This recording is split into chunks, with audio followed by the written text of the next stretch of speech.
Chapter 50. Welcome to the first chapter of the second arc. From ch50 onwards, the war arc begins. I can't believe it's taken so long to get here, but finally, we're here. Whilst I recommend that you read the part I of the Odyssey of a Mage, it won't be entirely necessary to read it. Part 2 will make sense even if you have not read part I. Part I is very much world-building heavy, exploring magic and the evolving personalities and characters of our main two protagonists. If you would like to support me, your support means much. Thank you to all my supporters and of course all of you readers. You make me happy to continue to write and write. The next 3 chapters are available on patreon/boombox117. Enjoy. Break. 15th of September 1942. International Magical Press. Atticus Sayre, true to his word, joins forces with the ICW as do many prominent heirs and lords of Britain. By Jules Jebson. At the summer equinox Wiesengamot session, Lord Atticus Sayre, age only 17, sent out a controversial rallying cry for the men and women of Britain to answer the call of magic to join the fight against Dark Lord Grindelwald, having pledged himself to join the fight in that same passionate speech. Grindelwald, who took the French ministry decimating the defending forces, has been for the past decade, more actively in the past 3 years, sweeping across the continent knocking down nations as his conquest continues at an unprecedented rate. With the fall of France, the Dark Lord's influence over the continent rapidly increases, causing many to fear a dark period to hang over Europe for decades to come. As a consequence of that speech, Lord Harfang Longbottom, Lord Ignatius Pruitt, Heir Albert Bones, Heir Charles Potter, Scion Mycroft Bulstrode and Scion Perelius Parkinson amongst other prominent figures of society have joined the war against Dark Lord Grindelwald. Such unprecedented. Daily Prophet. Minister urges sensibility over emotional actions. By Rupert Scrimgeour. Following the swathe of men who followed Lord Sayre to the ICW to fight on the continent, the minister had this to say. I am aware of the duty that many people feel strongly about, but taking emotional actions when caution and care is needed will only cause a serious situation to become a dangerous and perilous one. I urge people to reconsider their stances and to come back to their sensibilities. Actions against Grindelwald by our people will only invite retaliation and bring war to our Britain's shores. Minister Spencer Moon continues to advocate for. 28th of September 1942. International Magical Press. Atticus Sayre calls British group the Knights of Mimpost. By Cordelia Smith. Last night Lord Atticus Sayre announced the formation of the Knights of Mimpus, an independent group who fight on the behalf of magic against Grindelwald. We fight for magic and for magical society against the evil forces of Grindelwald who seek to destroy the foundations of our world and aims built upon the bones of thousands if not millions of their victims. The Knights of Mimpost stand for honor, for justice, and for the innocent. We will defend against those who seek to divide us, we will fight for our kin, for all of those who are magic's children, with all that we have. Grindelwald uses the term for the greater good to excuse the atrocities that he and his men commit against the magical world. He claims that we should control the Muggles for their own good when it is nothing but a lust for power. We reject that belief, as do we reject that might makes right. No one has the right to strip us from our natural rights of self-determination, of dignity and honor. We are the Knights of Mimpost and we will defend those rights for all of Europe. Those words were echoed by the men who have joined him in the fight against Dark Lord Grindelwald. Lazar Folly had this to say. Daily Prophet. Knights of Mimpost, vigilante group or noble heroes. By Barnabas Cuff. Lord Atticus Sayre continues to be controversial with the formation of Knights of Mimpost. The group contains many of the British nobility along with healthy number of conscientious citizens who believe in the cause that Atticus Sayre has raised. The Wiesengamot remains divided on the group as the topic remains firmly in deadlock as the boundaries between traditionalists and progressives are muddled as many from both camps have joined the crusade against Dark Lord Grindelwald.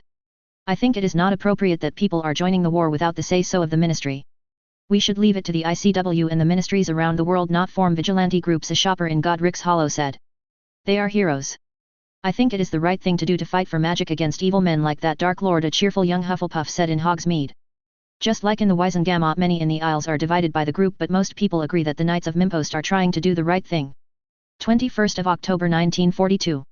International Magical Press. Britain's Knights of Mimpost menace Grindelwald's forces in France. By Hubert Higgins. The Knights of Mimpost joined the war in late September, and in the weeks since, they have been seen in Normandy harrying and rooting out Grindelwald's forces from their fortifications. It comes as good news as Normandy was reported to be a likely location whereby Grindelwald could have launched his campaign against Britain. The ICW headquarters and temporary French ministry had been relocated to Beauxbatons ever since the fall of the French ministry. News has trickled out to the French resistance who have been destroying warehouses whenever they are found. The expectation. Grindelwald seen in East Europe. By Cordelia Smith. Russian and Polish fighters were beset by a coordinated push by a force led by Grindelwald himself. The battle reportedly incredibly brutal as heavy losses was taken by both forces, though Grindelwald himself entered the fray when it seemed his followers were losing and forced a retreat of the defenders. Daily Prophet. British Ministry bans international travel of under 25s. By Barnabas Cuff. The controversial Lord Sayre's rallying cry has seen an uptick of magicals signing up with the ICW amongst the younger population, much to the concern of the ministry. We are concerned that the future of this country are throwing away their lives by making an ill-advised decision, and as such we have acted in the best interest of our country by restricting international travel for those under the age of 25. A senior official in the ministry had said. Many wonder. 29th of November 1942. ICW strikes blow against Grindelwald in Ukraine. By Hubert Higgins.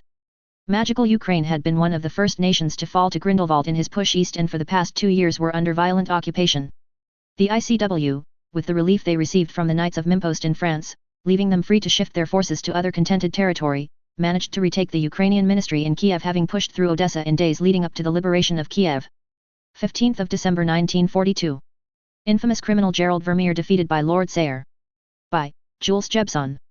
Gerald Vermeer, a dark wizard with prodigious talents in charms battle magic, was killed during an encounter between Grindelwald's followers and the Knights of Mimpost in the outskirts of Lille. In the months since the Knights of Mimpost joined the war, several magical villages and fortifications have been liberated from the hands of Grindelwald and his followers. Lille remained to be a stronghold in northern France until the early morning of the 14th of December, where the two forces met and battled it out for control of northern France. The fight, see the images on PG4, was reported to be an impressive display of magic as they went head-to-head. Vermeer was one of the foremost combat specialists in the wizarding world, reportedly said to be second only to Grindelwald in terms of dueling skill amongst his ranks. Lord Sayre soundly defeated Vermeer in a duel whereby he showed off his prodigious talents in transfiguration, pitting him against the charms master, and in the end killed him, ending the dark wizard who proved to be a deadly right hand to Grindelwald in his conquest of Europe. With the death of Vermeer and the scattering of his men from the battlefield, northern France is liberated, much to the rejoicing of the French. Macusa pushed from the south and west, and it is expected that the final push towards Paris will not take long. 27th of December 1943. Stalingrad liberated as Grindelwald retreats. By Jules Jebson. Grindelwald continues to breach the statute of secrecy as he coordinates with the Muggles to drive deep into Russia, Muggle Soviet Union. In November the Russian Muggles halted the German Muggles allied with Grindelwald, causing Grindelwald to personally oversee the fall of magical Russia without the aid of his Muggle co-conspirators. Stalingrad fell back in August as Grindelwald redirected his attentions east, but found much resistance as he pushed in deeper into magical Russia, much like the Muggles have found. On the eve of Yule, a force led by an unknown mage, CPG-3 for more on this unknown mage, pushed Grindelwald and his forces out of Stalingrad, liberating the city that had been occupied by Grindelwald and his forces, much to the joy of the locals.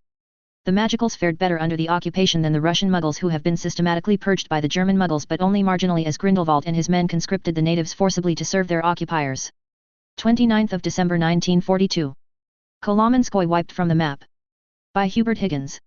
In what many have called an act of senseless retribution, a mostly magical enclave has been wiped from the map, killing over 40 magical families, causing a death of near 300.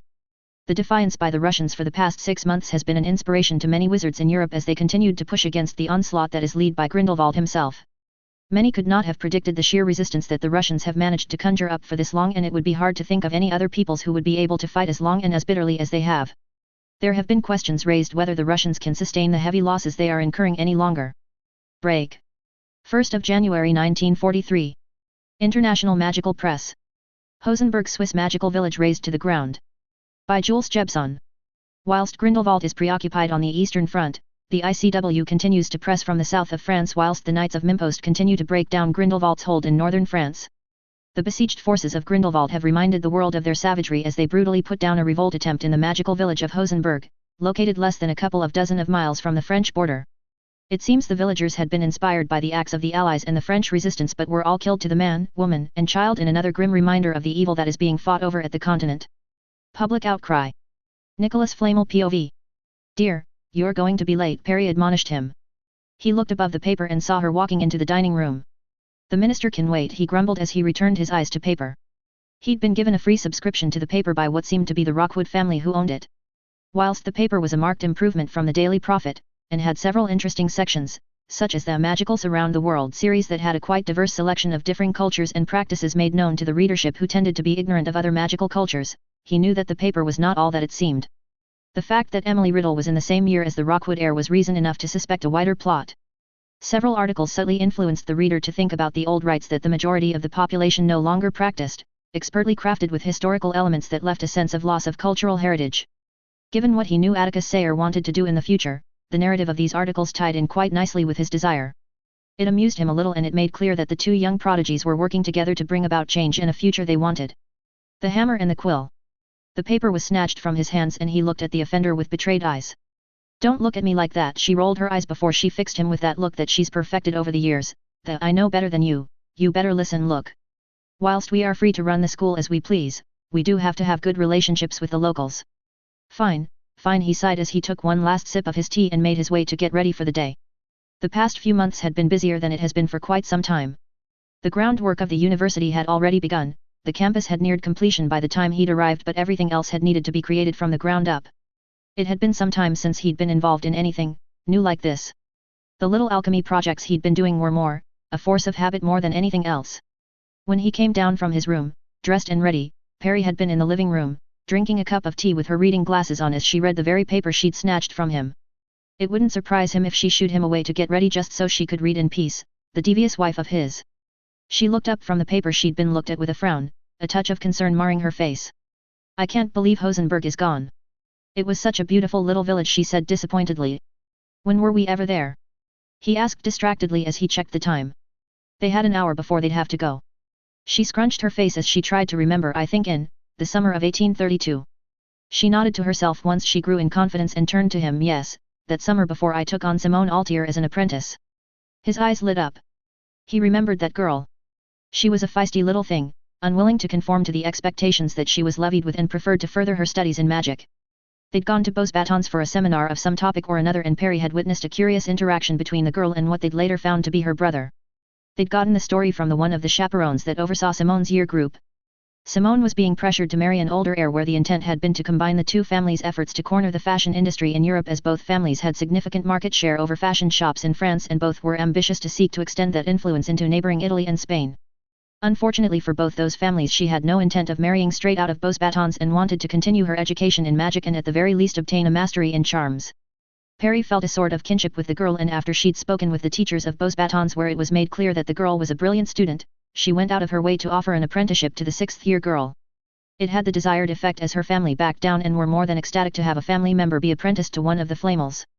The girl had learnt from Perry, and from himself for the next 6 years, and she was now one of the most celebrated witches in France, having taken the post of charms professor at Beaux Batons not long after she finished with them, and 30 years later she rose to become deputy headmistress, a post she held until she retired a decade or so ago. "I vaguely remember it." He hedged as he sat down across of his wife.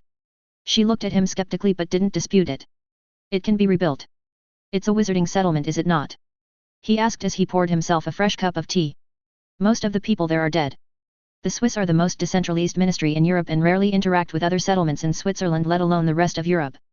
She shook her head minutely. "No, the settlement is permanently gone, and given the steep number of deaths, I doubt many of the destroyed villages across Europe will be rebuilt and populated until many decades later, if at all." He supposed that was true. He sighed as he set down the cup. He knew his wife well enough. The destruction of the village, while unfortunate, was not the real cause of her concern. "What is truly bothering you?" he asked intently as he met his wife's eyes. She pursed her lips before she looked at him in consternation. "You know that I've been keeping watch of my brother's descendants," she stated a little lowly as a worried frown came across her face. He nodded slowly. He'd been an only child and his father had been the same. He and Perry only had one child in their long life, and that child of theirs only had a single daughter that eventually had a couple of children, one of which had remained childless until their death, whilst the other married into Perry's maiden family. Her family line, now long since dead but not their blood, had dwindled over the years until there were only a few alive, all of whom did not know the links they held to Perry and himself. They'd delayed having further children, deciding to have them so that they could focus on them after the stone was finished, a decision they'd regretted ever since once they knew of the consequence of using the stone. It made them sterile, and no magic existed that could counteract it, at least magic they knew.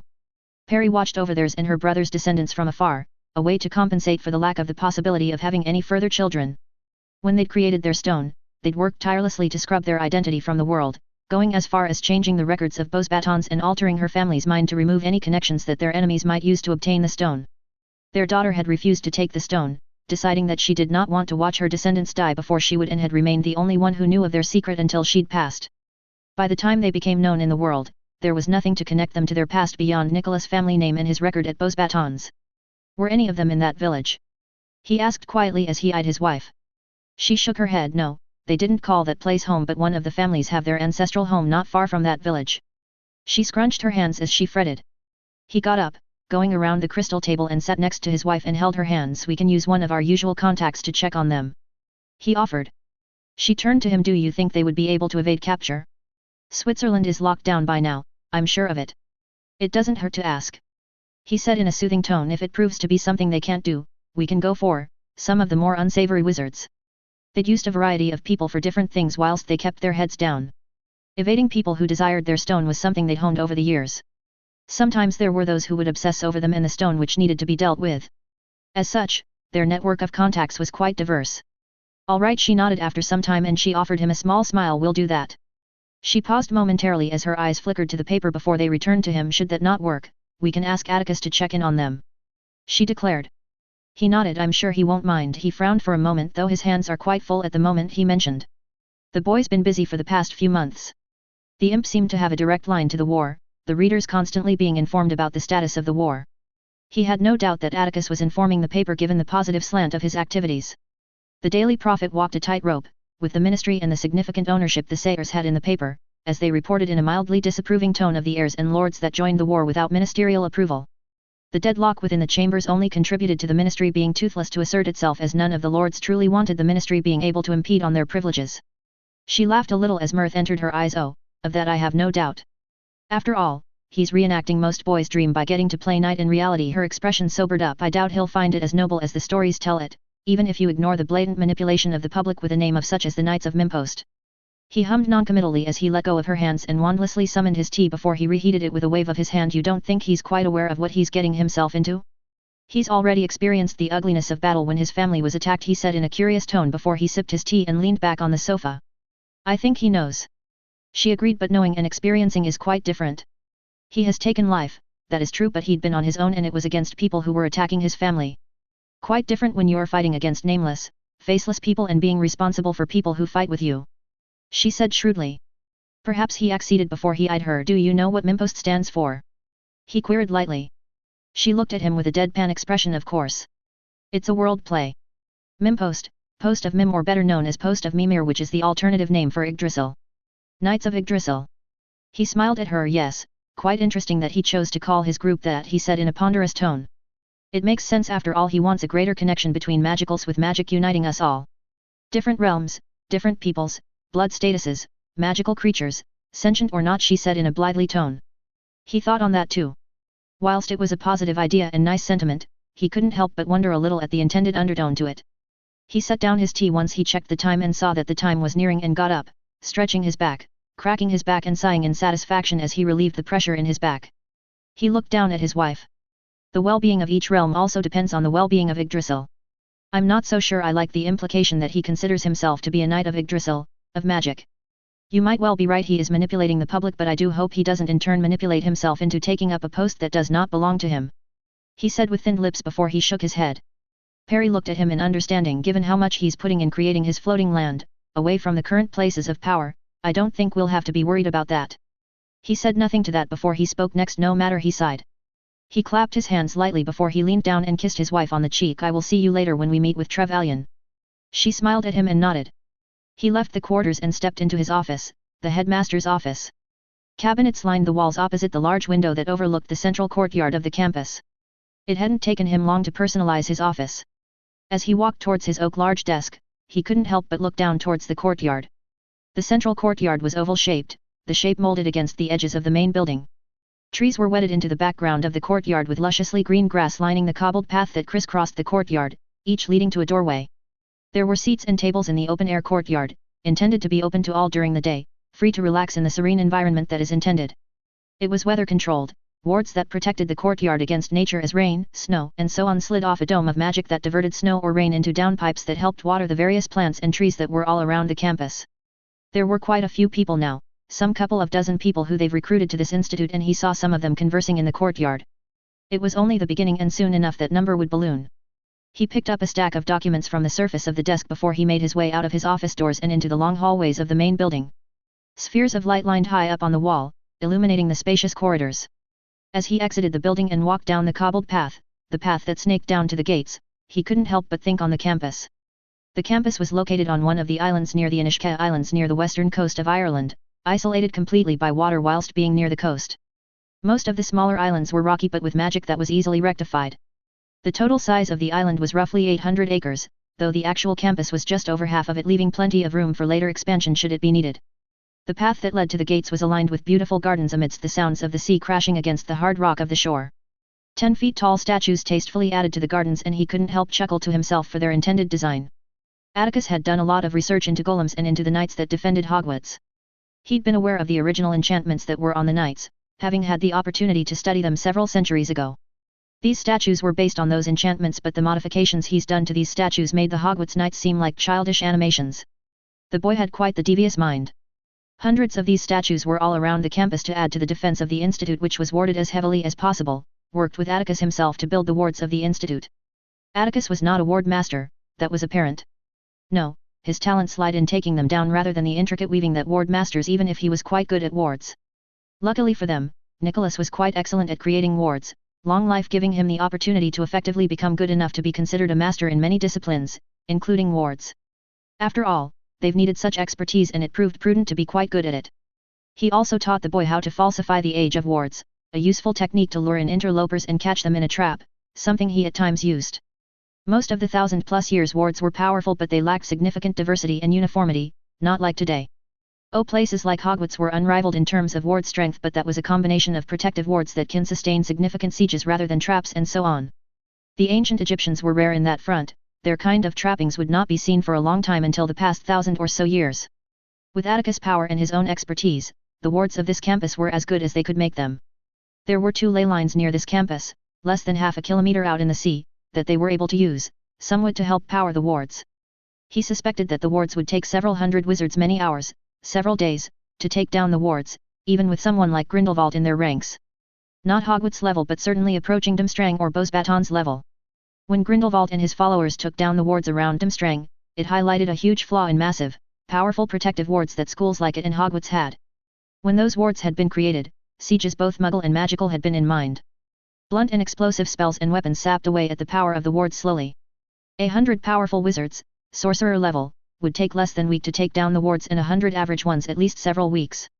All of that was proven to be invalid when Grindelwald and his followers took down the wards in 1.5 days, shocking the world.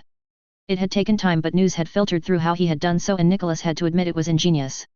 The magical energy of wards pulsed in a certain way, all of them different of course, but nonetheless they all pulsed, and Grindelwald, someone who'd spent years under those wards and had even studied them, had known how it pulsed, and he specifically targeted this. He'd solved arithmetically how to collapse the wards through sheer strain with his men located all around the school, targeting a certain point with certain spells which resonated with the magical energy of the wards, causing instability to rise very quickly and eventually collapse. They'd considered this and had incorporated in the wards. They could not see, for now, how to account for this way of ward breaking. He had no doubts that eventually the way the Durmstrang wards were broken would be filtered through to the public, and it would create a new way of ward breaking, which was why they considered the wards to be capable of holding for several days rather than the weeks it should. As he passed the midway point, the wards alerted him to visitors. As he arrived at the bottom slope of the path, he saw them waiting by the 100 feet tall, inch-thick gates that were made out of adamantite that were artistically grooved with golden threads at the other side of the bridge. The bridge had been built connecting to another smaller island, passing over the turbulent sea, that lied just outside of the wards, whilst the main island was completely warded. Atticus had created them, and they were heavily imbued with magic and was the first line of defense. The ornate spirals that interlocked the gates were able to move in a vine-like way, lashing out at attackers over several hundred meters away. Should the wards fall, they'd have to pass the gates, and should they be on brooms, there were other nasty surprises waiting for them before they ever set on foot. The gates swung open as he neared, and he walked at his pace without halting until he reached them. There were 3 others with him, 2 of them Oris, whilst the other likely was his undersecretary. "Minister," he said respectfully with a short nod. Frary smiled at him widely. "Lord Flamel, it's an honor to meet you," he said with a happy tint to his tone as he outstretched his hand that Nicholas took. Frary's eyes flickered at the gates, and Nicholas saw a hint of wonder at them before he returned his eyes to Nicholas. "It's a pleasure, call me Nicholas," he acknowledged and offered with a small smile. Frary introduced him to his undersecretary, a certain Roy Parrot, before they walked towards the campus. As they walked up the path, Frary took in the place with an impressed look. "I knew that Lord Sayre had been building here, but this is the first time I've had time to come. This must have cost a fortune," he wondered as they walked up the path. He hummed in consideration. "I believe it's been considerably costly." He turned his head towards Frary. "Ultimately though, I believe the cost would be well worth it once we're up and running, which won't be too long now," he said with a polite smile. "Oh." Frary queried with a eager look. And so Nicholas told them of their status during their journey until they passed the large set of oak doors that were a tribute to Hogwarts. As they passed the entry foyer of the reception hall, beautifully created out of marble stone with onyx woods contrasting elegantly against the backdrop white stone, Nicholas began to show them the purposes of each building. Each building was dedicated to a branch or branches that were similar in nature, for example potions, alchemy, and chemistry were within the same building. Each building had wings whereby students and masters could practice or conduct research along with dedicated libraries to their topics that were spelled to never be able to leave the building, something that Perry had done. Once the tour was over, it had been time for lunch and he led them down the dining hall in the main building where they were met by Trevelyan and Perry. Trevelyan was their assistant, a half-blood who'd been working as a research assistant at Edinburgh University that heard through the grapevine of the magical university that was being built and joined them. How will the Muggle subjects be taught? Undersecretary Parrot asked from across the table. He looked to Trevelyan who took the question well. Lord Sayre quite some time ago created recording crystals that could store years worth of video live images with sounds and he's been secretly recording Muggle courses around Britain that students here can use. For the moment, there aren't many magicals who have studied Muggle subjects, at least at university level, so we'll have to depend on these recordings until we have the staff that can teach them. He supplied. Parrot frowned and Trevelyan headed him off. The statute of secrecy was maintained, the recording crystals were under disillusionment and Muggle aversion runes. He informed them and Parrot was satisfied by that answer.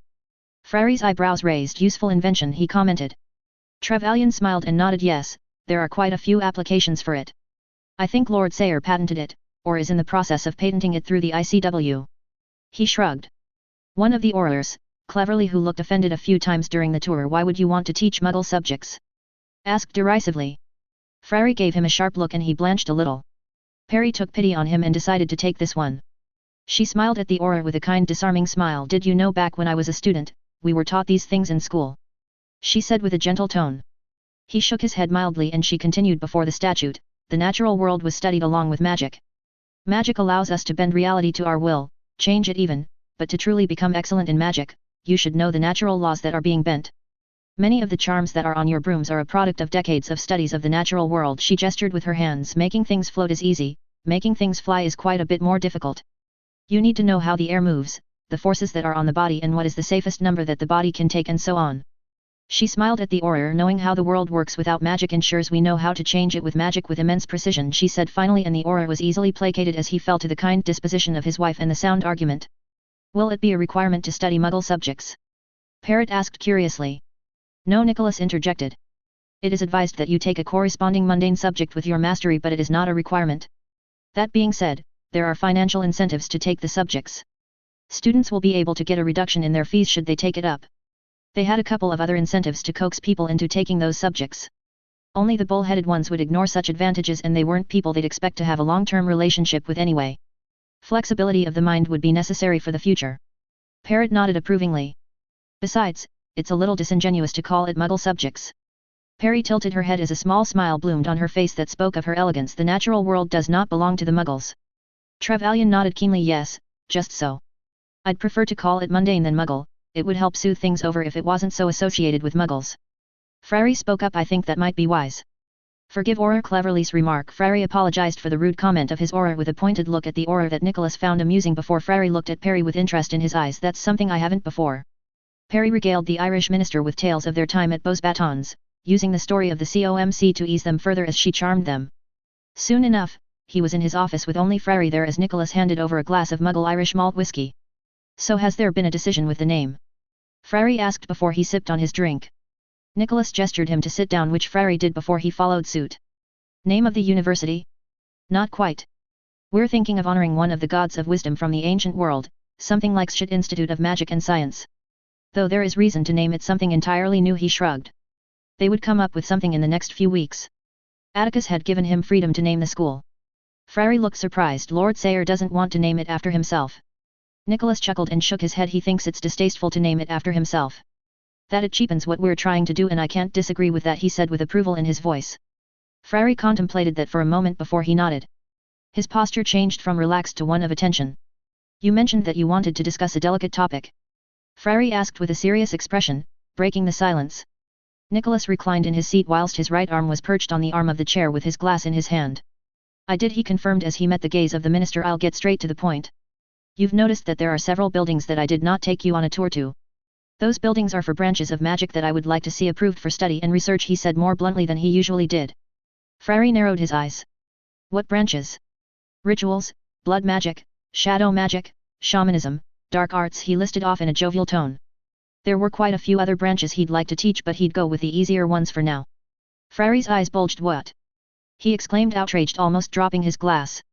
Nicholas looked ponderous for a moment. I would have said soul magic too, but we can leave that for another day, he waved off. Frary's eye twitched. I cannot allow you to teach such dark and forbidden magics on Irish soil, he said through gritted teeth before he visibly calmed himself and glared at Nicholas. Those branches are banned, with exception of shamanism, which is mostly restricted. Nicholas raised his hand, stopping Frary in his tracks as he sent a pointed look at Frary. The ICW actually doesn't ban those branches, merely requires that such topics are heavily regulated and controlled. You're thinking of the laws marking these branches that most of the European ministries have enforced rather than the ICW. Many other ministries, most of them in South America and in Asia, have no such bans on magic, rather heavily restricted conditions in which someone can be taught, all of it enforced through oaths and contracts. The ICW regularly employs many of these graduates to their ranks to help deal with dark wizards and criminals who are playing with magic that they're often careless with. Nicholas said. Nonetheless, the potential of misuse is too high, Frary rallied as he shook his head. I can't allow such reckless actions. Is that so? Nicholas murmured as he tilted his head. In that case, you should probably ban most of the spells used in healing. He paused for a moment. After all, most of those spells have great potential of misuse. Many of the dark arts spells have their roots from modified healing spells after all. Frary was unimpressed. Don't be facetious. Most of those branches have little use in society. It was Nicholas' time to look unimpressed. You do realize that the average magical these days, at least those studied in the great schools, are significantly less skilled and knowledgeable than those who have studied before the 1600s? Whilst it is not entirely because of the banned branches, it has significantly contributed to the slipping standards of education. Nicholas leaned forward as he sent a piercing gaze at Frary. There are ways to ensure that misuse is prevented, Minister. Over my very long life, I have discovered many ways to ensure people adhere to the conditions set, a rigid form that would disallow any of the knowledge they've gained from these branches to be used against people except to heal and to research counters. He said with an even tone. Not to mention, much of the knowledge would be available to many ancient families that collected such knowledge before the ministries around Europe banned them wholesale. All it did was weaken most of the population whilst making Dark Lords more difficult to take down because the knowledge they'd collect tended to be of darker nature and more obscure as circulation of said knowledge was removed from the general public. There will always be books on these subjects, Minister, and ensuring more people who we know are responsible, know of these subjects, bound by oaths never to use maliciously against another being, will only benefit us all. He finished. Frary looked at him with blank eyes. Did you come up with this, our Lord Sayre? He asked in a measured tone. Nicholas smiled a little. It was my own idea. He inclined his head before he laughed a little and a bemused glint entered his eyes. Atticus did not believe I could get the proposal accepted. He took a sip of his malt whiskey before he eyed Frary over his glass. We actually have a bet on. He said with a wry smile. I'm quite eager to ensure I win. It's quite a bet, you know, he said with a large smile on his face as he cupped his glass in both hands in his lap. Frary's eye twitched and moments passed before he sighed tiredly and then knocked back his drink. He glared balefully at Nicholas. You know that many in my government won't be happy with this. I won't be able to get it agreed. I can help you with that, Nicholas offered. He needed to get the university independent from the ministry anyway, and he was going to ensure it. I will provide you with the structures of the oaths and contracts and I will talk them round. Of course some gold will probably help win them over. He found it a little amusing, the way that wizards' eyes shined when there was gold and yet they mocked and insulted goblins over their greed with gold. Frary remained silent for a moment as he mulled it over. Nicholas decided to push him over. Many of your laws with regards the bans of several branches of magic are carried over from the time you were part of the British ministry, are they not? Nicholas pried, and Frary narrowed his eyes. Nicholas smiled inwardly.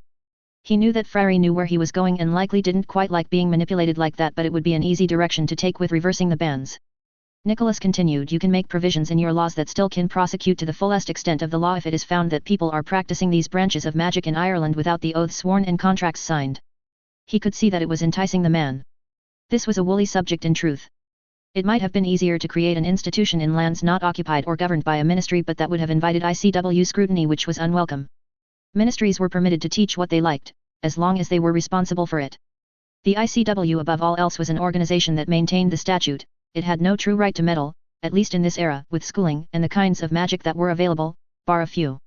Very well, we can discuss this further with my cabinet, and if they're convinced, we can continue to convince the others. Frary sighed as he glared at Nicholas. Mr. Flamel, this better be worth it, he muttered. Nicholas laughed. It will be, he assured the man. He did believe that. Frary slumped slightly in his chair and glanced at Nicholas with a wry smile. What is the bet anyway? He asked in an amused tone. Nicholas laughed a little louder and his eyes shone with mirth. He leaned forward in his seat and spoke in a conspiratorially tone. The bet. Break. 9th of January 1943. Elphia's Doge POV. Elphias walked towards the run-down Flea CM's pub in Nocturne Alley. The bell on the door chimed as he walked in, head swiveling towards to the sound. They eyed him warily and suspiciously as he calmly strolled through the pub, before normal conversation resuming soon after. Normally he wouldn't be here, it's been over a decade or so since he last was here, but he was contacted by an old associate of his about a curious situation that could lead to an artifact. Elphias was a collector of sorts. It'd begun in his Hogwarts years when he'd been befriended by Albus in his first year. He'd been an awkward child, not particularly impressive in any way, and had quite terrible self-confidence issues, making it difficult to make friends. He remembered it clearly, the day that Albus sat next to him in the Great Hall. At that time, Albus had been another lonely child, someone who had the stigma of a Muggle-killing father, a Muggle child killer at that, and he'd been sorted in Gryffindor. Suffice it to say, he was eyed warily, none more so than in Gryffindor where he'd also been in.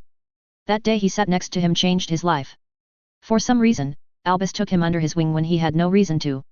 Albus had soon developed his own legend, the prodigy that could outwit the smartest Ravenclaw, the diligent student who worked harder than the hardest working Hufflepuff, the ambitious teen that had grander visions of the future than the most ambitious Slytherin, and of course the noblest of Gryffindors. Simply being in his sphere was enough to appreciate magic in a new sort of way, and through that contact, he developed a keen interest in lost artifacts that passed into legend and myth. He spotted the reason he was here and made his way towards him. Belzing, he acknowledged as he sat down at the table. Doge Belzing returned. Drink? He offered and Elphias nodded. Belzing signaled the barman and soon enough he was drinking a refreshing pint of mead. You said you have something interesting for me. Doge got to the point. Belzing was someone he met during his forays in obtaining leads to obscure artifacts. More often than not, he came through, though he didn't quite like the man. He was seedier than he'd liked, but this business tended to be like that.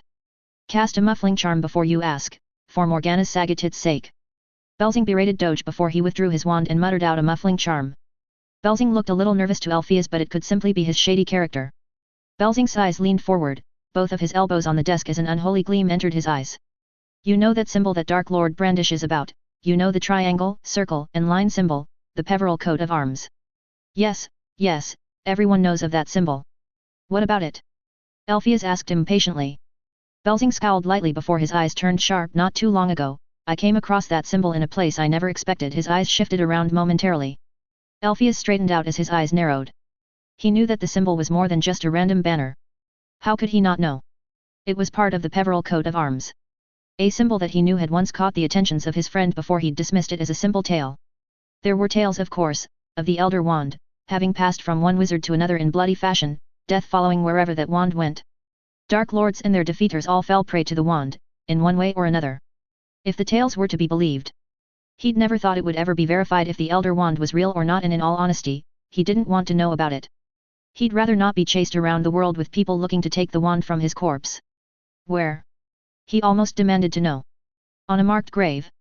He confirmed before he continued. I was chasing a lead on Wrong Omient, you know that spear of King Arthur that been crafted by Dwarf King Volmar, before he got Excalibur? Well, that search lead me to this place on the western coast in the Midlands. I was using one of the old enchanted measuring devices, you know, the ones that can pick up old traces of magic. Elphias waved him on impatiently and Belzing continued. Well, obviously it was a bust on the whole spear front, but instead I managed to pick up a trace of some old, about 7 or so hundreds years of magic coming not too far of where I was. Belzing was smiling at this point, excitement in his tone. It led me to this strange forested place, where mist was quite dense, even in the middle of the day with the sun at its peak. As I walked through the forest, it led me to an open mausoleum, a marble-stoned one with statues in the middle of nowhere. Unfortunately I couldn't get any closer to it, the place was warded. He eyed Elphias with a strange glint in his eye. You know I'm not all that shabby with wards, nature of the business and all that. Can't go grave digging in Egypt if you can't dismantle wards or have a bit of sense, you know? Anyway, the wards on this place, from what I could tell were old, like 700 years old, and not only that, they are deadly. Well beyond me. He shook his head. I couldn't even tell you what some of them were, only the strength of it. There must be a damn ley lines underneath the grave, at least until I knew better, he said with a deep sigh. It was strange, I tell you. A statue of a man kneeling in front of the mausoleum in a prostrate position, almost as if he was begging forgiveness. He squinted. I think there might be something in the open palms of the man in the Farsco. Belzing shook his head. It was kind of depressing. Anyway, that symbol was etched on the front of the mausoleum, and given the pleading of forgiveness and the wards, you kind of have to wonder if there are any artifacts there. Alpheus narrowed his eyes. Why bring this to me? You could have hired a ward-breaking team, he questioned with suspicious eyes. Belzing scoffed as he looked at Alpheus incredulously. You really think it's a good idea to include people I don't know, people who, even under a contract, would know what I found? Belzing shook his head. No. It's not for me, this treasure. It's far too much trouble for me, all things considered. Especially given the name I saw on the mausoleum, he simply stated. Alpheus felt a burst of excitement in his stomach. This could be something important. What was the name? He asked evenly, belying his interest in this. Belzing's eyes glinted for a moment before he nodded. Millicent Peveril. He answered with a smug tone. Where is this place? Alpheus demanded to know as he placed his hands on the table. Belzing smirked and extended a open-palmed hand and raised his eyebrow as he made a beckoning motion. You know how this works, old doji, he said with hard eyes. Alpheus gritted his teeth and reached into his inside pocket. Belzing would often come to him with information like this, places that he decided not to go into for one reason or another, intended to trade the location of the place for gold. More than often it worked out and he'd make a tidy profit on the things that he didn't want to keep, once he studied them, if he could anyway. He threw the bag on the table and looked at Belzing with a glare that didn't concern Belzing as he pocketed the bag of gold. Now answer, Alpheus said with forced calm. This could well be absolutely priceless. Belzing didn't lose that self-satisfied smirk. I don't know, he said easily enough with a pleasant expression on his face. Alpheus only just kept his anger at bay. What do you mean? He said with restrained annoyance and anger that he couldn't help but leak out a little. Belzing lost that expression and sighed as he leaned back into his chair, almost slumping into it. He glanced at Alpheus. Well, you know how I told you that this place was in the middle of a forested place with all that mist? Well, the next time I went to the exact location, it was gone. He said with a frustrated tone. Alpheus looked at him confused, so Belzing continued. The place shifted, Doge, I swear it to you. Somehow, the place was gone from where it was and the forest was just clear. I spent weeks on and off trying to figure out where it was until I finally caught it again. He took out a folder from his pocket and slid it over. Alpheus frowned and opened the folder, and his eyes widened as he looked at the images. It was as he described it, and his eyes hungrily took in the symbol that was etched on top of the arch of the front of the mausoleum. He couldn't quite see a stone in the picture, but he could see something in it. The black stood out against the grey statue. I was prepared this time and took pictures through the farscope with a borrowed enchanted camera. As you can see, it's real. You could have falsified it to get easy gold out of me, Alpheus said with thinned lips as he looked up from the images. Belzing looked murderously at him. That made Alpheus regret saying it. I don't cheat in a deal, Doge, he spat out as he glared at Alpheus. Never say that again, he said in a threatening tone. Doge scowled but nodded tightly. He'd forgotten that Nocturne Alley frequenters don't cheat others in a deal. They'd cheapen out on you, they'd try to oversell you, but they'd never cheat on the terms of the deal. It would be an easy way to death if you messed with the wrong person. Plus it would be an easy way to get a terrible reputation, and terrible reputations can get you blacklisted. When you went back, was the second place nearby the first? He questioned Belzing. Belzing nodded slowly somewhat. Almost 50 miles away from the coast this time. I tried to tag a tracking charm, more than a dozen in fact, and none of them stuck, and I wasn't interested in trying to find it again once that didn't work. Ah, that's why. Not because of the wards, but because he couldn't find it again. Alpheus narrowed his eyes. You know something else though, don't you? Belzing smiled shark-like. I do. And it'll cost you 15% of what you can make out of the sale of whatever artifacts you find. As he met Alpheus' eyes. And before you say that I'm cheating you, he said with a warning in his voice, I'm giving you the 2 last locations for the gold. What I've observed, however, is independent of that, he finished. Alpheus pursed his lips before he glanced at the images. If Belzing observed something, then that meant that there was method in this shifting magic. If there was method, then he could find it himself. Trouble was, there were too many unknowns factoring in. He turned to Belzing. 10%, he countered. 13% and not a single cent less, Belzing said with narrowed eyes. Alpheus scowled before he nodded resignedly. Belzing smiled triumphantly and got another stack of papers from his pocket. The exact distance from the first location to the second is 49 miles. Alpheus glanced at the stack and saw it was a map of England. As you can see, there is a magical sense to it. Mind you, it could be random, but I don't know if it is the case. I also don't know if it will always be 49 miles. It could be simply 7 miles, it could be 14 or 21. Who knows? But there is a chance that there is such a link to the location. Belzing finished. Alpheus could see why it might be relevant. Coincidences in magic tended not to be that. Even so, it was weak. But it would prove useful if it panned out. He got up from his seat before he took the maps. You will get your 13% if this pans out, he said curtly and turned on his heel towards the door. Pleasure seeing you again, old doji, Belzing hollered out after him. Prick, he murmured under his breath before he shook it off as he walked out of the pub. When he got home, he perused the maps during the evening, making sense of Belsing's findings. He frowned as he looked over the coordinates and notes. It almost looked arithmancy was applied. He grimaced.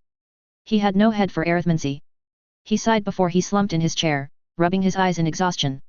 He'd been looking over it for hours, he wasn't anywhere near close to figuring out any kind of hint of where it might appear. It was impossible, he had only 2 coordinates, 1 distance and nothing else. There were too many things to consider and it was almost certainly an arithmancy problem.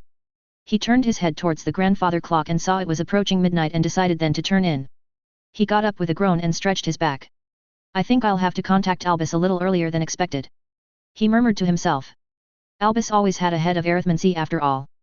Break. 13th of January 1943. Grindelwald POV. My lord, the interlocked anti-apparition and port Ka hexes are up. The containment wards are stable, one of his followers informed him with a bowed head as he knelt in front of him. He glanced at the man with disinterest. The rigid posture, even in a knelt position, was easy to see. The reddening of the ears, the stress of the past few weeks permeated through his body. He kept his follower in the corner of his eyes as he nodded almost imperceptibly. Keep watch at the perimeters of the wards, he said, turning away from the man, but not before a cold glint was observed by the man. The threat of severe punishment hung in the air and was understood as he walked away with a curt bow and a tentative tense gait. A slight tightening of the jaw was all that he was permitting to allow to come to the forefront before he eyed the compound in front of him. It had taken him some time to determine who that unknown man was, but it was undeniable once he reviewed some of the spells he had used. It seemed, unfortunately, that he was not so dead after all. Savage delight seeped into his being as his eyes glimmered in impatient anticipation. The searing prospect of rectifying such interloping interference burned through him, his blackened magic humming and thrumming under his skin as the time of vengeance neared. It had taken considerable resources to determine where he was, to track him, the country being scoured for his presence. Until they found from multiple sources that this was where he was located. His magic burbled under his skin as he strode powerfully on the thick snow, his magic compacting snow into ice before his feet crunched the ice of Russian winter. The freezing bite of the height of Russian winter evaded him, as the whistling winds veered clear from him like great stones diverted rivers from their natural paths. His eyes were as frigid as the cool winter as he eyed the compound with rigid cords in his neck. Apocalyptic rage rose with every step as restraints within him faltered and buckled as he neared the compound. Stalingrad had been an unacceptable failure. His idea of aiding and using the Muggles had been aptly disregarded as scores of Russian wizards aided their Muggle compatriots in ensuring that his men could not destroy the Russian military. Though he managed to kill tens of thousands of Russian Muggles with devastating army-killing spells, the Russian mages countered many of his spells by working in concert. He was capable of dueling dozens with relative ease, but combined with Muggle weaponry and a powerful wizard, an archmage at that, it left him little choice but to withdraw lest he find himself in a more precarious position. War would not be won with just himself. He was power incarnate. His wand slipped into his hand and he gently pressed his long pale ragged fingers against the elderberries, his fingertips feeling every little rough patch of the surface, every little imperfect perfection. The wielder of the death stick, the scythe of death himself. And yet, he was not able to turn the tide in any acceptable manner. At best he'd have turned it into a Pyrrhic victory with most if not all of his men dead. The mass of the forces would not have allowed him to split his focus and thus they would have died under the sheer number of bodies that would be thrown at them. Given the new developments on the west, he could not afford to lose more than he had already lost. Killing the man he held responsible for the failure would go a long way of regaining the advantage. With Vinda recalled to come with reinforcements and take over from him, it would stymie the losses once she picked up where he would left off. She wouldn't be permitted to go deep into Russian territory, merely ensure they are kept within Russia until he could return. It would leave him to go to the west and deal with pesky resurgence inspired by the few English lordlings, and he'd deal the upstart himself. He'd seethed when he heard the child killed Vermeer. That useless Belgian couldn't even deal with a mere child, emboldening his enemies even further as the upstart rallied people to his cause. He wasn't blind. Atticus Sayre was not unlike himself and Albus, creating a cause and an image to rally swathes of people to their cause. He banished those thoughts, not allowing it to distract him from his current mission. He gazed contemptuously at the compound. It was a grotesque thing, economical and Spartan, an insult to the creative mind as he looked at the sharp square features of the dull rancid grey building. It seemed not even Russian mages were free from the concepts of Marxism. He analyzed the wards as he neared the building as he lazily whirled his elderwood wand. He narrowed his eyes. The wards were nothing special. His men had already disabled the perimeter alert wards that had been weaved into the surrounding area and on the wards themselves. The wards were rudimentary, many of them were on ancient manners, but he knew the evasive man was far more skilled in the construction of wards. A sense of weariness entered him. No matter. There were many ways of breaking down wards. The slow and cautious method involved unraveling the wards, pulling apart the wards at the very seams. The more difficult method would be to cut through the wards with precise and immense understanding of magical energy and the techniques of ward weaving, leaving the wards intact but create a path whereby you could pass through unimpeded. The brutish way was to simply tear down the ward with brute force, to pull away the wards through power and manipulation of magical energies. The truly heavy warded homes and castles were the most difficult to tear down given the immense power it would take to tear it down, though it can be destroyed through concerted efforts. Death wards were unique wards that not many manners employed given the dark and insidious nature of them. Imbued with dark curses and hexes, these wards could not be overwhelmed without first unraveling the death wards, which only the very best of ward masters could achieve without rare artifacts. Most death wards in one way or another destroyed or ripped apart organic material, most of the time blood and tissues were burnt, boiled or eviscerated. Perseus Black had not answered the kinds of wards that were on their ancestral home, but he was given the distinct impression such wards would be difficult for him to bypass even with the death stick. Regrettably, he hadn't remembered to obtain such information when he came to blows with Perseus and his father. He slowly raised his wand and methodologically whirled and twisted his wand in slow deliberate manner as he began to feel the ward. His eyes dimmed momentarily as his magic unfurled itself from his tight control. Power that had roiled underneath his pale skin broke through the crevices of his body as waves of power that had ebbed and flowed turned into murky black tendrils of magic. The snow that had surrounded him steamed as his magic made physical contact with it, as if it eager to escape the insidious magic that boiled from him. His magic eked out of him in slippery spidery black malignant tendrils. He raised both arms, lazily, languidly, his hands hanging in the air as his wand pointed at the ground, a sharp gesture away from pointing at the wards that surrounded the compound. His face was set in stone before a minute, near invisible twitch of his brow marked his state of concentration as the tendrils of his magic hugged the domed magical energy that surrounded the compound.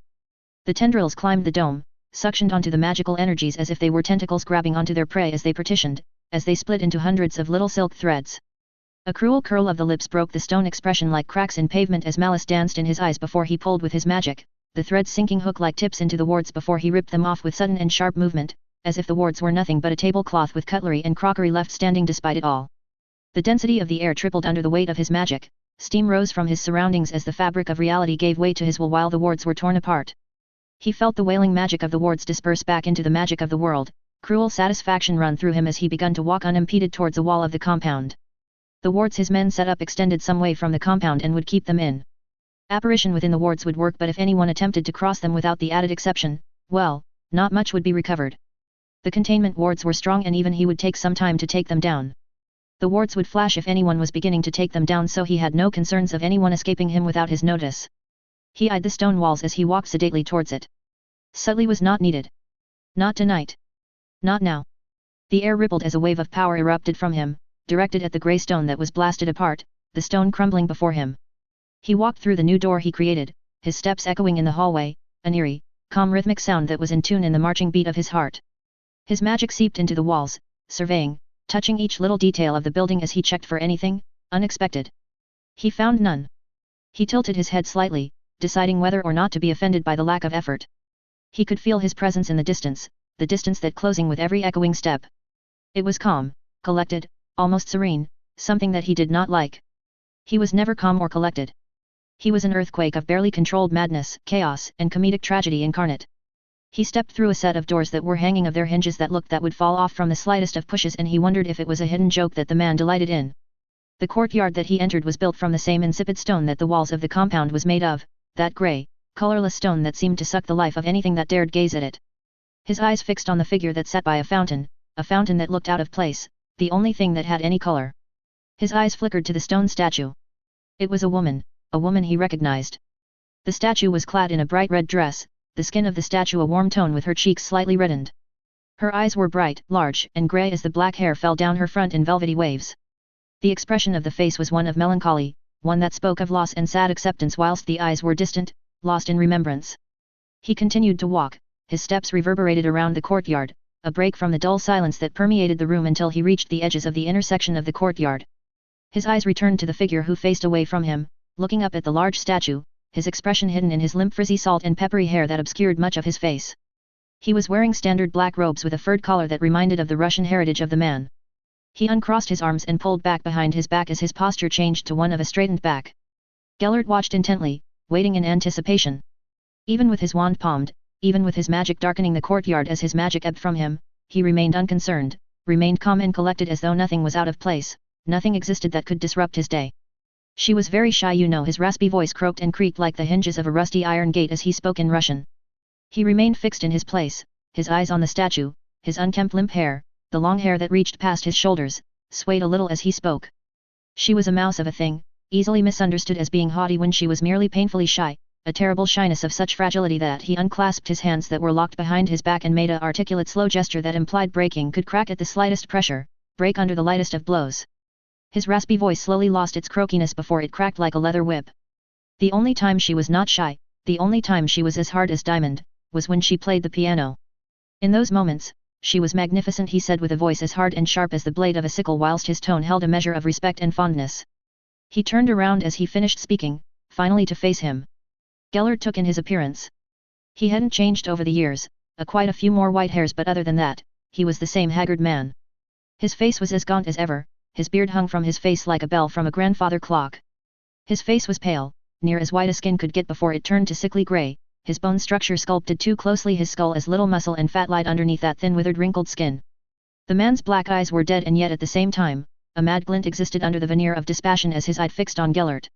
Rasputin, the words dripped from his words, disdain clear and apparent in his tone. Gellert's eyes flickered at the woman. You captured her image well, he drawled in a delicate deliberate way that was hollow and bereft of a grain of kindness before his eyes returned to the man, watching, assessing his reactions. His expression didn't change, he didn't move, but Gellert saw the deepening madness that was slowly rising to the surface, for the moment like a calm blue whale that was on a path towards surfacing to suck in precious air. I thought so too. His opponent said with a voice that scraping, that was gnarly and emotionless. It belied the slight flicker Gellert felt in the man's magic. Curious though, Gellert mused softly as he eyed the man with inspecting eyes. You would think that you would not be so keen to idolize her. His lips smacked together as his eyes shone in mocking delight given she exiled you. The man smiled, and it was a smile that somehow managed to be acidic, amused and amiable at the same time. You think I idolize her? A cold, contemptuous laugh emanated from the man. His crazed eyes glinted. She was mine, he roared in unfettered rage, the foundations of the man breaking into 1,000 pieces. His face was twisted in an ugly, cadaverous way as spittle burst out of his mouth, his yellowed teeth was bared at him. He heaved as his magic grew erratic, as it grew torrential before he normalized his breathing, as just abruptly and sudden as his rage came, once more in control. Gellert raised his eyebrow, mildly impressed at the way he managed to rear in his magic in such a quick way. The man raised his grained scabby hand and wiggled his index finger that had dirt under the long nail at Gellert. You sowed chaos where chaos was not wanted, he accused in a tone that was as frigid and freezing as the air that surrounded them. Come now, Grigori. He drawled as a wicked gleam entered his eye, his body shifting ever so slightly. Are you saying you interfered because you lost your muggle pet? He asked in a velvety voice, his tone ripe with honeyed mockery. Rasputin's magic was roused. Gellert felt his magic rise from him like a rising storm, the first grains of snow moving, precipitating the oncoming avalanche.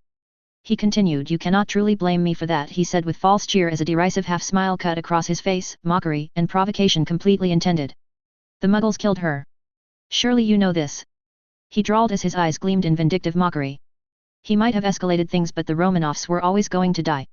This truly brought out the Rasputin he knew and heard of. He'd met the man in his youth. An experience that had left him wary of the man, and a rude awakening that he had a long way to go. Rasputin was old, no one knows his true age, only that he is more than a century and a half old. His origins are not truly known, only that he was from a peasant background. Whether he is a mudblood or not is unknown. But what is known is that there he is a man steeped in the arcane. No one knows who taught him, where he was from, but all did acknowledge his knowledge of magic. He knew much of the old arts, before diluted schooling took root in the magical world. His knowledge of blood magic was well known, he employed it to heal Prince Alexei consistently. The ICW despised the man, not because of his dark leanings but because of his blatant use of magic to heal the prince and general lack of discretion. The magical Romanovs had intervened on their distant cousin's behalf, citing that Alexei was a squib, therefore exempt from the statute. He was aware of Rasputin being subjected to numerous assassination attempts by the ICW until they stopped when they discovered that no one they had could kill him, as Rasputin left nothing of his would-be assassins behind. Gellert would not have chosen to make him an enemy if only for the reason of his unpredictability and the difficulty of countering his magic. He took precautions tonight, to ensure blood magic could not be used on him, an ancient Sumerian rite that he modified to ensure that his blood could not be used against him.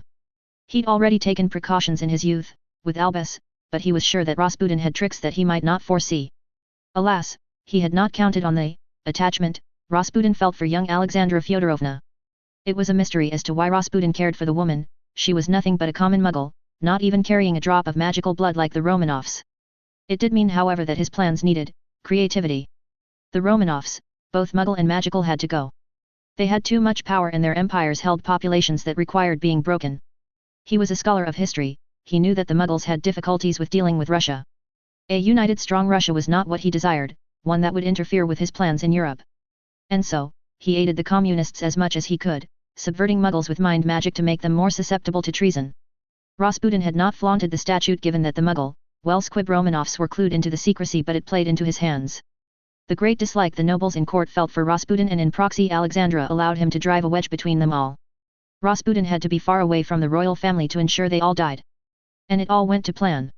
Rasputin had survived his assassination attempt when he'd been shot, but he'd faked his death, returning with another face, and Alexandra had been spooked by the assassination attempt so much she ordered him away, even if he appeared with a different face, never to return, as she feared for the safety of her family should he remain. And yet, in that single act, she sealed the death of her family. The magical Romanovs had been just as easy to dispatch, the idea of removing the royals had seeped through magical Russia as well, especially amongst the poor purebloods and half-bloods who had been neglected by the magical royals. Rasputin's magic raged at the mockery, his eyes were a swirling mass of madness as Gellert felt the pure hatred in his magic. Rasputin's face remained stoic with flared nostrils, unmoving, belying the depths of his hatred. His body heaved as he breathed heavily. He straightened himself out, his wand falling into his hand, and subtly shifted himself into position as he faced Gellert at a slight angle. "You do not see true beauty." Rasputin's voice was low, Gellert almost thought it serene.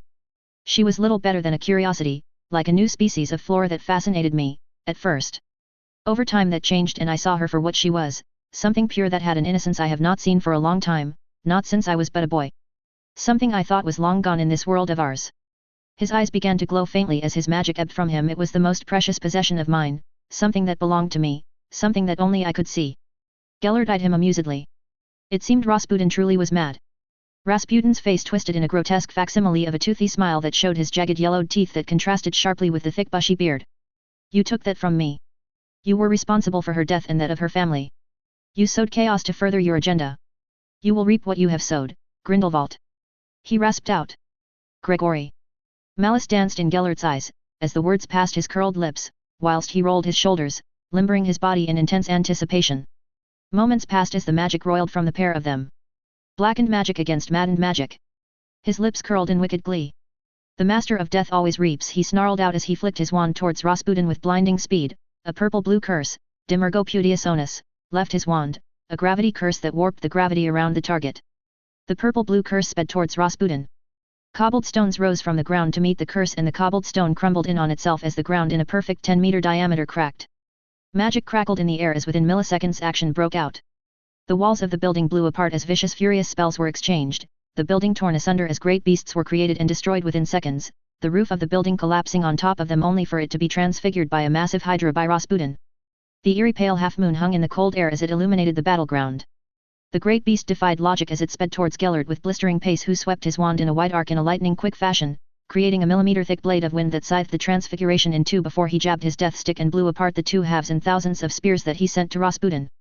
Rasputin hadn't been idle and pointed his wand at the ground, and with sharp wand movements spelled the ground before he dissipated with a silent pop, evading the spears that pierced and penetrated the place he'd been by the thousands. Gellert dissipated on the spot when he felt the change of the ground half a second before a great beast of molten lava erupted through the stone, casting off broken stone debris all across the place. Gellert reappeared opposite Rasputin on the roof, the building now ripped apart in two, each of them on the other side with the magma creature rising through the air in the gap between them.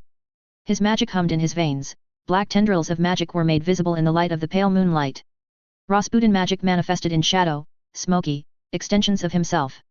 He was like a mirage, his body rippling like waves of the sea, such was the form his magic took. Gellert had to admit, it was an impressive manifestation. Not many could manifest their magic for any extended period, certainly not in a way they wanted. He took a moment to glance downward. The great magma creature dripped pools of molten rock, the earth quaked and shook the building, collapsing more of the compound as it climbed from the depths of hell before it sprouted wings and flapped its massive wings until it managed to, somehow, lift itself off the ground. The heat emanating from the creature caused swirls of hot gas to cloak its form, its hot exterior clashing with the biting cold of the air. The magma creature soared and rose through the air, its great form momentarily blocking each other's vision, and the battle began once more. Tentacles of shadows rose from the crevices of the broken building, tearing through the remaining standing pillars of the building, causing several sections of the roof to collapse, and it was heading straight to Gellert. The magma creature roared, its roar reverberating the dead of night, so powerful was the roar that it sent tremors through the air.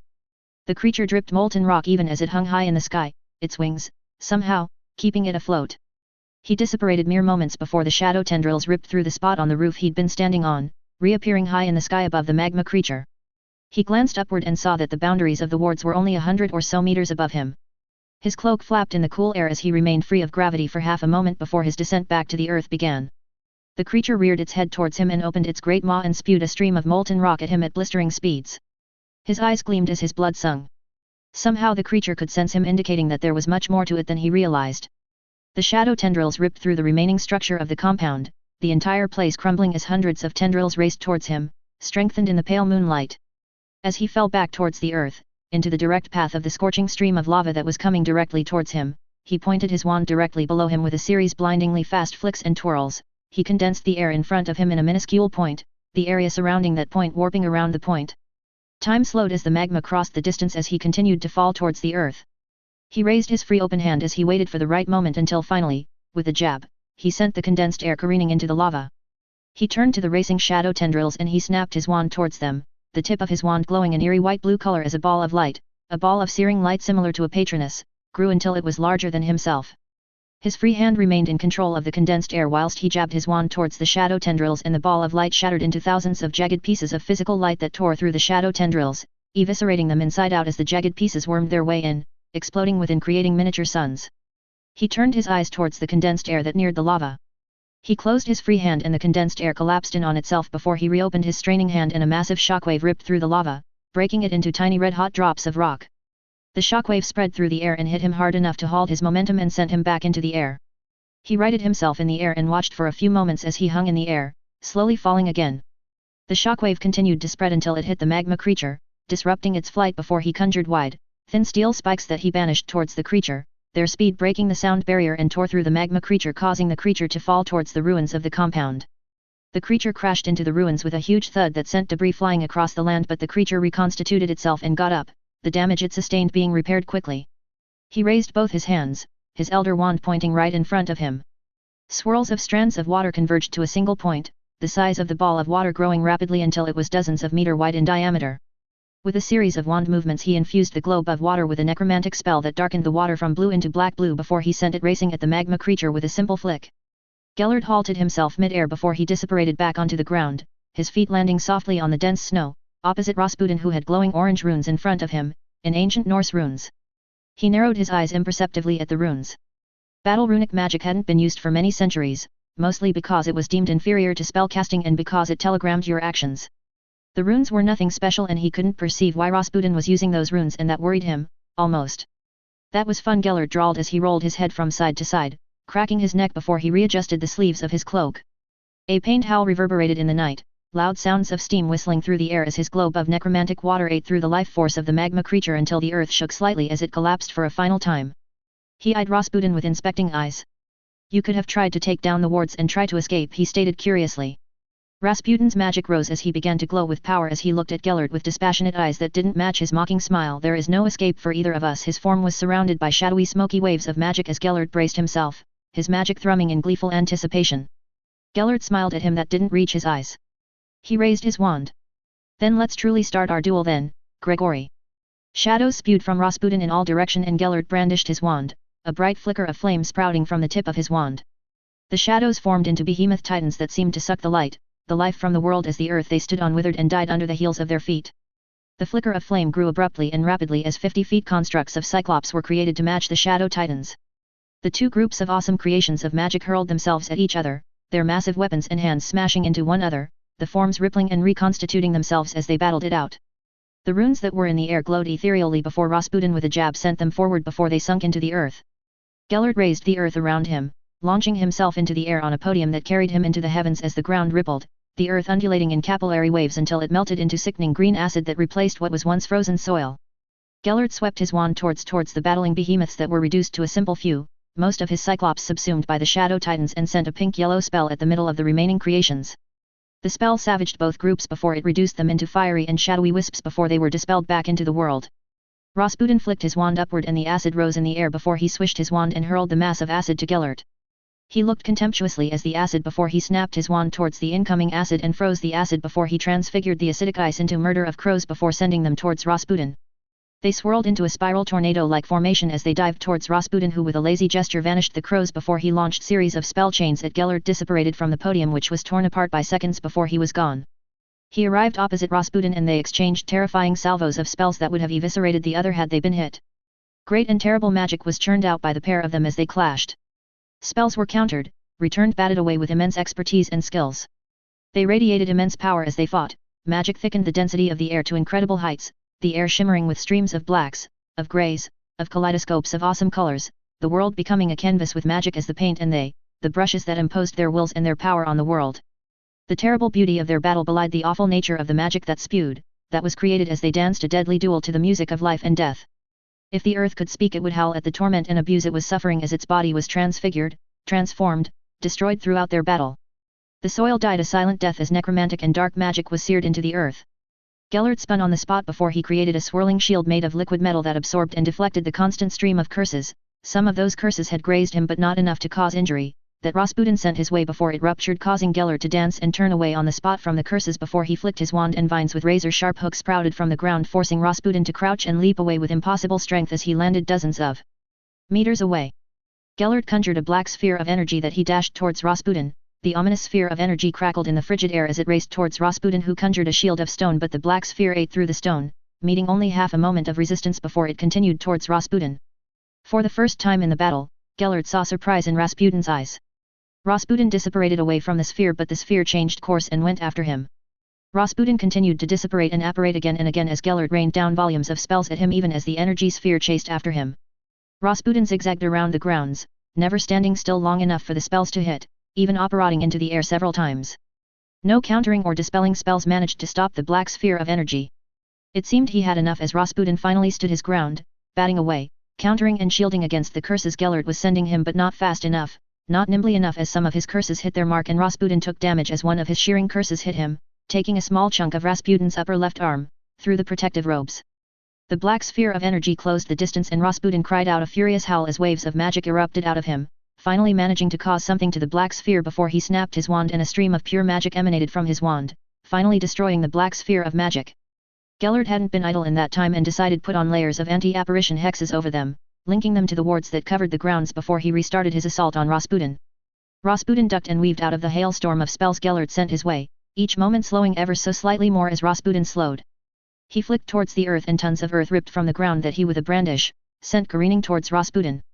The tones of earth cracked apart and debris was flying towards Gellert before Rasputin transfigured the dirt into sickly yellow poisonous gas that he sent swarming towards Gellert.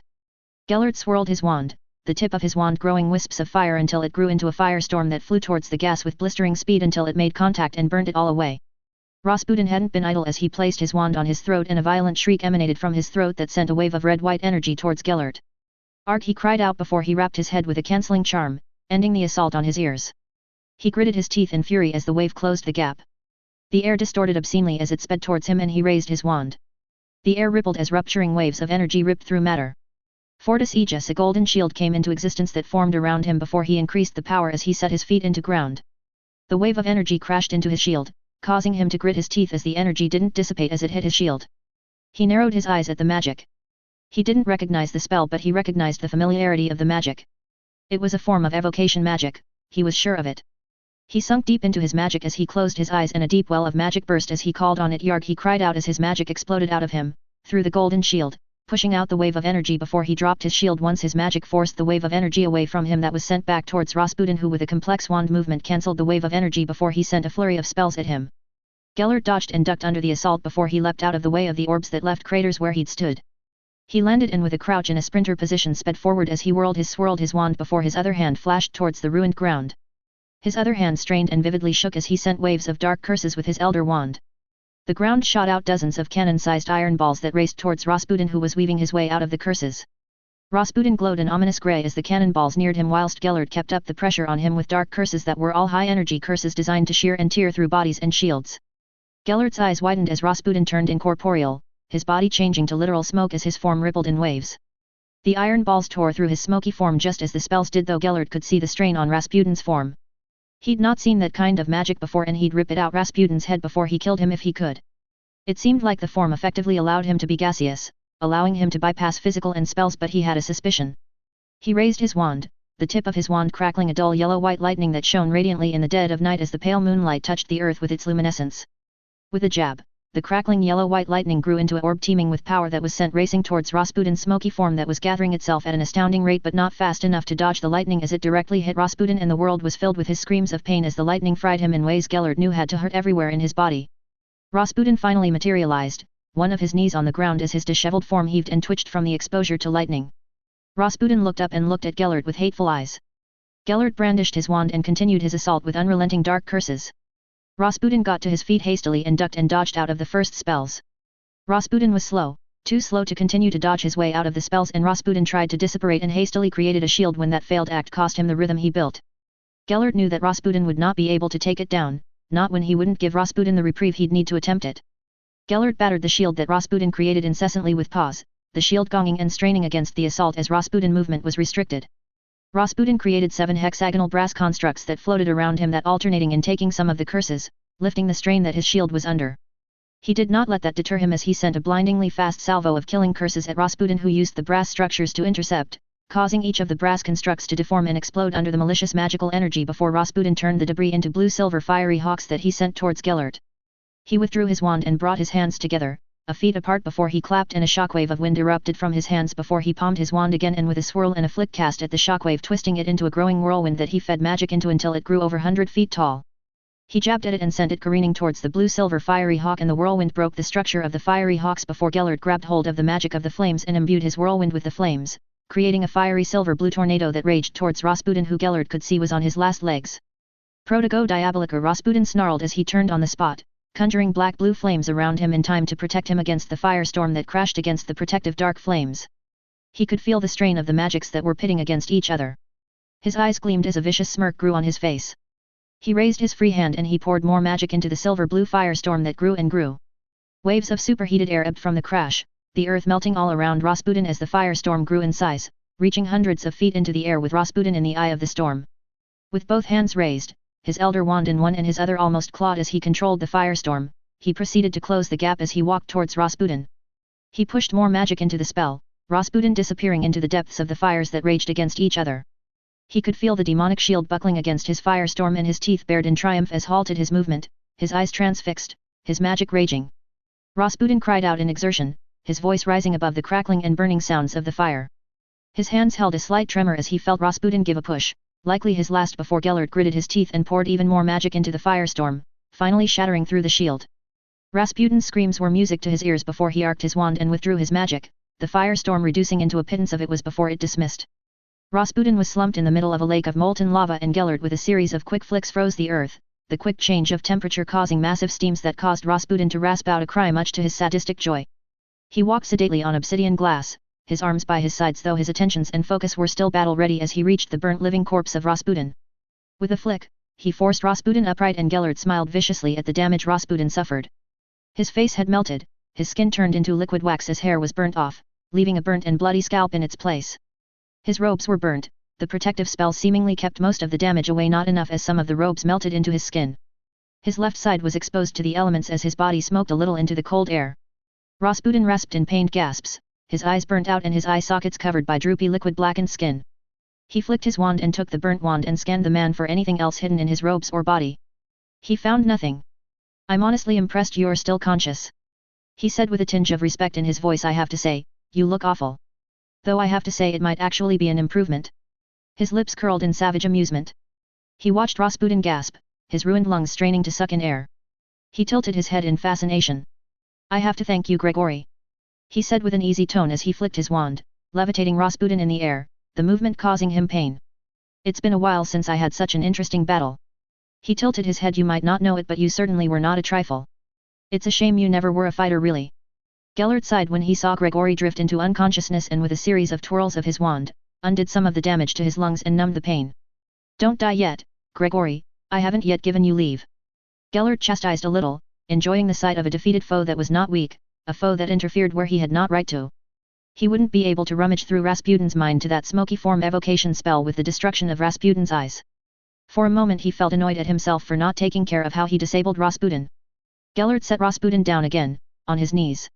He looked down at Rasputin, whose head was bowed and only Gellert's magic was keeping him from sprawling down on the floor.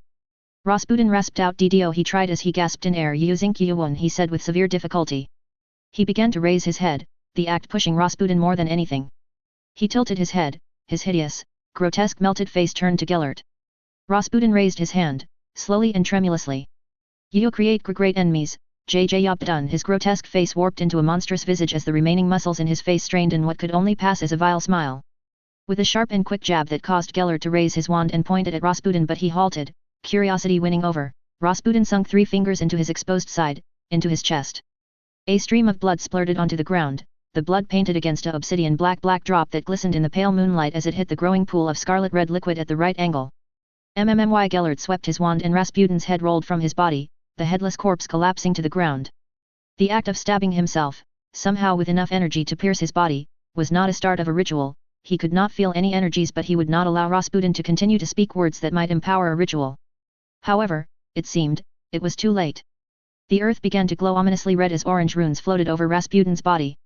He felt the swirling mass of energy, and the runes that seemed simple, unfurled themselves as a dozen runes grew into 2 dozen, then 3 and on and on. It chilled him to the bone. He dissipated, but he was thrown out as he collided with the growing magical energy. Thankfully he cancelled it without splinching. Faster than he'd cast before, he banished himself high into the air. Fortis Aegis Maxima, he bellowed out as the magical energy in the surroundings rose to a crescendo, and it wasn't long before the world exploded into a cacophony of destruction. He hissed as blinding light surrounded him, as the destructive wave of whatever Rasputin did crashed against his shield that began to crack under the weight of the magic. Gellert was worried, more than he'd been worried in a long time, as spidery cracks grew as the world was drowned out in massive waves of energy, of sound, until another wave washed over his shield, deepening the crash. He could not break the spell, for he'd certainly be hit by whatever that magic was. He was uncertain he'd survive.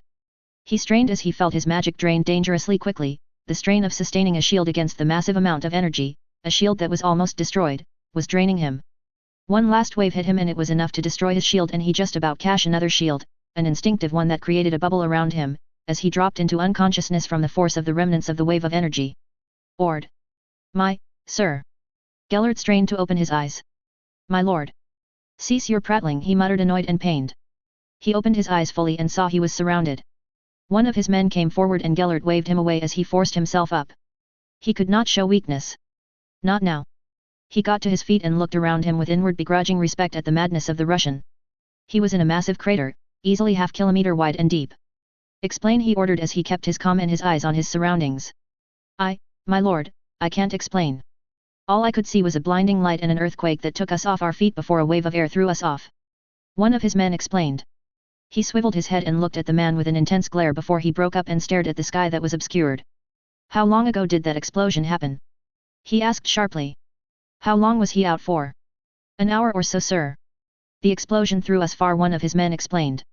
An hour out? Well, it could have been worse, all things considered. Before he could question anything further, Gellert turned on the spot and drew his wand, the tip of his wand glowing. Someone operated in, and it was a young man, someone he recognized, but he didn't put down his wand even as the expression of his follower was one of shock and fear at his surroundings, at the level of destruction, as he looked wide-eyed at the wand that pointed between his eyes.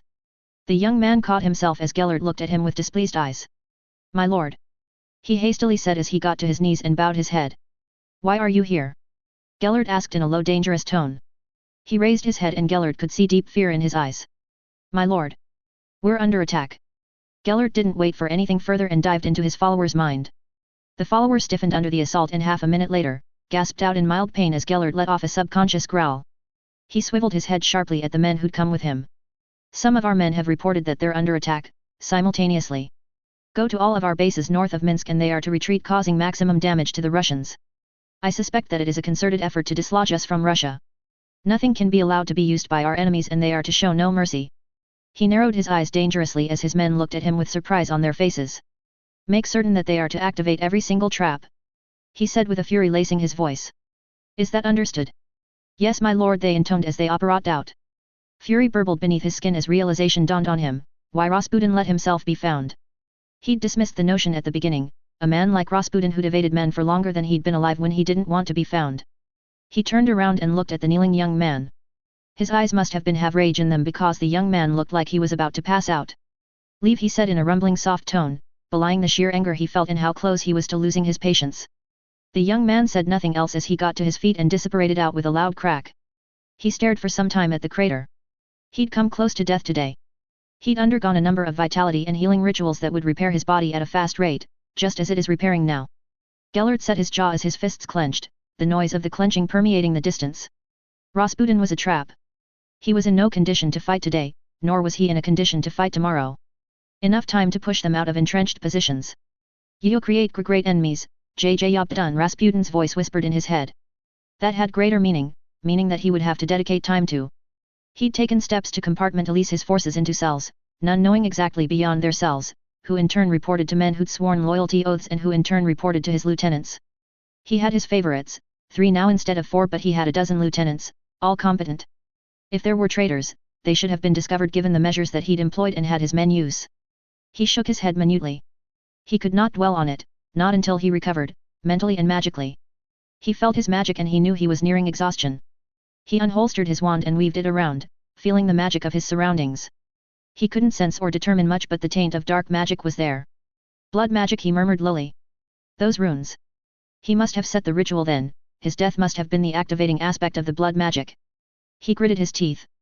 He'd underestimated the man. He'd gotten out fine, if just barely, but he was growing too confident, too sure of himself that none could beat him. He glanced at his wand with narrowed eyes. He looked away and shook his head. No. It's not the wand. He denied softly. Rasputin had prepared the battlefield well in advance, well before he'd arrived.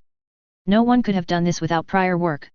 The runes were part of an activation sequence, the death the final one. The simultaneous attacks to the duel he had with Rasputin, the final measure of Rasputin to gravely wound him if not kill him, causing him unable to be interfere for the duration of the attacks. He smiled grimly. Well played, Rasputin. He might despise the man, but he couldn't help but have a hateful respect for the man who caused significant damage to his cause. It seemed he'd soundly lost this. The death of Rasputin was proving to be bitterer than he had imagined. To think that all this was partly because of a weak dead muggle.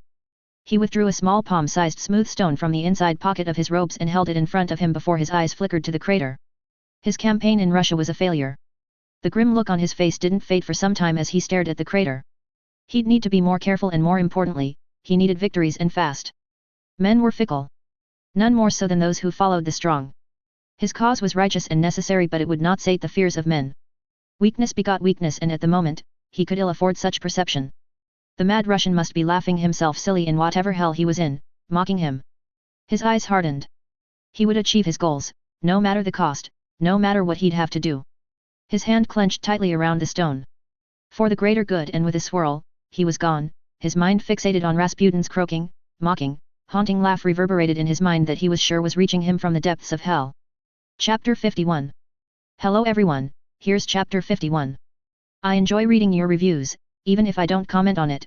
I read every single review and I welcome all views, even the ones that are negative but fair, so please do not consider my lack of comments on them as confirmation that I'm ignoring them. It is really to the contrary. The war arc won't be purely battles, to the tune of boats, from Haimim haha, and will include several conclusions of plot lines that should, hopefully, make it a worthy and engaging story. Without further ado, enjoy. Note, if you would like to support me, your support means much. Thank you to all my supporters and of course all of you readers. You make me happy to continue to write and write. The next 3 chapters are available on patreon/boombox117. Break. 15th of January 1943. France liberated, Britain's Knights of Mimpost prevail with Atticus Sayre leading the charge. By Cordelia Smith.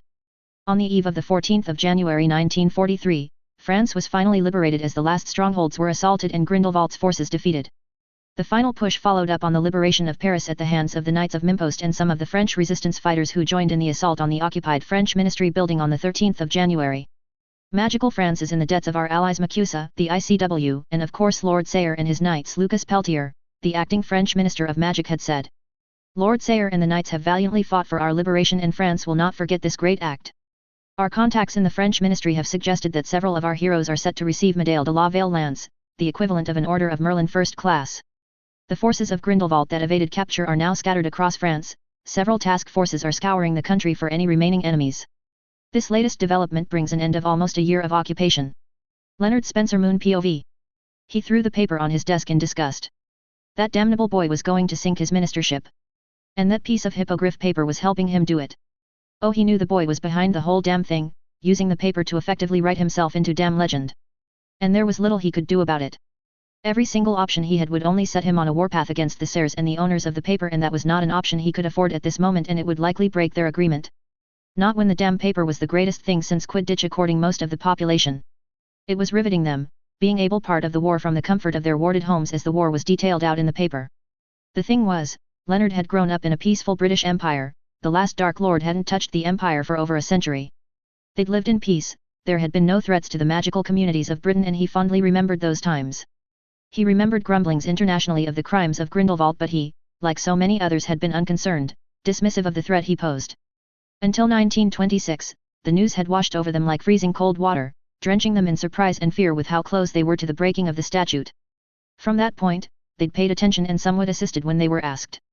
Until the 1930s, when it was clear how things were going, news filtering through about disappearances amongst the German and Austrian elites, until suddenly, a coup was enacted, not that they called it as such, and Grindelwald surfaced for the first time in years with the new German Minister of Magic. The ICW had been slow to act, alarms hadn't been ringing loud enough at the change of direction until 1938, when the bells of war were drowning out everything as things proceeded gravely. Austria-Hungary had joined with Germany, again Grindelwald was seen at the proceedings, and that had caused the ICW to finally take things more seriously. Not that it helped at the beginning. And now they were at war for over 3 years, likely for years even with the aid of some of his rogue countrymen. Without Grindelwald, the movement would collapse. Without Grindelwald, the ICW can reassert itself and enforce the statute again. Problem was, it was Grindelwald himself. It was why, more than the ridiculous pacifistic holier-than-thou nature of Dumbledore, he tagged himself to the man who was dead set on worsening relations with the Sayres. He did not see who else he could find to protect Britain when, or perhaps if, Grindelwald cast his eyes to the Isles. Grindelwald was too powerful, too brutal. And yet, the man was starting to prove to be more troublesome than he was worth. After all, he had yet to prove useful beyond his theoretical use in war, whilst the Sayres had the resources and a powerful charismatic air that people flocking to him. He slunk into his chair with a growing migraine. He shouldn't let it bother him in the extent that it is, but he was effectively sidelined and was slowly getting backed into a corner, and he wasn't sure what to do about it, if he should be doing anything about it. With the way the war was finally going, the threat to Britain and the statute was decreasing even if there was no end in sight. It should be making him pleased, but he was far from it. The sound of knocking broke him out of his thoughts. "Come in," he said tiredly, and he saw Director Yaxley coming in when he glanced at the door. He gestured lazily at the seat. Yaxley raised an eyebrow in question, and he simply nodded to the paper which Yaxley looked at when he neared. "Ah," Yaxley said in understanding before he took his seat. "Good news," Yaxley said approvingly, and Leonard looked at him displeased. "Yes, good news all round. None of our doing, of course, and certainly not good for us in that way," he said with annoyance in his voice. "True," he acknowledged, "only if you let it," Yaxley simply stated. Leonard looked at him quizzically, so Yaxley continued, "You've been putting yourself at loggerheads with the Sayres when you didn't need to. You've been taking advice from people who have no right to give it." Yaxley raised his hand when Leonard was about to speak, and he felt a little indignant at the silencing. "My apologies, Minister, but it has to be said. You weren't taking the threat to the statute seriously enough. The kind of collusion Grindelwald does is threatening the entirety of the wizarding world should he succeed. Thankfully, none of the damage is unrepairable, but that might not be the case if he grows desperate." Yaxley nodded at the paper. "If his movement collapses, chances are he might grow desperate enough to break the statute in a way like what happened in the colonies, as a way to grant himself time and to lick his wounds." Icy dread climbed up Leonard's spine.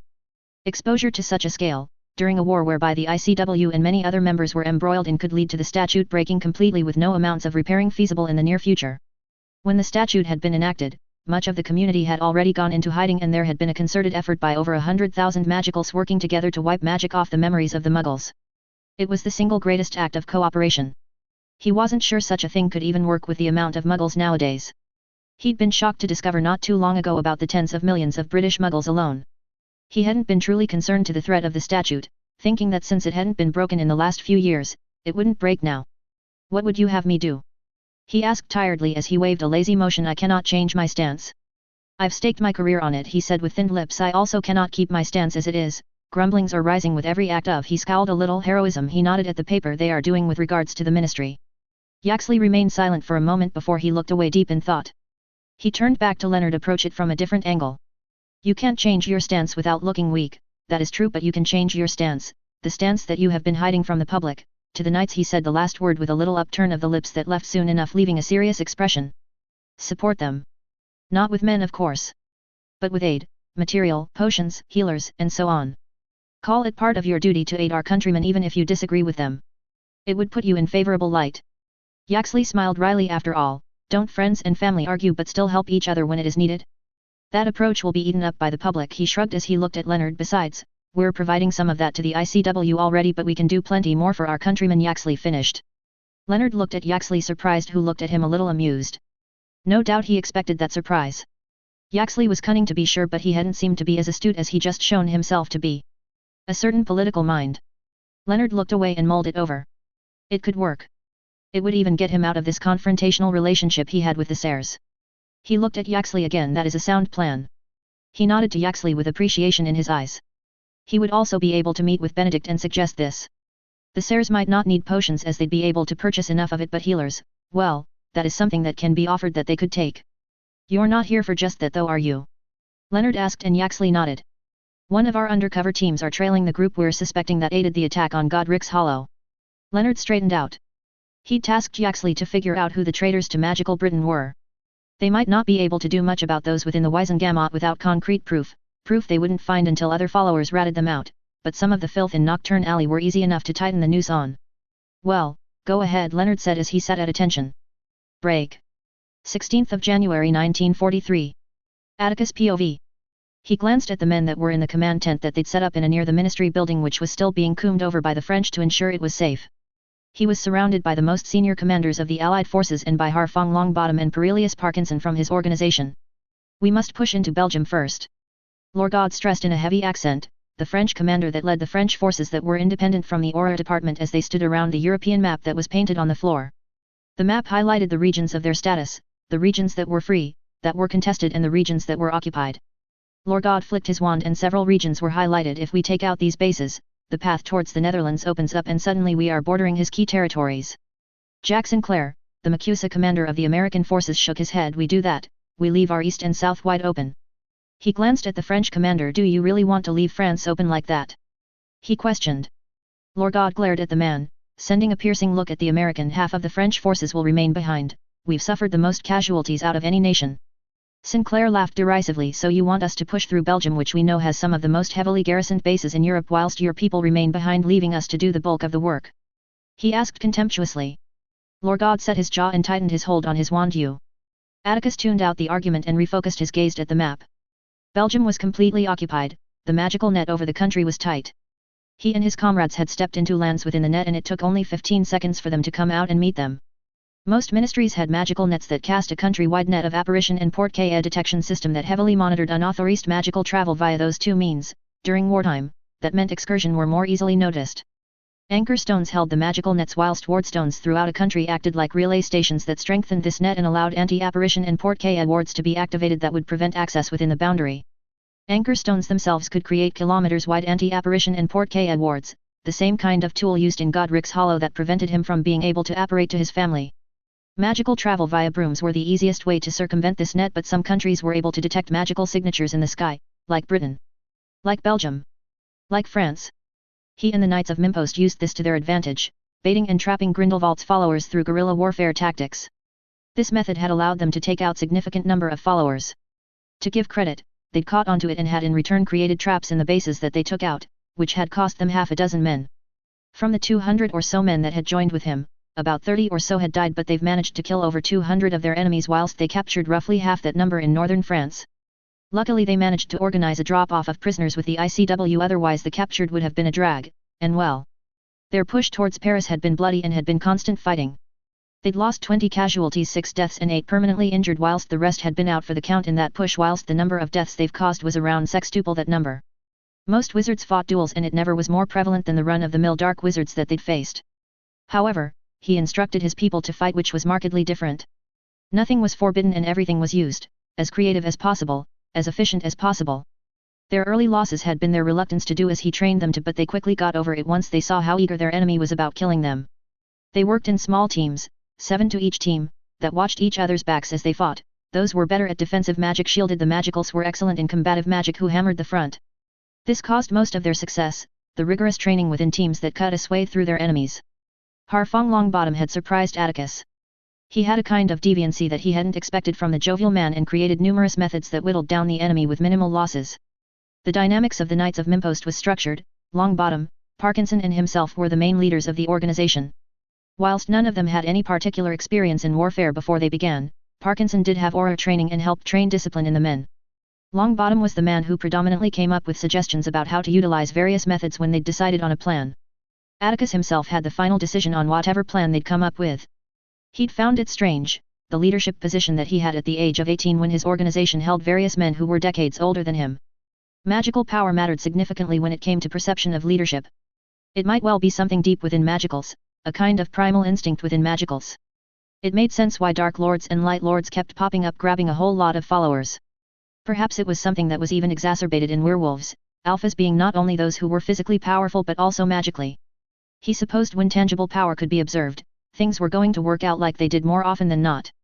Even if he'd proven to be someone worthy of following, as he had done in the past months, he was given that opportunity when he'd been unproven, partly because of his station in life, his intellect, and his charisma, but mostly because of his magical power. The first few months had been difficult as they'd been somewhat isolated from the rest of the forces. Early on, it became apparent that they did not fit into the mold of the ICW, and they made the decision to form their own group at that point, and thus, the Knights of Mimpost were born.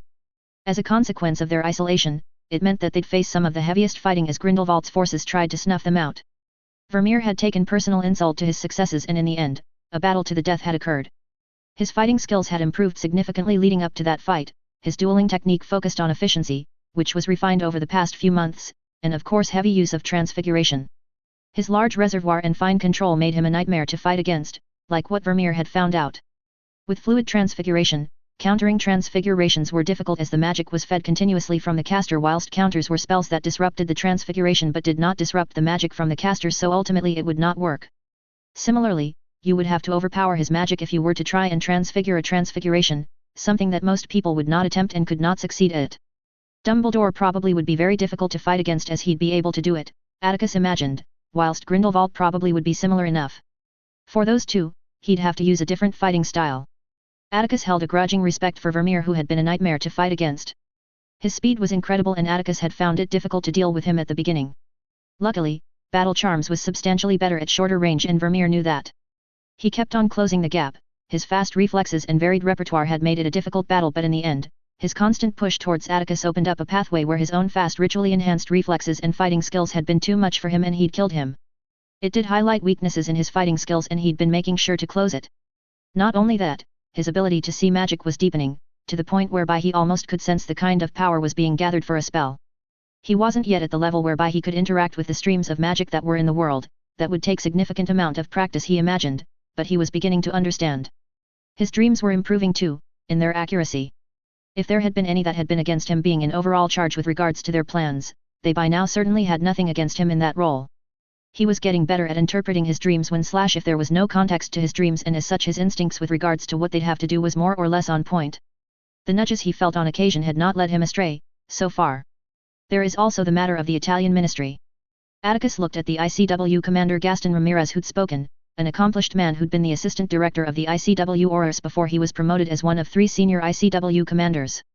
Jacoby Dachemov, a ICW sub-commander, spoke up as he sported a frown. "You're concerned about the devolving situation with the Italian ministry." Atticus frowned as well and he crossed his arms.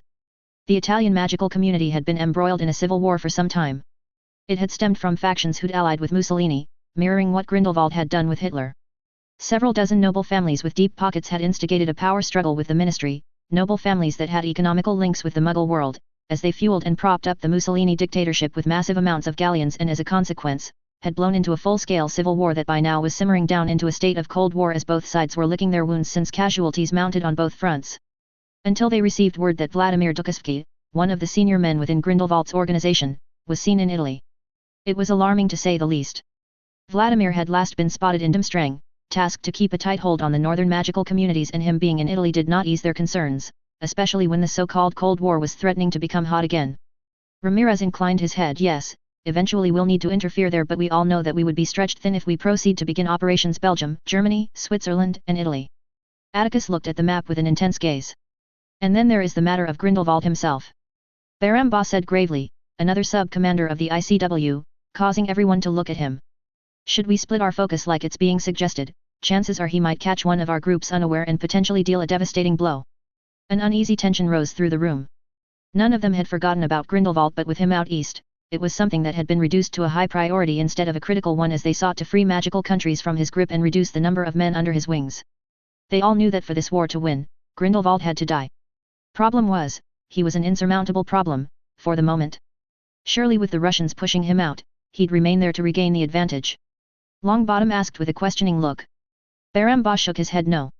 Russia surely is not his main concern at the moment. Yes, the losses he's suffered are quite severe, but equally the Russians are near depleting their fighting force, especially now with the hit-and-run tactics Grindelwald has employed instead of outright conquest and occupation. You're suggesting that the Russian will be unable to press from the east towards Central Europe? Lorgod asked sharply as he looked at Baramba. Baramba nodded sagely and took his wand and highlighted the map. The strategy that Grindelwald employed for the most part in this war, with some exceptions, was to use the Muggles to soften countries, using some of the Muggle weapons to augment his forces, blitzing through the defensive positions, and had set up battles that used those Muggle weapons to soften them up before sweeping the aftermath. He'd done it the Low Countries and he'd done it in Poland. Right now, the German Muggles are in a difficult position in Russia and the tide of the war is turning in the Russian favor, so he will not be able to count on their support to use the same methods to, for example, capture the Russian ministry. The Russian forces have turned the battle in Stalingrad and the Muggles will soon follow, and all across the Russian front, their forces have pushed Grindelwald's followers out from most of the forward bases that Grindelwald had set up at a costly price. Baramba finished. You're suggesting that the Russian will remain in their territories for the moment? Sinclair asked. Yes, and that Grindelwald will be wary of them and he'd likely retreat and post a decent number of forces, not enough to be truly missed but enough to check the power of the Russians, leaving him free to drag his attentions elsewhere. A contemplative silence hanged for a moment. It makes sense, Ramirez interjected, capturing everyone's attentions, and that is worrying. Ramirez looked at the map with furrowed brows. The best course is attack Belgium, Germany, and Switzerland at the same time. Chemuev spoke up, drawing attention. We cannot predict his actions with reasonable accuracy and we should not be factoring that in right now. Chemuev highlighted a location in Switzerland. Genelum Castle should be a priority to capture. You want to break into that castle? Lorgod asked disbelievingly. Apparently it is almost as heavily defended and warded as Nurmengard Castle, and it is deep in Switzerland. Yes. Chemuev said simply in his heavily accented voice as he stared at Lorgod. Right now, we have caught them off guard with how fast we have liberated France, but if we press on with this advantage we now hold, without capturing several key targets as quickly as possible, we might find ourselves in a situation that we would not like to be in. You think they'll start using the political prisoners they've got in there? Atticus spoke up for the first time. Chemuev looked at him and nodded slightly. I do. Many of those prisoners are valuable and have been spared the general treatment we have discovered. Some of the more unlucky captured are suffering. But that could soon change should we not be careful. Morale is climbing and the continued success is proving to be deadly to Grindelwald's cause. He could use them to send another message to cow the population, and the last thing we want is more recruitment amongst the wizarding population as a consequence of the death of the prisoners and losing faith in us. An uneasy silence fell among them. None of them wanted to be responsible for the likely executions that would probably happen if they weren't responsive enough. Nor were they keen on Grindelwald increasing the number of followers he had. Similarly, Belgium has several bases that are a must to capture. It will also prove to be some of the heaviest fighting, Sinclair added grimly, causing the situation to grow even more uneasy. They knew of the challenges they faced. They would win, in the end, but minimizing casualties was key now after the death and destruction Grindelwald had wrought on Europe. Attacking Belgium, Germany, and Switzerland is going to stretch us far too wide, Ramirez spoke up after a moment's silence. Can we not divert some of our forces from Bulgaria, Romania, and Hungary to the west? Sinclair inquired curiously. Ramirez shook his head. No. At least not in the time scale that we are working on. He paused momentarily and highlighted a region in the lower east of Europe. With Grindelwald effectively exiting the Russian theatre, he's diverted some of his forces towards the south. Whilst we have also retaken the Ukrainian ministry, we have not completely secured the country. Not to mention some of the ICW forces are used as peace enforcers. Given the total collapse of the Ukrainian ministry and the sheer decimation of their Auror forces, Baramba mused thoughtfully. Chances are the Ukraine, Moldova, Belarus, and several other nations might well get rolled into the Russian ministry. Ramirez grimaced. Grindelwald truly did a number on those populations. He sighed. Not surprising, Chemuev muttered. The people there never liked the control the ministries had over them, and that was when it was by their own people. The puppet regimes there never were going to work like Grindelwald wanted, and he acted like a savage. He finished angrily. In any case, the men we have with us right now is all that we can use. Ramirez supplied. Why not leave Germany for later? Once we have secured the Low Countries, we can move to it then, Parkinson questioned. Because of this, Baramba said as he flicked his wand, and a location called Mannheim glowed. We have received intelligence that this is a key base that much of the supply traffic throughout Europe passes through. We have tracked several illegal strengthening potions that originated here. Baramba paused momentarily. In the grand scheme of the war, it is not a huge factor, but it will reduce the dangerous nature of his forces. A few more interchanges happened before they questioned on how to approach the Benelum problem. My men and I will take the job, Atticus declared, all of the eyes falling on him. Atticus glanced at Longbottom, who looked impassive before Atticus' eyes flickered to Parkinson before they returned to Ramirez. I can take 6 teams of 7 and quietly infiltrate Switzerland and take the castle whilst the rest of the forces can press into Belgium, Germany, and Switzerland, with the rest of my organization working with your forces that will be assigned to liberate Switzerland. Ramirez stared at him for a moment. Lorgod spoke up. You realize that you will receive no aid for possibly some time, correct? You'd be on your own and you wouldn't be able to get them out. The location of that castle suggests that assailing it head-on will be difficult and they'll see you coming. Dachemu added to it, and should you take it, somehow, chances are you'll be immediately assailed by the forces that are in other locations in Switzerland. We may not be able to reach you for a week or even 2. Dachemu peered at Atticus. Do you believe you can hold the place? You will have to, as Genelum Castle holds by our most approximate estimation at least 100 prisoners, up to perhaps 5 times that number. The amount of enemies likely is at least 100. 6 teams of 7 would be hard-pressed to take down the wards, let alone deal with those numbers and the reinforcements. He said with a calm, cold calculation in his tone. Baramba looked at Atticus with a penetrating gaze. How will you take down the wards? The location of the place makes subterfuge almost an impossibility. You will have to take down the wards with brute force, as chances are you will be unable to unravel or cut through the wards given how powerful the wards are. Atticus only offered a smile which made Baramba narrow his eyes. Leave that to us, Longbottom interjected as he grinned widely. He glanced at Atticus before he turned and met Dachemu's eyes. You should know by now not to underestimate us, he said as he grinned even wider, though his eyes were cold as ice. We're not underestimating you. Ramirez cut off any retort as he attempted to soothe out the tension in the room. Simply that it is a big job for anyone. And you doubt the credentials of us, Perilius, Parkinson interrupted. Atticus saw the looks on their faces. I can understand that, he said softly but with an undertone of steel as his eyes gleamed. But you do not need to worry, it will be done. He glanced at Longbottom and Parkinson before he returned his eyes to them. We already have several avenues that we can use to take the castle. He smirked a little. Just make sure you are ready to catch up and relieve us, he said with a finality in his tone and a little bit of magic lacing his voice as he stared at the men in front of him. Lorgod scoffed. You're insane. He turned to the rest of the men in the room. Surely you can't accept this, the boy will detrimentally harm our cause, he said with a sneer. Sinclair spoke up. Just as he and his men caused harm here in France. He looked at Lorgod with an amused glint in his eyes. Lorgod sneered. Just because he was able to take out much of the bastards and help us regain our sovereignty doesn't mean he will be able to take out a fortress like Genelum, he said with a scathing tone. Longbottom looked furious, but before he could retort, Ramirez spoke up, halting any fiery argument from taking place that had been threatening to happen. Ramirez thinned his lips. If they die, their deaths will be on you, he said with warning in his tone. As will the deaths of the men you're leading. He tilted his head in question as he sized Atticus in a way he left unsaid that failure would squarely fall on his shoulders, the war campaign being harmed by him. Atticus met the gaze and inclined his head. And is it any different from all the other occasions? He smiled grimly. He was well aware of the responsibility he held. Ramirez smiled thinly. No, I suppose not. He paused momentarily as their eyes met before he nodded. Very well. You have the mission. Ramirez raised his hand to halt any objections as he stared them down, Lorgod in particular. They are our allies and they have proven themselves. If we doubt our allies now, we'll not be able to succeed in driving Grindelwald out, he said sharply, his voice as sharp as a whip, which had the necessary impact. He turned to Atticus and nodded slightly, which he returned. Atticus uncrossed his arms. Gentlemen, he said as he nodded his goodbye before he walked out of command tent with Longbottom and Parkinson following his step. Aren't they a bunch of Nancy Nifflers? Longbottom said a little snidely, making Atticus snort in disbelief. He turned to him with an amused glint in his eyes. Nancy Nifflers? He asked in wonder, making Parkinson twitch his lips whilst Longbottom laughed. What else would call that Lorgod? He said Lorgod with no small amount of disdain. French, Parkinson piped up, which made Longbottom bark out a laugh before he slapped Parkinson on the back. Atticus shook his head in amusement before he turned serious as they caught up with him in lockstep. He glanced at Longbottom. Ramirez is right, you know. It will be difficult. Genelum used to be an ancestral castle and had been used as a residential home for the Swiss Minister of Magic.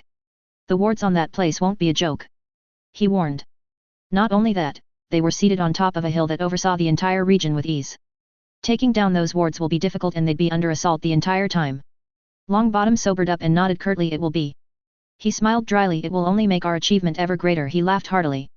Gryffindor, Parkinson muttered, though Atticus could see Parkinson relished the challenge. Perilius was a scion of House Parkinson, but he wasn't all that close to the title, with several cousins and an older brother in line before him.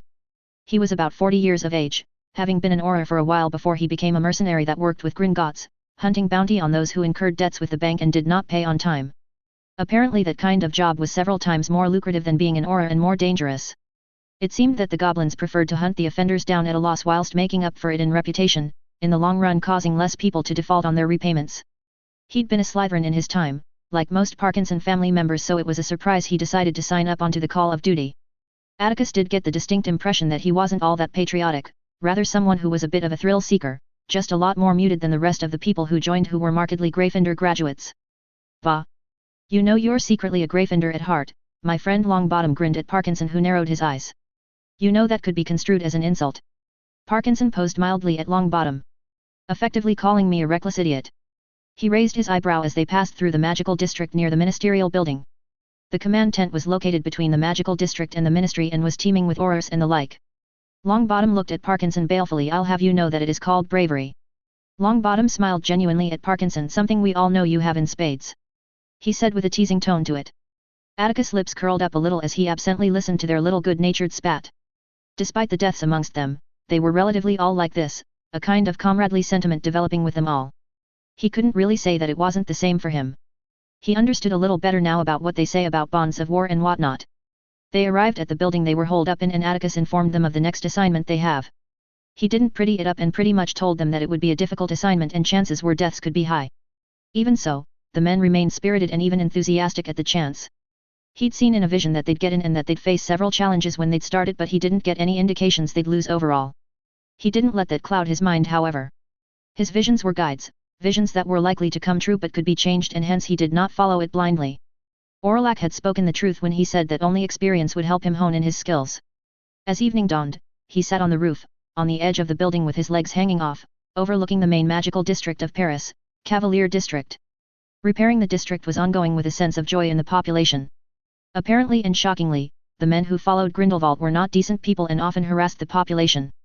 Businesses had suffered as people left or were killed, and people were latching onto the liberation with everything they had. He felt someone climbing the stairs and he recognized the signature, but he kept the door in the corner of his eyes whilst he continued to look at the district. He saw him sit next to him on the edge of the building, his legs overhanging as well. Charles, Atticus acknowledged without looking at him. Atticus Charles returned and they fell into an easy silence. Another person who had surprised him was Charles Potter. He was a powerful wizard, easily top 5, maybe top 3 amongst their group, and he had yet to reach his maturity given that he was only shy of 2 years older than him at 20. He was also the closest in age to him, with the average of magicals in their ranks around 35, 40 years of age. He had a passing curiosity with the Potters, mostly because of how he knew of this world in the first place, and it seemed that there was more to them, in particular Charles. The man was not a typical light kind of man, and he'd killed his fair share of enemies. Most of the men who died had died because of hesitation to put down their enemies. Their deaths had been a wake-up call for everyone, that their enemy would not grant any leniency or mercy, and since then the number of deaths had petered down substantially. The Potters had been a family of war mages from Rome and had been exceptionally influential in the Roman Empire in its heyday.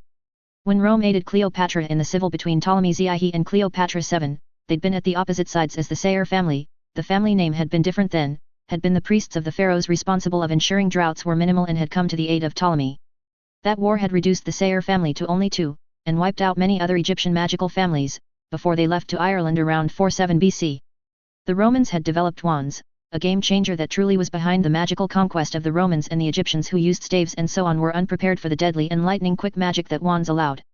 That had been the first time their families had come in contact, and it would take several centuries later for it to happen again, according to the family history.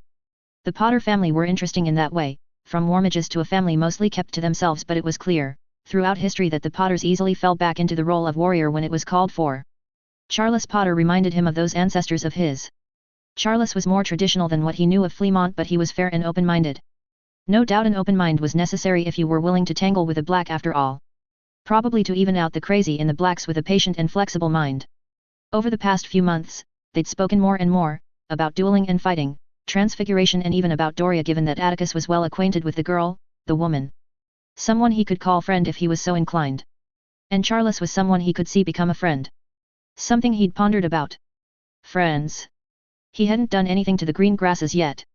He'd killed off most of the Selwyns using sarin gas and sated his immediate lust of revenge. The Selwyns would take some time to recover with the deaths of the elder Selwyns.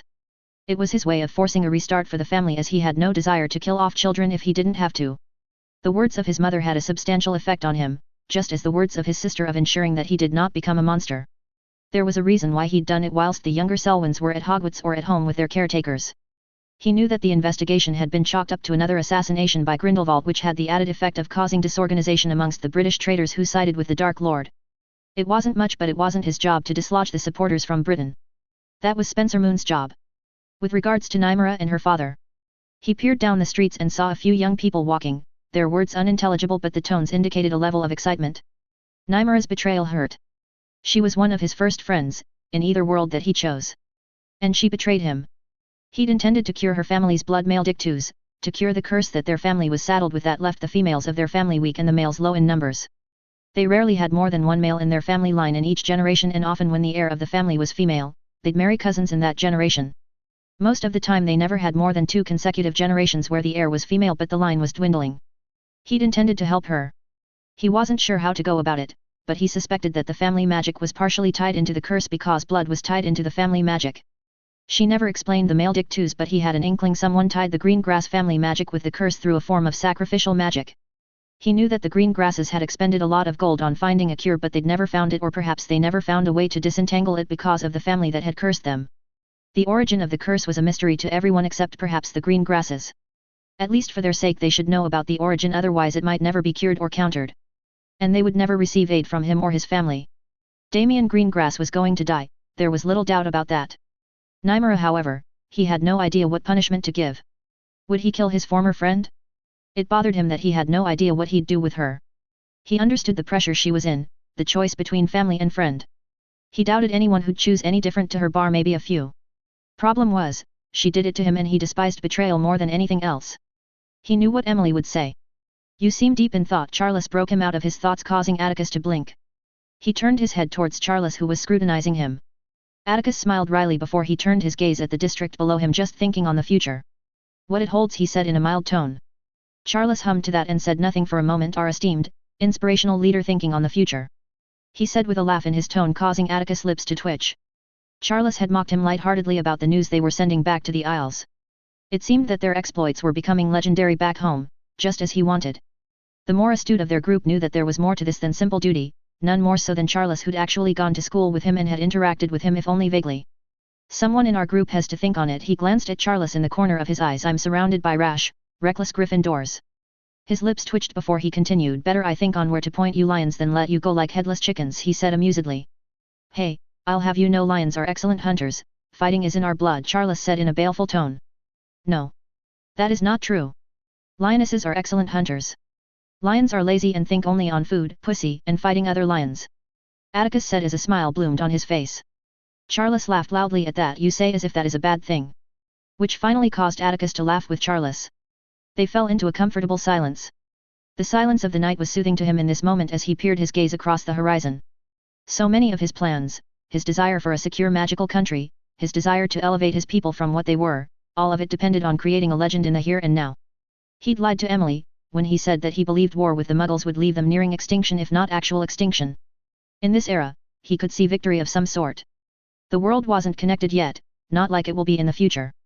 That window was closing, sure, but if they pitted together, chances were they could outright win. But such a thing was improbable. Resistance from their own people would happen, at which point it defeats the purpose, if your concern is about the magical world.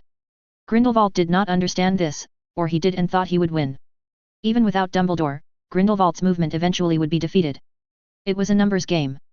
The cold fact was their numbers didn't even touch 1.5 million and it was dwindling. Victory through military might was impossible. Subterfuge was better, but Muggles, just like Magicals, were humans and at some point, controlling them like that would fail. No, the only way Magicals could be safe on Earth if war happened is if they employed an extermination policy with extreme prejudice using their own weapons, and such a thing he could not imagine, even with the cruelty his people were capable of, they'd elect to do. At best he could see a kind of mad policy with the Muggles, where they'd destroy each other if they ever warred. But such a situation was unsustainable and far too likely to actually happen. He'd lied to Emily because a world where they'd taken that option was a world he would have no party in. If they started at the beginning of the nuclear race and the mad standoff with mind-controlling magic, they could in theory cause massive extinction of life. He was certain he'd be able to develop wards that filtered radiation from nuclear bombs. It was trivial to create arcs. Whether or not they were space-worthy or deep within the mountains around the world didn't matter. With space expansion magic, they could easily house breeding pairs of animals, mundane and magical, whilst they cleaned up the world from nuclear fallout. They'd have a number of decades to initiate this plan and thus enough time to create magic that specifically cleaned up nuclear fallout. It would be easy. So easy to go that route. But it would be monstrous and something he could never choose to do. Not when there were other methods that wouldn't destroy the soul of the magical world. Integration with the Muggle world was also something that he deemed impossible. Their people were too different, history was against them as was the nature of humankind. Humanity could be beautiful and it could be horrific. Adolf Hitler was an artist, a painter, that failed and life led him, somehow to what he is now, a genocidal, hateful man. There was a kind of sadness to it. The turns and twists people can take, that life can take you without even realizing. Would 18-year-old Adolf be horrified about what he became? How soon would things devolve from amazement and awe from the Muggles once they discover magic was real to violence because of fear and jealousy or zealotry? Would it be from an act of idiocy and ignorance from a magical that was shown around the world and reactionary outcry fueled and fanned into an inferno? Would it be from a zealous Muggle that shot and killed a magical in the street that would spawn revenge killings? Things were a time bomb that no one truly realizes. Both societies have not matured to be willing to accept the differences between their peoples. Even in the mid-21st century would probably be too early. He did have thoughts that it might be possible if he worked at it, to lay the groundwork of peaceful disclosure and eventual acceptance. But he did not see it possible. There were too many parties, too many moving components that would make it an immensely difficult climb up the mountain. Not only that, the actions that it would take to ensure magicals were not exploited or restricted, no, there was no need for war with the Muggles when they could leave. War would not bring victory. No. Victory the way he saw the future was ensuring the survival of the magical people. From itself, from the Muggles. And it would start with dealing with Grindelwald and for him to become what their people needed. Why'd you volunteer to take this job? Charles finally asked in a calm tone. Atticus glanced at him for a moment before he looked at the streets. We're the best for it. He said simply. Charles hummed in a way that he did not believe it, not completely. It was a good instinct. He knew he needed to provoke Grindelwald and break the image of a peerless, faultless wizard that he had. Hammering the morale of his men by taking perhaps one of the most heavily defended places Grindelwald had with a pittance number of men was important. He wasn't sure he could win against Grindelwald and he needed to know where he stood. If he could force a confrontation, all the better. He grimaced inward. He wasn't sure if he'd survive it but he had faith in his rituals that he would be able to get away if things were too dire. I'll do all I can ensure we all survive it, he added as he turned to Charles. I'm aware. So are the rest of the men. Like you said during training, victory is making sure we survive. He said with a grim smile and nodded to Atticus who returned the grim smile before he looked at the streets, his mind playing the visions and actual experiences of battle and death again and again. Break. Jean Delacour POV. What have you heard? He whispered through the small hole in the base of the wall as he sat, more like crumbled, against the wall of his darkened cell. The small hole was about 1.5 size of a galleon, big enough for rodents to go through, just as they intended. He glanced at his cell, small wisps of light coming through from the hallway through the gap metal door that was his only source of light. He'd been in this god-forsaken cell for months, the only times he'd been let out was when some of his sadistic guards came interrogate him about one thing or another. Thankfully, their rough handling was nothing too severe. Not like when he'd been tortured by de Gaulle. He unconsciously shuddered, phantom pains aching his body as he remembered what he'd been subjected to, that day. He had no secrets, nothing had been spared as he spilled secrets of his family to de Gaulle and his sickening men. He'd evacuated his son and heir to Macusa, staying with an old family friend whilst the rest of the family evacuated to other properties around Europe that had been left untouched, not that there were many. He'd never believed he could have yielded under torture, confident in his occlumency to deaden his emotions and to suffer through pain, but de Gaulle, he was a monster. There was no description to his madness, to his actions that he dared to call art. He'd been put under potions and spells that made him spill everything that they wanted to know, including the location of his manor home. He had no doubt that it was gone by now. His hatred held no bounds for de Gaulle and Rosier and he'd do all he could to see them dead, if he lived through this, which he was certain he likely would not. He did not know how long he's been here, having lost consciousness more than a few occasions, after his guards had taken objection to his defiance, even when he had said nothing and did nothing. The look of defiance had been enough to warrant a beating. His pride had taken several of those to be subdued. He refused to let to be broken. He knew that there were many who suffered more, that weren't as valuable as he was, but it was little comfort that he'd been reduced to, this. A proud member of the ancient and noble house of Delacour, sitting in his own shit and squalor with the stone floor as his bed. The fact that magic could easily make him be confined with decency only added to the indignity. The guards are agitated, Jean, the voice replied through the small hole. He long suspected it was on purpose, other than the rodents that they allowed to pass through the holes that were in both walls. He was certain that other prisoners might well have liked it, given the meager food that they were served. He hadn't been desperate enough, hungry enough to catch and eat them, but it was a close call at times. Why? He asked in a hushed tone that still carried through the cracked hole in the wall. The wall was perhaps half a meter to a meter thick. He'd tried chipping some stone around the hole but nothing worked. The walls were protected by magic to be impervious against damage, which had only further confirmed his suspicions. Miguel said that the one of the others heard they won in France. There's some confusion about whether they won a battle or did something better, but in any case, the guards are unhappy. The voice that belonged to Christopher said in excited whispers. Christopher Blaugrad was a fellow Frenchman, from the noble house of Blaugrad. Not as influential as his family nor anywhere near as wealthy, but they were a politically inclined one. Even if they were but 400 years old, they produced 3 ministers in their short history, managing to navigate the treacherous and turbulent seas of politics. They were conservative but economically aggressive. Had they been older, had they been around when houses hadn't had monopolies in many key industries, he would have no doubt that that family would have been the wealthiest in France. They were aware enough of the threat they might pose to others and hence remained a wealthy but minor family that produced exceptional members. The continued presence they held in French high society was credence to their ability to downplay their excellence whilst ensuring that they were still a family to be respected. Christopher Blaugrad wasn't as political as his father, but he was a powerful wizard and he was more interested in spell creation. The months had made them intimately aware of one another. Stories being the only thing that could take their minds of the grim situation they were in. He was a valuable hostage as his father, Mathieu, was a key figure in the ministry, someone whose loyalty would go a long way in securing France.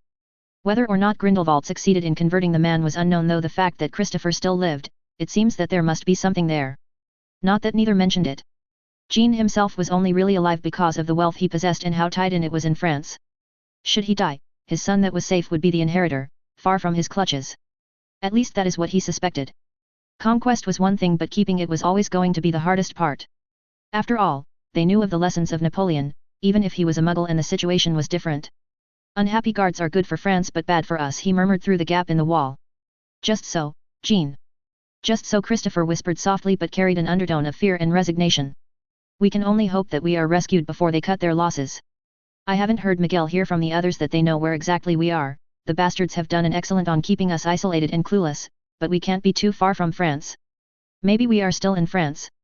Christopher finished, but Jean could tell that it was more hopeful than expectation. I'm sure we'll survive this, Christopher. Grindelwald might be a butcher, but even he knows he can't kill everyone. We're too valuable. He assured Christopher, but even to him it was hollow. Yes. We're too valuable, Christopher said in agreement as if he was trying to convince himself. Neither said anything further. Not that they needed to. Just knowing that there was someone else that they could talk was what kept them sane. He was certain it was what they intended. A faceless voice on the other side of a thick wall whilst you were sat in the dark in a feces-riddled cell. A tiny measure of comfort that meant the world to them. The door was a thick slab of metal that only had some light filtered through the gaps of the door, even the opening that they pushed food through let no light in. How poetic that the only light of their lives, currently, was the presence of the other faceless voice behind a wall. How many would have gone mad under months of isolation with nothing but their thoughts for company? Their mind broken after a few months of this dark isolation, matching state of their broken, emaciated bodies? His thin fingers bent and he weakly clenched his hands as he closed his eyes. It has to end, he murmured softly to himself. He would not cause his own death, not unless it was through an attempt of escape. He would not let them win like that. He intended to see himself and Christopher live to an old age, joking and laughing about their lines, sharing blood as they put this hell they were in behind their backs. Break.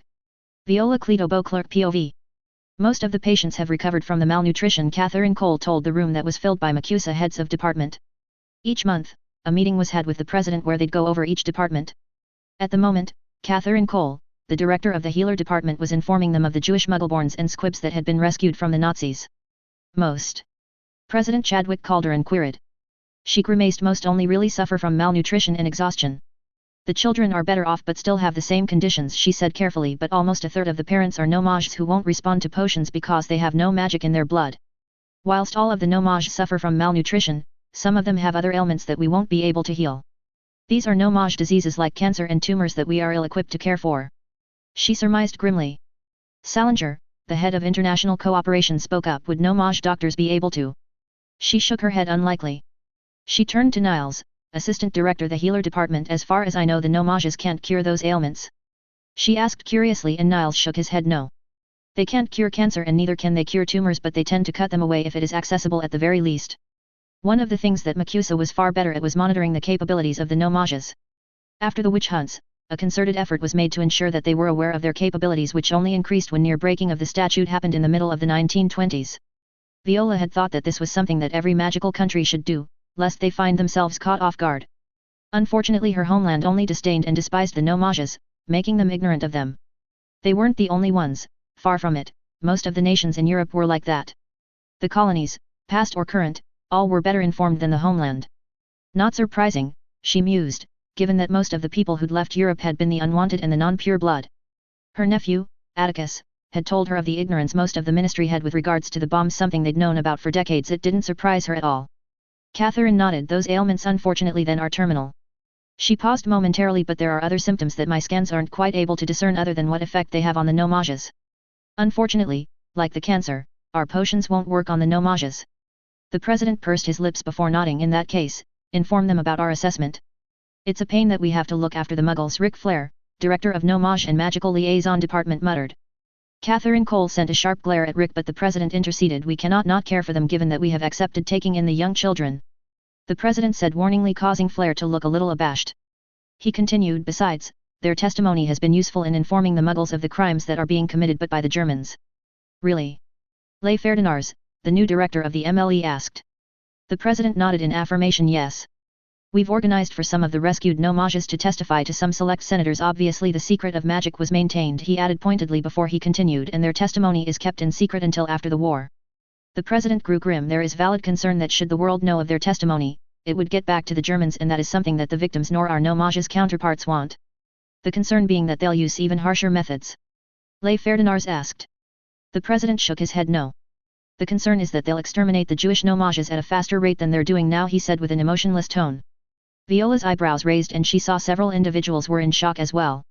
The president continued. Yes, that is what is happening over in Europe. It wasn't altruistic that we took in these muggleborn. He shook his head. I know that the German ministry by now is but an extension of Grindelwald's will, he said in a disdainful tone, but leaving these children in the hands of the no-mages was playing with fire. An uneasy silence among them. Nevertheless, it only proves the total disregard they have for the statute, even if you ignore their views on muggleborns, Niles mused. Indeed. The president nodded. We took these people in as a favor, mostly. He nodded to Viola, to Lord Atticus Sayre, as he surmised that they wouldn't be welcome in such large numbers in Europe. Everywhere else where they might be welcome would have caused severe strain on their resources. He glanced at Jules Lactonian, the senior undersecretary after Charles Etherington, who was in Europe. Lactonian understood and responded. For the moment, the strain is insignificant. He paused momentarily as he looked and thought until he spoke again. Well, at least from a resource point of view. He looked to Michael Marson, the secretary in charge of the refugee allocation operation. Well, my perspective, things could be a lot better, he said with pursing lips before he shook his head. Oh. The president asked curiously. When it comes to friction between the people and the workers who building a small community for these people, things are a little tense. Marson sighed as he rubbed his face with his hand and glanced at them all with a wry smile. The children of course adore the use of magic, especially and naturally, the ones who do have the ability to cast magic. The elder people, the parents, and so on, are quite uncomfortable. He looked to the president. Really, we do need to address things from that point of view. You'd think they'd be grateful, Ric Flair mused aloud. The president looked a little thoughtful before he waved Lactonian to continue. They've elected a leader after the suggestion was made to them, and Rabbi Abraham Levy now represents them. The language barrier is one of the issues we're working through, but he's fluent in English, part of the reason he was chosen, we suspect. Marson paused for a moment. He's asked to speak to a representative and the head of the Department of Education, Marson said carefully. Are you not good enough for them? Ferdinards asked bluntly. Marson shrugged. Apparently not. He glanced at them before his eyes settled on the president. I'm only an overseer of sorts of the facilities, I can't really speak with much authority. He said finally. The president nodded and looked to Lactonian. Can you go and speak with this leader of theirs? Lactonian nodded. Not an issue. He turned to Marson. When you say uncomfortable. He trailed off the question. I mean not like witch hunters or anything like that, Marson said with twitching lips before he grew serious. I'd say more like the hesitant religious types who we have not obliviated because they accepted their children having magic because their love triumphed over their supposed religion. Reluctant acceptance because of love. Viola mused. Marson nodded. Are they fearful? The president asked. Marson took a moment to think on it. Yes. He finally said. They do not think of us as devils or anything like that, he said with a wry smile, but they are incredibly distrustful. He grew serious and somber. I did have the opportunity to speak with some of them, and whilst magic isn't always evil, it is something that they were wary of according to their religious texts. Their own history makes mentions of magic in their families, in the form of stories, so they're more tolerant of the more arcane elements, but it doesn't dispel their fears. Marson turned to Catherine. Whilst they have allowed us to heal them, I think it would do well for you to meet them. Catherine nodded. They have allowed us to heal them. She smiled. Of course they knew they needed to be healed, and whilst the rescuers had done an admirable job during the trip, they've realized that magic can be good. The president nodded. Speaking of which, Marson said they want to talk to you about the education of their children. Most of them have not yet been enrolled in schooling due to their health needs and the general conditions of the rest of the adults, but they'll need magical instruction soon. Marson turned to the president. Plus we need to figure out what to do with the squib children. Can we not simply enroll them to no Mage schools? Flair asked pointedly. We could, but because these children are squibs born to one or two squib parents who didn't know what they were, we'll have to be careful to ensure that they keep the secret. He thinned his lips. It's something we'll have to deal with. Very well, the president said. We can subtly bespell them to not mention magic to those who don't know about it. Obliviating them would not endear us to several hundred magical children who have been through traumatic experiences, so this will be a necessity before they can join no Mage schooling. He turned to Viola. Can you go and speak with this leader? He asked, and Viola nodded. It's not an issue. I should be able to address most of his concerns, she confirmed. The next day Viola apparat to the location and took in the sight of the small village that was spawning in the Midwest. It was quaint, and from the way the buildings were arranged, close together, she thought they wanted it like that. She walked through the emerging village and was greeted by a few people she knew from the Macusa building, which she returned. She smiled at some of the young children who were playing in the streets as work continued in the village. Most of the children didn't speak English well, yet, but things were ongoing. She was informed that some of the adult no-Mage/squibs were teaching them along with some volunteers. She thought it was good, especially given that most of them should be enrolled come September. Having working English under their belt would allow them to be integrated quite quickly, just as they want. The last thing they'd want was for them to be excluded in the new community they'd found themselves in. Plus, it would aid easing in the adults if they knew of the enthusiasm that the children had. There was general concern that the children would want to use their newly found magic to exact revenge on the Germans, but they had time to break them out of those thoughts. It wasn't like they couldn't relate. After all, the witch hunts were similar enough to the persecutions the Jewish people have found themselves in. She'd mused that they had that in common, at least. She walked on the path towards the synagogue, which was near the central hall that was in the center of the village. It was an odd building, she thought when it came into sight. It had a domed roof made out of smooth stone, no doubt directed by the villagers. She'd never been in a religious building. Magicals had no shrines, at least Europeans and Africans. She'd heard once that in Asia, specifically India, they still had some links and shrines to the religions in the region. She crossed the boundary of the synagogue. Her eyes roved around in the building. There were a few volunteers here as well. She'd found out that a few of the volunteers had built a bond with some of the orphaned magical children. That was good for all parties. The volunteers nodded to her when they recognized her. She was a prominent member of Macusa. Her Sayre background and the general respect they held for her role in the education of their children assured that most knew of her. She'd improved the department quite significantly, and she'd been able to smooth over the residual resentment the Native American mages held for them. Most schools now had a section in magical history that explored the history of the Americas and especially the history of the native mages who had their own magic. She was broken out of her thoughts as she walked past a row of chairs in front of a podium, and her eyes fixed on an elderly man who was wearing a tattered suit, likely one that he'd worn when they'd been rescued. For a moment a flash of annoyance sparked inside of her. They'd been here half a year now, and for him to wear that suit had her create assumptions that he was clinging onto something. Like he was trying to make a statement. She wasn't impressed. He had a shaved head with circlets of hair on the side of his head growing. Likely it had been much longer before he was interred. He had striking blue eyes that seemed kindly, and the small smile he offered made her reassess her opinion of the man. She wondered if it would be like this the entire day. Welcome to the synagogue. The man said in a heavy German accent with a kind tone to his voice before extending his hand, which Viola took. She gave a tiny smile and nodded. Thank you, she said in a polite tone. You're the head of education? He inquired, and she nodded. Yes, I'm Viola Cleto B. Clerk, she told him. I'm Abraham Levy, he returned before he continued. If you follow me, we can talk in private. He offered, and Viola inclined her head in affirmative and followed the elderly man towards one of the rooms in the back. She took her seat in the bare room on a stiff chair before she got up in light annoyance and transfigured the chair into a more cushy seat. After she took the seat, she saw that he was waiting her intently. Even after all these months, it amazes how easy everything must be for your people, Levy said in a curious tone. She chuckled softly. It's not. She glanced at the man and reconsidered what she was going to say. I suppose from your perspective it is quite easy, she acceded. He smiled warmly and sat back in his chair, his calloused hands lying on his lap. You wanted to meet with me? She asked after a few moments as she watched him in curiosity and in wariness. It's been quite a few years, perhaps 11 or so years since she dealt with any muggles. As head of education, she no longer was involved in the process of inviting muggleborns, having taken a role that oversees the entire educational needs of Macusa. I did, he nodded as he caressed his hands with his thumbs in a soft, slow manner. I wanted to discuss the education of the magical children of my community. He paused momentarily. Amongst other things, he added. She raised her eyebrows expectantly and he continued, I understand that the children that are over 11 will be going into remedial lessons in the summer and having them enroll befitting their educational level. He questioned. And so she explained what they planned to do for the children for the next hour or so. After they finished talking to an acceptable conclusion, he changed the subject. It's quite something, he mused as he looked away from her. What is? She asked curiously. He turned to her with a small smile, though his eyes were sad in a way that she was taken aback. Less than a year ago, we'd effectively accepted that most if not all of us were going to die, he said with an even, almost serene tone, that we'd receive no mercy from those who had been our countrymen not long ago, not even our children. He chuckled softly.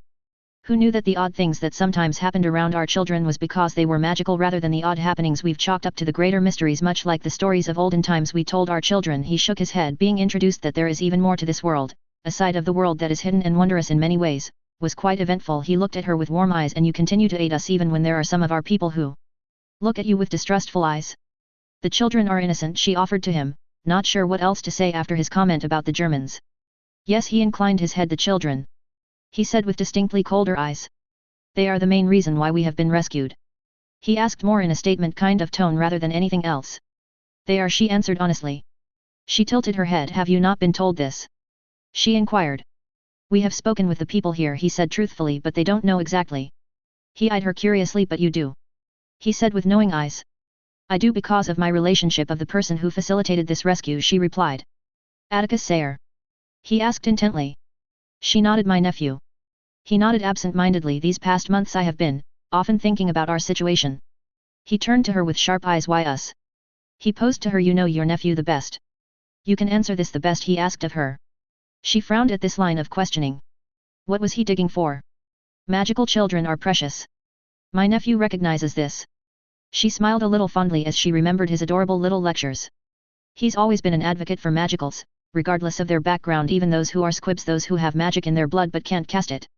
He discovered your predicament and rectified it, simple as that, she told him as she watched him carefully. She almost thought he was smiling with a bit of brittleness in his smile. I see.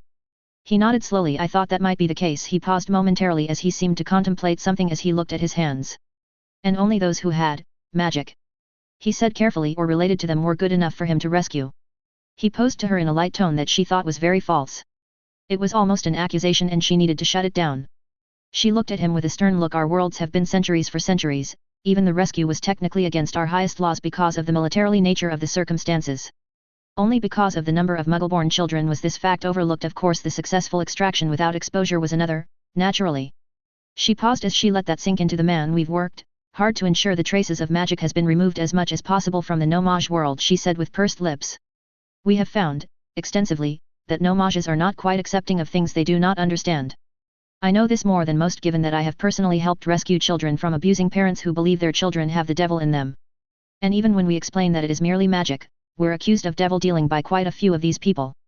And the ones who can accept that it isn't the devil but can't accept their child or children having magic, they end up making very clear that they are not longer welcome in their homes. She breathed in deeply before she looked at the man with stern eyes and thinned lips. There is a reason why we have separated ourselves, to protect ourselves and to prevent war from happening so we could live in peace. Part of that is that we do not interfere in the affairs of the other world whilst we remain in ours, especially in war. When children with magic appear in the no-mage world, they informed of their abilities in the magical world along with the parents who accept them, at least here in the States. I don't know the exact circumstances that lead to your children being in those camps, but they should not have been there with regards to the agreements around the world. In any case, do not judge us for not interfering, you do not have the right, she finished in a mildly scathing tone. He raised his hands in defeat. I do not presume to judge you nor accuse you, he said with a bowed head before he looked up. I understand, he sighed. Forgive me. It is simply that your people are capable of fantastical things. He smiled weakly. It is something that I had hoped for, that the rest of my people could be saved from the horrors they're currently enduring, he said with a sad smile. She lost the derisive posture as sympathy leaked in and she nodded slightly. There's nothing to forgive, she says simply, and they fall in a silence that is not uncomfortable but certainly not easy either. What could she say about the no-mages in those camps? It was far removed from her, and whilst she had sympathy, the rules were the rules. Given how Grindelwald was collaborating with the Germans, she wondered if he'd had a role to play in the treatment. Likely not, she mused. She doubted Grindelwald cared for any kind of no-mage. Do you pray? The rabbi suddenly asked, and she looked at him bewildered for a moment before she shook her head. We do not have religions, like you do. We have our pagan traditions, she smiled softly as she remembered the Yuletide rites she took in the winter. But we don't have religions like you do. So your people don't have any spirituality? He asked curiously. Her eyes widened before she smiled. Oh no, there is plenty of spirituality. She paused for a moment. Those who were brought up in the magical world, in most places around the world, there is no true religion, so to speak. Spirituality, sure, we are a spiritual people, at least the families that have been magical for centuries, but we do not believe in gods. Truly? He said with a frown. The way you say things, it makes it seem that there are many magicians around the world? They do not believe in God. She pursed her lips. She'd been interested in how cultures in Africa and Asia viewed magic, mostly because of her interest in the Native American mages, and she'd come across that deities were more representative of elements of nature. There were some personifications, to be sure, but there were hardly anything like God, Yahweh or Allah. An all-powerful God was something that was not truly believed in. Nor anything like gods either, except perhaps India, but she wasn't sure. Even magical Arabs were not Muslim. The Arabic nomages really did not like magic and had decimated large swathes of native magicals over the centuries before the statute. Most of the Middle Eastern magicals were in Persia, Iran, Turkey, or Lebanon. We're called magicals, not magicians, and to answer your question, our people have long memories and a developed belief system that has lasted for thousands of years. She answered. The rabbi digested this. I suspect your people were also resistant to follow a religion that did not like them, he said lightly. True. She simply stated as the conversation teetered out. She looked at the grandfather clock and she got up. Well, Mr. Levy, it was a pleasure meeting you, she said as she eyed. It certainly was more interesting than pleasurable, but then she didn't need to say that. He got up and smiled at her. Just as it was for me. Please let me walk you out, he offered, and she thought for a moment before she nodded. She wondered what Payet would say after she told him tonight. Perhaps she'd even mirror call her sister-in-law to get her perspective, she mused to herself. Break. 22nd of January 1943. Grindelwald POV. This is a disaster. Hitler snarled as he paced in the room, his boots clanking on the hard stone before he suddenly and abruptly halted and sent a furious glare at Gellert, who remained unaffected during the man's tirade. He glanced at the rest of the room. Franz von Papen, the vice-chancellor of the German Reich, Wilhelm Frick, the Reich Minister of the Interior, and Heinrich Himmler were here in this so-called emergency meeting Hitler demanded he attended. On his side, Klaus Kragenberg, the German Minister of Magic, Werner von Blosen, the Austrian Minister of Magic, were in attendance, both of whom were amusedly holding in their scorn for the man. You failed, Hitler hissed out as pointed his index finger at Grindelwald. You were meant to destroy the subhuman cretins, but instead they have aided in taking the airfield, he sneered. Your vaunted magical shield did nothing to prevent them from breaching the Stalingrad. Now hundreds of thousands loyal Aryans are trapped at the hands of the Slavs. The accusations, the anger washed over the back of Gellert without a single care. If the man wasn't necessary in paving the way for an empire to be created, he'd have killed the fool years ago. Unfortunately, Hitler was a perfect vessel for destroying the other Mughal countries. Gellert outstretched his hands. My apologies, Herr Führer. The savages were unrelenting in their assault, without care how many bodies we leaving behind. He smiled sardonically whilst his eyes remained cold. You should be aware that the Russian mages are unable to project their forces beyond their borders. Even as we speak, I have hundreds of my men in Russia to cut down Slavs everywhere they are found. He tilted his head. The loss of Stalingrad is but a minor inconvenience. We are, after all, helping you produce more and more Panzer IV with better armor. You've already seen their capabilities in the field, he said with a raised eyebrow. Yes, yes, Hitler waved dismissively. Your aid is appreciated on that regard. If only you were able to do this months before we were facing complete collapse in fucking Russia. He shouted as his voice neared a snarl. Kragenberg looked indignant, but Gellert raised his hand. You must have known that the Soviets would be able to recover when we were unable to break through into Moscow last year. Von Papen spoke up next. Herr Grindelwald, the man spoke up carefully as he eyed Gellert. I understand what you are saying and the actions you are taking, but we must have more support. Gellert smiled in a way that did not reach his eyes. But of course. I will do all I can for my allies. He dipped his head. That is why I'm pleased to inform you that my men are destroying as many factories they can find. The eyes of the Muggles widened before he continued. It will buy you time to reorganize. Excellent, Von Papen said. How many? His eyes shone greedily as Gellert gave the answer. Hitler looked pleased. You've outdone yourself, Herr Grindelwald. With your support, we will drive back the barbarians. He turned to Himmler. Field Marshal Paulus must not abandon his position. Himmler nodded slowly. Gellert's eyes glinted. I have to warn you, my attentions cannot be directed towards the east for the foreseeable future. The American wizards have collaborated with the French wizards to liberate France from my hands. I will need to correct this. Hitler stood still as his eyes narrowed. I see. He said slowly. And are they going to be a problem for our occupation? He asked in a low, angry tone. Gellert smiled. They won't be. I have allowed them too much latitude, given that they are Aryan for the most part. It will no longer factor in their submission. He stated simply. Hitler looked at him for a moment until he finally nodded. Very well, they cannot be allowed to interfere in our operations. They won't.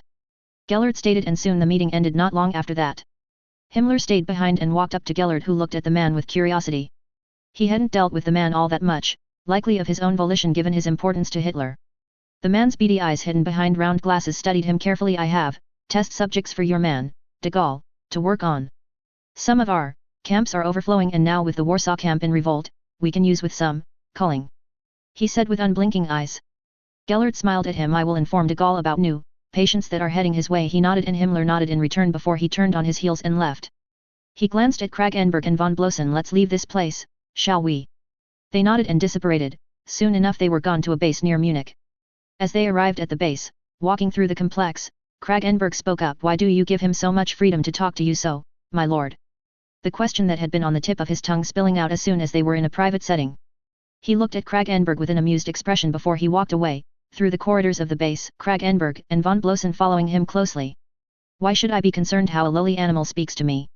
He posed to them as he glanced at them in the corner of his eyes before he returned his eyes towards the front. You must have realized that I have used no magic to coerce his thoughts all these years, that I have used no magic to take advantage of his rabid nature that coincide with our endeavors.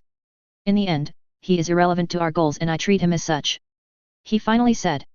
Of course none of them knew what he truly planned. The tanks he was having created should be able to withstand thrice as much as before. It was necessary, else the fools would lose this war. Already they were stretched thin, and he could see their defeat coming unless he worked things along. Even with his aid, altering the minds of the leaders and generals of the now occupied nations, the Germans were faltering. He suppressed a snarl. He needed to end the ICW before they became too problematic to his cause.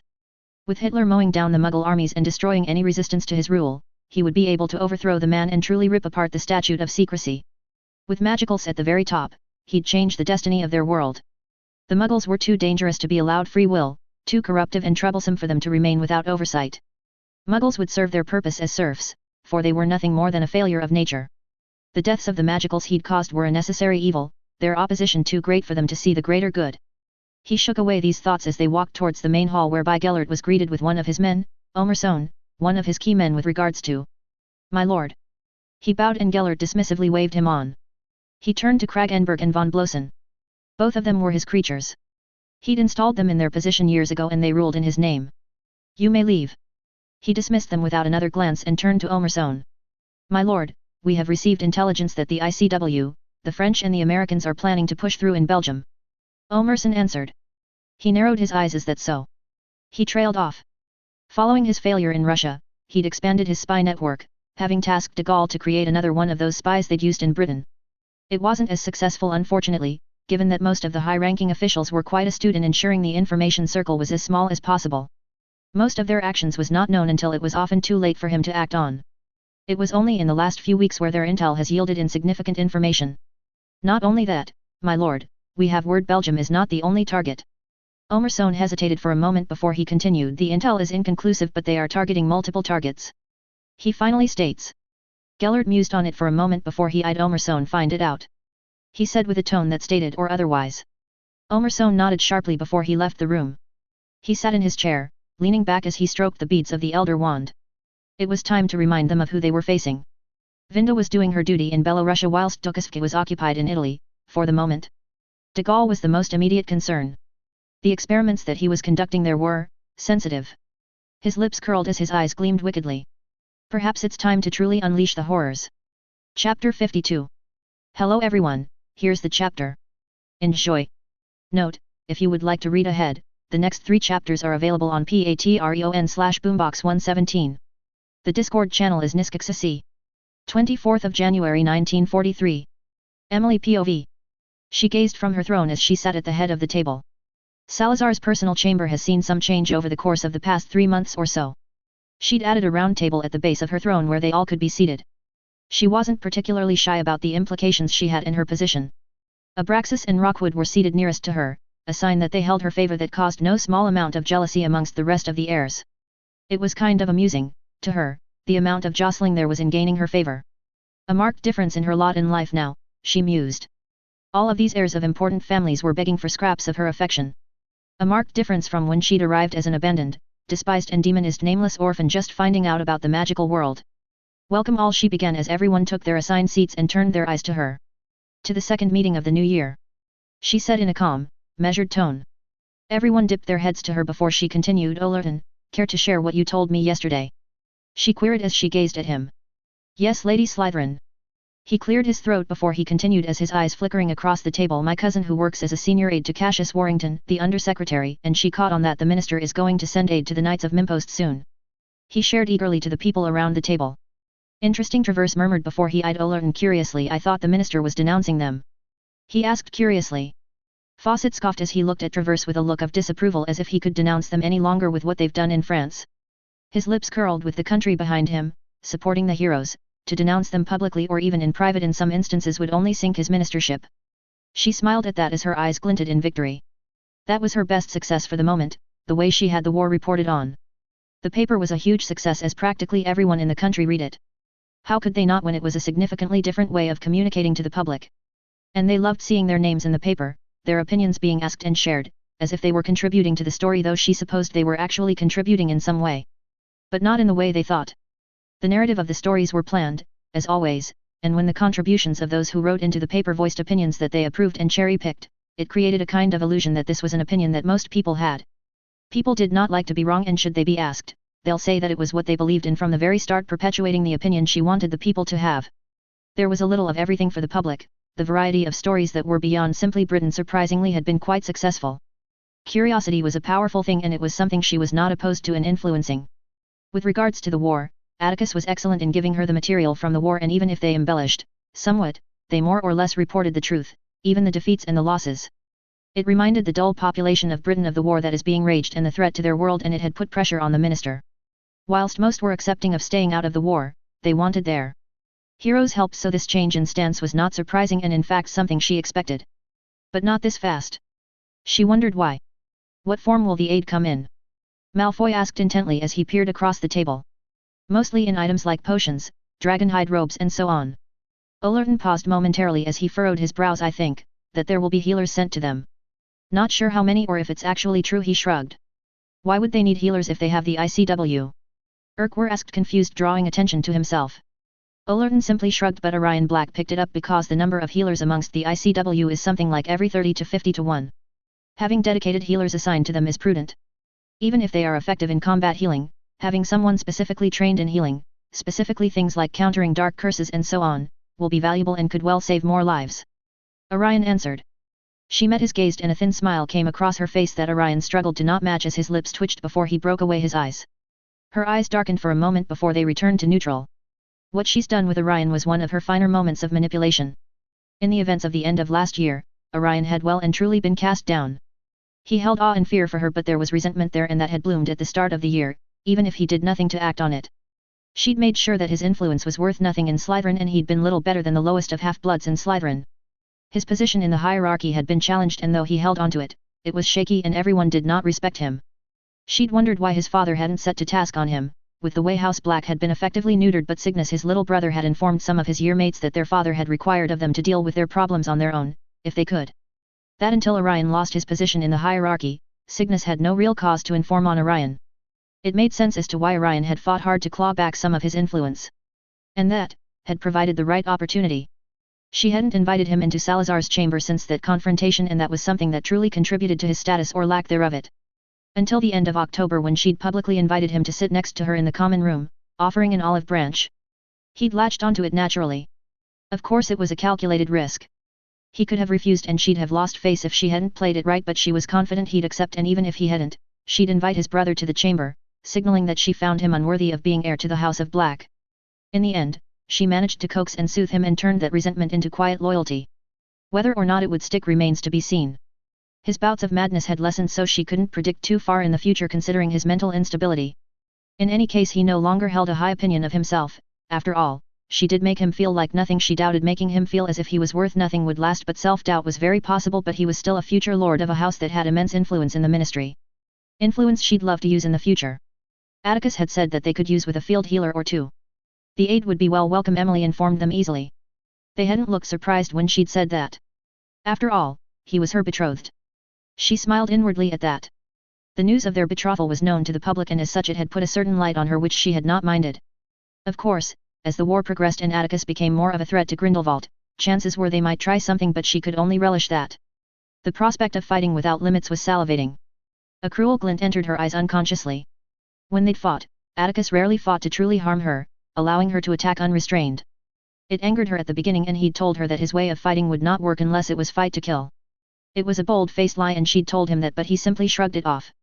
In some way, she appreciated and despised it, so the idea of fighting enemies who'd fight to kill or capture her was something she was bright-eyed about.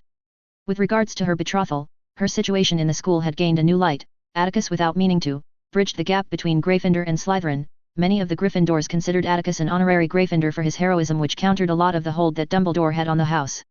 After all, a hero like Atticus Sayre wouldn't be able to fall for a nasty Slytherin, correct? People liked a tragic hero, and though she would not voice it to Atticus, he had a great story to build on with the way he lost his father. It was callous of her, but it was the truth. He'd never use it, unfortunately, but it was something that people did know about. With regards to Dumbledore, she enjoyed the disapproval that was clear to see in the eyes of his house. It filled her with immense satisfaction.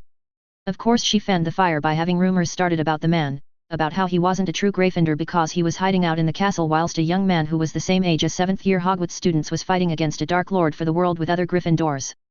Behavior that was unbefitting of a supposed powerful light-orientated man who the papers had only a year ago had said was the equal of Grindelwald.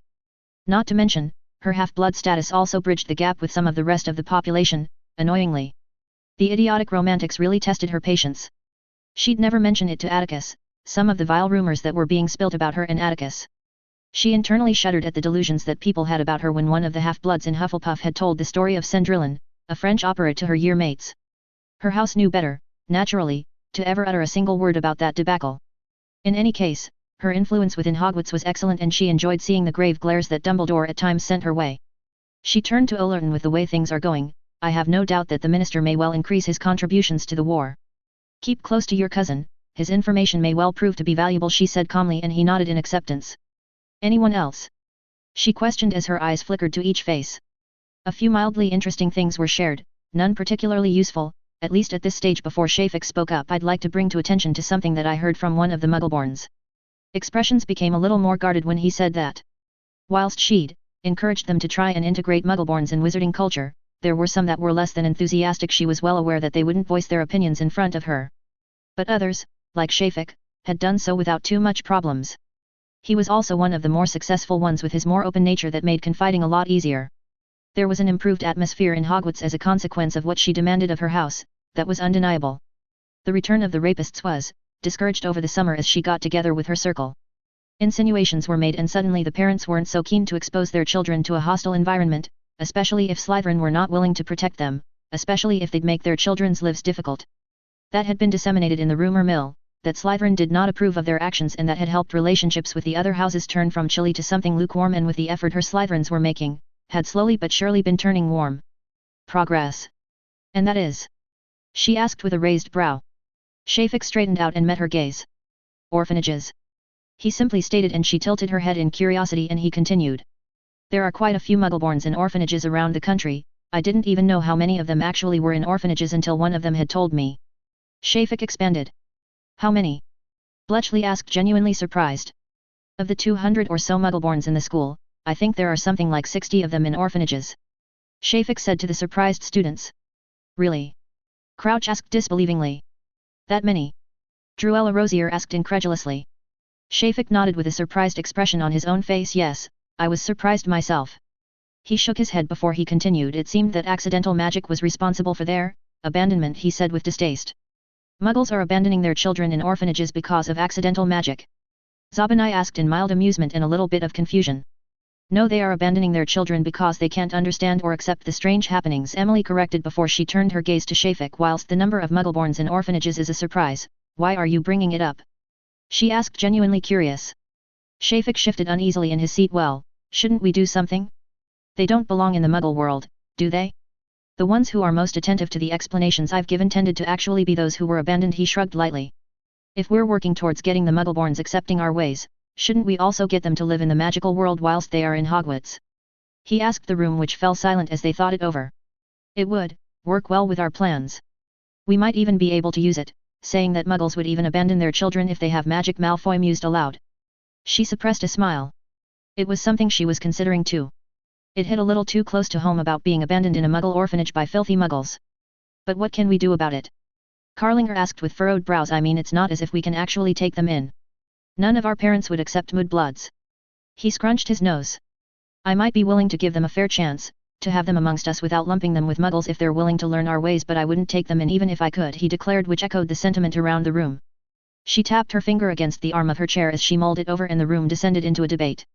She'd always intended to open up at least one orphanage, but that had been once she was within the Wisengamot, to build her image as someone who cared about the downtrodden. Her origin was something she'd use, the girl who had been amongst hostile Muggles unaware of her heritage. Muggles who hated the differences and the strange occurrences around her. Opening one now. The problem was she would not benefit from it unless she made it public that she was responsible for it, which would raise questions where she had the funds. Some would consider it being from the Sayre wealth, which she did not want. It would be hers, the orphanage, and the positive publicity and goodwill it would create. I'll have it set up before the end of school, she declared, getting the attention of the room. She had contacts that she'd developed, and the goblins, no matter how despicable the little creatures were, would be useful in handling some of it. She turned her eyes to Shafik, informed them that there will a place they can go to by the end of the school year, but they have to keep it quiet. The last thing any of us, them in particular, would want is interference from meddlesome cowards. She said the last bit with a hint of a smirk, causing some to upturn their lips. The meeting after that had quieted down, nothing useful being discussed before she was left in the room with Lestrange, Malfoy, and Rockwood remaining behind. She sat back in her chair, her eyes assessing Malfoy before they flickered to Lestrange. Tell me what the mood is, she asked sharply as she drilled her gaze into Lestrange. He straightened up under the attentive eyes and began. The non-heir members of Slytherin are getting antsy. His eyes momentarily flickered to Malfoy before they returned on her, and he continued. Most of the second years and up understand very well that something happened at the end of last academic year that made you the undisputed leader of Slytherin, and the fact that the heirs of such important families follow you like you're Merlin, rather than like before, where. He trailed off hesitantly. Where before most saw me with begrudging respect, more than a little fear, and certainly plenty of hidden disdain. She finished in an amused drawl as she played with a lock of her as she sat lazily in her chair. Yes, Lestrange said a little bluntly as he tried to hide a smile before he grew serious. Rumors are rife within the house, and given that we have been a lot more stricter when it comes to ensuring information is kept within Slytherin, and that we are to show a united front outside of it, it is fraying their patience. He looked at her directly in the eyes. You're going to have to address it. No doubt that there are plenty of individuals who have written back to their parents about the strange circumstances, even with the strict rules. Your betrothal to Atticus Sayre would not account for the universal loyalty you're getting from every important house in Slytherin. He hesitated for a moment. Most think you're a jumped-up pretty half-blood that has dared exceed her status. They had thought that too, privately, naturally, Malfoy drawled before he continued. But we're willing to accept you as leader of the hierarchy because of your magical power, your ruthlessness, and your academic success. But for heirs of important families to behave as they are now, well, that is making many uneasy. This also includes, of course, several of the parents of our circle who have been inquiring about it, as there are things filtering through to them. Malfoy added with a straight face. She tapped her fingers on the armchair as she looked away. This wasn't anything new, she'd been aware of it for some time. But from the sounds of it, she'd need to act, and act quickly. The problem was, anything that would solidify her hold on Slytherin and society at large required her to showcase who she was, or at least in such a way that most would be able to identify what family she belonged to. Was she ready for her to be known about? A member of the Slytherin family returning to the magical world was going to be big news. She brought her index finger to her lips as she was in deep thought. There was a lot of positive news about it, and equally, perhaps even more so, negative attention. She'd intended to make it known after the war, but perhaps there was merit of it happening now, whilst she was still in Hogwarts. She could validate the paper even further in the direction she wanted magical Britain go even more as Lady Slytherin. People will wonder why she was so accepting of different blood statuses, and she could start now setting the tone.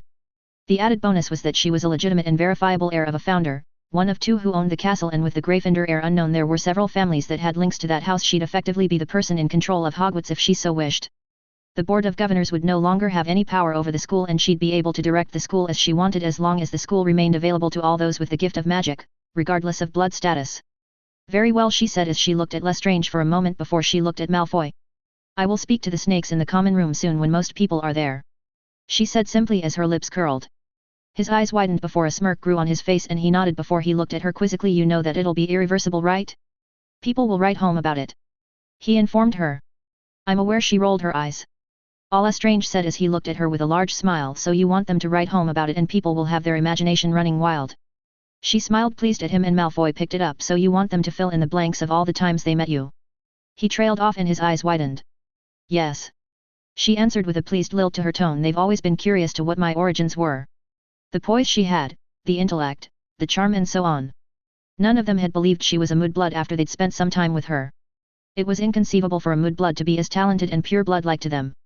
Whilst it mildly annoyed her that their prejudices were going to be affirmed, it would work to her advantage. Will you use the paper? Rockwood questioned, speaking up for the first time. I will. She allowed. I intend to use it to interview Emily Riddle, at which point I will bring out the fact that it is Emily Slytherin, lady of the most ancient and most noble house of Slytherin. She smirked as her eyes glinted before she straightened up in her chair and crossed her legs. Operating in secret, I realize, does not help our cause any further now. She entwined her hands in her laps as their eyes fell on her. With my betrothed out fighting against a Dark Lord, there is a certain advantage that we hold with my status being known to the world. She glanced at Malfoy for a moment and saw that he was blank-faced, but she could sense uneasiness from him. Malfoy had supported her when she'd proven herself to be far above everyone else, magically speaking. Before, chances were that he likely would have forced things to go in a certain way, subtly of course. She'd adopted a pure-blood rhetoric because it was where the political power had lain. Now, with her own noble status above most others, she could direct her own agenda mostly unimpeded as long as she continued to charm and influence them into her way of thinking, and Malfoy would be reduced to an advisor rather than a right hand. No doubt he was concerned where his future was heading. Just as she liked it. Out of all of her associates, he was very much the one that she paid the most attention to. He was far too politically minded to not be held in close proximity.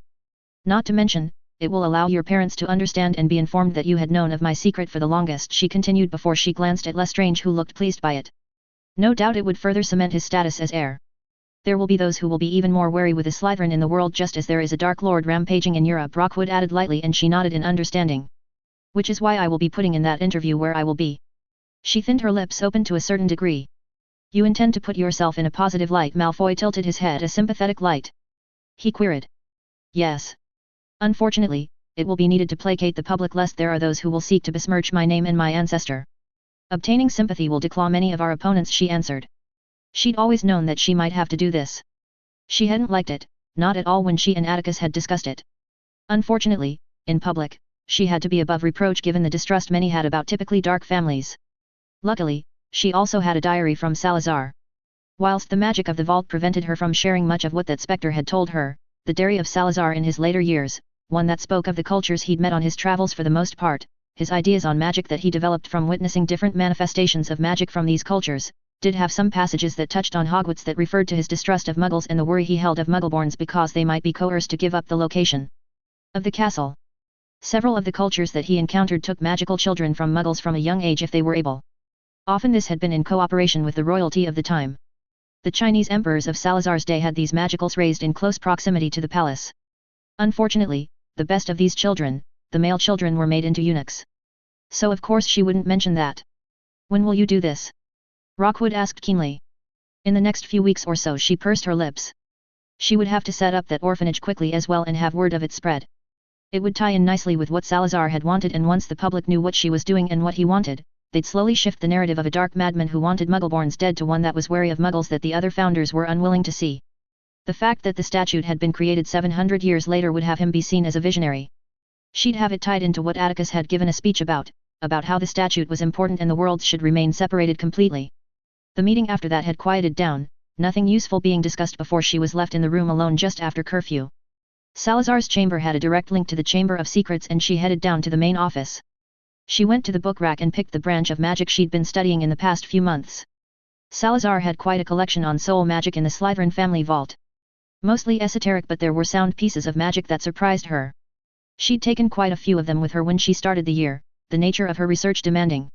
She opened a tome and sat on a comfortable chair by the hearth and began to read. Horcruxes were a bust, obviously, but it did not mean that there was not valid research. Herpo the Foul had not been the originator of the piece of soul magic. In fact, she strongly suspected Horcruxes were bastardized forms of magic of ancient Egyptian priests. Ancient Egypt at the time had been one of the centers of several branches of magic: warding, curses, rituals, runes, and of course necromancy and soul magic. Atticus' family were no necromancers nor ever proficient in soul magic. The nature of their library in their ancestral home made that clear, though she suspected the section of the library that was for the lords of the house likely did have some rare books on it at the very least. Most of the books on soul magic was largely esoteric in nature within the available sections of the Sayre library. In comparison, Salazar during his travels around the world had managed to obtain a variety of books. Most of the books were what she'd seen in the Sayre library or similar enough, but there were some truly excellent finds, in particular one that detailed experimentation with the Trinity, the body, soul, and mind. Horcruxes sheared of a piece of who and what you are. The ritual of sacrificing an innocent also required a sacrifice of the self. A form of safety from death came with the sacrifice of self. A violation if there ever was one. A dark humor washed over her when she thought of the saying cutting your nose to spite your face that almost meant what creating a Horcrux was. Defying death by destroying who and what you were. Suffice it to say, she'd lost interest in that kind of magic long ago. Not when creativity, intelligence, and skill was all that was needed to figure an alternative way. From the research Salazar had conducted into Horcruxes and the detailed experimentation, she'd developed a theory that Horcruxes did not grant immortality, merely safety from death for a while. She had not yet verified it, but the sacrifice of self also included life force through the shattering of the Trinity. The sacrifice of the innocent shattered the soul whilst the ritual shattered the Trinity by sacrificing life force and separating a part of the you. She postulated that the Horcrux could be used to create another version of you that consisted of what you sacrificed. She was uncertain if the other version would be able to keep the main soul piece from passing if the other version were to create a body, thus creating a new Trinity. It was high-level theory, no way she could verify, at least for now, she mused. There were myths, perhaps she should say stories that are told to children to scare them away from certain magics around the Mediterranean about mages that were controlled completely and were without any resemblance of having free will through objects that the controller had in their possession. If you had someone's soul, you could control the individual completely. She assumed ancient Egyptians were able to separate the soul from the body in its entirety. The practice must have fallen out of place because of this severe weakness and the false immortality that disappeared when people died even when their soul had been safe. She suspected that era was also where the myths of genies in a bottle originated. She could understand why it fell out of practice and why there only existed in myths. She suspected that there likely had been a purge of the knowledge at some point and reduced to stories purposefully. In any case, Herpo must have found references to it because the Horcrux ritual resembled closely to what she suspected the ancient Egyptians had done. One of avenues she was heading, or perhaps she should say the main avenue, was towards the idea of anchoring. Breaking the Trinity was not feasible, at least in the long term, as mental instability would increase over time, but anchoring the soul to your body seemed like it should be a true way to immortality.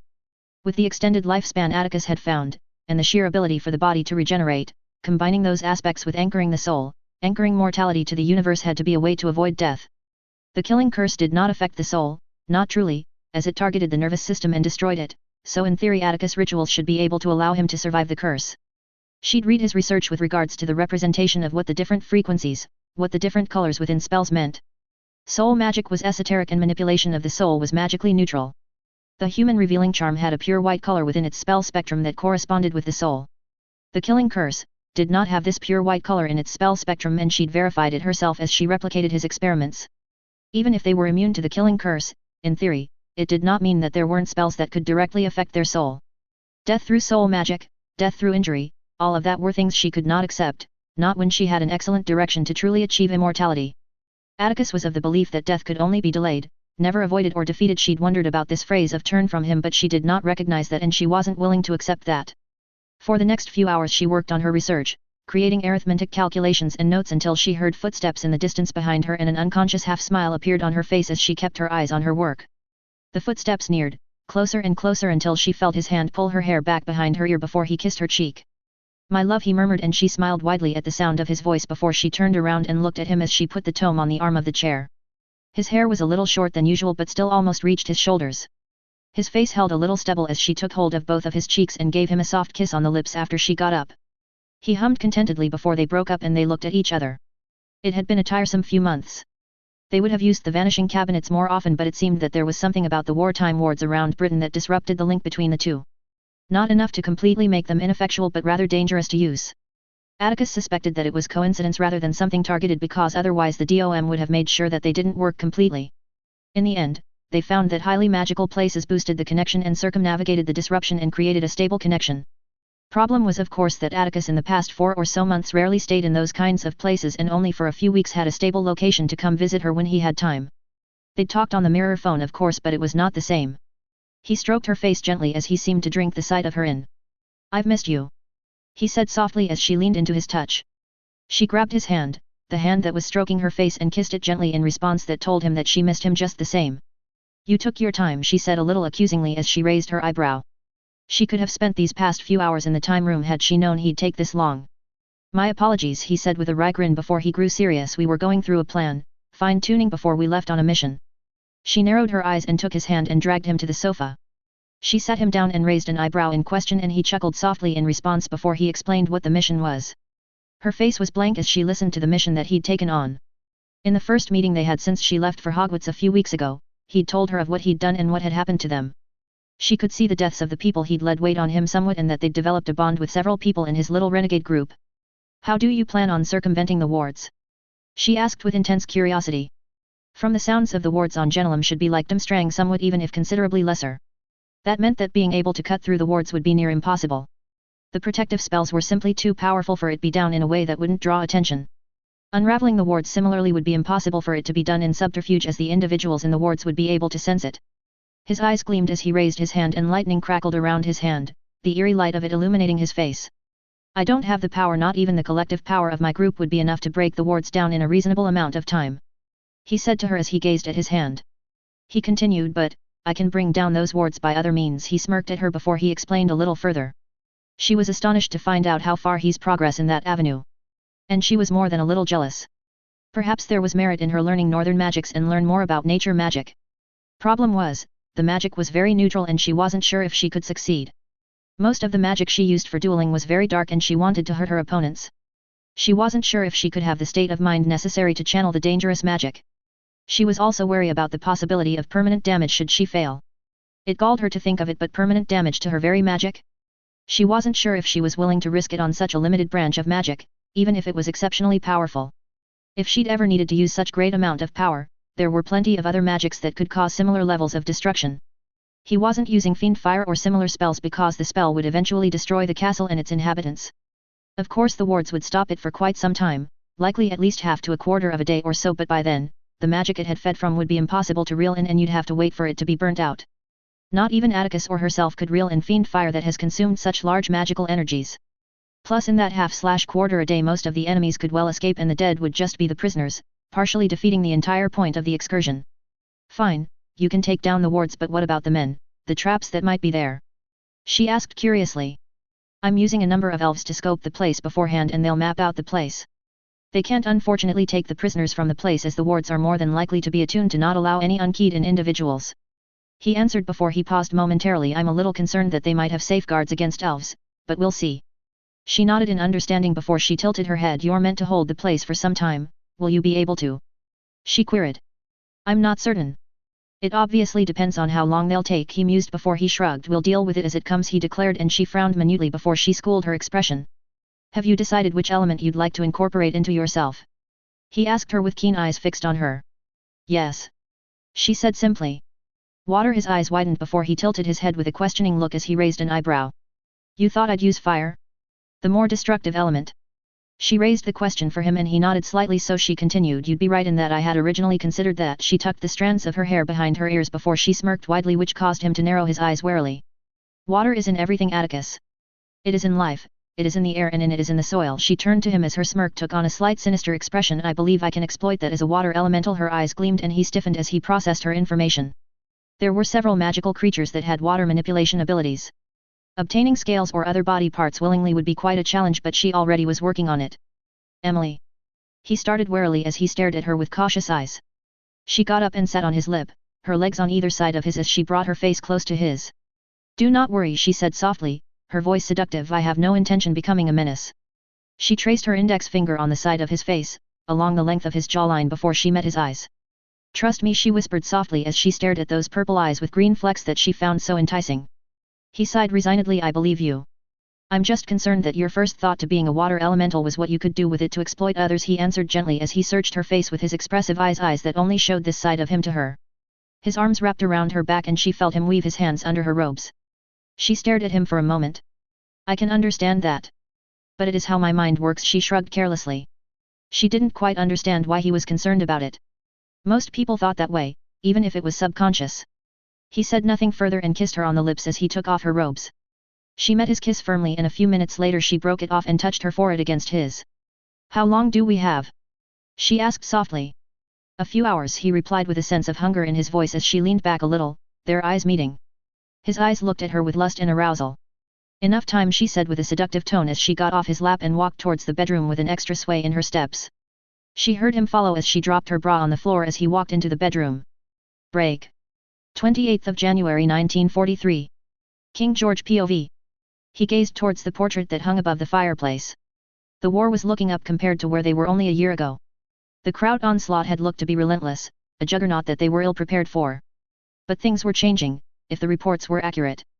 The Germans were encountering difficulties in Russia, the German 1st Panzer Division having withdrawn from the Terek River whilst the Soviets launched an all-out offensive on Stalingrad, Leningrad, and other places in the Caucasus. Winston had returned less than a day ago from the Casablanca conference to discuss the invasion of Europe, in particular Sicily and Italy. His gaze shifted to the double doors that were opening.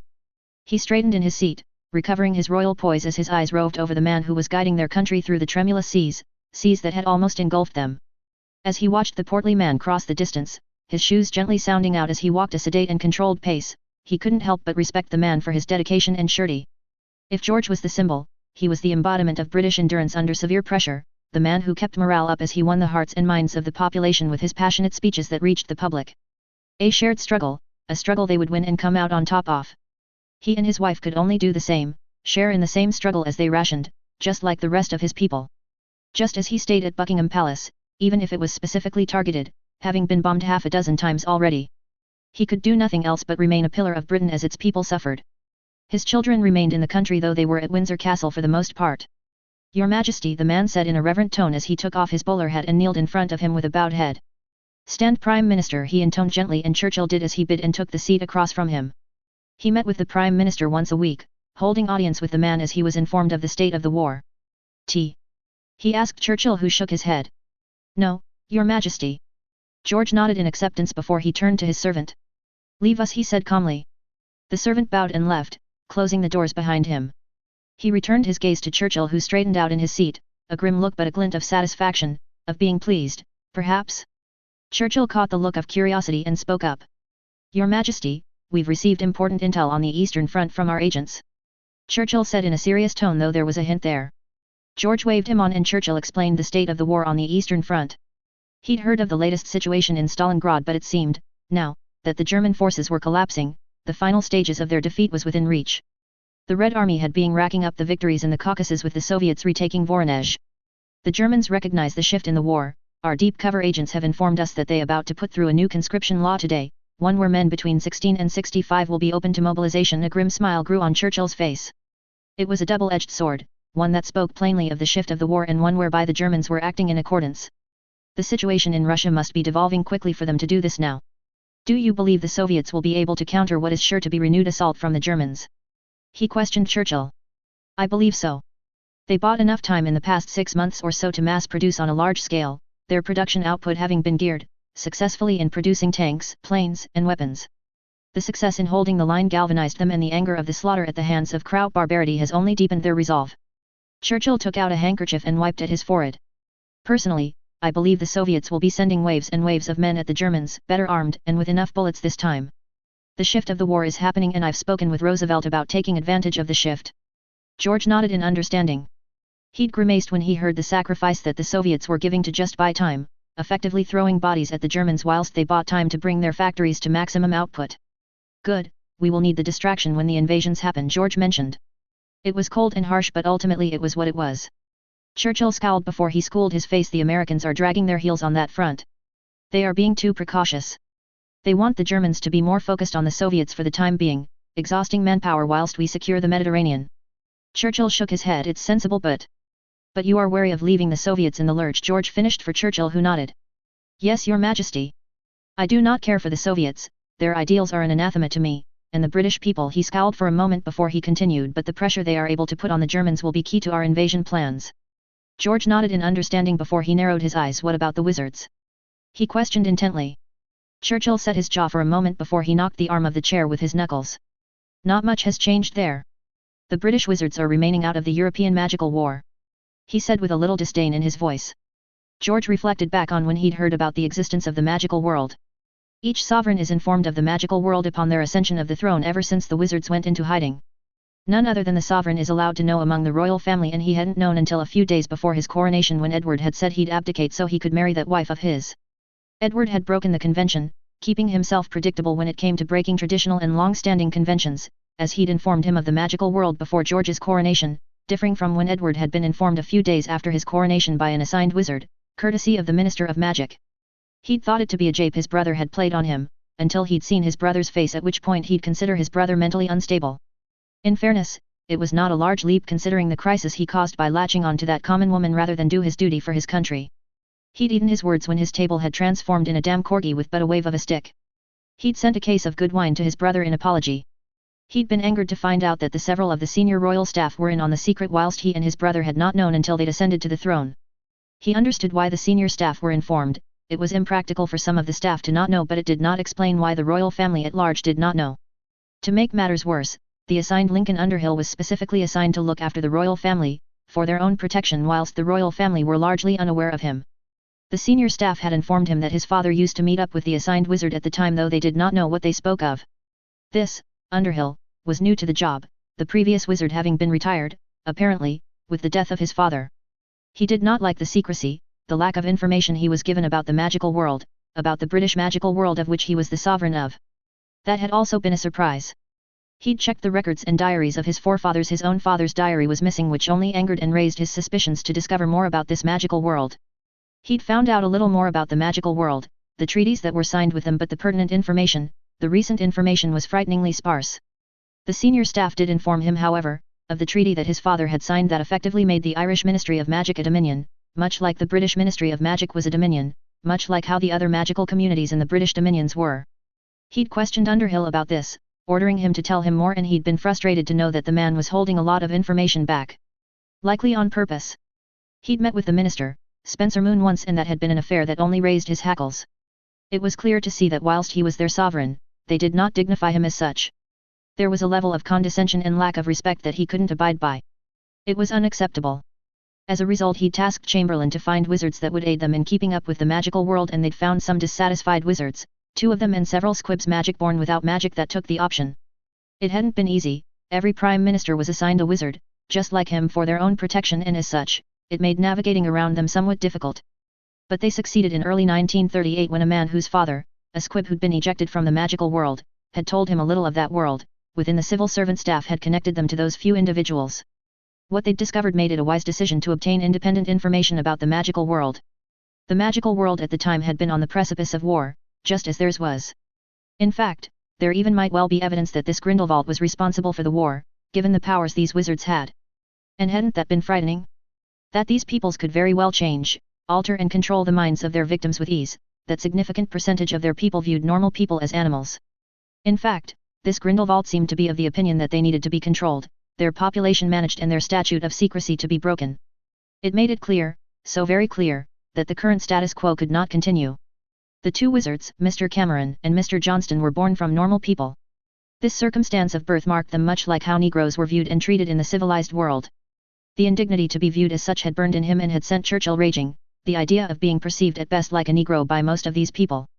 When the war was over, they'd create a special intelligence division to spy on the magical world, to ensure that the threats from that world were countered. The senior staff did not know if such a thing existed, which surprised him. Surely his father would have kept track of their errant magical population? The missing diary and the suspicious lack of recent information were gnawing at him. He'd read from the diary of his great-grandfather, found in a secret compartment within Windsor Castle that held much of the documents they had on the magical world that the senior staff had shown him, that the magical world in his time and in the time of his grandfather had been an important component in British nobility. He'd been astounded to read a passage that many of these noble families were a millennia, and in some instances several millennia old, though he was skeptical on that front. Unbroken lines to Rome and ancient Egypt? Unlikely. But then it hadn't been too long ago that the notion of magic being real was nothing but a jape. These families effectively controlled the British magical community within their parliament, one that was similar to the House of Lords but without the House of Commons and the separation of powers. One of the most interesting and shocking piece of information that he'd gotten from the 2 wizards were the fact that King Arthur had been real. The kingdom of Camelot was honest to God a real kingdom, a not-so-mythological kingdom that inspired him as a youth and countless others. After he'd heard that, a memory played on his mind when his father had smiled at him with mischievous knowing eyes when he played as Lancelot whilst his brother played King Arthur. Oh, how father had to be amused by it. Even in the advent of the liberation of magical France. He queried, surprised. From what he could tell, the minister was a shrewd man, even if he was disloyal, certainly from what he could observe from the Daily Prophet. Churchill nodded. They are holding on to that, but it might well be that they will be unnecessary. Churchill chuckled merrily. It seems like the magic Soviets are like their normal counterparts. They've bloodied the nose of the wizard crowds just the same. He smiled grimly. Good to hear. It's about time they sort out that mess. I've had countless uneasy nights knowing Hitler has magic on his side, George said with thinned lips. Knowing that Hitler had wizards in his pocket even if was likely the other way round was a frightening prospect. Believe me, Your Majesty, it is something I share. Churchill said sourly, at least there are some British magic folk fighting against the wizards Nazis. George nodded slightly in acknowledgement. He'd read about the boy he really was but a boy in the Daily Prophet, and he'd been intrigued about the so-called Lord Sayre and his fellow compatriots that elected to volunteer in the war. His message tended to be about fighting for magic or some nonsense, but he'd been pleased to hear about the notion of self-determination and that might did not make right. It was somewhat hypocritical given the history of his kingdom, as might very well made right throughout the centuries, having exercised that right against many natives of their lands, but even so, it spoke well of his character. Surprisingly, he'd discovered that the boy's family had held the dukedom of Leeds from 1234 until their statute of secrecy went up in 1692, which required them to relinquish their ties in the normal world, leaving that dukedom without a duke all this time. The complete peerage of England, Scotland, Ireland, Great Britain, and the United Kingdom, extinct or dormant book volumes had been something he had to know from an early age that listed the titled aristocracy of the British Isles. He remembered seeing names like Black, Bones, Longbottom, Greengrass, Eveningshade, Potter, Knot and Sayre listed as dormant rather than extinct. He'd looked into it, and whilst there were seemingly noble magical families still in existence, they'd been marked as extinct. He'd been curious about that, and he'd discovered in Windsor of the agreement those dormant families had with Queen Anne. When the Ministry of Magic had been ratified, these families had approached Queen Anne and had asked that their titles remained unassigned whilst their family name still lived, just in case the statute fell in the future, resuming their peerage. That had been interesting to find out. She'd agreed, and as a result, the income of their lands, the normal side, would be taxed directly to the crown whilst they'd keep up a relative payment of 2% of their magical income to the crown, and he had been curious to discover which families kept up that payment. Certainly the normal side seemed to be in order and accounted for, but the magical side. He'd discovered that the senior staff did keep track of the taxation and had done so through clever piece of obfuscation. Their wealth was soundly secure even if they lost their lands and royal status. Well, there were 3 families that did not keep up their payment. It seemed that Eveningshade, Longbottom, and Knot had not paid for centuries. Though he's come to understand that Eveningshade had died out centuries ago, it seemed strange to him that they hadn't had their title revoked, and it would be something he'd investigate at some point after the war. The other 2 families he'd determined something out. The impertinence had to be addressed, though he made it clear that they were to be revoked. He'd thought of demanding a lump sum from them to keep it, but he dismissed it given that they broke the compact. The other families did keep up payment, but whether or not it was the true agreed percentage was something that they could not ascertain, for the moment. But for now, he was satisfied that there were families that seemingly kept up the payment, and the chances were that these families that held importance in their world held some allegiance to him. Another thing he'd investigate after the war. The liberation of Wizard France should make interference from the wizard crowds difficult, which will make our own invasion much easier. Churchill continued, though his eyes darkened for a moment. Not that I expect these people to be too much trouble against a mounted turret or a missile. George sent a reproachful look at Churchill. Don't be underestimating these people. They've hidden an entire part of the world from our eyes. I doubt they'd make it easy. Even if they view us stuck in the 18th century. Churchill looked a little chastised and bowed his head in apology. George waved him on. Some of the accounts he'd read from his ancestors left him very concerned. He had Mr. Cameron and Mr. Johnston swear an oath of fealty to him and then protect his properties from eavesdropping magic. A year or so back, they'd subdued Mr. Underhill and forced him to swear an oath of silence on the pain of death that would force him to never speak of the activities that happened here. He wouldn't be able to even say a word about what happened nor indicate that he'd taken an oath to protect their secrets. For the moment, there was little he could do. He didn't like the idea of their secret society, nor the amount of power, regardless of their magic, they held on the world. The fact that they could wipe the memories of individuals to protect the secret of their world was something that grated within him. He understood the necessity of it. The witch hunts had been particularly horrifying to discover, but it was still not something he could accept with ease. Not to mention, he was conflicted with the notion of magic existing and its place in the world. He was uncertain of what God intended. Scripture referenced magic to be unnatural, and it had been what set off the hunts in the first place, though he wondered if there was not a part of jealousy and anger about not having such powers in the first place. After all, he was well aware of the gluttony that existed in the hearts of men, and men of the cloth were still only men. Given that wizards had power and they did not, ensuring that their influence on the world was limited was likely something that was premeditated. But that was simply supposition. He did not believe God made a mistake with magic, that there was purpose, somewhere about magic. It has existed long since before the antiquities, as far Mr. Johnston had told him, so he did not know where God truly stood on magicals. God had made all men equal in his eyes, but that did not seem to be true with magic and their users. They had actual power in their bodies, far too much, and it was something that made him wonder about them and God's plan. He banished those thoughts for the moment. It always came to it when he thought on these people, these magicals. All the different species, goblins, actual mermaids, and not to mention centaurs. If there was ever anything unnatural, it was half-horse half-man creatures. He sighed inaudibly. Was there anything else? He questioned Churchill, who shook his head. Very well. His hand went to the bell on his right and he rang it.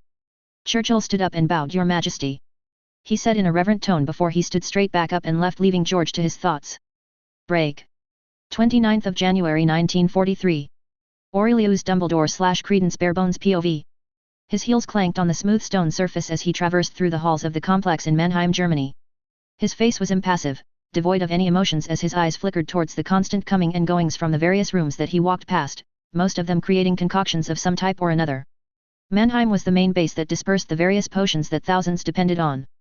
There were certainly several other bases that created potions, but Mannheim was important as it produced a third of all the potions the army consumed. It wasn't the only thing they dispersed either, he sighed as he pushed away those disturbing thoughts and returned to the situation at hand. His eyes went back towards the front as he kept on walking, his mind a whirl of what to expect. He'd been summoned by Grindelwald and he wasn't sure what to expect. The losses they'd suffered he knew would be putting Grindelwald into a mood, and nothing good came when he perceived himself to be under siege. He'd never thought this was what his life would be when that day happened. His mind flashed back to the broken young man, huddled into a corner with his eyes down to his feet, unwilling to meet the eyes of those in his company, too beaten into submission to be able to stand on his feet. His mind liked to remind him of what he was. It's been over 15 years, 17 years to be exact, since that fateful day in 1926 when he'd lost control, when he'd let it be known that there was more to him than many thought him to be. That had started his journey to discover who he was meant to be, what he was supposed to do. He'd let everyone believe he was dead, which suited him as it left him free to find out who he was. Despite the agonizing pain he'd felt when the American Aurors tried to kill him, he'd discovered, critically, that he was effectively unkillable in the obscurial form. He'd joined Circus Arcanus, a traveling wizarding circus, as it was the easiest way to get to Europe in order to discover his roots. His impassive face fell slightly as a warm smile threatened to bloom. Of all the decisions, of all the opportunities, he was ever grateful of that decision to join Circus Arcanus. He'd met her then, the person who had made his miserable life worth living. He shook away those thoughts as he continued to walk on towards the destination he was here for. The adoption papers, the news clippings, all led him to a woman that he'd believed to be his mother, Irma Dugard, a half-elf woman. When he met her, he thought he'd finally have what he wanted the most, an identity, something. But she wasn't his mother. A bitter feeling of disappointment had hit him until she told him that she'd worked for the Lestrange household, something that shocked him and filled him with wary hope. That there was more to him than he'd ever thought. She was killed before he could find out more from her. He mused it hadn't mattered in the end. He wasn't Corvus Lestrange. Leda Lestrange had clarified that when she'd shared the ugly tale of how her actions led to the death of her half-brother. He'd given up then that he'd never find out who he was. He'd joined Grindelwald's rally and he'd been enraptured. Thinking back on it, he recognized the signs of someone who needed something, someone to cling on.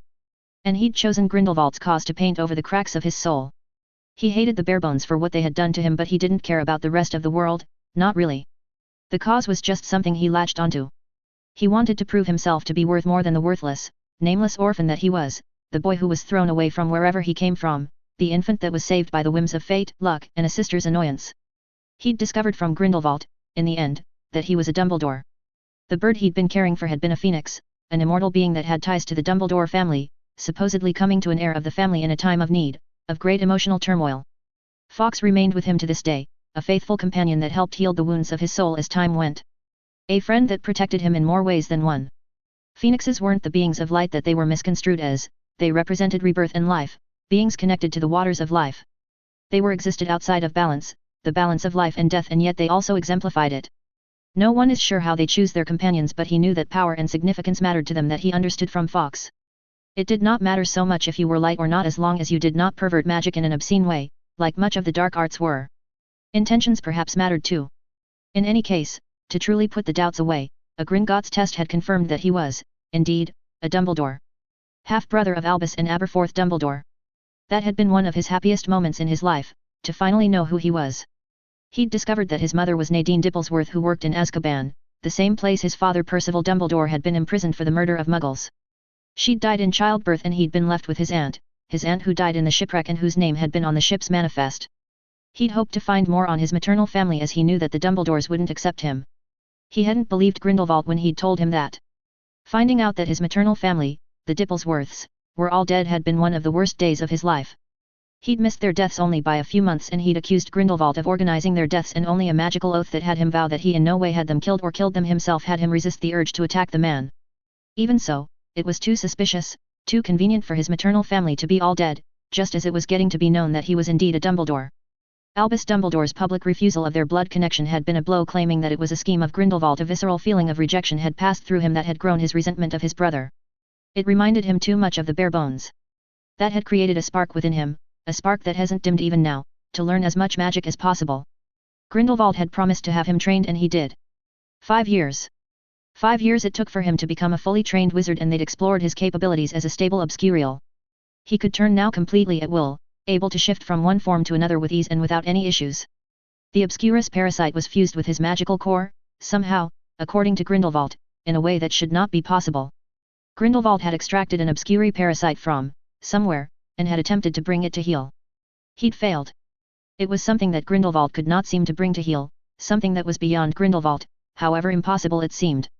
He'd been immeasurably relieved about that. It meant he was unique and would remain as such. He would remain valuable and cherished. How naive he was.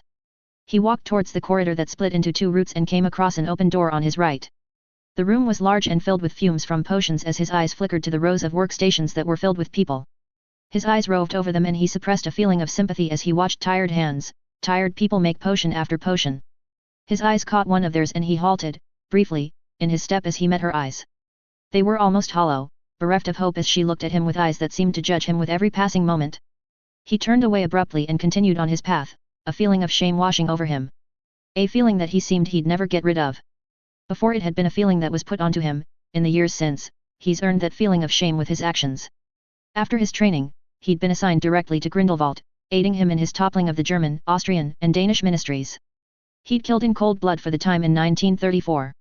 He remembered it clearly as though it happened yesterday.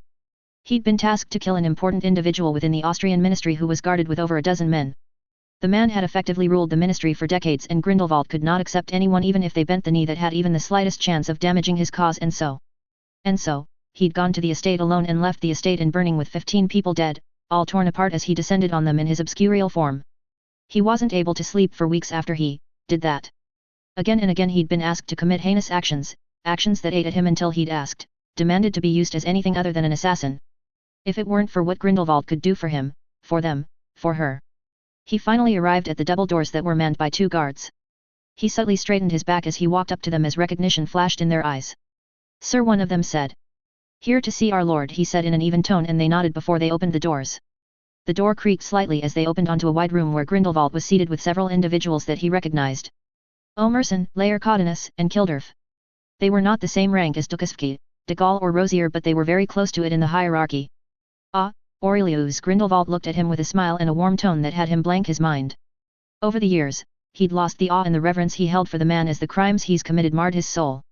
Now, he only had very deeply hidden contempt for the man who has poisoned what had been a broken boy desperate for attention, of affection. She had helped him see that. "My lord," he said with a slight bow from the hips. Grindelwald gestured him forth impatiently. "Come, sit," Grindelwald said as Aurelius saw a glint of what seemed like calculation enter his eyes. He promptly took the seat next to Kildorf before he looked at Grindelwald, who was watching him intently. "You called me in, my lord?" he asked evenly, hiding the stiffness he felt under Grindelwald's inspecting eyes. He smiled thinly. "I did, Aurelius," he said in a warm tone that rankled him. It used to work, the affectionate way he used to speak to him. It made him feel wanted, as he was important to Grindelwald. He'd been thoroughly disabused of that notion years ago. Grindelwald sat back in his chair, his spidery long fingers flickering towards the maps and parchment that laid on the table. His eyes followed the action as the maps levitated towards him along with a parchment, and he grabbed it and frowned as he read the plans. "You will be going to Belgium with a number of reinforcements to deal with the pending attack from the ICW and their allies." A tone of disdain creeped into his voice as Aurelius looked up and at Grindelwald. His face had darkened as he sat back in his chair, watching Aurelius. He broke off eye contact and his eyes flickered back to the parchments as he read the plans that included an estimated number of enemies. He narrowed his eyes momentarily before he breathed out silently. This was not good at all. From the looks of it, they are going to be attacking several bases at the same time. He wouldn't ask how Grindelwald knew. He'd seen enough of some of the things they did. His mind refocused on what Grindelwald said. "The reinforcements won't be enough," he spoke up, delaying the real question that was on his mind. "We are aware," Laercoddinus said, and Aurelius looked at him. The man was a tall, thin man with vivid golden blonde hair.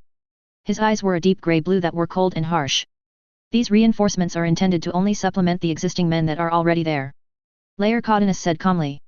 Besides, Kildorf spoke up next, a cruel smile adorning his face. There are plenty of other surprises that will be present. A chill ran through Aurelius' spine. His face remained impassive as he turned to Kildorf. De Gal's doing? He asked disinterested. A chuckle drew his attention towards Grindelwald. Quite. He said with a twist of his lips. He leaned forward in his chair, his eyes shining with shimmering power. We have suffered enough casualties in this war, we have inflicted many on our enemy, but now he waved lazily with the situation in the east, we must be careful with the men under our command. As such, we are, a little bit more creative with how we utilize our forces. Aurelius said nothing to that. He did not need to know what creativity meant in this case, for it would only mean another heinous act. Will you be going? He asked of Grindelwald, who shook his head. Belgium isn't the only place they seek to hit. I'll be needed elsewhere. Between you and de Gaulle, you should be more than fine to deal with the ICW, Grindelwald stated. Aurelius wanted to scoff and rebuke at Grindelwald, but he held his tongue, for nothing good would come from it. Will I be in command? He drew back to the question at hand, to the assignment he was given. No. Grindelwald answered. The men will go with you, but you. He said with piercing eyes. You will be needed for your other talents, he said with gleaming eyes. He clenched his jaws as he averted his eyes away from those mismatching eyes. We agreed not to use me like that again, he said in a low tone. The temperature in the room dropped as silence reigned. He could feel the swirling magic in the room, not oppressive, not yet. Leave us, a cold commanding voice, a voice that sounded like an insistent jackhammer, emanated from Grindelwald that reverberated in the room, and within moments, the three others in the room departed as commanded. Aurelius. Grindelwald said his name in a mocking acidic tone that he couldn't help but be forced to acknowledge, forced to draw his eyes towards Grindelwald. He firmed himself as he got drawn in the terrible visage of Grindelwald, as his face almost covered in half shadows, every little bit a dark lord that he is.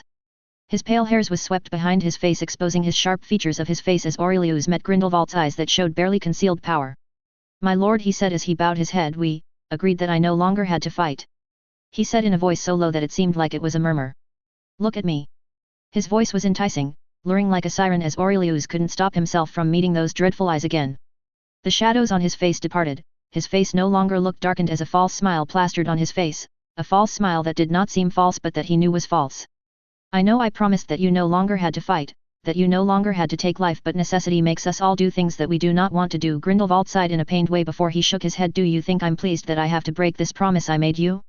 That you no longer had to do things like this again? He looked at Aurelius with such sympathy that Aurelius almost forgot how false it was. We are on a precipice, Aurelius, one that will define the world. Grindelwald's eyes blazed as fervent determination set on his face. The ICW and the other fools believe that separation is what is good for our world, that it is necessary. He sneered callously as he narrowed his eyes. They intend to reduce mage kind to nothing more than children hiding in cupboards under the stairs, away and disconnected from the world that rightly belongs to us all. They seek to destroy the dreams of all of us that wish to be free. He passionately said the last word. Those of us who see the dangers the Muggles represent, those that see the insanity of hiding brings to our people. Aurelius, when the Muggles are free to rape, pillage and destroy this world that we were meant to rule. Grindelwald's eyes shone in fanatical, in zealous self-righteousness. Aurelius. He began again in a low whisper that carried through the room as Aurelius stood transfixed on Grindelwald. You know how the Muggles are. His voice was feathery, light, and carried through the room. It belied the insidious meanings behind his tone. I do know how they are, he gritted out as he stared at Grindelwald. I know how you are too. Grindelwald smiled a tiny smile. Yes you do, don't you? He said in a conversational tone before he grew serious again. That is why I need you in Belgium to do this one thing for me, Aurelius. They cannot be allowed to gain a foothold there, and you are necessary to ensure that our dream stays alive. He smiled warmly at Aurelius. My friend, do this for me and I will see to it that our research focus is put on your lady friend. Grindelwald's eyes gleamed. The more damage the ICW take, the less people are needed on the front lines and more can be dedicated to what you seek to find. I would be able to dedicate more of my time as well. Grindelwald leaned back in his chair. So you see. His eyes were unblinking as they stared at Aurelius, devoid of warmth, devoid of care. It is in our best interests, in all of our best interests, that the ICW is defeated in Belgium. Aurelius' eyes hardened as he clenched his teeth. Always that, always that. Very well. He said in an even tone that didn't show how much he was resigned to be bound to Grindelwald for the foreseeable future. There were only a few people as far as he knew that could help them. He'd gone to Asia in search for the origin of the curse, but he found nothing, only that it was a curse that originated from Portuguese mages in the late 1500s. That meant a cure would only be found in the ancient libraries, if he was lucky. Unfortunately for him, for them, Grindelwald was the best option they had. He was persona non grata to the ICW for what he did in 1926 and the things he's done since. No one who worked with or for the ICW would aid him, and most nations fell under their banner. He had no choice but to rely on Grindelwald, and his promises. Grindelwald got up from his seat, his magic slowly drawing back into himself as he walked over towards Aurelius, who remained in his seat. He walked around the table, towards Aurelius at a sedate pace as he glided on the ground. He stiffened when he felt Grindelwald's hands on his shoulders, touching him in a tender, caring way. You might be concerned about the notion that I broke one promise. What is to stop me from breaking another? Grindelwald said in a smooth soft tone. Aurelius said nothing back before Grindelwald continued. I can only say that I will not break that promise, for it is a promise that I have given you wholeheartedly and completely.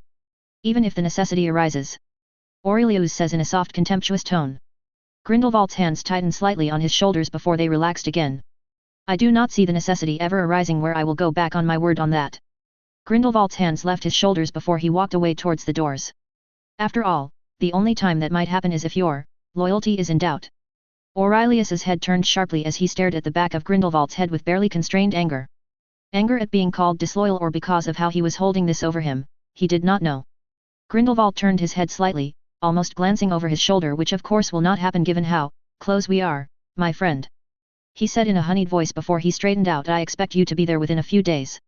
He said in a calm tone that belied the threats that were within his words before he walked towards the double doors that opened as he approached. Before he walked out of the doors, leaving Aurelius alone in the room, shaking in his seat.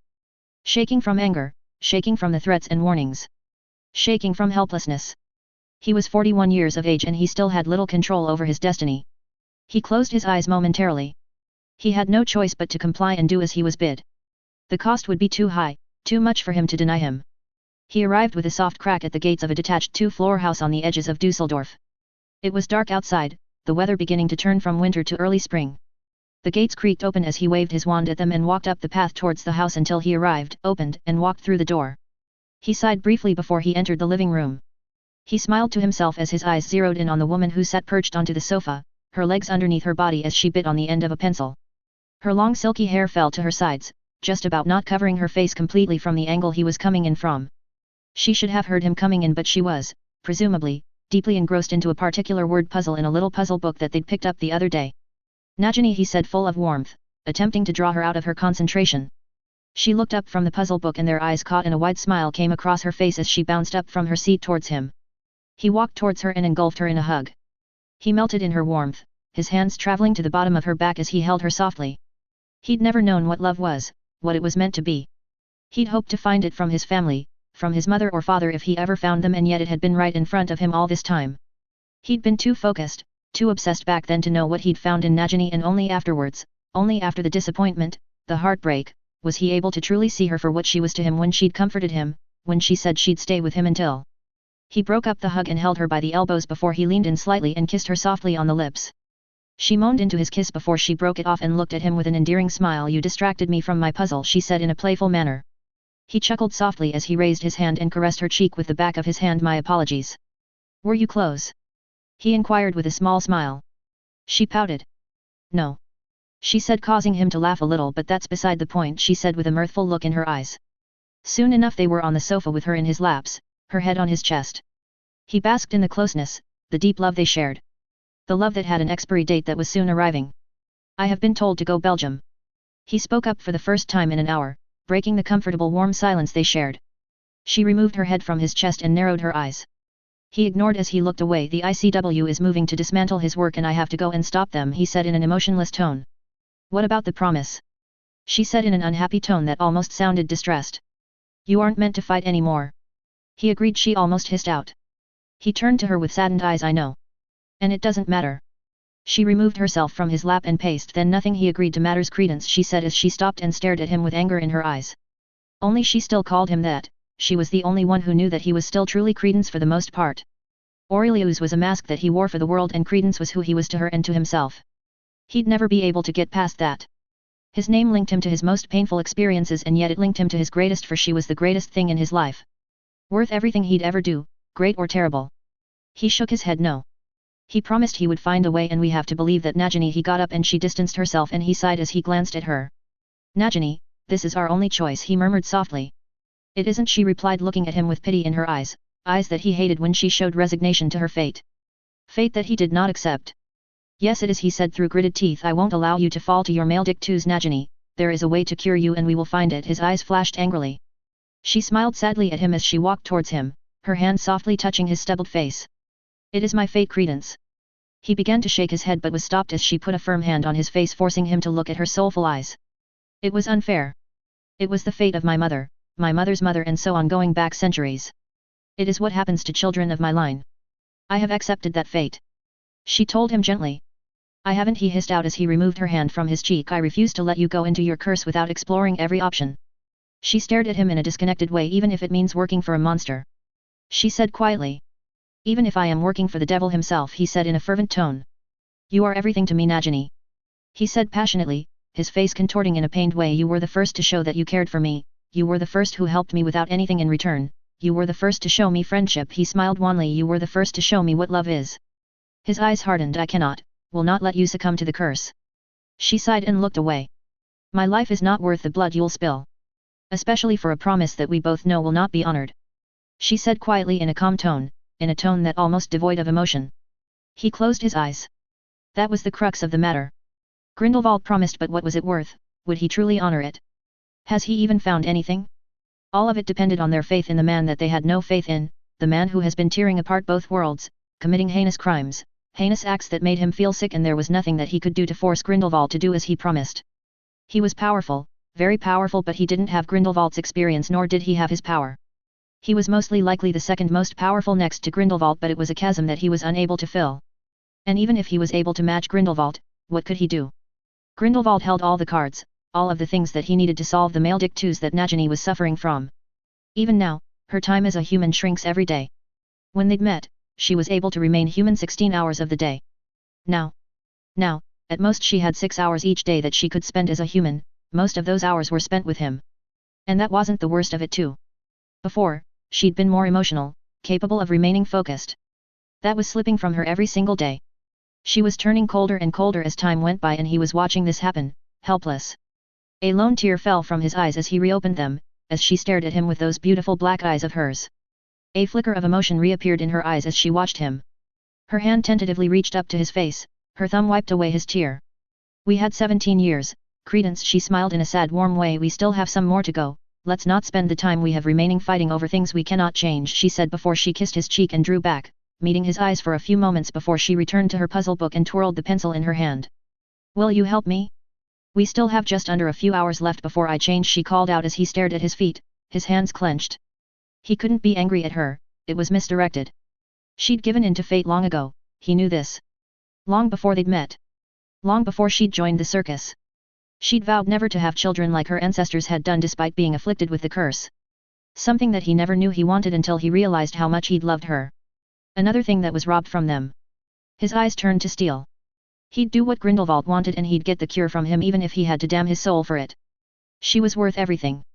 A flash of fire distracted him and his trusty friend arrived with a song that lifted his spirits as Fox flew and perched on his stand. Thank you, Fox, Nagini said warmly, speaking for both of them.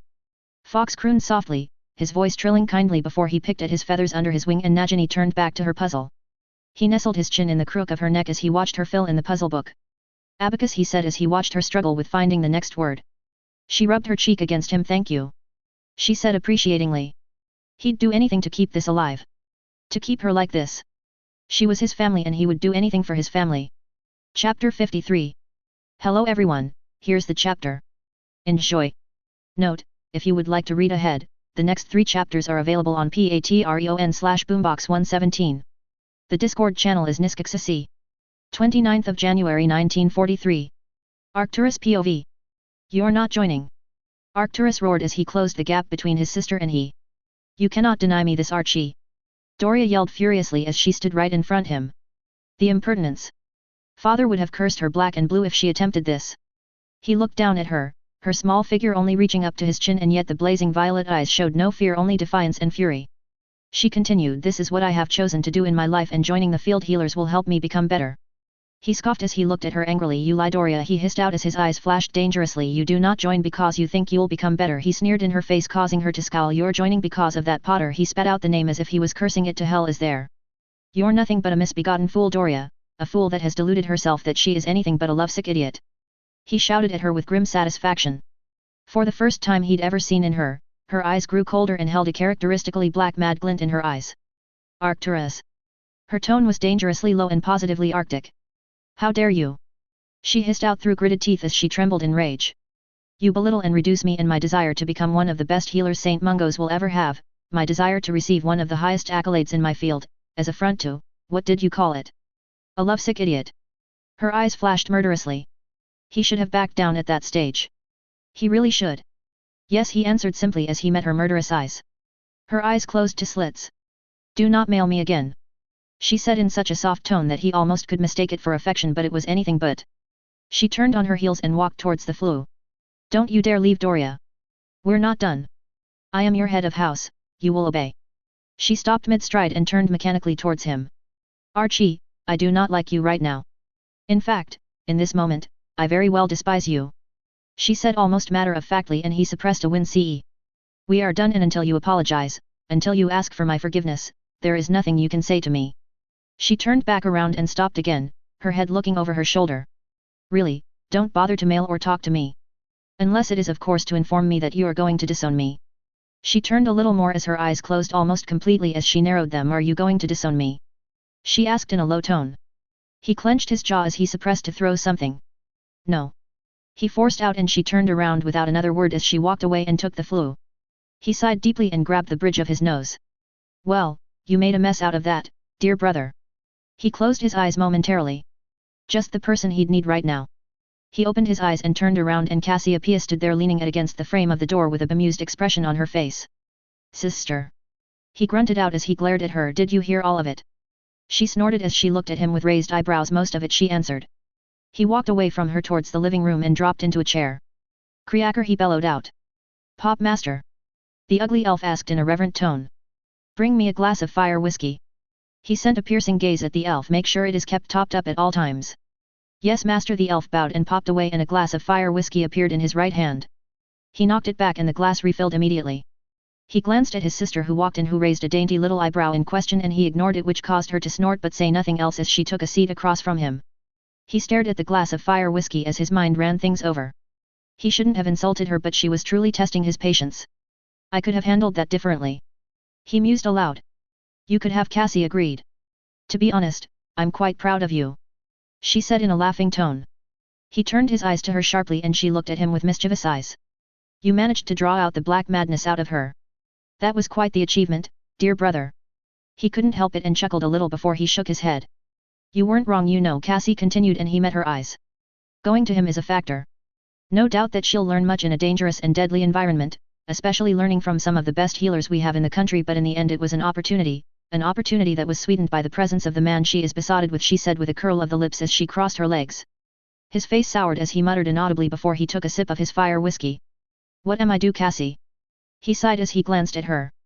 Well, you better figure it out, and soon. I hear they're meant to go in the next few days. Cassie said blithely. He glared at her. Are you not worried about our sister? He harshly questioned. She narrowed her eyes as she thinned her lips. Dear brother, she purred mockingly, causing him to suppress a twitch. There is a difference between being worried and restrictive. She shrugged lightly as she tapped her chin. In all honesty, I'm surprised she's taken this long to blow up on you. He couldn't suppress a wince now. His relationship with his sister had been frosty for a little while. Whilst their father had not promised Doria to anyone in particular, there was interest in for some time. The death of father had resulted in frequent inquiries. Several of the options were very enticing. Unfortunately, Doria refused every single proposal without another word. It was frustrating to see her being so difficult when she'd never been like this in the first place. Absent-mindedly he wondered if she'd be this difficult with father. He scoffed. He doubted it. Cassie sent a querying look to him, but he waved it off. I'm her head of house, he began as he clenched his jaw, his hands wrapped around the glass a little tighter. I've not pressed her into a marriage like father would have, and I have not demanded much from her. The way she is acting is unacceptable and would have seen her disowned by anyone else, he said with anger. Most likely, Cassie agreed, but then we both know that little sweet Doria is both our favorite, Cassie said with a wry smile. The fight left him. Yes she is, he said with a sigh as he closed his eyes. Oh, how his enemies would love to see him, defeated by a girl that has left him helpless on how to rein her in. It doesn't have to be this way, you know. Cassie began again after a moment of silence, and he snapped his eyes open and looked at her. She continued, we can have her followed with some of our indebted contacts. Better yet, we can hire people to look after her. You suggest I give in? He asked in a frustrated voice as he narrowed his eyes. Yes. She said plainly, we both know Doria will not desist from this course of action unless you employ some of the more unsavory methods our grandfather used. She said that with a hint of disgust in her tone. He winced. Their grandfather, Phineas, had immensely controlling to the point that many of his children, particularly his daughters, had avoided being around him once they were married off. He'd used magic to coerce several of them and his nieces to marry them off to other noble families. It wasn't an option. Tell me what you suggest. In detail. He said with a piercing gaze, and so Cassie told him. It wasn't a terrible idea, all things considered. They'd been unable to get a contact in with the so-called Knights of Mimpost, as Atticus Sayre managed to filter them out, somehow. Arcturus was certain that he was a legilimencer of great skill. With the death of Marcus Sayre, most of the avenues of truly investigating the boy had been closed. Of course he was able to investigate via proxy. He was aware of the school that was being built in Ireland, a school whereby it was a post-newts type school, unheard of. It seemed to be growing as well, now with the famous Flamels heading the school, and that had been surprising to say the least. He had no idea that they were in contact with the boy, and it only raised the necessity to find out what the boy was up to at all times. The small village that was spawning in Devon, near Godric's Hollow, was filled with mudbloods and squibs, and it began mostly as a simple farm home. He'd discovered that many of them were attending Muggle schooling, and had he not known the place was as a consequence of that boy, he'd ignored it further. He knew it was linked to the boy's message about learning what the Muggles know and the like, but for the life of him, he could not clearly see what he was intending to do. He had suspicions, but only suspicions. The school in Ireland, that farmhouse in Devonshire, kicking off a firestorm in the middle of the Wisengamot and subsequently joining the war and then leading many important houses into war. From a superficial point of view, it was clear he was intending to seize opportunities this war was giving, if you discount the assassination of his father for a moment.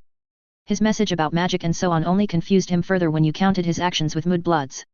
His so-called knights had several mudbloods in his ranks, as far as he knew, which amused him, as several members of the dark families joined him, even if they were mostly fringe members, so he was curious to see how that would go. Cassie was suggesting that they approach Harfong, who was married to Khal Idora, formerly of the House Black, and have several of their contacts accepted that would ensure the safety of Doria. Of course they expected that they'd be thoroughly assessed for any kind of subterfuge, but it was a small loss in the wake of their sister's bullheadedness to go into war, even if it was as a healer. Very well. He nodded. We can do it your way. He knocked back the fire whiskey before he fixed a gaze on his sister. I've been old by Riker Selwyn, he said with a smirk. Cassie cackled as her eyes sparkled. Excellent, she purred as she leaned forward. There are few things we need to do, but things are moving along very nicely, she said with a vicious smile. He chuckled a little. The distant cousins of the heir Selwyn were all several decades older than the boy, who was in his third year. Riker Selwyn was in Cygnus year, and they'd already had a cordial relationship given the status of the Selwyns. With the death of his parents and several other family members that were closer to him in blood, he is quite isolated, with only an older sister in her 6th year in his corner. And the Selwyns are a patriarchal family. Should he have an accident, his sister could not inherit the title even if it's in his will. His sister's son could if he adopted the Selwyn name, but the cousins could very well contest her claim and press her into marriage, to consolidate their claims. And so, they were in a precarious situation and in need of protection. Unfortunately, he's already had Lucretia betrothed to Ignatius Pruitt, so he had no one else available to marry the boy. Sheris, his cousin via Pollux, had married Caspar Crouch, who had a son and 2 daughters, whilst his other female cousin Lycoris had gone missing. He doubted she was dead. Of course she was far too old, but she would have been fertile for another couple of decades at least. Unfortunately, Doria and Cassie were both non-starters, so that meant that he'd have to link their families in different ways. Do you think he'd go for it? He mused to his sister as she eyed him. He'd have to. He's an orphan and his sister is not in a position to protect herself, much less him. She shook her head. No, the alliance we're offering will ensure his survival, something he must be well aware of. Especially now that guardianship is rumored to be set to go to one of the cousins. They'd lucked out during the summer where they could stay with their maternal family, but the distant Selwyns have managed to bribe their way into the guardianship. She stated. He hummed. That was the weakness of their system, the ease by which it could be subverted. It didn't help that that branch of Selwyns had deep ties within the ministry, given that it was their only route to a form of power. Most families like the Selwyns did this, and once in a while they'd marry back into the main branch to ensure ties are kept. It hadn't happened in the last 3 generations, and it was clear to see it was a dangerous situation for the main branch. Families like the Malfoys, Caro, Nott, and so on, ensured that the number of branch members was low at all times to avoid situations just as the Selwyns were in now. His own family had plenty of situations that caused strife within the family, though most infighting was resolved by quiet assassinations. If there ever was a state of being that was bred within the family, it was paranoia and cunning. Family was important, naturally, and things revolved around family, but it did not blind people to what it could cause.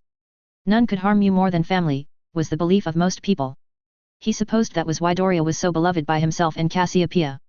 There was not a single conniving bone in her body, a kind of innocence that didn't belong in the House of Black. But then, of course, she'd show her teeth like she did earlier today to remind them all of her blood. Help it along, he informed his sister, provoke the would-be usurpers even further. Already doing that, she sing-songed. He rolled his eyes but said nothing further on that subject. She straightened up in her seat and grew a serious expression. Grindelwald's left Belarusha, she said in a serious tone that was unusual for her. He narrowed his eyes as he leaned back in chair. Do you know where he is? Her face showed her frustration. No. But it is obvious that he'll be making his way west again. With the collapse of his campaign in France, the ICW and the other ministries will be pushing north. But you don't know exactly where he is, he returned to her, and she glared at him for a moment before she affirmed it. He eyed her carefully. But he has no idea? He asked her sharply. She looked at him with displeased eyes and thinned lips. Of course not. She said in a harsh tone before she returned to a neutral expression. We are clear on that front. Good. He said approvingly. Whilst I don't care if he knows who had a hand in it, the longer we keep our involvement quiet, the more we can pull the rug from underneath his feet, he said with a vicious glint in his eyes.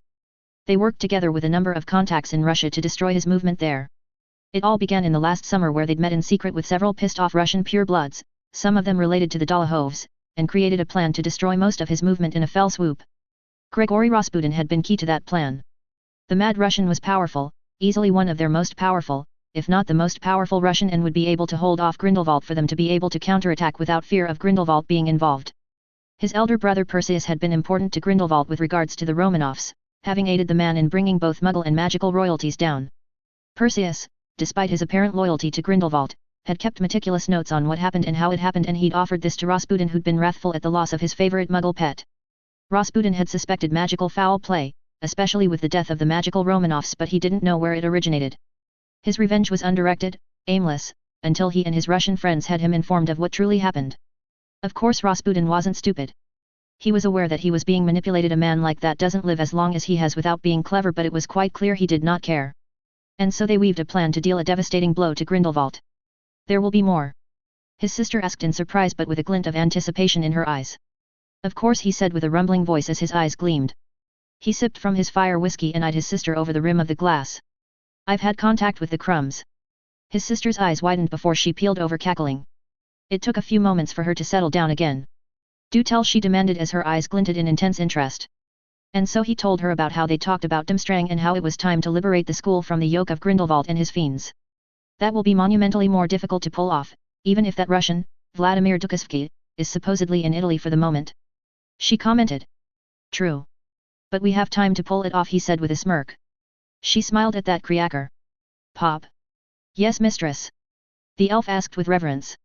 Bring me a glass from the same year as what my brother is drinking, she ordered, and soon enough, she was also drinking. May we continue chipping away at his power base from under his feet? She said as she raised her glass, which he matched. Soon enough he'll be dead and 6 feet under. We'll see to that. A hateful glint entered his eye and his sister smiled in response. Break. 30th of January 1943. Albus Dumbledore POV. He frowned as he exited the Pensieve for the 6th time. He sat down in his chair and pondered on the problem. He'd taken the memories of Belzing of the times that he found that mausoleum, and he'd reviewed it again and again. The memories were real, just as his investigations were real. The place did exist, and from what he could tell, it was centuries old. It may well be the location where the resurrection stone is held. Or at the very least it could lead to it. The wards on the place were too powerful for it not to be. He wondered how it was powered in the first place. Given that it kept on moving, it had be some kind of anchoring wardstone that allowed it shift places. He wasn't certain, however, that it shifted in the first place. It could well be that it was some kind of transport system. He'd seen some kind of shimmering the mists were clever obfuscation methods that could explain the shifting. In any case, he'd have to find out. Out of all the hallows, the resurrection stone was the one hallow that he wanted, that he needed. This was the first time he'd found anything linking towards the stone. He got up from his chair. He'd traced the Cadmus line, and he knew the Gaunts had been descended from him through a granddaughter of Cadmus Peveril. But there was no evidence they'd ever had the resurrection stone. In any case, the research notes that Belzing had and that Elphias had created as well, suggested that there was an arithmetic link to when the next location might be. It would also explain why it was never found, if it kept on moving on a designated schedule and location. He'd looked into the arithmancy, and unfortunately, there were several areas where it might be next, and he hadn't had the time to discover it. He'd of course obliviated Belzing of the knowledge and took his research, but it did not mean that others might not discover it. Gellert already had the Elder Wand, from what he could determine from the pictures that he'd been in. The features of the wand were too obvious for him not to believe it to be the case. Whilst Belzing had not informed anyone other than Elphias, it was known that he had found something. Should they discover that he'd been obliviated, it might well be investigated. He shook his head. He couldn't think about that at the moment.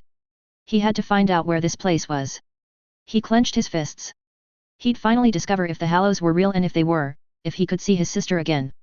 Perhaps he could bring her back, perhaps he could finally correct the mistake that changed his life so much. He knew, logically, that it wouldn't, that it could never be undone, but there was a chance. Gellert was lost, he knew this. There was no returning from his cause. He was lost to his drunken lust for power and conquest. He had not learnt the folly of power. Perhaps one day he could convince him of his mistakes once he had time to reflect and admit his wrongdoings in imprisonment, and they could once again work together like they should have in their youth, guiding the magical world to the path that they set for it. Speaking of conquest, the past few months have not been going well, not at all. The defiance of that boy has created significant change to the war.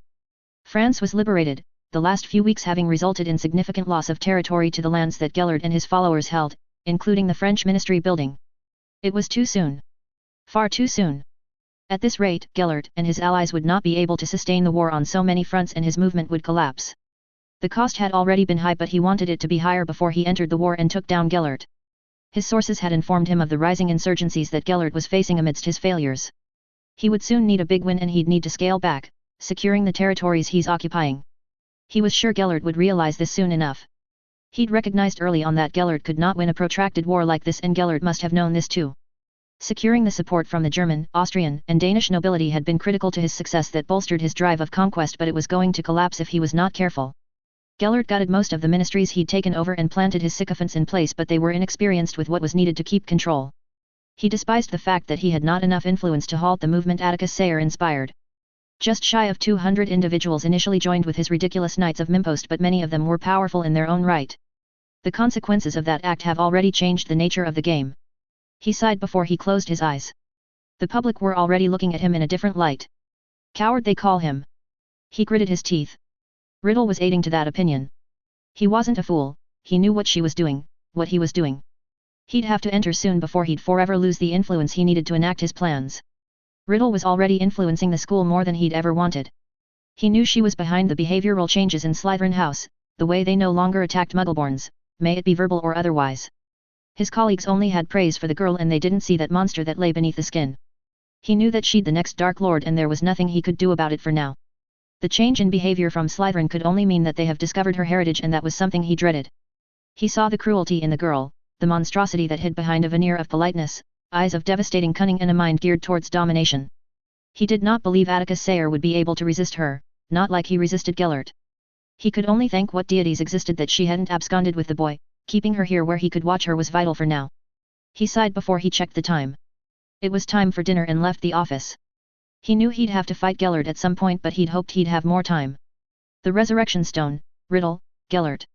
There was much to do. He smiled genially as students ran past him towards the Great Hall. Break. 3rd of February 1943. Sophia POV. She walked through the forest at a sedate pace. The sounds of the strange birds, the sounds of the light buzzing of unfamiliar insects filled the background noise as she was deep in thought. She's been here, this huge underground place, for half a year now, and she could honestly say time had passed very quickly. When Atticus had brought her and their mother, unwillingly might she add, she'd never expected for her world to be even more off-kilter than the death of their father. Somehow her little brother had discovered the home of Morrigan, the purported Celtic goddess, a wildly inaccurate statement, but nonetheless her existence proved to be true, and their links to her, and that had only been the beginning.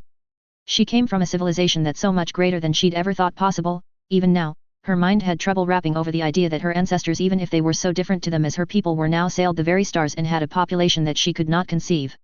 That the very same people were defeated by an equally great civilization, an older civilization even, had troubled her immensely.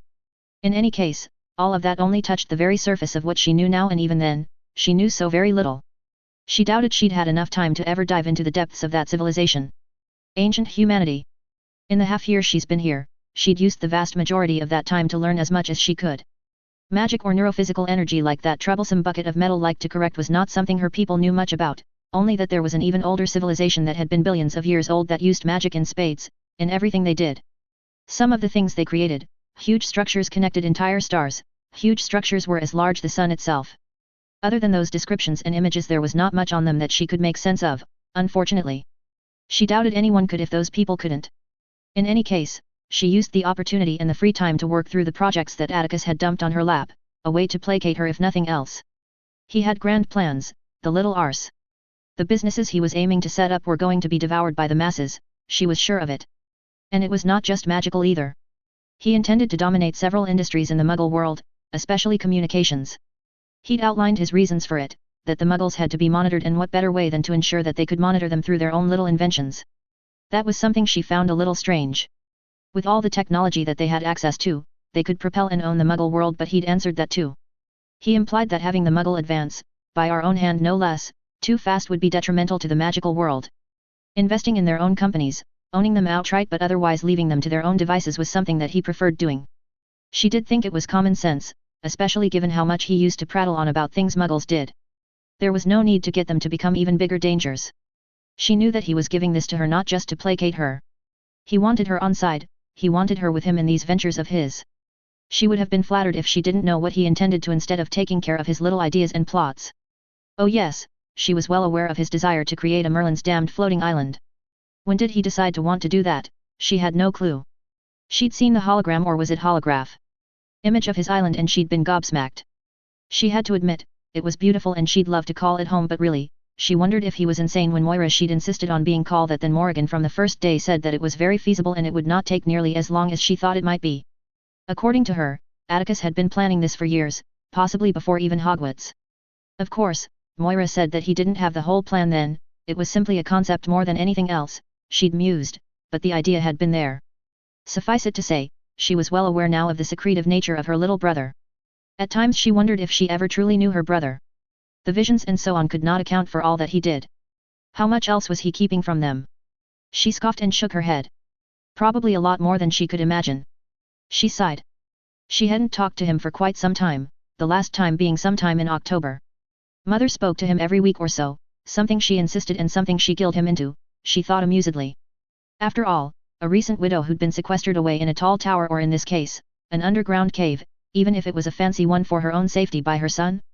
Well, she had a lot of manipulation points that she could use. And for Morgana's sake, Mother knew that very well too and reminded Atticus frequently on it. She herself had been peeved with him the last time they spoke. Atticus had censored the mirrors, preventing her from supposedly accidentally telling Charles about the place, or anything pertaining really. She'd been offended that he had done so in the first place, even if she didn't want to admit it was prudent safety measures. The lack of trust, however, galled at her. And then he'd warned her if she tampered with it, it would break and she wouldn't be able to use it to contact him again. That had angered her. She was in a cage, even if no one would admit it. She couldn't leave the place, the protections he'd put on it and the tacit cooperation of Moira put her in a situation she at times loathed. She knew that it was being done from a place of love, she knew her little brother loved her immensely, but she couldn't help dislike him a little. She was the older sibling, she was supposed to be the protective one. Thankfully, she could speak with Charles and her cousins Sarah and Odette too quite frequently when she wasn't busy with her work. Sarah was a source of strength for her and she devoured every little thing Sarah told her. From the state of the war, the Muggle parties she still went to, everything. Odette, interestingly enough, had read a lot of archaeology books, the subject that Atticus had suggested when Odette told them of her interest of going around the world to study sites of old magical civilizations, and she'd told her, in excruciating but wanted and much needed detail, of all the ways she was pioneering the curse-breaking profession. She'd jokingly said that she believed Odette was becoming a tomb raider, and instead of being displeased of being referred to as such, she took a liking to it. It was kind of hard to believe the bookish girl was becoming such a thrill-seeker. It seemed Odette was growing. While she was stuck in this place. She turned the corner on the path and saw her mother and Moira speaking to each other, sitting next to each on a bench. She unconsciously smiled a little. She supposed there were a lot of positives beyond simply learning all of these things. Mother had grown more and more back to herself, and Moira helped a lot in that case. They became fast friends, bonding seemingly because they were quite similar in many ways. She walked up to them and they saw her coming. "Mother," Moira she greeted as she took a seat next to them. "Sophia," her mother returned before she eyed Sophia carefully. "Restless again?" she asked in a sympathetic voice. She sighed and looked away. She felt a warm soft hand on top of hers. "Sophomore. It'll end soon enough, you will be free to do what you're best at in no time, just a little longer," her mother soothed. It was easy for her to say. Sophia had become accustomed to not staying in one place for too long, even when she'd been restricted to the United States when the war began. She'd been free to travel to South America, to Australia, and more. Sure, she had security with her, but it was to be expected. How long is a little longer? A week, a month, a year? She said a little petulantly as she turned to face her mother, in a tone that was unbecoming of a woman that was approaching her mid-20s. Her mother only smiled a little softly and gently as she tapped her hand. If it needs to be. She sighed. Don't think I'm happy about this either. When this is over, Atticus and I have many things to talk about. We've not broached this subject when we talk, neither of us feel like doing it now, especially given the dangers he's been putting himself in, she said with a disturbed look. She frowned as she looked at her mother. Has something happened? She asked, concerned. Her mother smiled and she shook her head. No, nothing has happened, he's still all right. I've had him give another mirror to Dayton so he could inform me if anything happened. All right, she sighed, a little relieved but still unhappy. It's just. She began as she looked into the distance. I don't see why I have to be here when our aunt and cousins, hell even great uncle Richard and cousin Millie are fine in Macusa. They haven't been attacked, even once, and I don't see why we have to be here like scared kittens, she said in a frustrated voice. Moira spoke up. Simply because it hasn't happened doesn't mean it won't, she said with a saddened tone. Chances are your brother is going to make himself into a nuisance for this man, and vengeful angry men like this man tend to be vicious and predictable. Your brother likely saw an outcome like it and likely has made plans to deal with it. Unfortunately, if you were to surface, you'd make yourself an ideal target, and it would become significantly more attractive to cross the sea to attack distant family if you could be captured. Merlin, she hated when they argued logically. Why can't you just... She made a gesture with her hands. Zap Grindelwald from the skies? You've got the technology to get away with it. She accused mildly. Moira looked at with a tiny smile and a hint of disapproval. Atticus believed that Grindelwald needed to be defeated in front of everyone, that he needs to be shown to be defeated magically. Her mother interjected. I don't like it, but it is true, Sophia. Our people are. She trailed off as she thought it over for a moment. Our people are big on symbolism, she finally decided. Should Grindelwald be defeated through subterfuge and killed in an accident, it wouldn't end the war, that is. His supporters would go into hiding and things would be fine for a while, but then someone might very well rear their ugly head and it'll start all over again. Her mother sighed as she sat back against the back of the bench. So Atticus wants to defeat Grindelwald himself? Sophia asked in an almost high-pitched voice. And her mother was okay with this. Yes, yes he does. The symbolism of the defeat would mean much, Sophia. Not only that, it would grant him a level of influence that has been unseen since the last individual who defeated a Dark Lord over a century ago. Her mother said with a sigh, a look of weariness on her face. I'm not happy about this, and I have my doubts about his reasoning and the way he is putting himself in danger. Her mother's eyes glistened for a moment, but I know that he won't stop. She smiled sadly. He's headstrong like that, foolishly so. Why? Sophia asked despairingly. Why does he want this, all of this? Moira answered next. Why does he give you all of his business plans and projects? Why has he sought my advice and the technology here again and again? The world ship. She posed to Sophia as she met Sophia's eyes intently. Her eyes widened. He wants to be able to be in a position to change everything. She trailed off as she thought it over quickly in her mind. So he believes that defeating Grindelwald will get him in a position he wants, for the future. She wondered. Yes. He intends to change much of the magical world. Her mother shook her head. It's not something I wanted for him, but seeing all this, her mother looked around with distant eyes. And the plans we've barely had a glimpse of. She trailed off. She suppressed a wince. If she felt like she hardly knew her brother, how did she feel when Atticus had kept all of this from his own mother? Her mother shook her head, as if she was trying to banish away those thoughts, and turned to Sophia. In any case, Atticus seems to be thinking very far ahead of time. Well, someone should remind him of the here and now, she muttered to herself. Speaking of the here and now, you asked not too long ago to see what we managed to save from Atlantis, in particular our observation recordings. Moira changed the subject. Her eyes widened and a smile bloomed. She'd wanted to see Atlantis in all of its glory and all the things that were available on it. Odette would be so jealous, she mused. Yes. I'd love to. She exclaimed happily.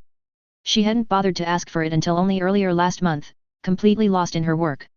Apparently a lot of the stuff the Atlanteans did, involved creating magical creatures. Whilst that was fascinating, she wanted to know about their culture, their people, and that took some time for that bucket of metal, sparkly dawn, to collate in a useful format for her that wouldn't leave her feeling like a dolt. She had no doubts that little wretched thing took its time on purpose. Moira lifted her hand and the metal armband on her right hand shimmered before she waved her hand over it and a display popped up. She tapped away before she turned to Sophia. It will be in your quarters for you to peruse. She smiled at Sophia. Sophia got up. Thank you, she said gratefully. I'll leave you to talk about whatever you were talking about before, she said a little bashfully, and was met with bemused looks. She turned on her heels and walked off. She'd read a little about Atlantis, but now she had the opportunity to truly know what they were like. She grudgingly decided perhaps she could bear this a little while longer. Break. 3rd of February. Charles POV. He frowned intently as Atticus flicked his wand and slowly conjured the layout of Genelum Castle. They now were going through the plans of capturing Genelum Castle, a castle that rested on top of a high hill that overlooked a valley from all sides. It was a daunting prospect, Charles mused, but it was one that he was very much looking forward to. He'd been a chaser at school and he'd relished the combative nature of Quidditch. It hadn't been any wonder to his family that he wanted to become an Auror after Hogwarts. When Atticus made the riveting speech in the Wizengamot, he knew then, that it was his chance to do something meaningful. He'd been thinking of joining the ICW after all the assassination attempts on his family anyway, so joining was an easy decision. The battles he'd been part of were far more than he'd ever thought possible, the death, violence, and chaos that were unleashed cured him of any ideas of euphoria being something he'd feel during the height of battle. When you saw a comrade fall beside you, killing curses and a plethora of dark curses heading your way, it quickly sobers you up to the grim reality of war. Most of their casualties had been in those early battles. The naivety of his fellows had still been high as many tried to incapacitate their enemies and died mostly in this act. The subsequent battles were far more ruthless and careful as a consequence. He glanced at Atticus as he rotated the Genelum Castle in the air. He'd been skeptical about his leadership qualities given that he was a quiet if brilliant student at Hogwarts, but he'd been pleasantly surprised to see him fall into that role in a fast rate. Of course Harfang and Parkinson helped tremendously, but ultimately, Atticus was the one who in charge. Charles glanced around the room in the tent. Assembled in this meeting were, from the nobility, Lords Eldrick Carson, Marvin Garrick, Silas Mirac, Harfang Longbottom, Sarek Carson, Carl Mirac, and Albert Bones. The other senior individuals in their organization were also in attendance: Parkinson, Lockhart, Dayton, and Mittenmeyer. This is the layout of Genelum Castle from the underground floors to the top floors. Atticus paused momentarily as he looked at the assembled individuals. How did you obtain it? Mittenmeyer asked with wide eyes as he glanced at Atticus. I thought that we'd gotten no information on it from the ICW. We didn't receive information directly from the ICW, but we did receive information from a relative of the previous minister who'd spent a lot of time in the castle. Atticus' eyes glinted. My family isn't without its resources, and I've managed to obtain more recent intelligence. He smiled coldly at Mittenmeyer, who raised his eyebrows in surprise, along with others. Another reminder that Atticus, despite his relatively noble nature, was still a Sayre, a member of the secretive family that passed his own family by almost 2,000 years in age. His father used to tell him about the Sayres who hadn't been too unlike his own family, a family that had been all but royals even amongst the nobility with the way they controlled much of Britain and the economy. Their change in stance following the crushing losses they suffered that left their family nearly extinct revitalized the family, but they remained on the periphery of the country's politics, allowing the likes of the Blacks, and then later on the Malfoys to a lesser degree, to impose themselves in magical Britain's politics. The Blacks were infamous for their spy network, and he wondered how close the Sayres were with their own network. Anyway, Albert Bones interjected before clearing his throat, cutting through uneasy moment. Silas Mirac spoke up next. We're wasting time, he said sharply as he glared at several people at this moment. It doesn't matter, just that the information is accurate. He looked at Atticus. Is it accurate? He questioned intently. It is, Atticus confirmed as he met Silas' eyes. The floors where the prisoner cells are not quite as accurate, but that is mostly because of the number of guards that there are present, making it difficult to correctly obtain the complete floor plan of the castle.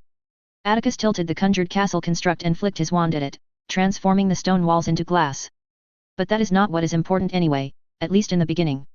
Genelum Castle has 3 access points and 2 secret access points. He tilted the construct around and highlighted the secret access points here and here. These are meant to be escape routes that are difficult to access from the outside as it descends on a slope towards here. He highlighted on the map a region that was submerged underwater as river runs through it. Ha! Harfang bellowed as he looked at the map. That is not a bad way to leave yourself an option to escape, he mused as he narrowed his eyes at the map. He glanced at the other access point. That access point seems like it would be guarded around the clock, he noted. It is, Atticus confirmed. At least it was when it was checked. It is near the kitchens where the elves work and where there are a number of bedrooms that are inhabited. Marvin Garrick eyed the map intently. So we know where we can enter if we're not using the front doors. He glanced at Atticus and Parkinson. We're not using the front doors, Parkinson spoke up. We don't have the men for a frontal assault. A musing silence rang for a moment. Do we even have enough men to do a covert operation? Not to mention the big erumpent in the door, Lockhart spoke up for the first time. The wards, Dayton said simply and received nods around the place. Eyes fell on Atticus as he sat back in his chair. Charles narrowed his eyes. What else does he have up his sleeve? I am an elemental, Atticus stated as his eyes flickered to the men in the room. I am able to generate a massive lightning storm of great power that I will be using. He ticked off his fingers as he leaned forward to tear down the wards by matching the magical pulsation frequency of the wards that I obtained at the same time as I obtained the plans of the castle, which will create a massive distraction allowing several teams to enter from the secret access points. Deathly silence fell as they looked at him in shock. Charles suppressed a snicker. Of course he was an elemental. Elementals were exceedingly rare and it often was a bloodline gift. The tales of the ancient mages like Zeus and Poseidon clearly showed the devastating capabilities such mages had, and throughout the ages their bloodlines were hunted down to prevent such powerful mages to exist. You're an elemental? Mittenmeyer asked, shocked. That's impossible. Albert Bones shook his head. There hasn't been an elemental for centuries. He eyed Atticus shrewdly. Do you simply mean you have an AF? His eyes widened as Atticus simply raised his hand and lightning crackled around his hand. I am an elemental, but it is a learned ability. Atticus paused momentarily. I would say that I'm more like Elmison, the lightning mage, or the mage that inspired Thor when it comes to lightning, than the king of the Greek pantheon. I can't quite use it in a great way beyond channeling great amounts of power, and it's not as useful during battle, he said to a captivated audience. The ancient Norse wizards weren't like the Grecian mages. They had no innate ability like the Grecians had, but they were capable of performing great elemental feats. Charles wondered how in Merlin's name he managed it. He'd been interested in the Norse, mostly because he was pretty good in runes, but as far as he knew, the art of their magic was long gone. He'd have to ask him about it. Harfang laughed loudly, drawing attention to himself. Several individuals looked at him in amusement, including the typically composed Parkinson. Harfang's eyes sparkled as they met Atticus. Lad, you are full of surprises. What next? Are you secretly descended from a god of old? He said with a teasing quality to his tone. Atticus' eyes glinted with mirth as Harfang's eyes widened, but before anyone could say anything on that topic, Sarah Carson spoke up next. Are you sure you can take down those wards? Atticus turned serious as he sat up straight. Yes. He hesitated for a moment. I don't have the power to take down those wards quickly, he mused aloud before he refocused, but I do have a little aid in the form of my familiar, he said with a smirk. You intend to use Phyla for this? He said in surprise. Atticus turned to him and nodded. Phyla's abilities with lightning and the storm are stronger than mine, Atticus confirmed before he added, but I am able to channel the power she is able to create towards the castle. Do you think you will be able to hit the right locations on the wards to bring it down even quicker? Dayton asked curiously. I will be able to, Atticus confirmed. The power compensates exactness in this case. I just have to time the strikes along with a large attack. Atticus continued to explain his reasoning and his plan before Lockhart interjected. They won't remain still for you to do all this, Lockhart said in a thoughtful tone. I am aware, which is why one of the teams will remain with me. He eyed Lockhart. It will be taxing on my body to truly channel this kind of power, so I will be momentarily affected by it. Dayton narrowed his eyes. I will remain behind, he said curtly, and Atticus glanced at him for a moment before he gave a slight nod. Charles watched the interaction closely. He knew that Dayton had failed the Sayre family, and it was a subject that was very sore with him. It made his slavish dedication to Atticus a little disturbing, but he supposed it was his own way or regaining his honor. How certain are you that you can take down the wards? Silas questioned. Atticus considered the question. Fairly certain, he answered. Charles spied across the room and saw several looks of displeasure. I cannot say that I can, with certainty, take down the wards, for it'll be the first time I'll attempt something like this. Atticus looked around the room, a challenging look on his face. Unless, of course, any of you have any better ideas. Charles looked around and saw no one did have any other ideas. The problem with Genelum Castle was that the location it was in, along with the strength of the wards, made it exceedingly difficult to take down the wards in any other way than brute force. Castles like it were built for sieges rather than most homes, which were protective but much smaller in scope. Even if I am unsuccessful in bringing down the wards, the routes into the castle will likely remain mostly free for you to get in that way. With the chaos I'd be creating, at the very least their attentions will be on me, Atticus continued calmly as he looked at each man in the eyes. The rest of the meeting was effectively to discuss the minor details as who would be involved. Eldrick Carson, Marvin Garrick, Silas Mirak, Albert Bones and Lockhart would lead the teams of 7, each with an assigned access point that they'll enter. Charles would join Albert Bones' team, which would assault at one of the front entrances once the wards were down. Dayton and Mittenmeyer would remain with him with 4 others as he created the thunderstorm. The plan of execution would happen around the same time as several other ICW attacks that would be in Belgium and Germany. Reinforcement into Switzerland would come when they had confirmation of capture of Genelum, at which point they'd attack several other suspected bases before they met up with them at Genelum. It was expected that it would several weeks before that would happen, and so they'd had to be able to hold out for that long. He wasn't looking forward to that. Success seemed likely in capturing, but then that wasn't the true goal. How many men did you discover were present?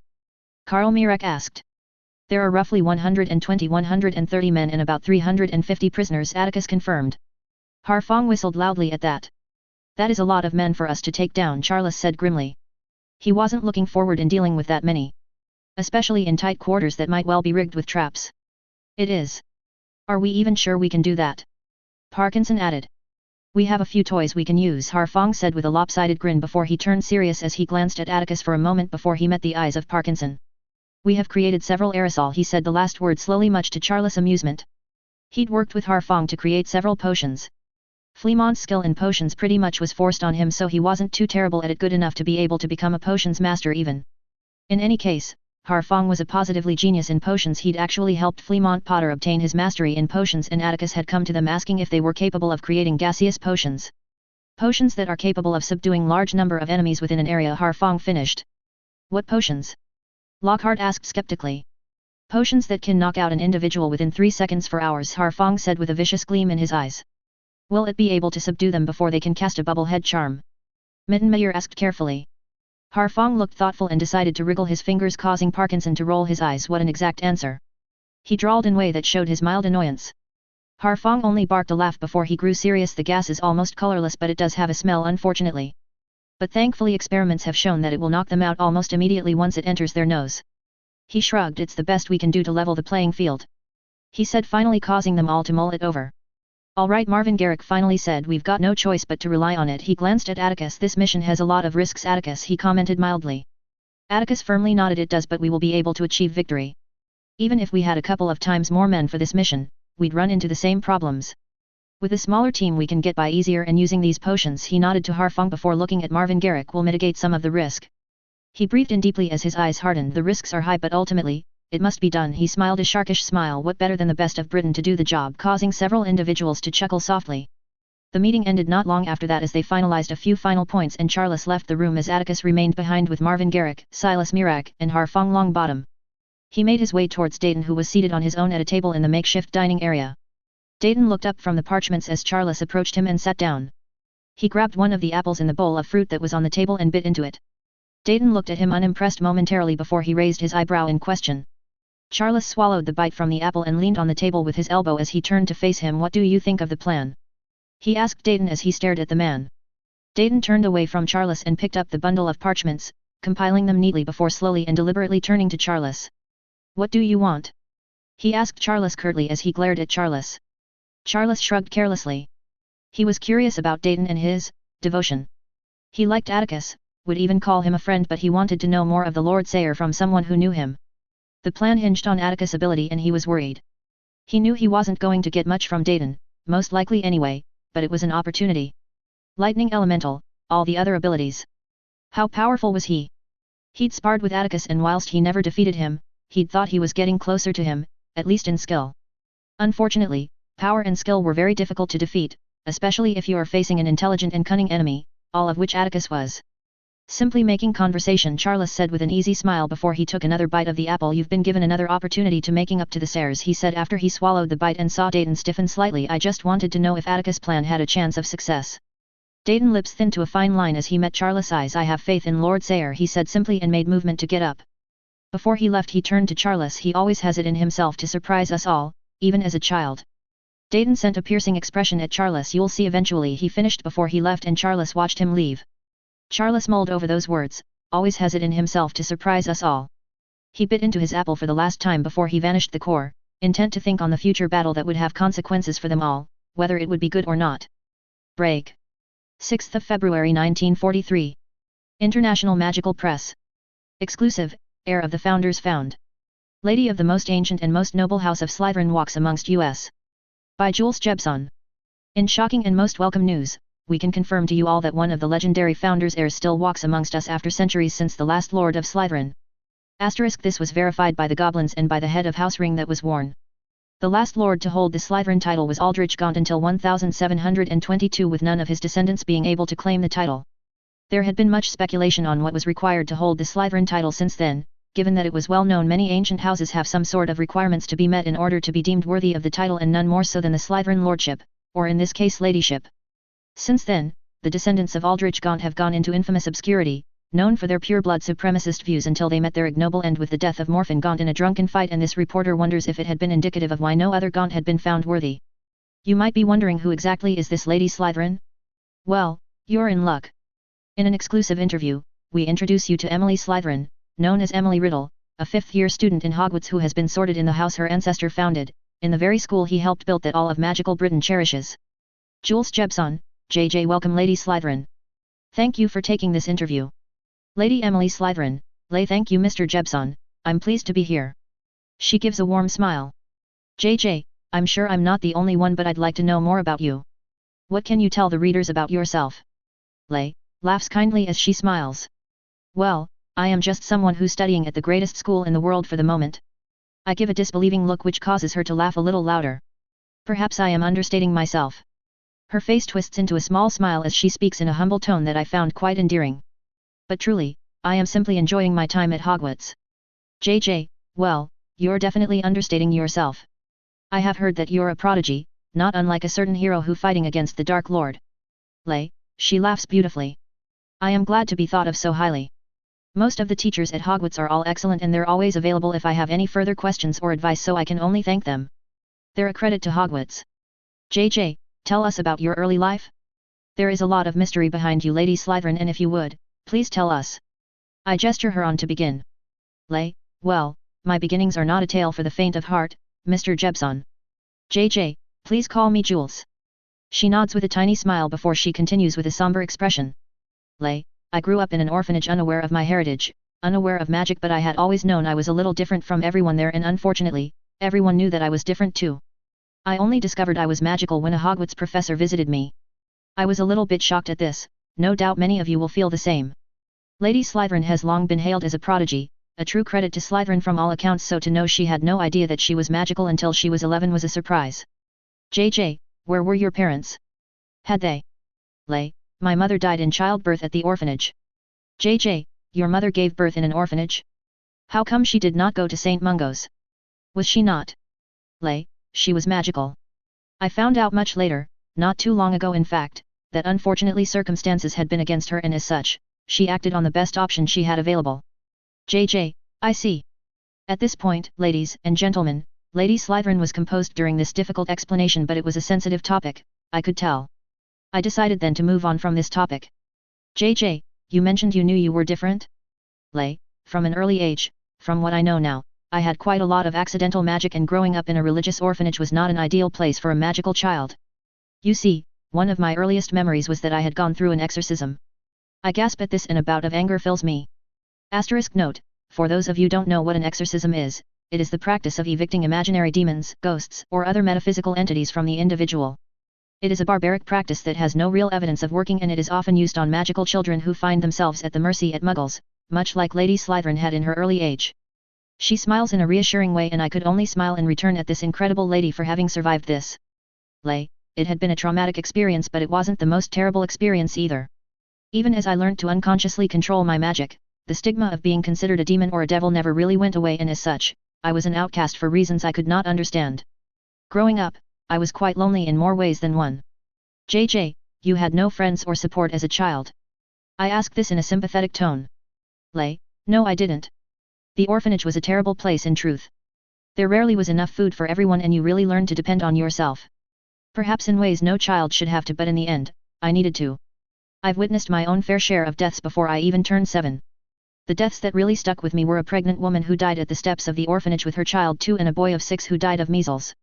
With the contempt and disdain received for being different, along with the deaths no child should see, it really forces a child to grow up.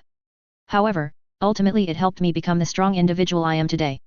JJ, that's just terrible to hear. I am glad you overcame it. She inclines her head in a thankful manner. JJ, so you received your Hogwarts letter sometime around your 11th birthday, finally returning you to the magical world you belong to. Tell us about that. Well, when I was told I was magical, everything made sense to me. Why I never fitted into the Muggle world, why I was able to do the things I could do. JJ, you were able of doing magic before you knew it was magic? I ask, a little bit amused and more than a little impressed. She laughs softly. Yes. Growing up in that orphanage was rough, Jules. Especially for someone who was considered to be different and said to be demon-like. That meant I was quite targeted by older boys and girls. JJ, no one helped you? No one helped me. Why would they? After all, I was the demon child. She smiles in a sardonic way. So my magic helped me instead. By the time I was 8, I was able to fend off their attacks, and they'd left me alone eventually. She sighs sadly. Unfortunately, that meant that the staff, particularly the head matron, did not like me because my magic mysteriously was able to defend me against boys who were taller, stronger, and older than me. So head matron really disliked me for my unnaturalness. When a Hogwarts professor came to tell me about the magical world, they were given a certain picture about me that was unfair and lacking in context. She laughs a little. When the professor came to tell me that I was accepted in a school, my thoughts immediately went to what the matron had threatened me with, which didn't help either. JJ, what do you mean? What did she threaten you with? She threatened to commit me to an asylum for the insane where someone as unnatural as me belonged in.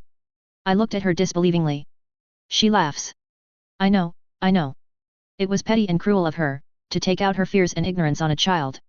So when the professor came to tell me that I had been accepted to a school, I was suspicious and wary, and my magic rose to defend me, and I wanted to know the truth. She smiles a little abashed. I admit, it wasn't the best first impression you could give, and unfortunately, it created a prejudiced impression of me, even more so when the professor discovered my hereditary talent. JJ, hereditary talent? My eyes widened as I understood. You're a parcel mouth. I am. I hadn't known it was called that until much later as well. My best memories were actually when I made friends with a snake. She smiles fondly. It was actually my first friend. JJ, so you did have at least one friend? I ask in a teasing tone. For a time. Unfortunately, he was killed by one of the boys at the orphanage. My look darkened at that. It seems that the orphanage really would not allow her anything good. She smiles at me in a somber way. On reflection, I think the snake would have been killed by one of the matrons had they ever caught him anyway. And they would have judged me even more as a demon given the ridiculous symbolism it has in their religion. She chuckles softly. It's quite funny, in India, in Ireland, in much of Africa, parcel mouths are actually thought of very positively, even in the Muggle counterparts. Often in those cultures, it represents great healers and shamans. But over here, the talent is considered to be very negatively. JJ, perhaps it's because of the negative attention parcel mouths have gained here in Britain? Perhaps. But then, there are those who have been dark wizards and even some light wizards, often the evilest of the age weren't parcel mouths, and yet we don't judge all magicals for their deeds either. The talent is not what is dark, the intent is. I think that over and it makes sense. After all, Dark Lord Grindelwald was a prime example of this. Not to mention Dark Lord Escrides, who was the darkest and most evil of the age. After all, isn't that one of the most important lessons in magic? That intent matters significantly and ultimately responsible for making magic light or dark. I nod in agreement. Perhaps chastising a talent merely because some people misused it was not the right way to go about things.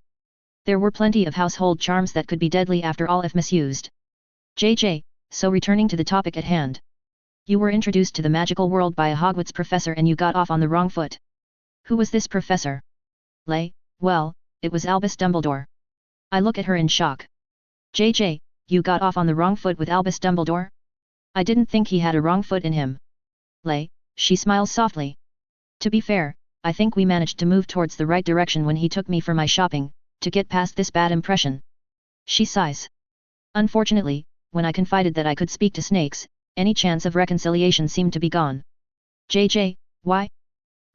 I don't know honestly. But since then I kept my talent to myself given his reaction. It was only later when I discovered that I shared this trait with Salazar Slytherin that I became to understand why. JJ, because of his reputation. Yes.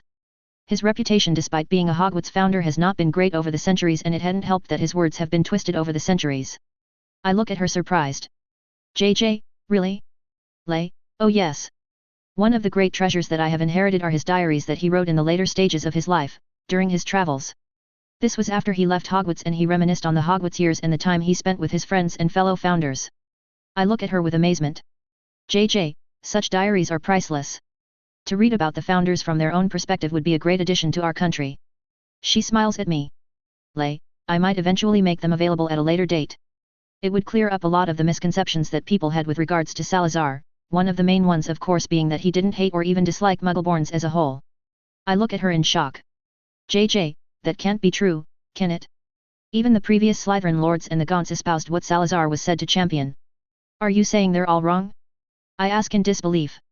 It is widely accepted that Salazar despised Muggleborns. I am, or at least they chose to hide it from the world. Also, I think a lot of things were understood out of context. For one, in that era, there was no separation of magicals and muggles, we lived amongst each other. Such close proximity along with the dislike and outright contempt the Christian religion holds for our kind made relations with muggles, on the whole a very tense affair. Salazar had suffered as a child at the hands of muggles and then later on as a husband and father, all because he and his family had been magical. Salazar wanted Muggleborns to be kept in the magical world, fearing that their families would pressure them in betraying the magical world. He believed magicals belonged with magicals, but the other founders disagreed, believing that magicals and muggles could live in harmony and work together.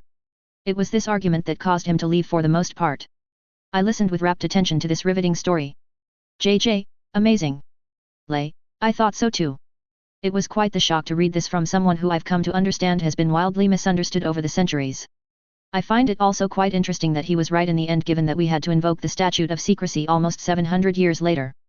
JJ, yes, it seems he was well ahead of his time. So he wasn't a believer in pure blood supremacy? Lay, no. He believed in magic and he revered magic. Much of his travels around the world had him learning about all kinds of cultures that used magic in different ways. He thought magic truly was something to be cherished, regardless of where it came from. Of course, in his diaries he mentions that there were some Muggleborns that he disliked personally, but that was because they came to the magical world almost hating themselves because they were magical rather than anything specifically regarding their roots. They didn't like the so-called pagan traditions and the culture, but he did make a note of it that it seemed to be almost like a defensive measure.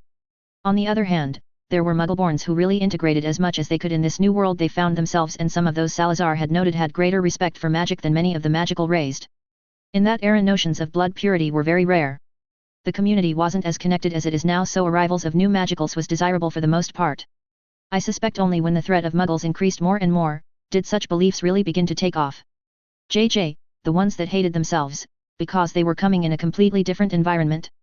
Lay, not as such, more like they had trouble reconciling the religion they grew up in that said magic was evil and that we magicals sold our souls to the devil.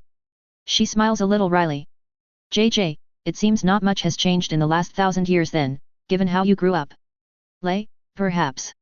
In any case, Salazar thought that the new magicals should have been introduced to their world at an earlier age, or even taken from their families if they were unsuitable, and given what he wrote about religious parents denying their children to learn at Hogwarts and the eventual news that some of them died either because of uncontrolled magic, often causing the death of family members in the process, or others being killed later in life, there was merit in his thoughts.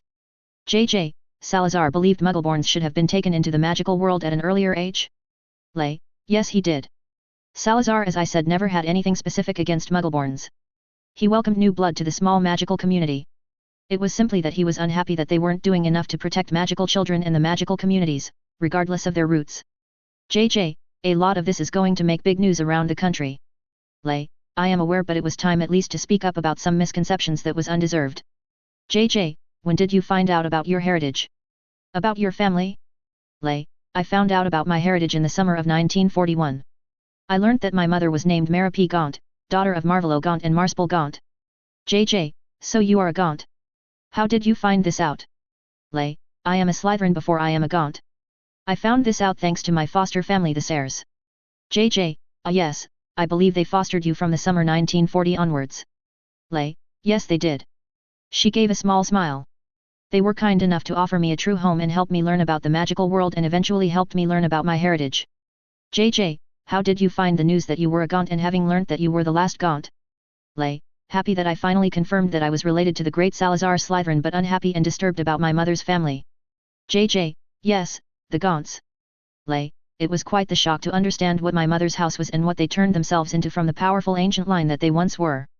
The Gaunts for a long time espoused and championed the pure blood cause, and it truly poisoned them in almost every way. They married cousin to cousin, the closer the relation the better, and even in some occasions they married siblings as well, and it reduced them in every way. I grimaced deeply as my face twisted in distaste. She smiles grimly. Lay, yes, when I discovered this, to say I was unhappy was quite the understatement. All I know is that when an opportunity presented itself for her to escape, she did. JJ, I'm sorry to hear about your mother. I look at her with sympathy. Lay, thank you, Jules. JJ, what about your father? Lay, I do not know much about my father, simply that he was a wizard that was a cousin to the Riddles, who were Muggles. From the documents I could find from their marriage, all I know is that he was raised in Central America. The few people who met my parents told me that he'd been enamored by my mother and offered her to take her away, which she took. No one is certain what exactly happened when they left, but his death is confirmed to be some months before my birth. JJ, a tragedy. I say solemnly. Did your mother not consider going back to your ancestral home? Lay, as far as I know, no. The matrons, when I left, had told me, when I'd asked, that she'd said she needed to protect me from her family when she'd been on her deathbed. That suggests to me that it wasn't an option. JJ, I see. I imagine they would not have been happy to see your mother elope. Lay, certainly not. Especially considering that chances were high that he was not a pure blood. JJ, you believe your father to be a Muggleborn? Lay, I do not know. The Riddles were very involved in the British Empire, their title stems from their naval duties. Whilst records are sparse, I do know that the riddles dealt a lot in Central America, which as you might know has a closer relationship between muggles and magicals. In either case, it is clear that my father was unlikely to be pure blood. Asterisk note: as the last eligible riddle, Lady Slytherin inherited the Muggle noble title. JJ, many will be surprised to find out that the lady of the most ancient and most noble house of Slytherin is not pure blood. I imagine so. But ultimately it doesn't matter a great deal. Magic is what matters, and I have plenty of it. Like my ancestor Salazar, I cherish and revere magic as any magical should, and it is something that I will champion, of course. JJ, I understand. Coming back to family, I suppose you found family in the Sayres in the end, something that you surely needed? She laughs in a delightful way. I did. She smiles fondly. The Sayre family truly are a credit to the magical world. They took in a supposedly nameless orphan and treated her as if she was their own. I can only have the highest praise for them. The late Lord Marcus Sayre was like a father to me, and it saddened me deeply when the family had been attacked by the followers Dark Lord Grindelwald. He was a man of duty and cared for the magical world, and it is a loss to our community. JJ, here. I'm sure our readers have wondered about this. How did you manage to obtain the Slytherin ladyship when so many of you ancestors were unable to? Simply because I was worthy and managed to pass Salazar's criteria. You must understand that Salazar valued certain things that later generations certainly did not. As I said, he wasn't a pure-blood supremacist at all, and this was something that the later generations of the Gaunts came to be known for. Also, I must make it clear that the Gaunts had effectively been destroying themselves for generations with their practices, and it took completely new and very unrelated blood for the talents of the Slytherin family to return to full strength as it has done in me. All of this contributed to my worthiness of Salazar's legacy. Magic was what Salazar cared for the most. Magical blood, regardless of purity, was a second. JJ, amazing. And because of that, and because of my own experiences, it is why I am opening up a magical orphanage come this summer, so that children could have a safe place to be amongst their own people. I know that there are quite a few children in Hogwarts who are in orphanages around the country, and I want to offer them an opportunity to be safe, happy, and learning more about the magical world that they might not learn until much later in life. JJ, I didn't know there weren't any magical orphanages at all. Well, from what I can understand, most magically raised orphans would have family, no matter how distant in the magical world, that they can be sent to foster with. Really, the ones that are affected are Muggleborns and perhaps the odd half-blood. I agree with Salazar in that magicals belong to magicals, and I am doing my part in that regard. JJ, I see. I'm glad someone is doing something about it. We have heard about the savage war that the Muggles are fighting. It's not safe in the Muggle world. No, it's not. So my message to those in orphanages, please send an owl or speak with me at Hogwarts so we can address these issues. JJ, to end on a good note, I just wanted to congratulate you on your betrothal to Lord Atticus Sayre. Thank you. She gives a fond smile. JJ, if I may ask, how did that come to be? She laughs softly. I was curious about him. He was this incredibly prodigy that I kept on hearing about, and I wanted to meet him. From there on, we bonded over our shared love for magic, and eventually he'd learned about my situation at the orphanage and asked his parents to foster me. It was the first time someone truly did something selfless for me, until I learned about my mother, of course, and that endeared me to him. From that point, things just evolved. At this point, I am wearing a large smile. A most ancient and most noble house has returned to magical Britain, a founder house too, and an orphan young woman who has had it tough to say the least was now part of our world like she should have been in the beginning. JJ, I'm glad that things are looking up. Her laugh was tickling. Yes. She grew serious. But remember, Jules, we are all in a precarious situation with the danger of Grindelwald on our shores. My betrothed is fighting for us all along with other loyal Britons against the scourge that has plagued the continent. JJ, yes, true enough. Lady Slytherin, it was a pleasure speaking with you, and I wish you all the best. Thank you, Jules. To read more on this interview, see our analyst's commentary on page 3. Emily POV. She drank her glass of water whilst she subtly glanced at the arriving papers by the owls. And so it begins, Rockwood said in a giddy voice. She glanced at him with an amused glint in her eyes before she turned her eyes to her inner circle, who all looked to be energetic and impatient, all from the anticipation. She'd always got the imp the night before they went out, and she'd given the paper for her inner circle to peruse. The tone of the interview needed to be shocking, to be sympathetic, and to be thought-provoking. Much of it was intending to paint her in a certain light, a painting that would stick in the minds of the people even decades later. She despised using her own history like this, but nothing was safe from furthering her agenda, and the very first impression they had of her needed to be positive. And what was more positive than an orphan who had it tough and a tragic personal history but remained a strong individual who then discovers an incredible heritage and works to prevent others from suffering the same way she did? She had to out the unsavory elements of her personal history lest they be used against her. Controlling the narrative was important to ensure that her past would not be used against her. The Gaunts had a terrible reputation to most of magical Britain and she needed to dissociate herself from it in a way that would be most effective. Controlling the narrative was going to ensure that she lied, of course, regarding her father. When Lord Sayre arranged for the deaths of the Gaunts and the Riddles, all memories of the villagers and those who had contact with the Riddles had been wiped or modified. The scandalous rumors that existed of the union of her mother and father was completely wiped out, and that presented an opportunity for her to create a fiction of sorts. During her stay at Riddle Manor, she found out a lot of things about the Riddle family. For one, they were old. Perhaps not as old as most magical families, but FR Muggles, they were certainly impressive. From those records, she found out that the Riddles had been a family that had naval traditions, most of the men in the family having joined the Navy for centuries, so that part of the fiction was true, as was the fact that the Riddles did have some connections in Central America. Conveniently, she created the cousin to hail from that region, a region that still gives the ICW troubles in terms of the laxness in the upkeep of the statute. As such, creating her father was not a difficult prospect given that her great-uncle died there during a fever with his native wife, a wife with no verifiable ancestry. Excellent for her purposes. It removed the stigma of being born to a Muggle father whilst remaining true to her half-blood status even if it was disputable. It removed most of the ammunition against her. If her father rejected her, why should she not reject him in return? As far as she knew, only a few had investigated her origins, and most of it had been well after they'd dealt with the people who would know that her story was false. Benedict would not say anything given that it was not to his advantage, nor would it endear him to his great-grandson. Marcus Sayre told her that Arcturus knew she was half-blood and assumed she was born to the Muggle Riddles, and she doubted that they'd have any evidence to deny her version of the story. At least in a way that could do substantial damage. The return of a most ancient and most noble house was more important than being a half-blood. Status meant more than your background in many ways, and people would overlook her blood status in the future. I hope you're ready for Slughorn to become even more insufferable, Carol murmured. Dolohov snorted. He'll never leave you alone again, my lady, he said with a smirk. She made no outward reaction, but she winced internally. Dolohov was annoyingly right. She'd be paraded like a damn trophy in the next Slugfest party. Though, she mused, she suspected the kinds of individuals that would be coming next time would certainly be worth suffering through. No doubt many would want to meet her. Slughorn would be useful in that regard. He'd be able to shield her from the excessive attentions that would now be generated. After all, she was still a Hogwarts student. Who will you assign as your proxy? Malfoy inquired. She turned to him. It was a good question, and one she'd thought about extensively about. Ideally she'd have assigned Benedict Sayre, but she knew that he certainly didn't like her, even if they'd soon become family. I will leave it unattended, for now, she answered. There were several individuals, namely people who she interacted with that worked for Imp, that she could name as proxy. These individuals owed her much and she intended to capitalize on it. The noise in the Great Hall rose as the students looked at the paper disbelievingly before stealing glances at her, many whispering furiously.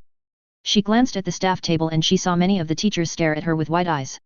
Slughorn looked immensely giddier than Rockwood had been a few short moments ago, and she knew she'd like talk with him after breakfast. She looked at Dumbledore and saw that he was seemingly unaffected. She doubted it was his true feelings. Slughorn's on his way, Malfoy commented, and she looked up and saw the rotund man walking towards them. He paused momentarily as he hesitated for a moment. Lady Slytherin, he said with almost an odd tone. Professor, she returned with a small smile. The headmaster has requested to meet with you after breakfast. He informed her. She nodded. That is fine. I expected as much, she said with a hint of amusement in her tone. He laughed a little startlingly before he looked at her with a serious expression, an expression that belied his intense interest that she could pick from his mind as he kept leaking strong emotions. If you could come and meet me at the end of the day, I'd like to discuss a few things with, he said in half a whisper. That is fine, Professor. She paused momentarily. Are you going to be coming with me to the headmaster? She inquired. He shook his head. No. I have classes then. He halted as he eyed her curiously. I can have my apprentice take over the class for the duration if you want me there. He queried. She thought it over for a moment before she decided. No, Professor, I will be fine. She smiled at him and he bowed his head formally, as befitting for when one was addressing someone above their station. Her eyes almost twinkled at the sight. She could get used to that, she mused. Hogwarts was home to many heirs, but no one attended that was currently head of house that would warrant such formal deference. Breakfast was soon over and she made her way towards the headmaster's office. The Slytherins had known of her links to the founder of their house since a few days after she spoke in Parseltongue, and the more astute understood what that meant, why other heirs were so revering of her. This now would leave no doubt in their minds, in everyone's mind. She walked up the stairs that lead to the headmaster's office and she saw that both the headmaster and Dumbledore were there. Headmaster, she greeted as she walked a sedate pace to the seat in front of the desk. He got up and bowed deeply. Lady Slytherin, he said respectfully, causing her to smile a little. She turned to Dumbledore with a raised eyebrow and used her hand with the ring on it to brush her lock behind her eye as he stared at it. His eyes flickered to the Slytherin ring and he paled just a little before he met her eyes again and finally bowed. Lady Slytherin, he said stiffly. Deputy Headmaster, she said in a demure tone that hid her delight at seeing Dumbledore bow to her. The portraits greeted her as well and her eyes flickered to the portrait that resembled Orion Black quite a bit. He was scrutinizing her quite closely. She turned away and faced the headmaster. Lady Slytherin, please take a seat, the headmaster said, and she did so. The other two in the room followed. She crossed her legs and sat back in the chair and eyed the two men intently. May I ask what this is about? She asked a little innocently. The headmaster uncharacteristically snorted. My lady, may we be frank? Dippet asked of her. We may, she said with the tiniest of nods. Your revealing is going to have far-reaching consequences, none more so than Hogwarts during a perilous time. Headmaster brought his hands onto the desk, his hands entwined. I cannot help but wonder if you are upset that a founder house has returned, she said in a mild tone. Dippet looked unimpressed. Far from it, my lady, he shook his head. It is a great day for a founder to return to our isles. But... She prodded slightly. But I have to ask, why now, why not wait until you've graduated? Dippet asked sharply. She sat back in her chair. It was a decision I did not take lightly. I'm aware of the political ramifications of a returning founder house. Ultimately, I believe the return of my house will only be a boon for Hogwarts. She smiled lightly. Her eyes drifted to Dumbledore, who was staring at her intensely. His entire presence were tightly coiled at the moment. I see, Dippet said, frowning. Do not think we have not noticed the change in behavior in Slytherin house, particularly against Muggleborns. He paused momentarily as he stared at her. I presume they have known for some time. He asked keenly. Some of them, yes. She confirmed. She saw no reason to lie about that. The behavior of many of my housemates were not what my ancestor would have wanted either, so once they knew, I informed them of what the principles the house was built on, at least in Salazar's mind. She smiled easily. I suppose I should thank you for that. The relations between houses has certainly improved, given the continuous deterioration I have observed over my long life. It is quite welcome, Dippet told her. She smiled in return. Quite. The founders might have had their disagreements, but they built the school together. They would not have wanted the school to be as divided as it were. She told him. Dippet looked at her strangely. I suppose you would know what the founders would have wanted, at least if your claim to having access to Salazar's journals proves to be true. She said nothing further and a silence washed over them until Dumbledore broke it. You say the return of your house would be a boon for Hogwarts, Dumbledore interjected, drawing attention to himself. I can't help but wonder what you mean by that. Dumbledore said evenly. She smiled at Dumbledore, her eyes sparkling. Deputy, she said in a demure tone before she smiled as she tilted her head. Surely you're aware that the Gryffindor Lord and Slytherin Lord own the castle equally. Dumbledore gritted his teeth. So he was aware of it, she thought privately. She wondered if that was part of his dislike for her, that she could well make the possibility of him becoming headmaster a distinct unlikelihood. Yes, that is in the charter, Dippet said a little warily. Do you intend to exorcise that right? She shook her head, much to Dippet's and Dumbledore's relief. I am not, however I do expect certain changes to the school, come the new academic year, she told him blankly. Dippet frowned. Such as the return of the traditional celebrations, namely the Yuletide, the Samhain, and Beltane celebrations, she listed off. Those have been banned from the grounds of Hogwarts by the Ministry, Dumbledore said unhappily. To return them would put us in conflict with them. Hogwarts is not beholden to the Ministry. They have the right to qualify students in examinations, but they do not have control over what happens within the school unless a crime occurs, she pointed out to Dumbledore. She turned her eyes to Dippet. Besides, they are not banned, as such, simply. She paused for a moment. Simply, disapproved of, especially by the boards of the past, and as Lady Slytherin, I can overwrite any protests they have in that regard. Hogwarts is more than a simple school of magic. It is where the future generations of magical Britain, the best and brightest, go to study magic. And how else will they learn that there is more to magic than simply wand waving if they do not see for themselves that there is more to magic than spells? She posed to them. You will not budge on that? Dippet finally asked after a moment of pause. I won't, she confirmed. Traditions should never have been removed from Hogwarts, and I intend to ensure they return. It was one of the main agreements she had with her circle, and one of the only ones that she truly agreed with. Muggle traditions had no right to be in their world. She continued. In the future, we may well work together to return Hogwarts to the exemplary school that it was once. But for now, that is all. Dippet stared at her for a moment before he nodded. Very well, Lady Slytherin. I will speak with the board about this, informing them that we will returning these events to the school. I will warn you that many of them will be unhappy about this. I'm aware, she confirmed before she smiled thinly. I'm prepared to aid you in this should it be needed. He nodded simply. Armando. Dumbledore began as he looked at Dippet. This will fracture the PC. Dippet raised his hand. Albus, it's already been decided. Dumbledore flared his nostrils but said nothing further in a mood. Dippet turned to her. Thank you for your time, Lady Slytherin. He paused momentarily. If I were you, I'd expect a summons by the Wizengamot sooner than later. I'm aware. She nodded. She knew that she'd be summoned by the Wizengamot, likely within the next few days. She'd meet with the minister as well. Her revealing would have long-reaching consequences and no doubt many would seek to capitalize on that. Certainly the parents of her circle would be those that would seek to build on the relations their heirs built with her. Good. Dippet nodded. She left the headmaster's office with a calculating glint to her eyes. The next few days would set the tone for her rise within magical Britain and she intended to ensure that she took full advantage of it. Chapter 54. Hello everyone, here's the chapter. Enjoy. Note, if you would like to read ahead, the next 3 chapters are available on patreon/boombox117. The Discord channel is Niskxc. 7th of February 1943. Scrimgeour POV. He breathed in the cool February air. He stood by the stone gate in this quaint Muggle village. He looked behind him when he heard a noise and saw it was one of those Muggle metal carriages, auto vehicles, if he remembered correctly. The metal carriage had bottles of milk in it. He shook his head. Strange, he mused before he sobered up as he returned his gaze towards the home in front of him. The past few months had been strange for him. The investigation that he took on from Chrysander Furlow led him Bathilda Bagshot, who had been a fountain of information. He never expected there to be actual truth to what that man was inferring, that Albus Dumbledore was not who he portrayed himself to be. Not many people were, in truth, who they portrayed themselves, he mused, but then again, not many people were probably lovers with the darkest Dark Lord in centuries, or very possibly a Dark Lord themselves. He walked through the open gate towards the door of the home. Today, he was investigating the links between this Aurelius character that was said to be a Dumbledore. A man now in his 40s, but someone who by all rights should be dead considering that he is an Obscurus. Most Obscurials were dead by the time puberty hit, their inherent magical instability because of repression of their magic destroying their very being, so a stable Obscurial was something that was considered impossible. No doubt the DOM would love to study him. He knocked on the door and stepped back whilst he waited. Finding out where exactly this Aurelius Dumbledore came from had not been easy. In fact, only through a stroke of good luck had he considered checking the ministry records, where he found out about Nadine Dipplesworth, a woman who died in 1901 in childbirth.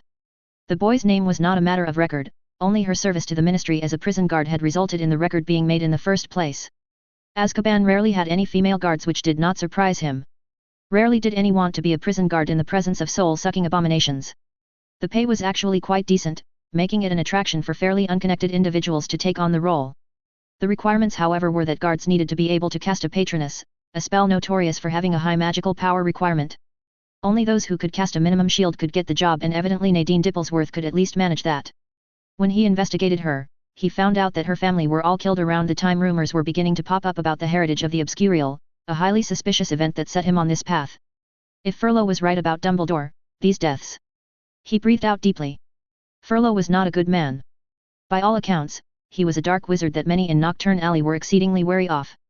And yet, he truly hoped that Furlow was merely insane, because if he was right, considering how close Dumbledore and Grindelwald were, if Dumbledore killed the Dipplesworth family just for rumors. The door opened, breaking him out of his thoughts. An old man appeared and eyed him suspiciously. He was dressed in overalls and had a wide frame despite appearing to be somewhere between 60 to 80 years of age. His hands were dirty and his knees showed stains of mud. "You're magical," he stated simply.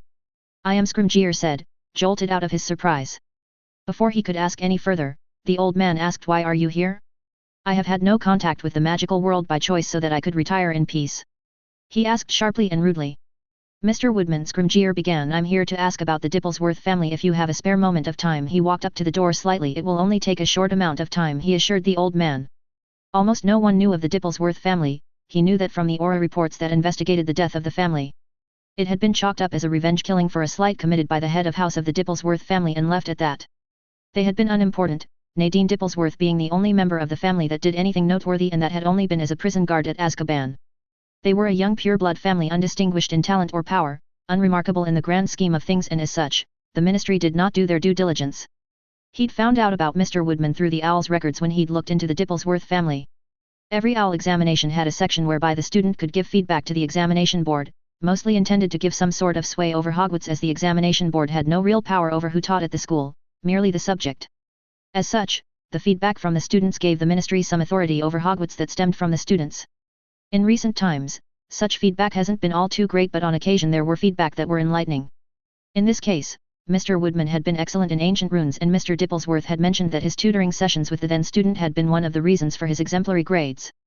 The Dipplesworth family resided only 20 miles from here and Mr. Woodman had lived here for nigh 40 years.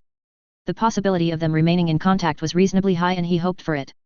The old man's eyes narrowed as he scrutinized Scrimgeour. Why? He asked simply. I do not believe the cause of their deaths were what the Aurors concluded. Scrimgeour told him bluntly. I believe it has to do with Aurelius Dumbledore. The old man showed no further reactions before he widened the door and walked back into the house. Follow me, he bellowed from within the house and Scrimgeour dutifully did so. He sat in a rickety chair waiting on Mr. Woodman who went out back. He looked around and saw that it was deathly plain. There was a hearth and several chairs and a table but little else in this living room. From the records, Mr. Woodman was an exceedingly talented runesmith and he wondered what happened that would have caused him to effectively exile himself to this. He eyed the paper on the table in front of him and realized it was today's paper. He hadn't been in the office for the past week or so, having taken the opportunity to take leave with this investigation. He'd been free to pursue this story as long as it didn't interfere with the rest of his duties. The editor hadn't pressed on what the story actually was, only required some reassurance that it would aid in restoring the Daily Prophet's place as the foremost paper within magical Britain. He'd been more than happy to reassure his boss about that. He doubted there would be any story that would top his if things turned out what it seemed it might turn out to be. He leaned forward and turned the paper around. Daily Prophet. Lady Slytherin's claims, true or false? By Andrew Cornpickle. The news of a legitimate Lady Slytherin took the country by storm and none more so than the Wizengamot and Ministry themselves. The return of the most ancient and most noble house of Slytherin was almost the mere appetizer to what proved to be a series of revelation that has shaken Britain to its core. Claims? He pushed the paper away as the sounds of the returning old man reverberated in the home. The old man's steps clanked on the creaking wooden floors as he burst into the room and Scrimgeour looked at him as he wore glasses and clean hands. He did not spare Scrimgeour a look as he took a seat opposite Scrimgeour until his eyes snapped towards him.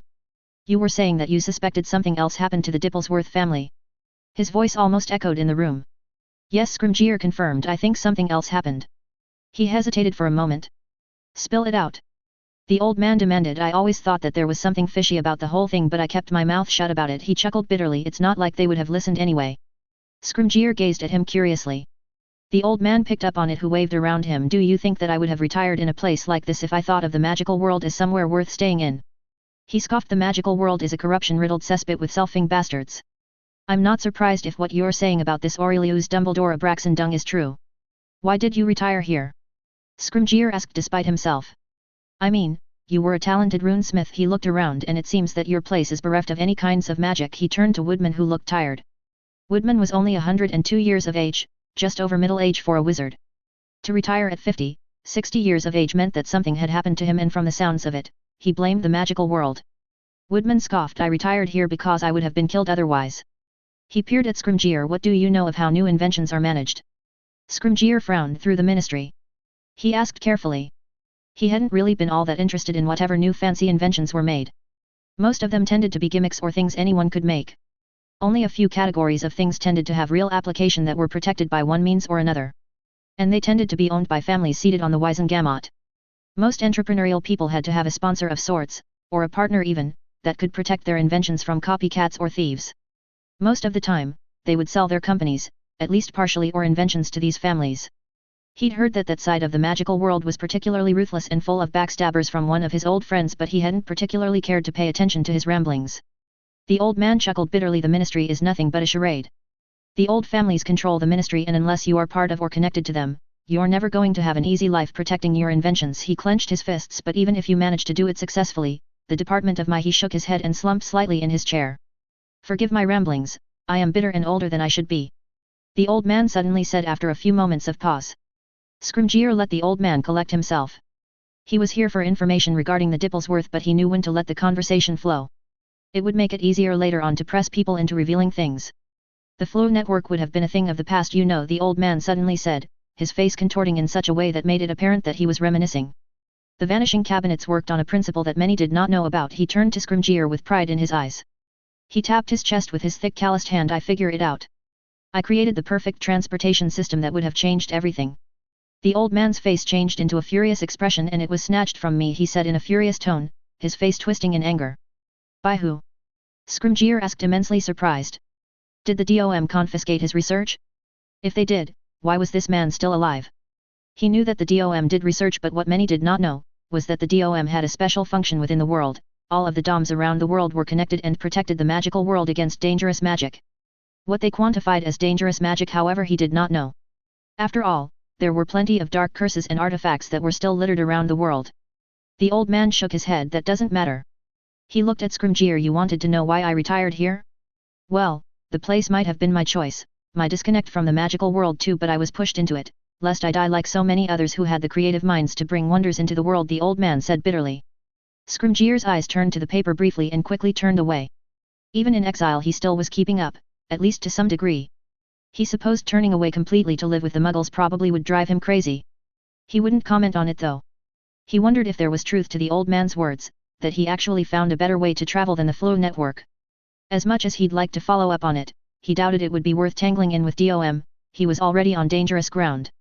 No need to turn that into deathly territory. A few minutes of silence passed until the old man broke it. Tell me what this Aurelius Dumbledore had to do with the death of the Dipplesworth family. Scrimgeour leaned back in his chair, his hands folded in his lap.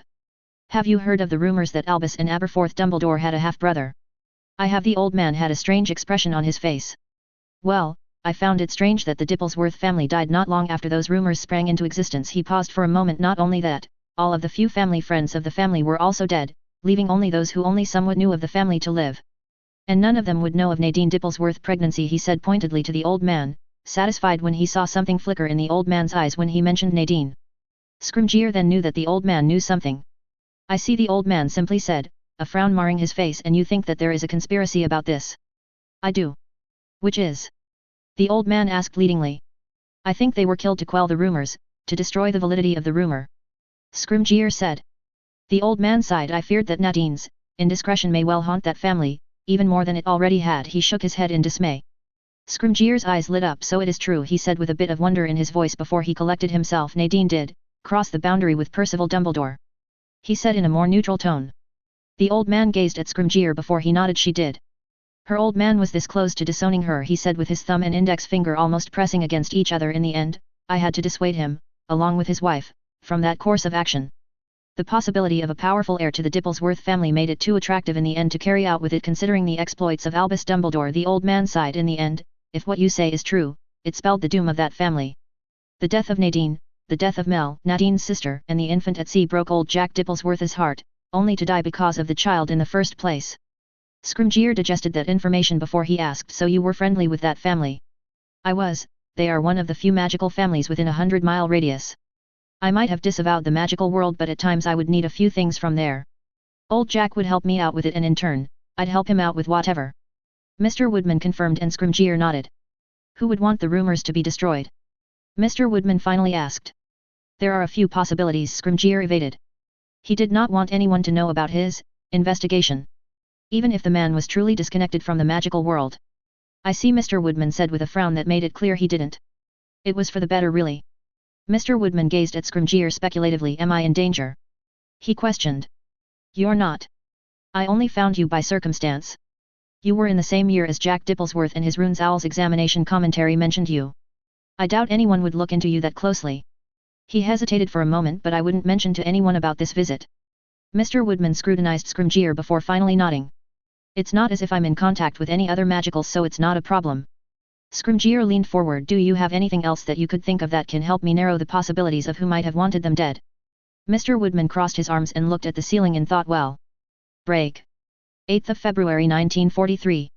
Minister Spencer Moon POV. Lady Slytherin. Chief Warlock Gore intoned, his voice carrying through the silent chamber with power. The chamber was silenced, deadened despite it being packed to the brim with observers and the press, all intent on witnessing today's proceedings. Please come forth and take the stand, Chief Warlock continued, and she did as he bid, her dark green robes flowing with each graceful step she took, looking every bit a pure-blood lady as her black strands of hair swayed in line with her step, a picture of grace and poise. She halted at the podium at the center of the chamber, her eyes fixed on the Chief Warlock. Honorable Chief Warlock of the Wizengamot, she spoke with firmness yet with a degree of softness that captivated the room. I thank you for calling me forth on this auspicious day. Her eyes roved around the Wizengamot, her eyes meeting the eyes of the men who demanded she present herself to the Wizengamot before they returned to the Chief Warlock. Even if I was called to attend in a... She paused for a moment before a tiny smile grew on her perfect porcelain face, hasty and sudden manner. Her smile turned positively sharp, her eyes were calculating, and she'd set herself up straighter. She looked like she belonged, and she was not even yet of age. He suppressed a snort before he sat back in his chair, leaning on his right arm as the room descended into not-so-quiet whispers and hubbub. To state that she was called to attend was understating the seriousness of this session. Despite her claims being verified with Gringotts, the demand for her to come here this evening was anything but standard, and as he eyed her, he knew that she knew, and it didn't bother her at all. The Wiesengamot Charter allowed for the body to call upon its members, to bring them account for one thing or another. It was an ancient law, one that hadn't been used since 1776, when the then Lord Gamp was found supplying the rebel American army with British-made Muggle armament in exchange for a profitable plot of land and gold. Under the threat of seizing of his family's seat, he'd been called to answer for his interference in the Muggle world when he'd been away from the country. Whilst it was not the same situation, to be called in such a manner was incredibly provocative even if there was no penalty attached. There were several different ways that this could have happened, and yet the chief warlock was petitioned by the minimum number of lords to call as he did, invoking this law. He surveyed the Wiesengamot chamber from his ministerial seat, his eyes returning and fixed on the girl standing confidently and at ease in front of him as if nothing fazed her. He supposed, in a way, there likely wasn't much that would faze her, not since that interview took the country by storm. The confidence it must have inspired her. He wasn't certain what to think of it. The return of an ancient bloodline amongst them was a cause for celebration. Over the years, distinguished bloodlines, ancient bloodlines have withered and died, either through being hunted to extinction or through disasters and tragedies, which tended to be more often than not a purposeful end. And yet, it didn't sit well with him, not least that she decided to come forth now, at a time where the country was, perhaps not in turmoil but certainly at unease with the way the war against Grindelwald was going, even if Britain elected to stay behind. His eyes turned to the seat holders that were above him, and as expected, their attentions were firmly on her, even the ones who'd backed the option remaining out of the war. Given her link with the Sayre Lord, the balance of power within the Wiesengamot was set to be changed. This much was clear to him. He knew that today's proceedings, the call for Lady Slytherin to address the Wiesengamot, had Black's fingertips on it. Whether or not he directly was responsible didn't matter, not when so many in the Dark faction were included in the petition. Despite Arcturus Black leading a significant section within the Dark faction, or traditionalists as they might prefer to be called, the Dark faction were not aligned when it came to war, Arcturus Black having refused to whip the faction in accordance to his own personal desires. From what he understood, Arcturus Black's position within the Dark faction was secure and clearly its leader, but he did not have the clout or power to press the faction to his will, not at this early stage of his lordship. At least, that was the way it was explained to him. He doubted that version of the story. The Blacks were utterly ruthless, and it was a badly held secret that Blacks had something on most families, and despite the claims of the majority of the Dark families, it was certain that the Blacks would have something on them, financially or otherwise. If he so desired, the vote for war would have happened, favors and bribery would have secured it for him had he so desired. The most sensible reason he could think of revolved around the fact that this generation of Blacks did not have significant number of male heirs, and the death of Arcturus would throw the House of Black close to perilous waters, not unlike what the Selwyn family were going through, he mused. That was another situation that he could do very little about. The Selwyn family, its heir at least, tied itself to the Blacks, entering an alliance with the family that was extremely lopsided. It was, in all but name, vassalage, and yet it was the best outcome for the heir that seemed to have a high chance of a short life. There was little he could do, even as minister, when it came to the families that sat in the Wiesengamot. Interference with a most ancient family, even a measly noble family, would not be received well and would have set him on a path of being forced to resign. For all of the backstabbing, politicking and bribery amongst themselves, the Wiesengamot rarely took any kind of interference with their business kindly, regardless where they lied in the political spectrum. As such, the threats the poor boy and his sister faced were nothing he could do about without seeming like he was taking advantage of the heir to the Selwyn family. It was a shame. The prospect of having bound such a powerful wealthy family to his ministership was enticing, especially one that he could use to his own purposes for the exchange of protection from his more nefarious cousins. In any case, the Dark faction's allegiance to the Blacks may well be tested with the return of House Slytherin, a house that is venerated within their families. Whilst it wasn't mentioned specifically, the call for her to stand in front of the Wiesengamot was because of perceived slights, but he knew better. This was mostly about Hogwarts and her interference in the school, overruling the decrees of the ministry and the rules set by the governing board. No other real reason would allow such a widespread agreement to call her forth, across the political spectrum. House Slytherin had never exercised their right to influence Hogwarts, whether it was by choice or deliberate, he did not know. Given the houses that had a vested interest in ensuring their place at the school, he would not put it past them to ensure that the school remained untouched by House Slytherin. It had an added dimension to it as well. A house that is set to be married into House Sayre, a vocal voice for war and action where its lord is at the front lines fighting against Grindelwald, and successfully at that. Should she possess the same kind of politics, the chances of magical Britain joining the war was going to be high, very high. And that, he was powerless to do anything about, should she prove to be as worthy to be a descendant of Salazar Slytherin, the man who valued ambition, power, and cunning above all else. There were many reasons for this call to have been made, and the interview she did, well, it certainly caused members of the Wiesengamot to stand and pay attention. The interview caused incredible uproar from the populace of magical Britain, the return of House Slytherin, the claims she made regarding Salazar Slytherin, whilst at the same breath all but admitting she was not a pure blood, and yet she was of the bloodline that most believed to have espoused pure blood beliefs. Skepticism, scorn, awe, and not a little amount of fear was clear to determine from the reactions. The challenge to their beliefs had many in a crisis. Ideas that formed their core were attacked by the very person who should share similar ideas. Despite it all, their anger and scorn was not directed at her, at least publicly. No, that was directed towards the Light faction, directed at several lords who publicly stated she was false, a liar seeking to sow chaos within their society. The international magical press had been excellent at controlling the narrative. The follow-up articles that showed entries from Salazar's diary had captivated the audience of magical Britain. It seemed it was all anyone could talk about, from the grungiest pub to the most palatial of homes. If she wanted the attention on her, she got it. He'd looked into her claims, into her lands of Little Hangleton, and the investigations had proven to uncover almost nothing about her paternal family. The entire town had been obliviated of any mention of the Gaunts. Unfortunately, the obliviations were done too long ago for it to be reversed. Not even the DOM could recover those memories, such was the extent of the removal of memories. The only link the girl had to the Riddle family were documentation that allowed her to claim the title and lands in the Muggle world on the basis that she was the last Riddle alive. Documentation that was easily forged. The only thing that seemed to be easily verifiable was her links to the Gaunt family and of course the Slytherin family. Silence! Gore bellowed, his voice cutting through the noise. He turned and peered his eyes at Lady Slytherin. You have been called today to explain yourself, Lady Slytherin. His eyes were inquisitive, no doubt as intrigued as most people within the chamber were today. She tilted her head slightly as she stood, her eyes turning hard for a moment, just a brief moment that he almost thought he was imagining it. Explain myself. She murmured softly, still loud enough for her voice to carry within the chamber, her face morphing to one of consideration. You may have to expand on that, Chief Warlock, for I do not quite understand what I have to explain. She tilted her head slightly. Am I being accosted for simply existing? She questioned in a mild tone. Chief Warlock Gore narrowed his eyes. That is not at all why you have been called Lady Slytherin. I see, she said calmly, and yet, none have ever called to this body in the manner that I have been without having acting against the interest of the country, against the interest of the people. She smiled a little, quite curious. She trailed deliberately as she met Gore's eyes, who Leonard could see was far from pleased. He doubted that Gore was pleased having to enact the ancient law in the first place, but would be even less pleased with the current way she was leading the proceedings. He was little more than an observer in proceedings such as this. The ancient laws of the Wiesengamot ensured that lords and ladies were the only ones capable of judging a lord when this law was enacted. Criminal proceedings would happen after a verdict was reached, just as it was for Lord Gamp in 1776 when a significant portion of his assets were seized as punishment, even if he skirted treason to His Royal Highness. Low whispers rang through the chamber as they watched the proceedings with complete attention. If I may. Leonard swiveled his head towards Lord Mackinnon, who stood up. Chief Warlock waved him on. You may, Lord Mackinnon. Lord Mackinnon nodded to Gore and turned his gaze to Lady Slytherin. The domain in which you announced to the world of your heritage was inappropriate. He gestured towards the rest of the chamber. For us to discover the return of such a distinguished and ancient bloodline from the papers speaks of indecorum towards your fellow lords and ladies. The hubbub rose as Mackinnon finished. So I have been called, this body having invoked an ancient law that brings lords and ladies to account amongst their peers because of the perceived slight that you were not made aware ahead of the rest of the country. She asked lightly, her tone betraying the incredulousness she seemed to radiate. Lord Mackinnon seemed to struggle containing himself from the way his face pinched. Lord Mackinnon perhaps tangled his words more than he intended. Someone intervened and Leonard craned his neck towards the familiar voice.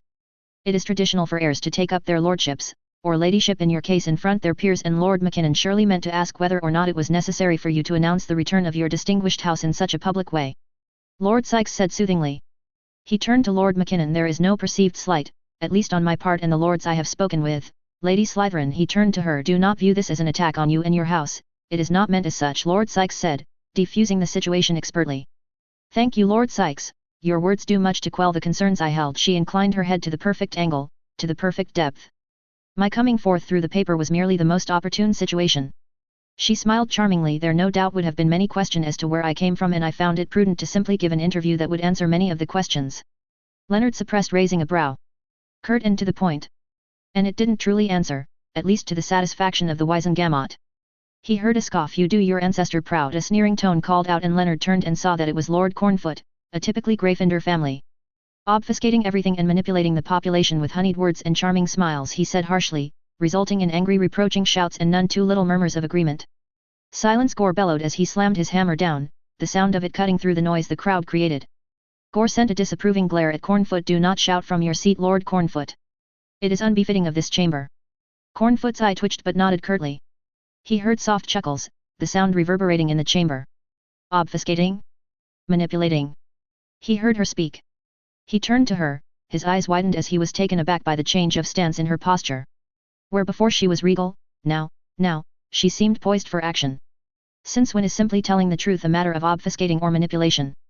She posed to them before she shook her head. No, my lords, my ladies, there was no manipulation or attempts to hide. I am proud of my heritage given what my ancestors have done much for this great country. Leonard pursed his lips. And yet you have not made any movements to take up your seat within this body, Gore questioned. He continued. You leave the seat unattended despite having a right to it, something that would have been addressed had you put forth the correct proceedings of taking your seat. Aside from the irregularity of the method of confirming your heritage and taking up the ladyship, it puts a question as to what your intentions are, the main reason why you have been called today. I have not made the proceeding to take up the seat because I have not yet any use for it. She smiled sardonically. I'm still a Hogwarts student after all. Easily circumnavigated by assigning a proxy, so why don't you? Gore pressed. Her lips thinned. I was not aware that interference with house business was an accepted prospect. Now she tilted her head. It was dangerous territory, which most recognized. Chief Warlock Lord Potter interjected, who Gore signaled to continued, tiredly. It would be counterproductive to continue this way. She has given her reason, and whether or not she activates the seat now or later, is up to her as head of house. Lady Slytherin gave him a nod of the head in respect before he continued. The other concerning matter is the matter of your overruling of the Board of Governors at Hogwarts, Lord Potter said with a stern look on his face. She smiled at Lord Potter. But Hogwarts is a privately owned castle, owned by Lords Gryffindor and Slytherin. She told him as much with a raised eyebrow. It is entirely within my rights to demand the return of many dropped subjects that have steadily been happening over the centuries. This caused murmurs in the chamber. The ban of traditions within Hogwarts is something the Wizengamot decided. Lord Brown intervened with a frown. Something that has no legal basis, she pointed out as she put her arms behind her arms. Hogwarts is a private institution, something that the Wizengamot, and its predecessor agreed upon, respecting the ownership of the castle and its lands. The only rights that the Ministry has with respect to Hogwarts is the qualification of the subjects and the banning of dark magics which fall under the purview of criminality. Traditions has not, yet, she said with a pointed look, been banned from these isles, merely the suppression of it and the reduced influence it has within society. And even so, most of us here today practice some of our forebears' rights and traditions either within the family home or at sites where congregations have been organized. Hogwarts for centuries has been an important bridge between Wixen people. She paused momentarily as she eyed the room. Hogwarts is more than a simple magical school. It is an institution that brings together members of families from all kinds of backgrounds, whether you're part of the traditionalist or progressive faction or even new blood. And the cutting of traditions and rights from Hogwarts has isolated many of the children in the school. She smiled slightly. Whilst Hogwarts serves as an institute to teach the children of magical Britain, I am well within my rights to reintroduce traditions as owner of Hogwarts. Leonard glanced at the dark faction. He could see many of them were pleased with what she was saying, though he could spot looks of disapproval from several members of the Board of Governors.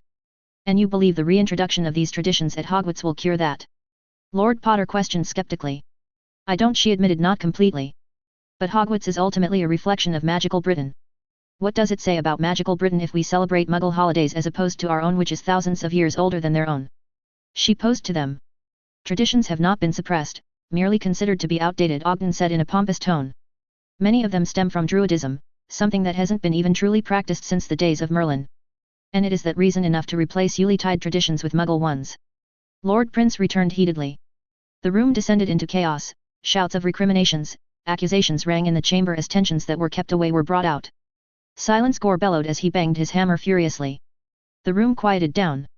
Lord Sykes stood and was given leave to speak. We are detracting from the true issue whether or not Lady Slytherin has the authority to effect change as she is, Lord Sykes said after a moment of consideration. The laws of inheritance says that she does, Lord Yaxley said contemplatively as he stared at her, but it poses a dangerous situation. As far as I know, no Slytherin lord has ever interfered with Hogwarts, even if they might have had the right to.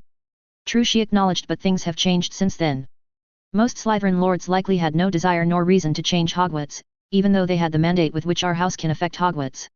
Right now, there is little to change academically, beyond perhaps reviewing the subjects that have been dropped over the centuries that have left Hogwarts a little behind the rest of the world in terms of subject range. I have no desire to change more than what I have already tasked Headmaster Dippet to include in the incoming academic year. Right now, Leonard mused as he eyed her carefully. The rest of the proceedings went at pace. She answered questions ably and with guile when needed. As time continued, he saw that she set most of them at ease, especially when she'd answered regarding Muggleborns and half-bloods, answering that nothing would change, that Hogwarts was always for the magical people of Britain, and even if they did not grow up in magical Britain, they were part of it as soon as they accepted the invitation to the school. The proceedings ended and he was in his office with Lord Malfoy. "Did you know?" he questioned of the man. Lord Malfoy's eyes flashed for a moment before they dimmed and were distant. "No, not as such," Lord Malfoy answered. "But I had my suspicions that there was something about her." "Your son?" Leonard asked. Lord Malfoy nodded slowly. "He'd told me that she was special, that he didn't believe she was a Moodblood." He smiled thinly. "Too powerful and pure blood like to be a Moodblood." Lord Malfoy shook his head. "To think she was a Slytherin in all the ways that mattered this whole time." He stopped for a moment before he continued. "I wasn't happy with the way I heard she effectively owned Slytherin House, even before her being fostered with Sayres." Leonard said nothing for a moment. "She's not a pure blood," he stated. "No, she's not," Lord Malfoy said in a tight voice before he sighed. "But she is the last blood of Slytherin. One worthy of the title when many of her kin were not." He eyed Leonard carefully. "What is your view on her?" Lord Malfoy asked. "She's a politician," Leonard answered simply, and Lord Malfoy nodded in approval before Leonard continued. "I fear that she's only shown but a fraction of her guile and cunning." Leonard laughed sardonically. "The quintessence of Slytherin," he mused. "The power to boot too," Lord Malfoy said grimly. Leonard eyed him curiously. "That powerful?" he questioned. "Suffice to say my son believed her to be the most powerful teenager in the world until Sayre," Lord Malfoy said, much to Leonard's dismay. "Two of them?" he whispered. He was more than glad that he changed direction on the Sayres. Lord Malfoy smiled grimly. "Even if she is a half-blood, any child of theirs will likely be just as powerful." That was a disturbing thought. He already had concerns about the future should Grindelwald be defeated and Sayre being key in it. The boy's influence would skyrocket and would be able to do what he liked. A dynasty of that family. "Is she a threat?" Leonard asked tentatively. Lord Malfoy thinned his lips. "Only to her enemies," he answered with a glint in his eyes. "And where do you stand?" Leonard asked with an intense look in his eyes. Malfoy above all else was someone who sought advantages wherever they might be. It was a trait of their family, one that allowed them to climb to the upper echelons of society and within the ministry itself despite being a relatively young house. Malfoy was his thumb on the pulse of the more traditionalist faction. In return, he ensured that he didn't pay too much attention to the more questionable sources of income of the Malfoy family. It didn't help that in his early career he'd been funded by Malfoy, which put him in a bind when he ascended to ministership. At this moment in time, they were too entwined to come out undamaged should they part on more antagonistic grounds. "My son is allied with her," he answered simply, and that was that. As close to approval he'd get. Leonard sighed. He glanced at Malfoy. "I'm surprised you've accepted the direction your son is taking." Malfoy smiled thinly as he sat back. "My son is as expected." Leonard heard a tone of fondness in his voice. "He meets my expectations, exceed them even. I can trust his judgment." Leonard looked at Lord Malfoy amused. "It helps that any child of the Sayre-Slytherin pairing will be pure blood and likely to be exceptional powerful. Any betrothal agreements would elevate the house that manages to bind itself to them." Lord Malfoy's lips curled upwards but said nothing further. Leonard turned serious as he straightened himself up. "I need to know what the dark faction is thinking with regards to the incoming changes. I need to know what influence she has." Leonard's eyes bored into Lord Malfoy. "It will cost you," Lord Malfoy said after a moment as he met Leonard's eyes. "Name it." Lord Malfoy smiled in a way that didn't reach his eyes. Break. 8th of February 1943. Aurelius Dumbledore/Credence Barebones POV. He crossed into the room. The soft moans that emanated from the few unlucky who were at the very least semi-conscious rang in the room. He peered around in the room that almost looked like it could pass for a hospital room. The sterile white walls and the beds with wheels gave off that appearance. But he knew that this was far from a place of healing, and Degal's sense of cruel, wicked humor were fully in force here. Men, women, and children were all in this vast room, tied to their beds with several wizards performing diagnostics or worse on them. As he walked past, he saw several with their bodies cut open, their organs fully in display as they prodded in their bodies. He saw one even fully conscious, his face frozen in helpless agony, and as his eyes met Aurelius, he looked away as soon as he realized the man was truly aware. He refused to look at any of the children who were unfortunate enough to be here, in Degal's playpen. What he had seen in the other rooms, the rooms where the truly horrific experiments were being performed. They were better off dead, there was no doubt in his mind. The thoughts of burning this place to the ground had entered his mind, his conscience hammering against his rational mind, when he saw the despair and hopelessness on their faces, the defeat that they resigned themselves to, and he hated himself for it, hated that he could do nothing, would do nothing. At what stage was he as damned as Degal, in doing nothing, in ignoring their plight, for the wickedness Degal has wrought onto this world, the evil he has brought and nurtured as the innocent, magical, or muggle, suffer at his hands or those of his equally sick disciples. Magic had freed him from the wretched life he had been, and yet, here he was, standing amongst those who have been consigned to a far worse fate than he'd ever been in, thanks to magic. Perhaps that was not the right line of thinking. Magic was not responsible for the horrors he's seen here today. Magic, for all its wonder, for all its power, did nothing to douse or fan the flames of hatred and evil that lied in the hearts of man, the monstrosity that can be brought into this world when power was unequal, perceived or real, when morality meant nothing but an obstacle to be passed. He'd lived the first half of his life as a muggle, the latter half as a magical, and he could not see the difference between either race, between either people. He reminded himself why he was here, why he endured this depravity that tugged at his soul and heart. He would have Nagini cured and leave both worlds to their fates, leaving to their hate and their violence that seemed unending, that seemed insatiable. No, he'd take Nagini and live off the coast of the Philippines, the secluded place he'd heard her describe when she'd talked of the better days of her childhood, before her mother succumbed to the male dictus, a blissful beach far from civilization and humanity. His heart firmed, his resolve hardened. For her he'd do anything, bear anything, no matter how heavy it lied on his soul and conscience. He finally spotted de Gaulle, who was conversing with several individuals in an animated way. Aurelius looked de Gaulle over. The man was adorned in white robes, his dirty blonde hair was cut short and neatly whilst the horse-rimmed glasses framed his face. He looked every bit like he imagined a muggle scientist would be, but with a wizarding theme. Passionate but ultimately harmless. A false conception that was by far one of the most dangerous one could make. Out of all of Grindelwald's men, Aurelius was most wary of him, and he despised him as much as he has come to despise Grindelwald. He might well be immortal in his obscurest form, but if anyone could come up with a way to kill him in that form, de Gaulle would be the man, such was the depth of his creativity with regards to death and cruelty. "Ah, Aurelius," de Gaulle said in an exuberant tone as he scuttled over towards him. He waved off his companions who left him as he walked towards Aurelius. A moan from a bed nearby annoyed de Gaulle, and before he could even blink, de Gaulle whipped out his wand and silenced the unfortunate woman. Sorry about her rudeness, de Gaulle chuckled nervously as his eyes looked at him in a manic way, his mouth parting to show perfect rows of teeth that glistened in the dim light. "Sometimes it gets quite annoying when patients don't appreciate all the work that goes into helping them," he said in an exasperated tone. Aurelius said nothing as he stood uneasily, watching the insane, cruel man with every bit of his attention. De Gaulle shook his head in an exaggerated way, as if to indicate, "What can you do?" De Gaulle dismissed with a lazy wave of the hand. "No matter, you're not here to listen to an old man moan about his patients." De Gaulle's eyes gleamed in calculating observation as he eyed Aurelius. "No," Aurelius said a little stiffly, more than he wished to show. "Our Lord has requested my presence here in anticipation of the ICW attack. We've received intelligence that it will be a large one, fully intending to wipe out this base. And so he sent his favorite follower," de Gaulle said in a mirthful tone before he shook his head, walking past Aurelius, chuckling all the way. Aurelius narrowed his eyes for a moment before he followed. As he caught up with the man, de Gaulle spared him a glance. "Even after all this time, you're so easy to read, so easy to understand your feelings." De Gaulle said the last word with vicious mocker as his face morphed into a dangerous smirk.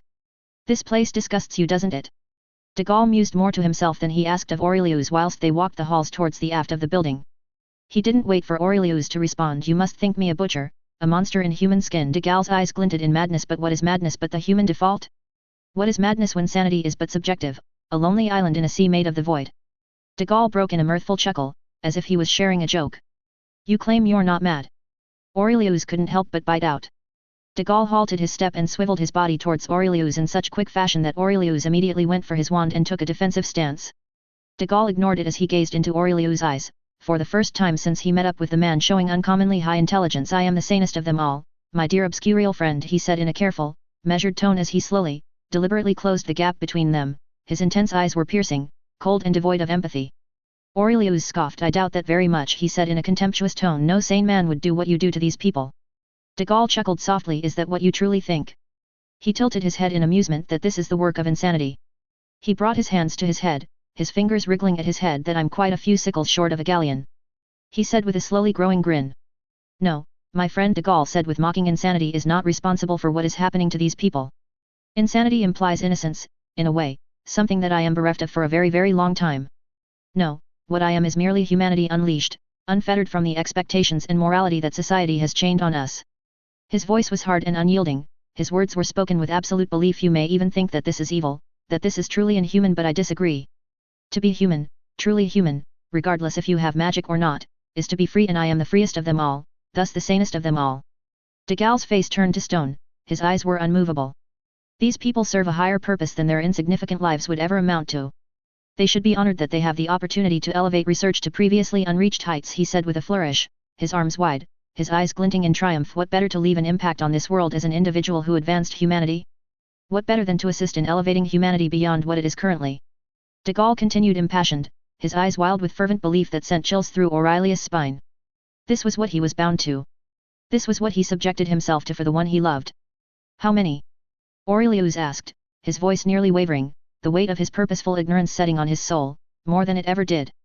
I lost count, de Gaulle said flippantly as he brushed it off dismissively before his eyes rounded back, gazing into Aurelius' horrified eyes. If you must know, certainly well over a few thousand. He paused for a moment, perhaps even over 10,000, he mused to himself before he shrugged it off, his eyes brightened for a moment. Himmler is sending more my way, so that'll be quite a few more. De Gaulle laughed bemused as he looked at Aurelius with a small grin. Now that is a muggle that I can actually admit I like. Boom. Aurelius shook where he stood, his mind a whirl, his sense of awareness was off. He felt a pat on the back, he swirled around, his wand firmly in his hand. Save it for the enemy, my dear Obscurial. De Gaulle smiled cruelly. It seems our friends are at the gates of Troy. De Gaulle laughed as he walked away at a fast pace. Time to shine, my American comrade. De Gaulle shouted as he melted away into the crowd of men that were heading his way. Aurelius gritted his teeth before he took a deep breath, centering himself even as explosions rang around the building. Sir! One of the men called out, breaking him from concentration. His eyes turned to the men. It's time. Get the men ready for battle, he said commandingly. Go to Lemurd and tell him to proceed as planned. The man saluted yes sir and left at running speed. Aurelius gripped his wand tightly for a moment before he headed out to the direction of the explosions. His walk felt more like a walk towards execution than it did anything else. In a way, it was. For what could he say when he was fighting for a cause he no longer believed in a man he no longer revered, a cause that conducted and allowed experiments that horrified him to the core? You are an abomination, cursed and damned by God, for you are a piece of the devil. There will be no sanctuary, no haven, no peace for the damned. The creatures that consort with the devil will be denied the Lord's embrace in heaven, in paradise. You, Credence, are damned and cursed, and I go to my end happy knowing of your eventual fate.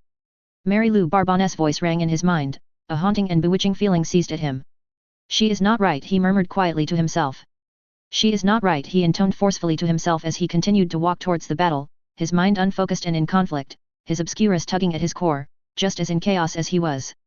Break. 8th of February 1943. Ramirez POV. The purple spell splashed against the shield he raised before he twisted his wand just as the shield collapsed and sent off a blindingly fast spell chain as he strode forward, meeting the columns of men that were battling against he and his men. Jackson! Ramirez bellowed as he ducked under a spell, his eyes directed to his left where he knew Jackson was. The battle had hundreds if not over 1,000 men fighting against each other, the organized combat quickly dissolving into pockets of battles. S.I. Jackson shouted back questioningly. We need to advance in a staggered formation, Ramirez said as he neared Jackson. That would decrease our exposure to mass army spells, Jackson noted, but sir, any kind of organized battle now is going to be difficult to achieve. Ramirez swept his wand in a wide arc, a cascade of explosions sailed through the air directly in front of the group of enemies that sent several of them sprawling away and others weakened as their shields shattered against the concussive and explosive power of the spell. I know, Ramirez snarled, but we have to ensure we keep some of our men in some kind of organization. Fine, Jackson acquiesced as he showed wand forward. Ripples of fire grew from the tip of his wand until it cast of balls of fire into the mass of enemies. The battle waged on. Ramirez and his men bobbed and weaved their way closer to the compound they've come to assault, cutting through the mass of enemies little by little. It was not to say they were not taken on casualties, they were, but slowly but surely, they were closing the gap and increasing their manpower advantage as they cut more and more down. He came to face a young woman, his wand low at his side as the tip of his wand glowed from when he swatted away a drilling curse. She continued to send a constant stream of curses that seemed to be firing from her wand like a submachine gun that had Ramirez straining to keep up. Impressive, he couldn't help but voice out as he acclimatized to the duel as he pressed on in the moment.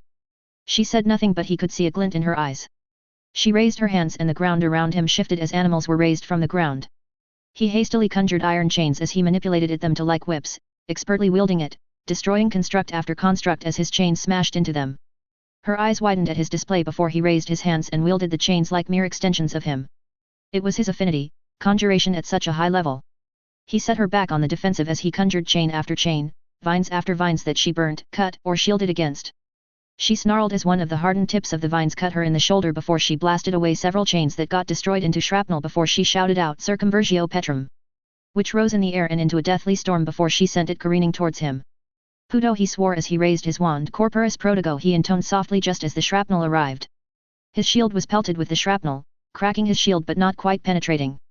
He ducked out of the just in time as he dodged a sickly yellow-red spell that burned out the insides before he whipped his wand and sent a piercing, cutting and binding spelling chain that flowed seamlessly from each wand movement. She dodged the piercing curses but was nicked at the heel as she cried out in pain before the binding spell bound her and he snapped off his wand and stunned her. He sighed in relief as sweat dripped off his head. He quickly surveyed the battlefield and saw that most of the fighting was slowing down and he saw several men breaking into the compound. He spotted one of his men that just finished off one of his opponents. "Eric!" he shouted and the man turned around, wand at the ready before he saw who called him. Eric came towards him as Ramirez stood sentinel over the young woman's stunned body. He eyed her carefully. She was at most in her early 20s, perhaps even late teenage years. Why she was here amongst some of the most vile men was a curiosity that he couldn't help have, especially given her skill. "Sir?" Eric asked tentatively and Ramirez turned to him. Eric sported some injuries but for the most part seemed to be all right, other than what he saw as some exhaustion. "Take her back to our camp," he said before he turned back to the bound body. "She is a person of interest," he commented. "But sir..." Ramirez's head swiveled before his narrowed eyes bored into Eric who stiffened. "Yes sir," he said mechanically before he levitated the girl and walked away. Ramirez sighed. An hour later he met up with Jackson as they pushed on towards the compound, the end almost in sight. "We're almost there, men," Ramirez bellowed as he conjured bolts after bolts that he sped towards their enemies as others struck with a myriad of piercing, concussive and explosive curses. Unbalancing the enemy from their positions and formations were more important than striking at each individual, especially when the enemy was more interested in sending off killing curses and high-powered dark curses.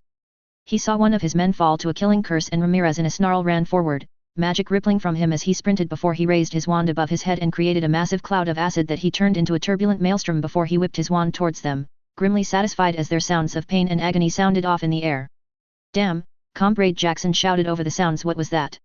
he questioned as kept his eyes focused on one of the men he was fighting against. "A family spell," he responded absent-mindedly as he sent a barrage of spells towards the faltering formation in front of him. Whatever Jackson was about to say was cut off as something broke through one of the walls of the compound, almost halting the battle that was almost won. Dread filled Ramirez's stomach as a massive swirling mass of ball, made of black wispy strands broke through, the ash and dust of the broken stone parting, just as Grindelwald's men hastily moved away, cheers sounding out from them. "Jackson! Martinez!" Ramirez shouted. Spread out now," he bellowed as he sprinted away. "Roger," Jackson said after a moment passed. When dealing with obscurials, it was a necessity to spread out as much as possible.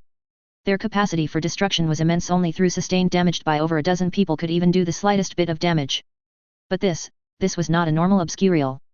No, the ICW had a different classification for the man, Credence Barebones. As dangerous as Grindelwald himself. The ball of swirling mass of black ash and strands, suddenly and alarmingly sped forward, eating through the earth, leaving a trail of destruction as it moved towards him. Ramirez's mouth was dry, his heart pounding in his chest.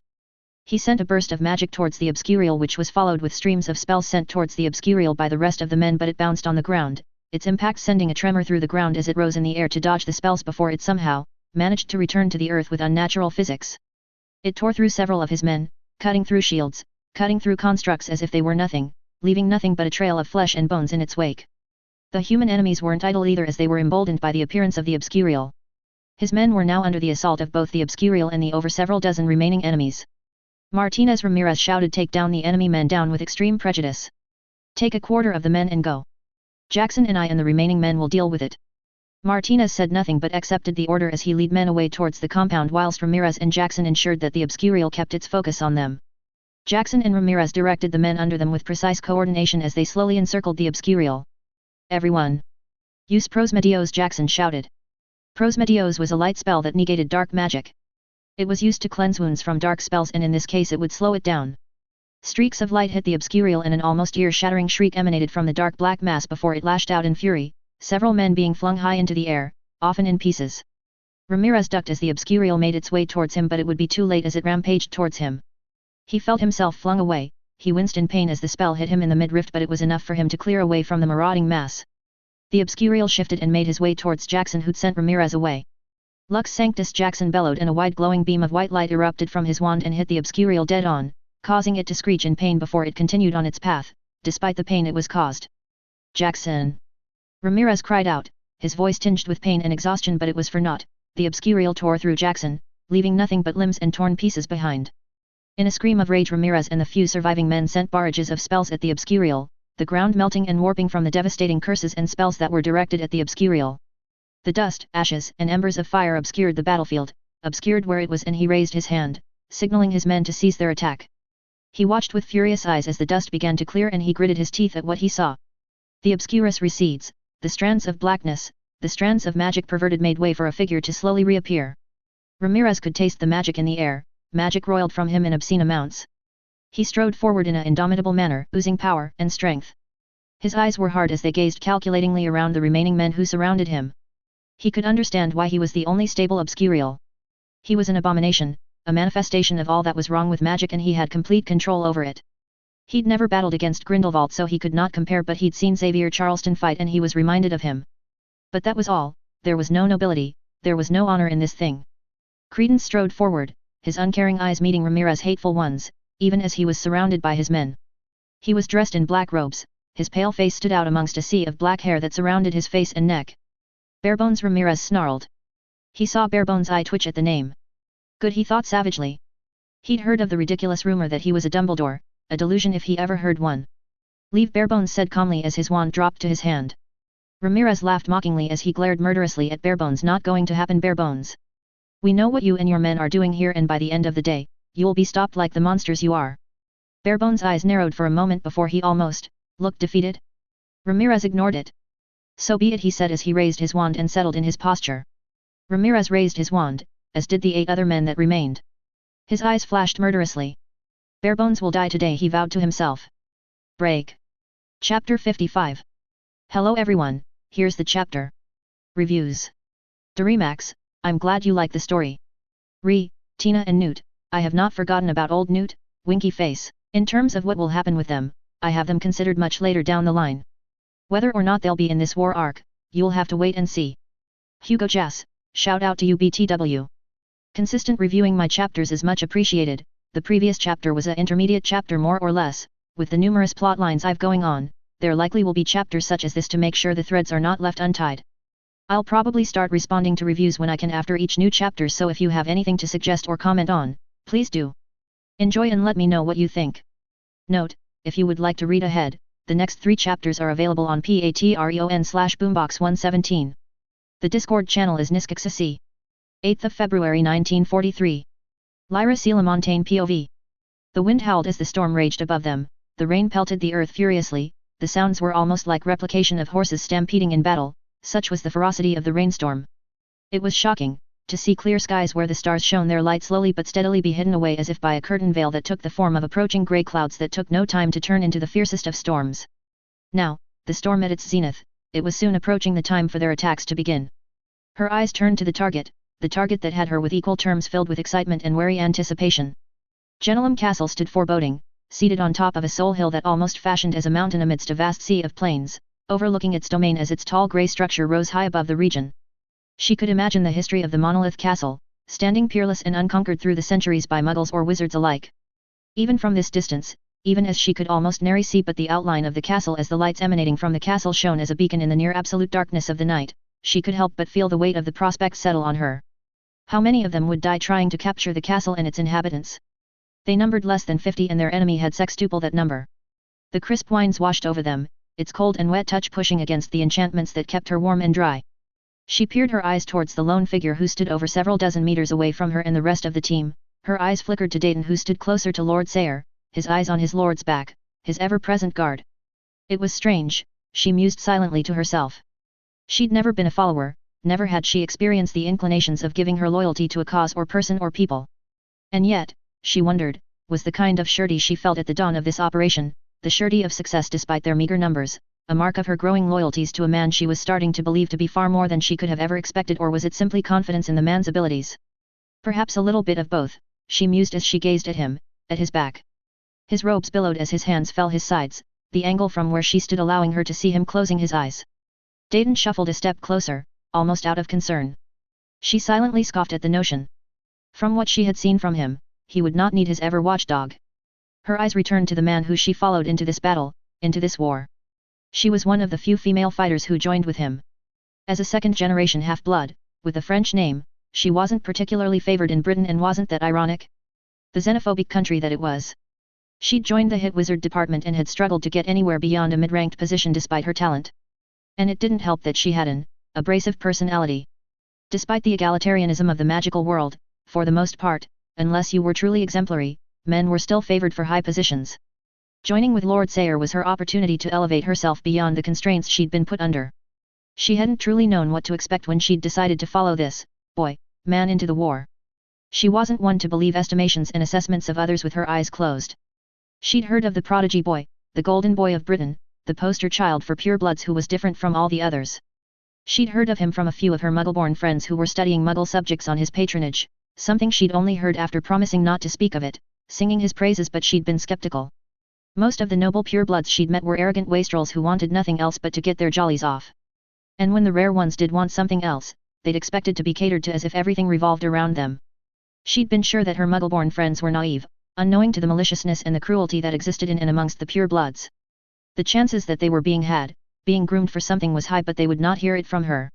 She'd been tempted to show them the underbelly of British magical society of those unfortunate Muggleborns who'd been ensnared in by generous purebloods, but she'd held her tongue, and as time went by, nothing had happened to any of them, and her skepticism began to fall away for the most part, enough to decide to join, secure in the knowledge that it was unlikely the likes of Bones and Longbottom would join someone vile. And from what she'd witnessed, her friends had been right. He was far different to what she would have expected of someone of his stature, and her last resistance, her last vestiges of skepticism fell away. He earned her respect, like he had with so many others in their army. Beyond his fighting capabilities, beyond his prodigious power and skill with a wand, he ensured that they were prepared as much as they could be without demanding anything more than he'd do himself. He did nothing, asked nothing that he would not do himself, setting standards and camaraderie amongst them at a high level whilst not shying away from the dirty elements of war and death. He never asked to be addressed as Lord Sayre, but where before it was used as a form of politeness, it was now used as a form of deep respect, one that had not so hidden meaning. He was different, and that mattered. It's almost time, a low voice, barely above a whisper, called out. She turned to the direction of the voice and saw it was one of the more indistinct men of their group, Roland Clark. His hair was sandy brown, cropped, with a face that was unremarkable but cleanly cut. She followed his gaze and saw that his eyes were fixed at the featureless grey cloud, whilst an expression of concentration and solemnity was painted on his face. Her eyes peered towards the other men that were assembled here, who all had similar enough expressions on their face. She'd mingled with them, learnt their names, who they were and where they came from. A comradeship of sorts had been created amongst them as they shared victory after victory with each other, spilling their own blood as they spilled their enemies in greater and deadlier quantities. She'd never admit it, but she felt more kinship with them than she ever did with the hit wizards, even if it's only been a few months. None cared for her origins, her gender or her orientation. Only if she could be trusted to have their backs, initially, until they all bonded as they racked up goodwill and life debts one after another as they kept on saving each other, delaying death time and again causing them be closer. Even the few Muggleborns amongst them managed to earn the group's respect. Lord Sayre demanded no discourse between them all, but respect. That had to be earned, and there were none among them that hadn't at least earned some of it.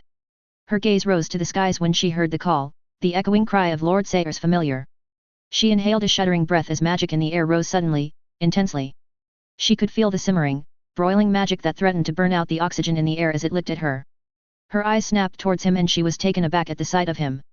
Strands, wisps, grew in visibility, in intensity of brightness, almost glowing, surrounded him. Magic surrounded him, continued to surround as it grew and grew in density, in thickness, in brightness, as if he were a beacon to magic herself, calling it to himself whilst he stood there unmoving and his eyes closed. His magic manifested itself to a purple-green aura as it swirled around him, the manifestation that seemed right to her. It twisted and turned around him, the magical energy growing denser and brighter as time went by. She'd seen him fight, but this was the first time she'd seen his magic completely. She'd seen his fight against Vermeer, but that had been a contest of speed and skill. Never power, and never did he show his strength as he was now. Magnificent Clark breathed out next to her and she spared him a glance, and her eyes widened slightly at the look of unrestrained awe on his face. Her eyes flittered to the rest of the men and she saw the same look of awe on their faces, and she understood. She truly did. She might not be attuned to magic like some of the others here, but it was undeniable that there was something fundamentally different about him compared to other magicals. Not only that, there was a sense amongst them all that he knew things that he shouldn't know, causing them to speculate. It was poorly hidden, but most believed he was a seer, for there had been instances that many of them should have died, and yet he'd been there, batting or shielding away against spells that would have brought certain death. And yet, she did not believe any, at least amongst the common men, would breathe a word of it, not if he so desired to keep it a secret.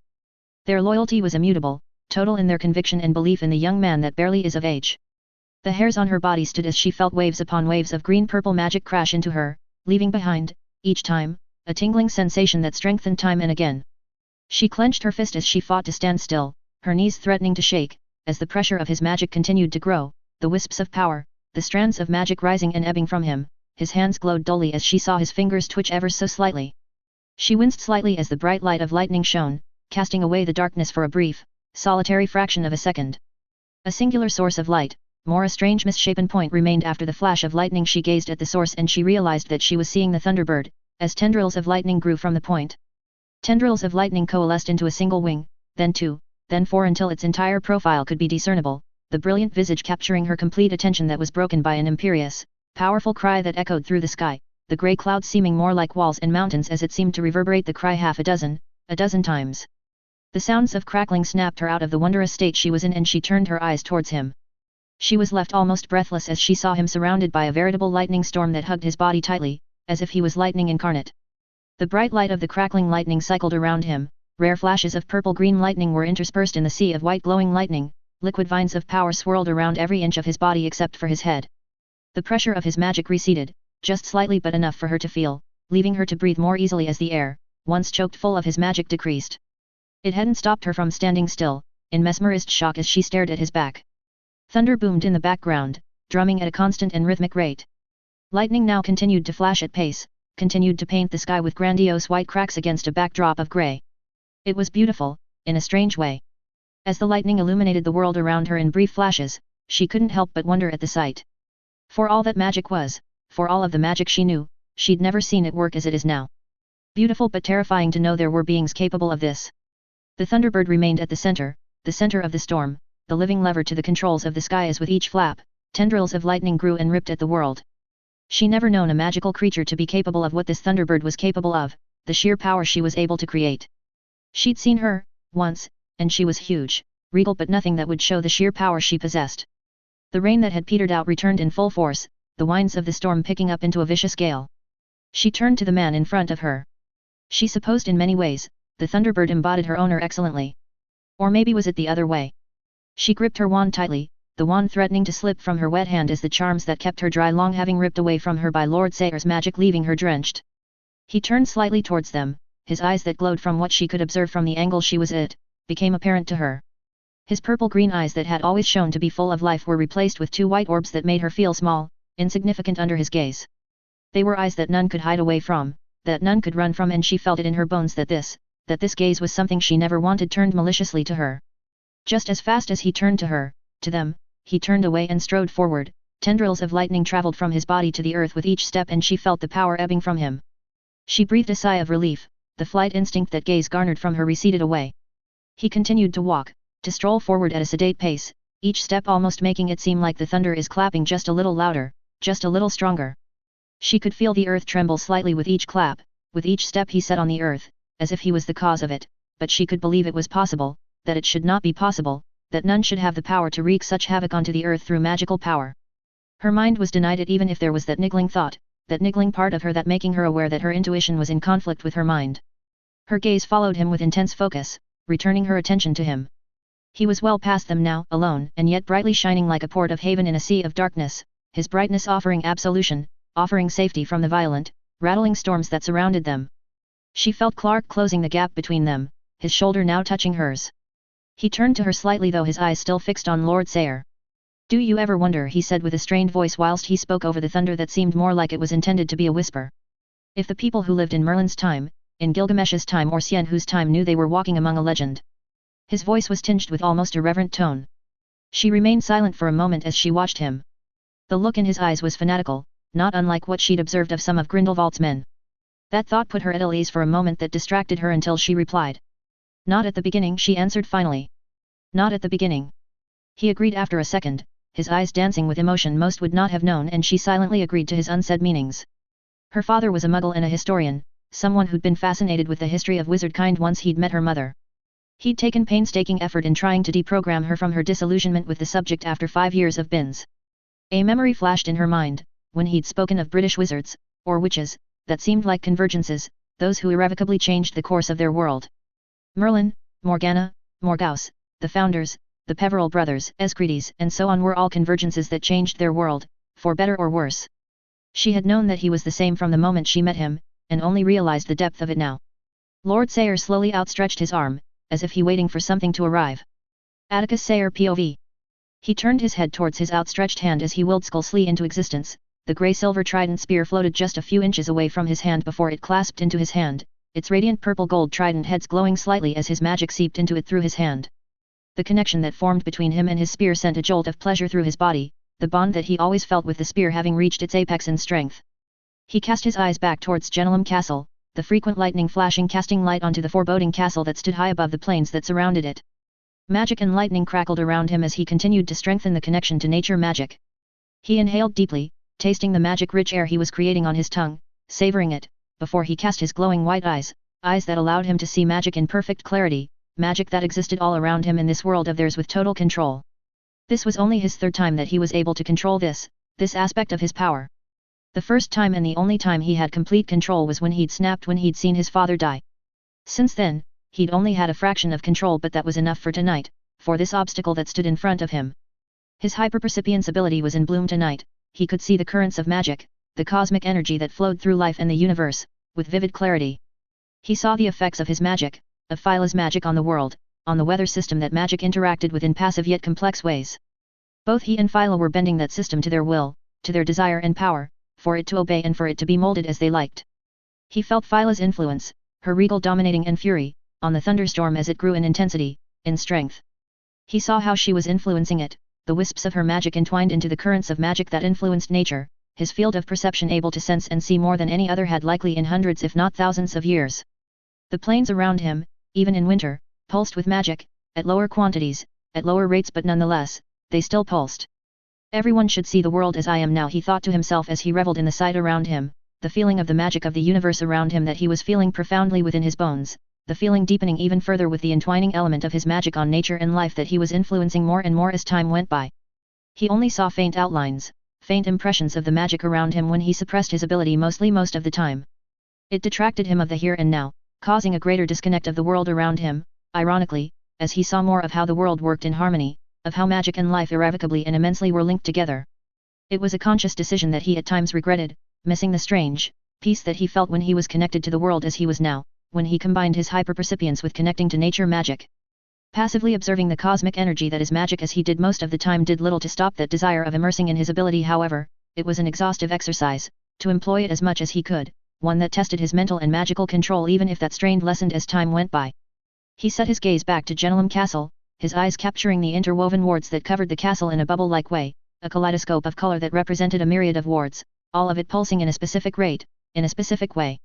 He could see the strength of the wards, connected to the two ley lines that lied directly below the castle, his eyes capturing the sight of the power of the ley lines feeding and strengthening the wards with each passing moment. His grip on his spear tightened, his white glowing eyes fixed on the castle in front of him. Phyla, it's time. He reached out to his familiar bond, communicating with her with feelings and thoughts that she'd be able to understand through impressions in the bond they'd shared. He felt her satisfaction, her glee as he felt her prepare. His hand tightened around the shaft of the spear, magic crackled intensely just as he let control over his magic go, the streaks of lightning that surrounded him dancing and twisting brightly with abandon to their own tune amidst the turbulent and chaotic storms that were picking up in intensity, in rage. Her piercing cry and her response over the bond signaled her readiness. The air, once thick full of his magic, reached another tier, his magic rising to such a degree that it was as if he was almost submerged in a liquid. He raised both hands, one with his spear, the other free, and pulled at the connection he created with the nature magic of the world. The sounds of the rain that battered and pelted around him was reduced to vague background noise, all of it melting away, washing away from him, from his senses as he seeped himself into the wicked maelstrom of magic, of power that he and Phyla were conjuring up as they connected with the magic of the world. Lightning crackled with blinding strength, the thickness of each lightning strike far thicker and longer than what was natural, no longer the beautiful visage of cracked glass on a grey canvas but more the fury and wrath of nature unleashed in totality, influenced by two beings of magic, of lightning. The skies were torn asunder, the grey clouds almost seemed to be ripped apart as thunder deafeningly clapped and boomed with each crack of the lightning. Flashes of lightning dominated scenery around them, thousands of lightning strikes hitting randomly across the half-frozen plains in front of him. With a twist of the wrist, he pointed the trident heads of Skullslee towards the sky, a thunderous rumbling sounding all around him. His eyes glinted as he remembered a quote from his old life. There is always a storm. There's always rain. Some experience it. Some live through it, and others are made from it. He whispered into the night, his voice taking on a soothing, lilting quality that carried through the howling raging winds. A thin streak of lightning erupted from the middle spearhead into the heavens that shook the earth underneath, the muddy earth that was torn from ground remained in the air, caught in the maelstrom, in the vortex of his lightning and his magic. He stood with firm legs planted underneath him, his hand tightly coiled onto the spear as a beam of condensed, millions of volts streamed out of his spear into the sky whilst thousands of lightning strikes struck the earth around him before his eyes turned towards Grindelwald just as the beam stopped. Philo piercing cry tore through the loud howls of the storm and the lightning strikes ceased, momentarily, deceptively, at the same time as the beam of energy stopped.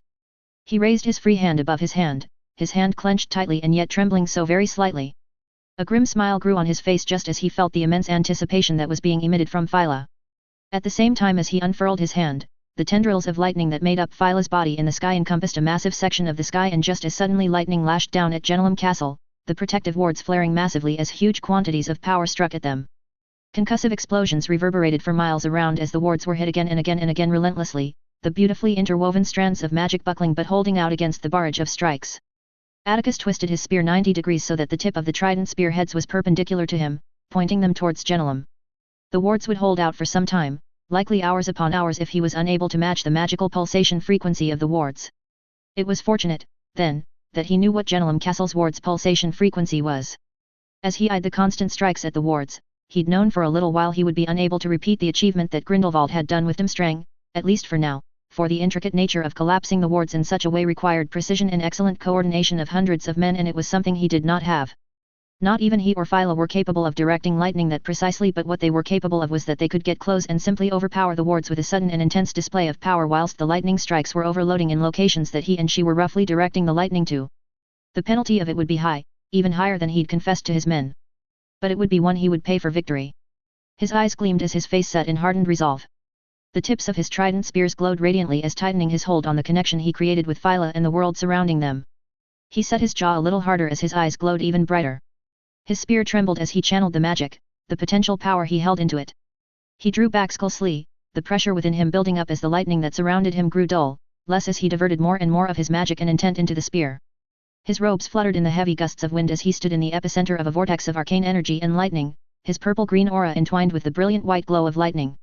With the outcry he stabbed his spear forward and nothing occurred for a split second until the very air exploded, almost lifting him off his feet. 3 thick tendrils of lightning spewed forward from the tips of the trident, a whizzing, buzzing sound echoed through the air as lightning cut across the air. He felt the pure power that was coursing through him, through the spear as it struck against the wards of Grindelwald, and an almost eerie gong sounded in the Valley of Plains as the beams of energy hit the wards. The whizzing, buzzing sound of the 3 beams dominated air, the sounds of the resistance of the wards a faint echo. His eyes captured the interwoven wards snapping one after the other, the strength of the ward breaking as time went by. The air burnt and he could smell the smell of ozone grow stronger as time went by, but he had to endure, he had to strip the wards if they were to succeed.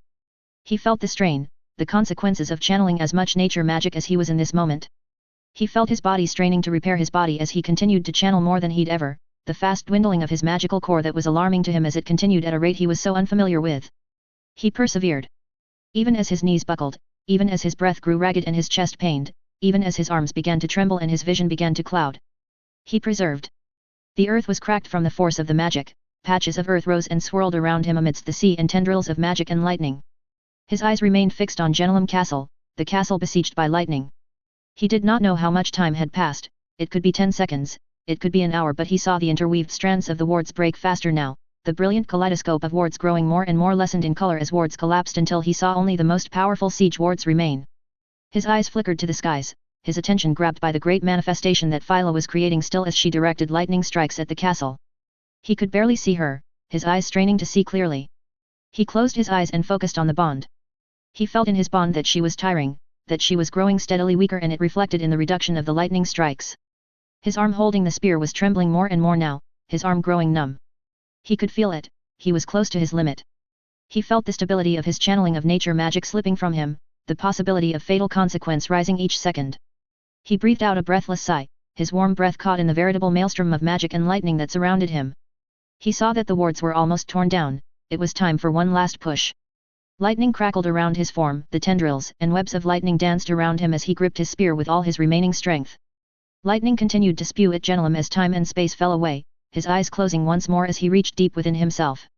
The sounds of thunder clapping, the harsh sounds of the rain pelting the world around him fell away as he immersed himself into the magic of the world, into the system of complex magical and natural interactions, willing himself to be the conduit of lightning so he could eke out more power for one final push. He reopened his eyes, his hazy vision focused on the tri-beam that was being spewed from his spear and pushed one final time. He was the center, the heart of the storm. He felt the atmospheric pressure, the moisture in the air, the electrical charge that he could influence. He reminded himself that the heavens were his to control, his to manipulate, and he willed himself to bring this understanding into existence. All of that potential, all of that charge was within him in that moment. He felt himself overflowed with power. Lightning no longer danced around him, his aura was reduced to but a pittance of what it was moments before, all of it centered into this final attack, the last elements of his power focused on one single goal. The floating balls of mud and earth dropped back to where they belonged, and he felt himself becoming drenched in rain as his magic no longer provided a barrier against the elements. The tri-beam grew in thickness, magic coiling around the length of the spear, and he felt something come unshackled. The last tendrils of control loosened as the tri-beam converged into a single beam wider than his body. His bones rattled from the force of the pure power that he was unleashing, but, somehow, he remained firmly footed on the ground. The beam detonated and Atticus followed the beam towards Genelum Castle, and the final wards were stripped away as the wards collapsed and were violently destroyed, the beam scything into the stone of the castle before he forcibly closed the connection and angling away the spear from the castle. Phyla's piercing cry sounded out before she too tore away her connection to nature magic. He felt weak, weaker than he's felt in a very long time, and he stumbled before he fell to the ground, to his knees. His last glance went to the castle, and in the destroyed section of the castle, he could see flashes of light, and he smiled. I succeeded, was his last thought as he fell forward, but just before he succumbed to the sweet embrace of darkness, he felt arms wrapping around him. Break. Charles Potter POV. He stood at the bank of the river, his eyes gazing at the show before him. Unbelievable, isn't it? A familiar voice said from behind him, and he twisted around. Albert Bones was looking at him as he walked and closed the gap before he stopped next to him, a meter away, and turned his head away, glancing towards the storm some kilometers away from him. A storm that spawned out of nowhere as they had waited. It was centered on Genelum. The sudden end power of the storm had been shocking to witness. He wasn't the only one. Both Bones and Silas Mirek's teams were gazing at the unnatural lightning storm before them. I've read some books of my ancestors, the men who'd battled against savage Norsemen in their time, of legends and sagas their enemy proudly claimed heritage to. Bones said in a somber tone. Ah, Longbottom's ancestors. Charles said with forced levity as he glanced at the man. Bones forced a grim smile. The cracking of the thunder nearly drowned out his words, and the increased flashes of lightning forced him to turn around and gaze in the same direction all of the others were. And this reminds of that? Charles asked in a restrained tone, having lost any desire for humor. Bones chuckled mirthlessly. Oh, it does. Charles didn't have to see him to know that he was shaking his head. My ancestors had written down that the invading Norse didn't show the strength their supposed ancestors were capable of, but they had been capable of powerful elemental magic, even if it wasn't near as flexible as the magic as the mages of Britain were capable of. They'd chalked it up as their enemies simply inflating the achievements of their ancestors. Charles remained silent, and minutes passed. The lightning strikes grew in volume and had begun to strike at the castle. I hadn't believed his words, you know. Bones said monotonously. Charles turned his head slightly and glanced back and saw Bones' face set in stone in the corner of his eyes. That he was capable of what he claimed, even as he showed wandless conjuration of lightning. Charles swiveled his head back when he heard a buzzing sound, and his eyes widened in shock as he saw 3 beams hitting the wards of Genelum. "Tha, that's," one of the men struggled to say. "It wasn't because I believed him to be a liar." Bones continued, his voice slightly more stilted. "But because I hadn't wanted to believe that someone could do what he claimed." Charles understood his thoughts completely. To think that an 18-year-old had this power. Charles stood transfixed at the unrelenting lightning strikes, pounding at the wards like medieval rams battering away at their natural enemies. Perhaps that was not the correct analogy, the correct images to conjure up. No, this was far more ominous. No, this was akin to a forest fire, a natural enemy of forests of life, sweeping away all that lived as fires raged to consume all in its path. His eyes took in the sight as he stood mesmerized, perturbed but mesmerized nonetheless. It was a beautiful sight, the sight of thousands of tendrils of glowing white light descending down from the heavens. An amusing thought passed in his mind, the idea of the greater the beauty, the greater and more terrible it could be, tended to be. As he watched the storm increase in intensity, his face grew grimmer. He wondered what that meant for Atticus Sayre, the man capable of creating such terrible beauty. "Makes you wonder if the legends of mages of days past might actually be truer than we thought," Charles added, attempting to detract his thoughts away from the disturbing thoughts he was having. Bones hummed in agreement as silence fell as they watched the ridiculous display of power in front of them. The 3 beams coalesced into a single beam wider than the 3 combined. "It's a good thing that most of it is lost to history," Charles muttered, his attempts at suppressing the horrified awe he was feeling not quite being pulled off as he hoped. They watched until they saw the wards collapse, the audible shattering of the wards and the subsequent destruction of a portion of the castle before the beam was stopped. Bones turned to him, his face grimmer than he'd seen before. "On that, we are both agreed. He turned away from Charles and walked towards the rest of the men who stood gobsmacked. Lord Sayre has done his bit, men, now shall we do ours? Bones roared as he raised his wand above his head. This snapped the men out of their daze, and Silas Marek picked up from where Bones left off. Knights of Mimpost, he shouted, shall we show them their errors of ways or not? Knights of Mimpost. They chanted, and soon enough they were at the entrance of one of the secret escape tunnels. They prepared the aerosols and had cast bubble head charms in preparation. The more they took down without a fight, the better their chances were. He stopped by the entrance as the last man to go through, his mind suddenly fixated on a train of thought. Why has he sought magics like this? Atticus Sayre was playing a greater game, and Charles knew he needed to find out what it was. He might be an ally, a friend even, but that was not enough for him to trust him completely. No one sought such power without having reasons, and he'd vowed to discover it. He did not believe Atticus to be like Grindelwald, but the similarities were too high to ignore. For his ease of mind, for the safety of their world, for it could not endure another war like this, he needed to know, and he would know, he would make sure of it. He palmed his wand, gripping it tightly as his magic roiled underneath his skin, ill at ease, before he took a deep breath and ran after the rest of his comrades. Break. Lockhart POV. The rumbling laughter of Harfang bounced off the walls of the castle passageways as they battled against their enemies. The wide passageways they traversed made anything other than direct combat a moot point. They'd managed to subdue almost 100 men with the potion gas before they encountered the first lot of resistance that made subterfuge an impossibility. Harfang relished it as he'd bemoaned the easiness of it all, claiming that storming a castle shouldn't be this easy, so when spells were fired, he'd actually celebrated, the mad fool. It wasn't hard to believe that he was of Viking stock. He certainly drank like it anyway. Harfang slid underneath a curse before he bounced on the stone floor, up high in the air just below the ceiling before he conjured a dark red flame whip that he lashed out at one of the men, which took off the man's upper arm and part of his head, cauterizing the wounds, not that it mattered as the man was dead on his feet. Lockhart conjured marble tiles and intercepted several curses as Harfang descended back to the stone floor, whooping and laughing as he did. Harfang rolled back onto his feet, shield raised whilst he sprinted forward, a manic grin on his face. Yes, there's something wrong with the fool, Lockhart mumbled under his breath as he ducked under a spell before he snapped off his wand and blasted the fool away with a flourish into the wall, cracking the skulls against the wall. Did you say something? Harfang bellowed with cheer as he bisected two men simultaneously with his signature cutting curse. Bastard's supersensory spell is too overpowered for him to hear his mumblings, he thought, annoyed to himself. Harfang dashed forward, his large frame twisting and angling away with an artistry and dexterity that seemed like it didn't belong to a man of his size from the stream of curses that was sent his way, the enemy having identified him as the greater threat. Well, at least from the expletive curses that was being spewed from the foul-mouthed idiots. Didn't their mothers teach them not to be so damn disgusting? I mean, who even thinks of goats like that, he wondered. He blinked away the disturbing images and returned to the task at hand. Just focus on the damn battle, you fool. Lockhart shouted back, suppressing the feeling of hypocrisy as he whipped his wand around, pivoting on the spot as a door in the passageway smashed open. He instinctively crouched, but not before he caught some of the acid from the curse on his shoulder that was eating through his dragon skin robes.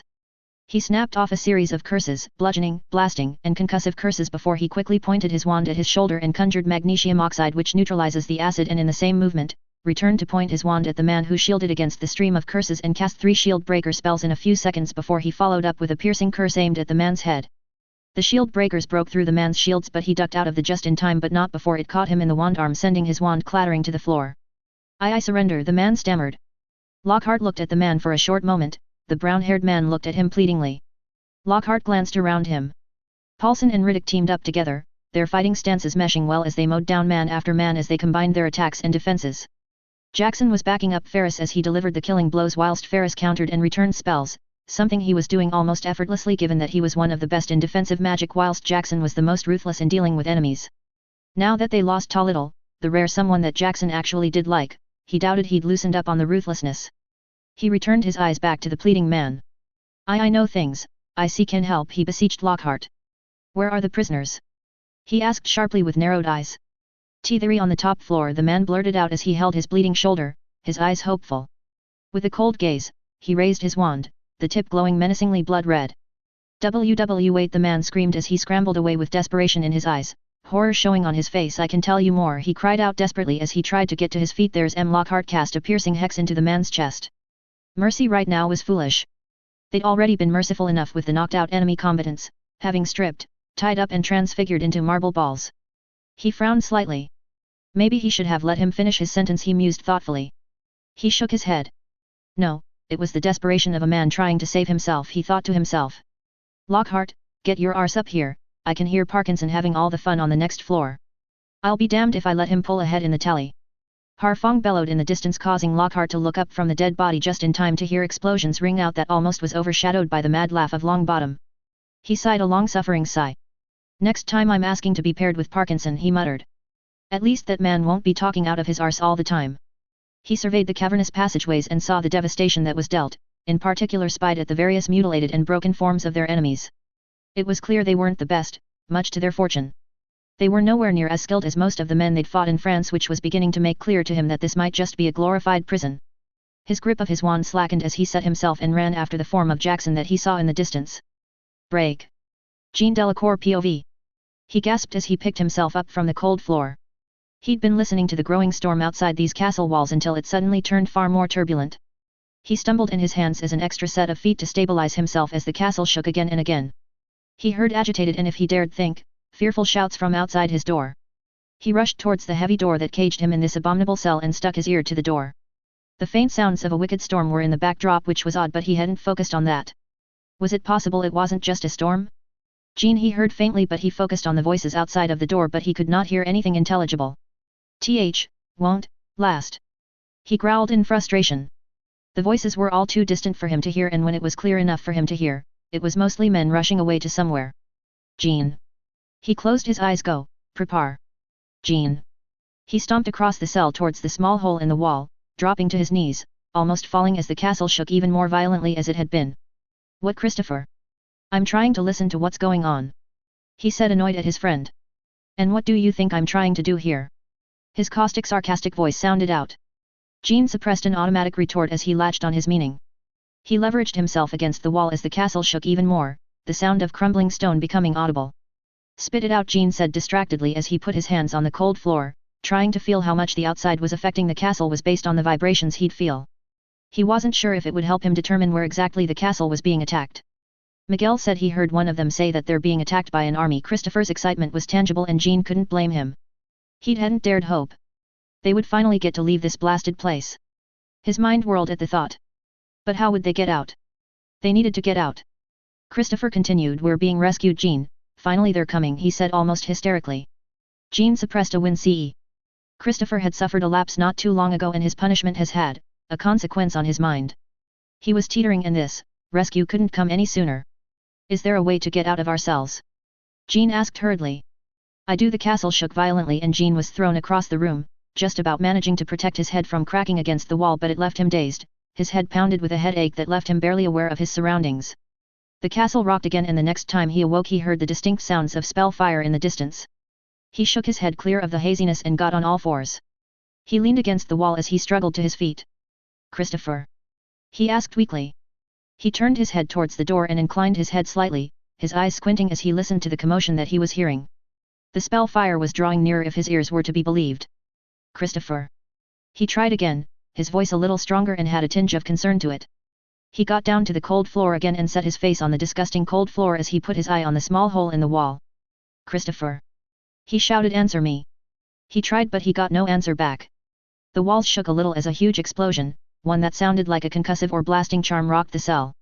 He rose to his feet quickly as he realized that the fighting was coming this way. He quickened his steps, hobbling slightly due to the bruises he's sustained during the siege, and desperately listened for anything that might help him out of his hellhole. Break. Charles Potter POV. The stone floor came alive as Charles transfigured the stone into wolf packs, setting them to hunt down the stragglers that hid between the makeshift barriers that they've conjured in the main courtyard of the castle. The tunnels had lead them into the underbelly of the castle that lead into the courtyard they were in now, the central hub of the castle. The castle courtyard was square, a hub of activity with an upper tier that overlooked the courtyard. When they'd used the aerosol gas, they'd managed to knock out most of the enemy men, focusing primarily on those on the upper tier, but some had been more aware than others and had caused their ambush to be significantly less effective.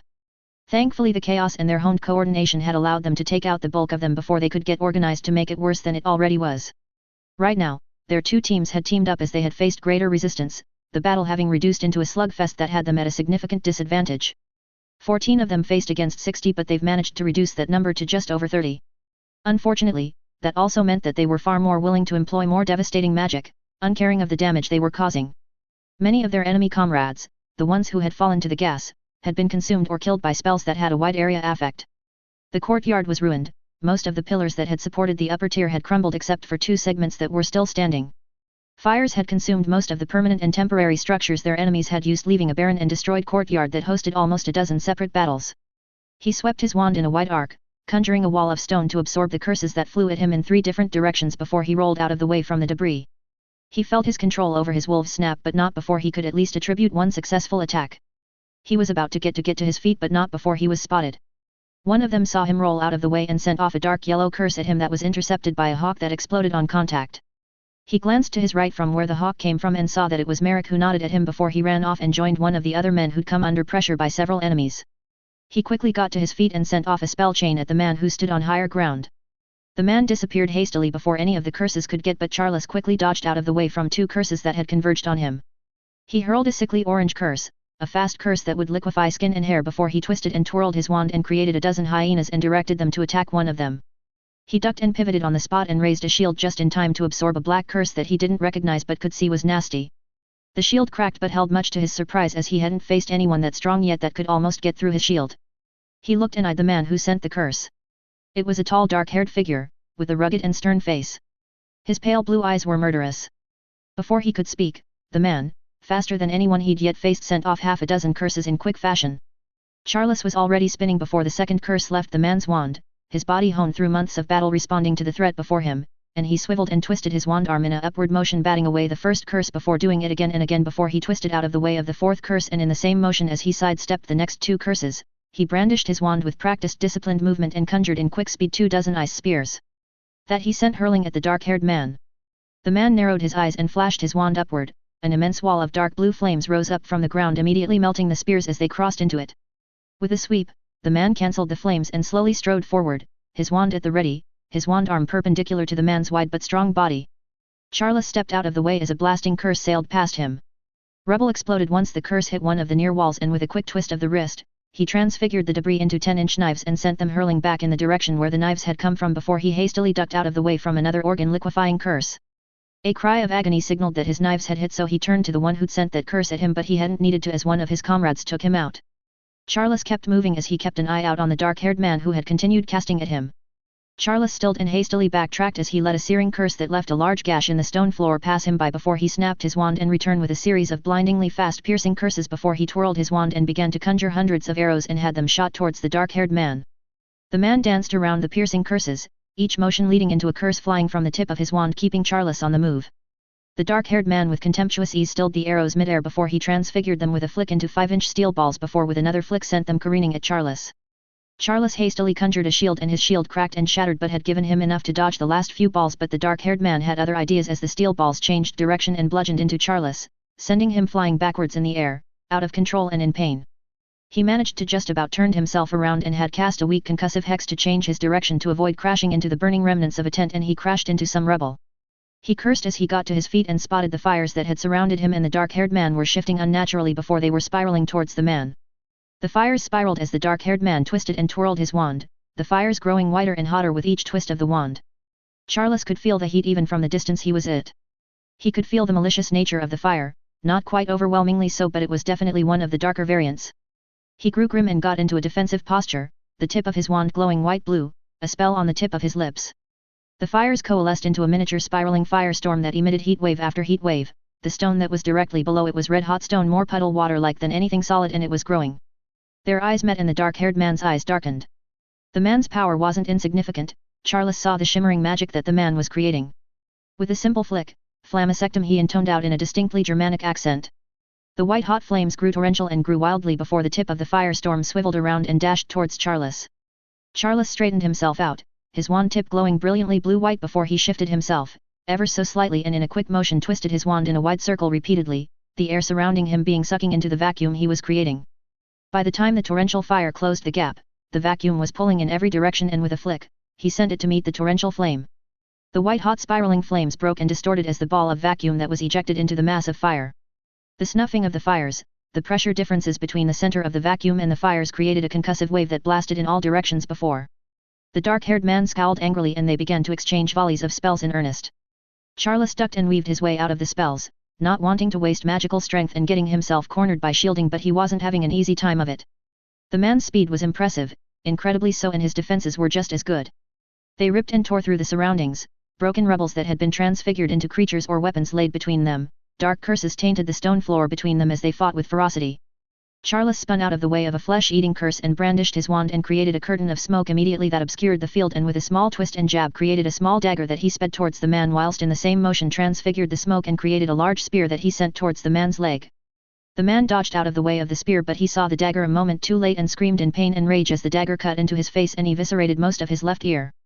The wound was gnarly and his face was bleeding freely before he with a silent motion cauterized the wound, the slight wince the only indication that it hurt. Charles breathed deeply and took the brief respite as a chance to look around. The battles around them were slowly being concluded, Charles could see that clearly. He took the moment to smirk a little as he returned both eyes to the wounded dark-haired man. "Your side certainly has dwindled," he remarked lightly. The dark-haired man snarled in rage as his eyes looked around before returning to Charles, hatred apparent in his gaze. Charles' hairs tingled in the build of magic and he stiffened slightly before the dark-haired man began casting in a frenzy. The spells that spewed from the man's wand were far darker and destructive than before, most of it would result in a painful death. Charles got into a rhythm, weaving and ducking out of the wave, his body shifting with fluidity that was wearing on his body. The dark-haired man gave him no reprieve to cast back and Charles stumbled momentarily and was hit with a dark shearing spell that hit him on the thigh. Charles gasped out in pain as he was sent flying into the air before he smashed back into the ground, absorbing the impact with a well-timed roll. "Abludio!" the dark-haired man snarled as the purple-red curse sped towards Charles, who was still on the floor.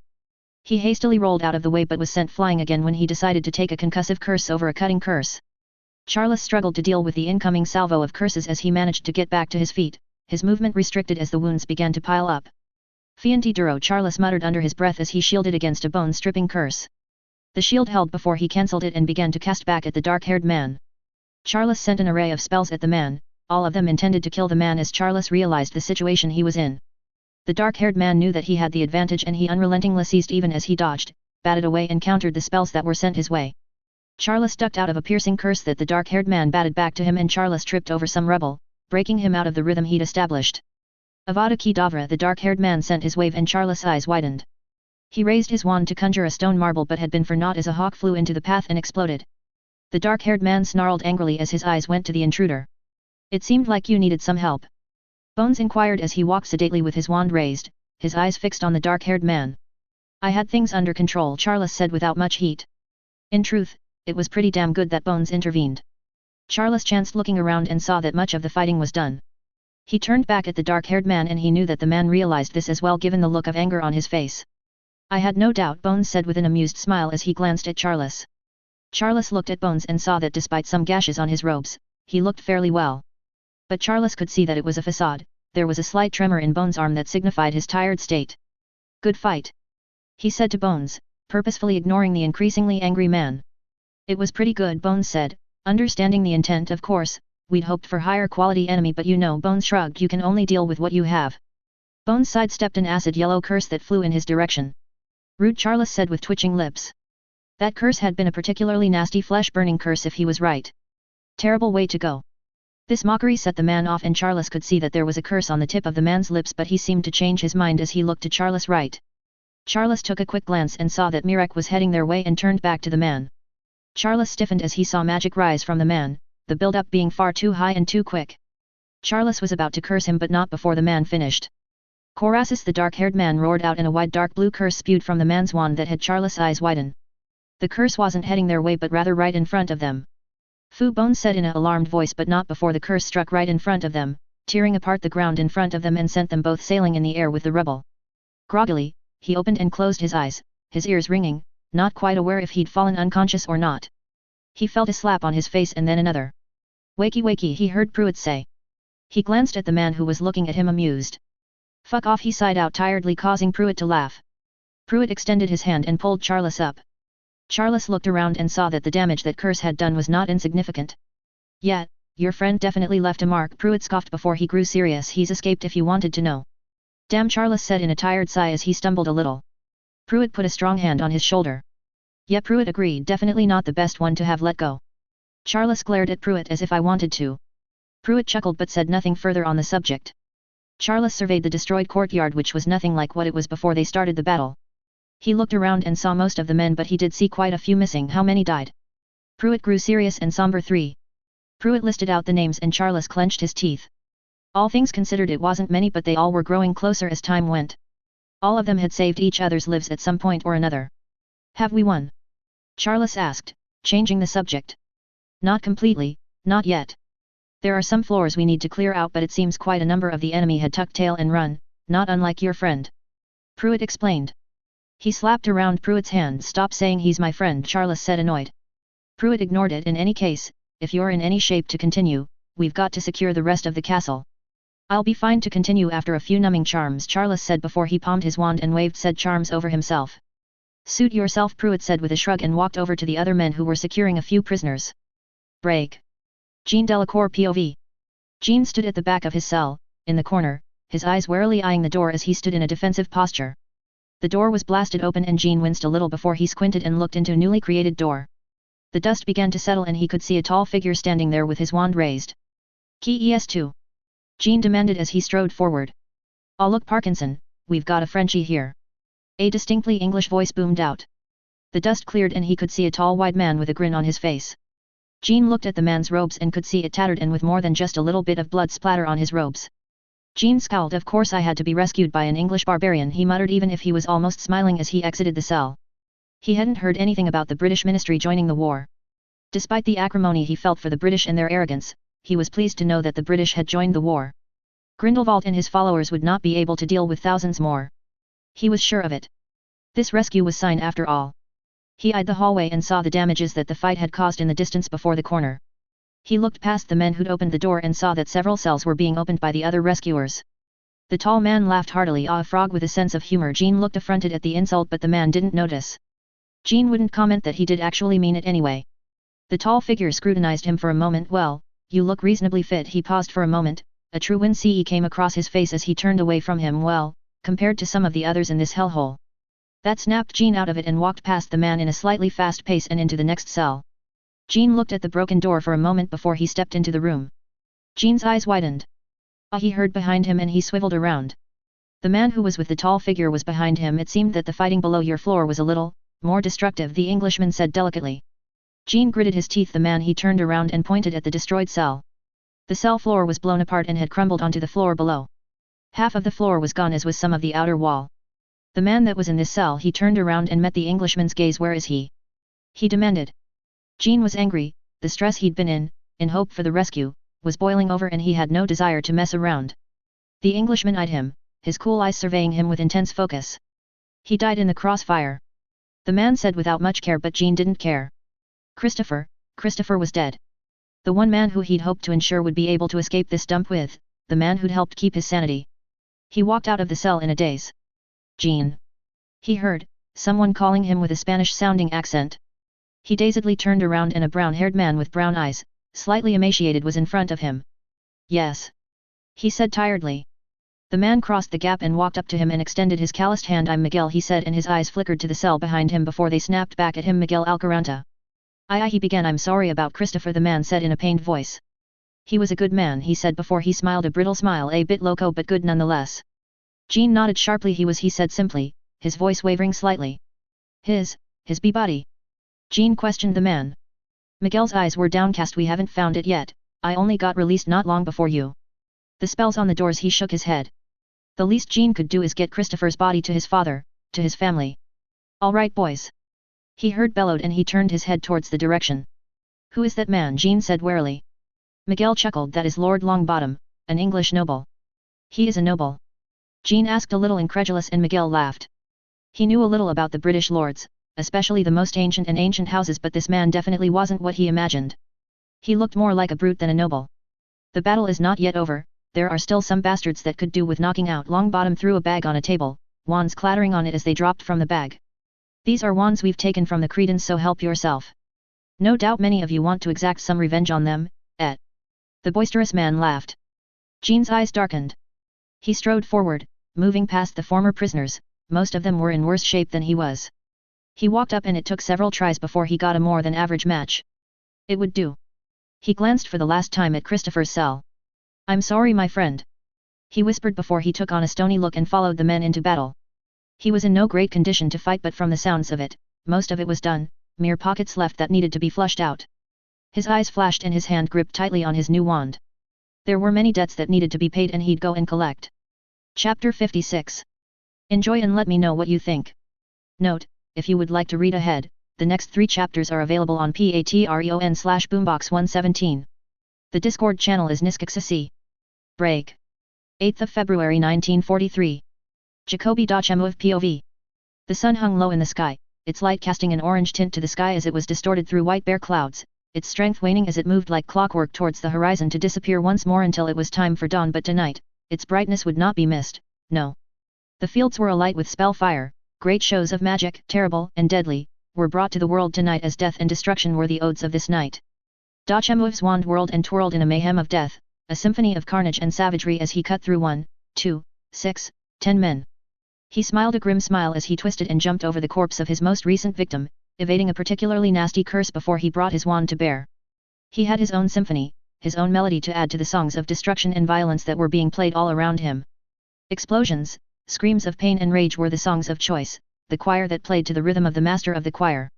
It was a balm to his soul, the comfort of being in the presence where death was strong, growing stronger still, and that would etch itself forever into the lands, into the blood-soaked soil. He'd always had a strange view about death, seeing it as the benevolence that it was. There was beauty in the face of a halved enemy, their face frozen in pained agony, in the silent screams of tortured men who are suffering greater than their bodies can handle, moments before their souls passed into the great unknown. With but a spoken word, a wave of the wand, all of that beauty is brought forth. For what is beauty but in the eye of the beholder, and what could be more beautiful, to him, than contributing to the cycle of life, to those who had dealt it so freely to others? Whose bodies would nurture the fields that had been slashed and ruptured by those who had sought to soak other fields with other blood, blood that was far more untainted and more innocent. Nothing was more beautiful. And was it not poetic beauty? The reapers becoming the reaped? He doubted many would view it as such. But, then, who said beauty had to be wonderful? The magic in his veins hummed, thrummed in palpable excitement, contentment, as he waded in and out, one duel, one fight at a time. He sidestepped an errant curse as he trudged forward, his steps quickening until he broke into a sprint, his wand swept in a wide arc, the glowing tip of his wand left a trail of faint white light, an invisible scythe cut through anything it could, this time through a man whose shield wasn't strong enough to protect him from the curse that had cut him in two. Blood splattered onto the half-frozen, half-muddy earth, the waters gaining a reddish tint. He paused, his steps faltering to a standstill, and took a moment with morbid curiosity to watch the man die moments after his intestines flopped onto the earth like oversized flubber worms. Please! Cries of mercy and curses rolled from the tip of the man's tongue, until, not long after, the life left the man, his eyes having turned unseeing orbs. As he rushed past the dead man, his wand at the ready, part of his mind wondered. The topic of death was a curious thing in his family, he mused. Smirt en izabere etsterik, no spalik, he murmured beneath his breath. Death does not take the old but the ripe. His mother used to say that, when his father disappeared for weeks on end. He remembered when that old proverb took a new meaning for him, when there was a different angle to the little wisdom the proverb offered. His father fought in the secret war during the Crimean War, the secret war between the Ottoman mages and the magical Russian Empire for dominance around the Black Sea. Neither side had wanted the scrutiny of the ICW, but the Crimean War had allowed old grudges to rise, especially between the old Romanov dynasty, the magical ones that is. Constantinople was a special city, not just for the Mughal Russian, but also for the magical peoples around the Black Sea. Constantinople was a city steeped in ancient magic, not unlike Rome and Alexandria. The city was convergent on several ley lines at different points, making it a remarkably magical place. Only Babylon and Thebes rivaled Constantinople in terms of the strength of magic of the land in the city, but only the latter remained in existence, and only the latter remained untainted, Babylon having had their ley lines weakened and realigned away from the ancient city, now a mere ruin, whereas Thebes was a wound, the ley lines having almost shattered from whatever rituals that had been conducted there. The fighting had been brutal, both sides despising the other and made it fully aware in their ruthless and barbaric actions, all because one side believing that they were there to defend what was theirs whilst the other believed they were the rightful heirs of the mages of the Byzantine Empire, not that they realized that most of the families in the Byzantine Empire had long since died out or taken new names far from the former territory. His father had gone to war when he'd been just born, so he'd never met the man until he was almost of school age, so he'd only known his father to be temperamental with little to redeem the damaged and angry man he was. He'd never forget the rage and coldness that had existed in his father's eyes the one time he'd defied father. The last time he'd defied him until he was independent and matured. His father's eyes had been obsidian, different from the velvet black that it tended to be in his better moods, molten wrath cooled in a kind of anger that left chills running down your spine, the kind of anger that left you losing feelings in your limbs, as if you were struck by frostbite. He'd known that those eyes had not seen a sun, an heir in that moment. Simply an enemy to destroy, to savage and to eviscerate, such was the intent and rage in those eyes. Only the voice of his mother had, barely, snapped his father out from killing him, and it was the last time he'd had a proper conversation with his father, both ignoring each other as much as they could. He'd always believed his mother had meant that the young and strong were taken whilst the old withered and died, watching their young die. It was perhaps the real meaning behind the worlds. Though he suspected after that episode she'd meant that he was already dead, the war having taken him just as it had taken most of his friends and family. He'd taken it to mean something similar after that incident with his father, one that has shaped the rest of his life from that moment onwards.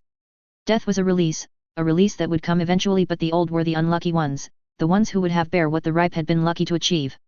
His father would have been better off dying with his wand in his hand, fighting and dying alongside his comrades and his kin than to live decades as a pale shadow of what he was, haunted and guilt-ridden with an estranged family who could not understand and he would not let understand. Perhaps that was why he'd joined the ICW as soon as he could, Dachemu mused to himself. To prove that he could handle it better than his father, after having seen what his father turned into after his war. He'd joined an elite force within the ICW, at the time, a small one, that hunted dark wizards that were problematic to the statute or the ministries that had petitioned the ICW to take care of the problem for them. He was excellent at it. He relished the challenges, the justified deaths he'd caused, the near deaths he'd experienced, but none had released him yet of this mortal coil. He was not suicidal, far from it. Percutio, viscera extractum, avello viscus, percutio, copia Jacobi sounded off in quick fashion, his wand a blur as he moved as he cast, the slightest of wand movements flowing into one another. He always felt that his spells were more powerful when he intoned them, though he suspected a part of him simply preferred the look of his enemy's eyes when he used the dark arts so blatantly. He chuckled softly to himself as he ducked and weaved, his feet taking firm ground despite the slippery nature of the ground. He was not suicidal, there were far too many battles to be fought, to be won, enemies to deal death to. He proved to be better than his father, at least in that regard.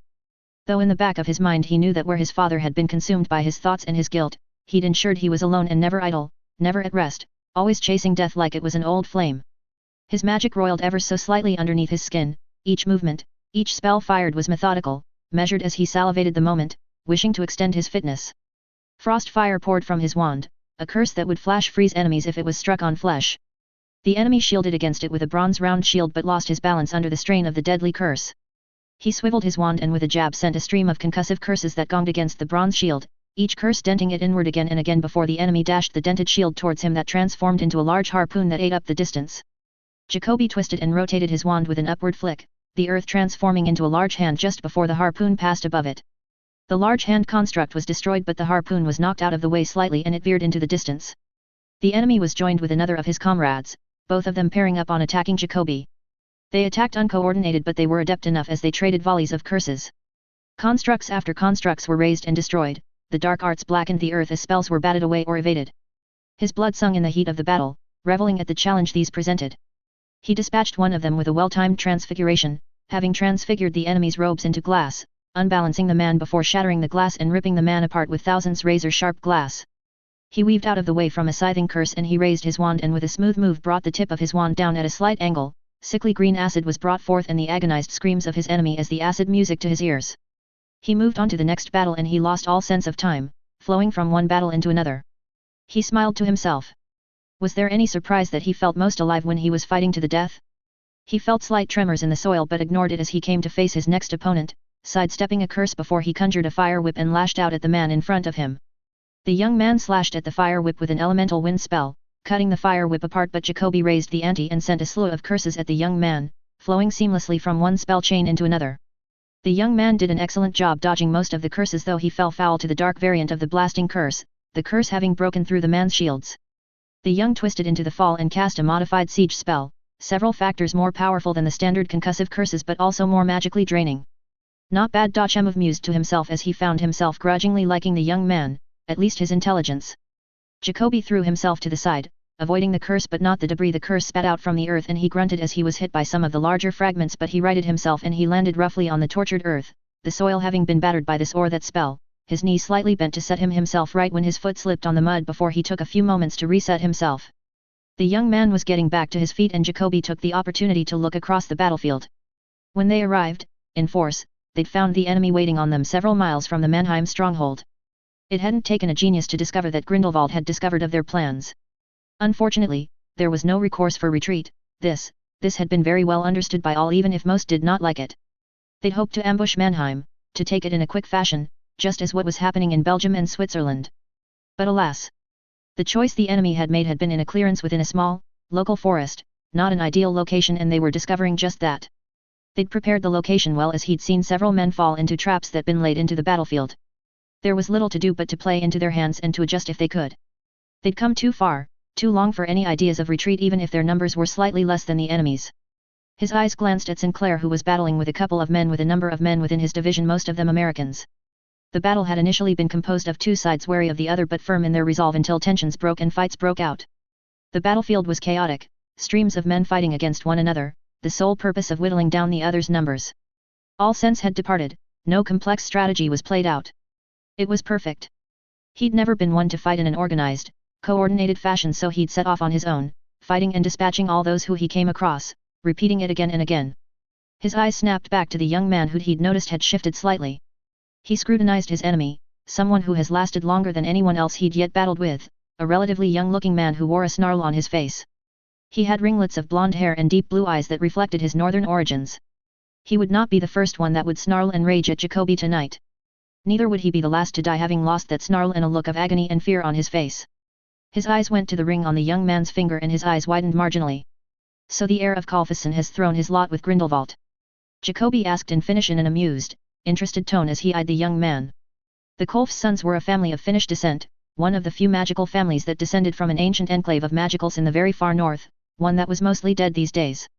They were not wealthy, but they were a respected family. The young man was slightly taken aback before he scowled. Lord Grindelwald's cause is righteous. He spat out, responding in his mother tongue, as if that explained everything. The foolishness of the youth, he supposed to himself. Jacoby chuckled softly as he pulled at the edges of his right sleeve before he readjusted his worn robes. Everyone's cause is righteous, Jacoby said, amused. He was not that far from 100 years old, and he'd seen a great many proclaim they had a righteous cause. Most of the time it was a mere excuse for something, often some kind of power grab. The rare few that weren't power-hungry idiots, the few that weren't delusional megalomaniacs, in some way or another did have some truth to their proclamation. And yet, it was still a matter of perspective, one that many could share and one that none could share. In the end it mattered not because of all them believed their cause allowed them to get away with acts that were unacceptable. Or simply their cause was inconvenient to the ICW or the respective ministries. Herr Colfison scowled angrily before he schooled his face, his wand at the ready but his eyes inquisitive. You fight like us? He waved his free hand at their surroundings. The ground trembled slightly again, Jacoby noticed absent-mindedly. Why do you fight against us? You do know that Lord Grindelwald would welcome you with open arms. Herr Colfison's eyes glinted. Why do you fight? To protect the Muggles and those who want us to supplicate to them. His voice was frustrated and entreating. If you think we're fighting to protect Muggles, Herr Colfison, then you are greatly mistaken. Dachemov looked at him with a tinge of amusement. You're fighting for the ICW, the organization that protects them. Colfison spat out, his eyes flashing in anger. It is the same thing. And what makes you think I'm not fighting for Mother Russia? Dachemov said with a curl of the lips. He shouldn't be humoring him, but he was a little curious about the young man. He was, after all, far from home. Colfison's eyes became slightly lidded. Your profile doesn't suggest that you care about your homeland. Jacoby almost thought he said that a little disdainful. Jacoby's eyes sharpened at that. He breathed out a little, growing a little more serious. So you know about me then? If Colfison recognized him by sight, then that meant it was very likely that Colfison was ranked high up, perhaps not a lieutenant but perhaps someone who was in the confidence of one. Colfison's eyes narrowed slightly before he continued. Do you not believe we are superior to Muggles? Colfison posed to him, trying again, ignoring Jacoby's probe. Dachemov let it go and chuckled before shook his head. Of course we are. He eyed Colfison, who looked almost surprised at his admittance. The Muggles are simple animals. Dachemov said dismissively. The Muggles were only good for farming. There were too few elves in the world to take care of farming. Colfison looked triumphant. Dachemov pitied the naive boy. This war was not about Muggles. It was, at best, a distant third or fourth. So you do see. Colfison's eyes shone in victory. Lord Grindelwald seeks to free our people from the noose that is the statute of secrecy, to free us from being beholden to the Muggles and to take back this world that rightly belongs to us. Colfison spoke with fervent belief, the kind of belief that Dachemov had witnessed again and again in the youth that were often ensnared by passionate and charming dark lords, though he sensed that it was not as simple that. How curious. Colfison continued. Do you know what the Muggles, he spat out angrily, are doing to this world, what they're doing to the lands? Colfison's rage shone through his eyes. They are poisoning her and we have to stop them before they go too far. Dachemov's lips curled. I hadn't taken for Grindelwald's followers to care for the earth. He leaded with his question, genuinely curious. Colfison scoffed. My clan has always had a close connection to the earth. His eyes glinted before he scowled. We can feel the decay of the earth as the Muggles multiply again and again, all whilst taking more and more, destroying more and more. It's not so bad back home, but here, in Germania, Central Europe. He shook his head. It's a wound on her and it is worsening, he snarled out, his wand hand trembling in anger. Dachemov's eyebrows almost raised slightly. He hadn't known the Kolf's sons had an affinity to the land. He supposed it made sense. In the biting cold of the near Arctic lands, survival was difficult and only the most skilled, or in this case, those who could feel more of the land, would be able to endure the harshest of winters. Magic was a curious thing like that. It was shaped and shapes in mysterious ways. It was not far-fetched to believe that there was a clan that had a strong connection to the earth. Dachemov couldn't help it, his usually composed nature weakening, and barked out a laugh, a deriding laugh escaping his lips. Child. He sighed once he stopped his laugh. He heard the young man snarl but ignored it. You do not see, not clearly. Dachemov drew himself up. Grindelwald does not care for the things you care for. He eyed the young man carefully. He will say what you want to hear, what you wish to change. Their eyes, either unwilling to change their stances. And that doesn't matter, Kalfisson said finally after the moment passed, Dachemov spotting a hint of something he couldn't quite identify. He is the vehicle of change that will rid us of the muggles and their poison.